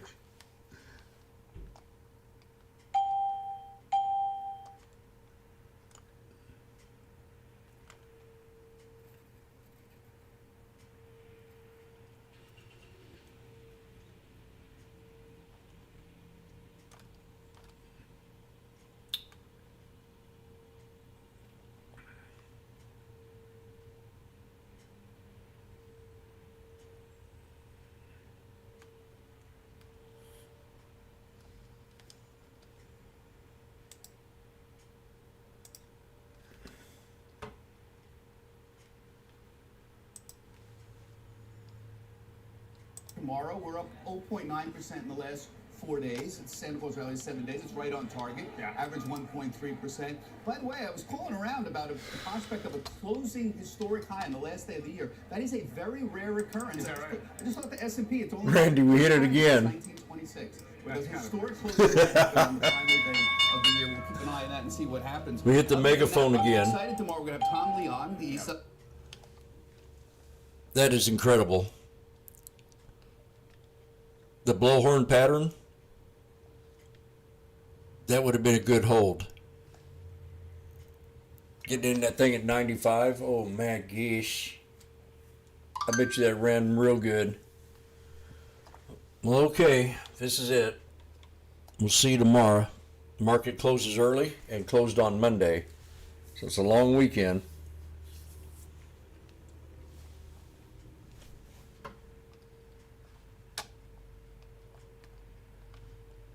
YouTube, thank you for all the questions. I think I really stayed engaged. See you later, John. I think I really stayed engaged this time with the YouTube channel. Usually I just kind of go in my own little world, but I'm going to try to stay focused with you all a little bit better. And today was a real good day with patience. I mean, I could have really made a mint off this here put, but it bounced back up. There's no way I'd have held that. So everybody take it easy. Don't drink and drive over the weekend. Try your best not to.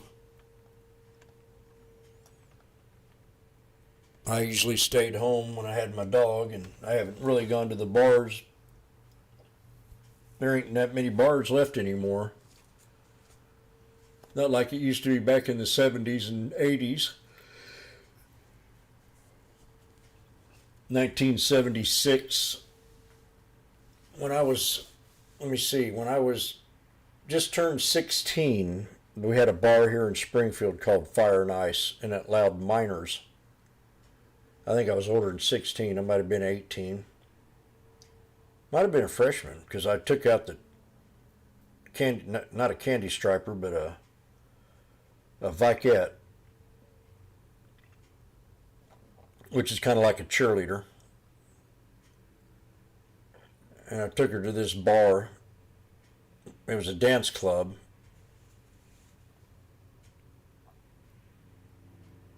But yeah, I remember going into that bar and people drinking and partying, and we were minors. But they allowed us in there.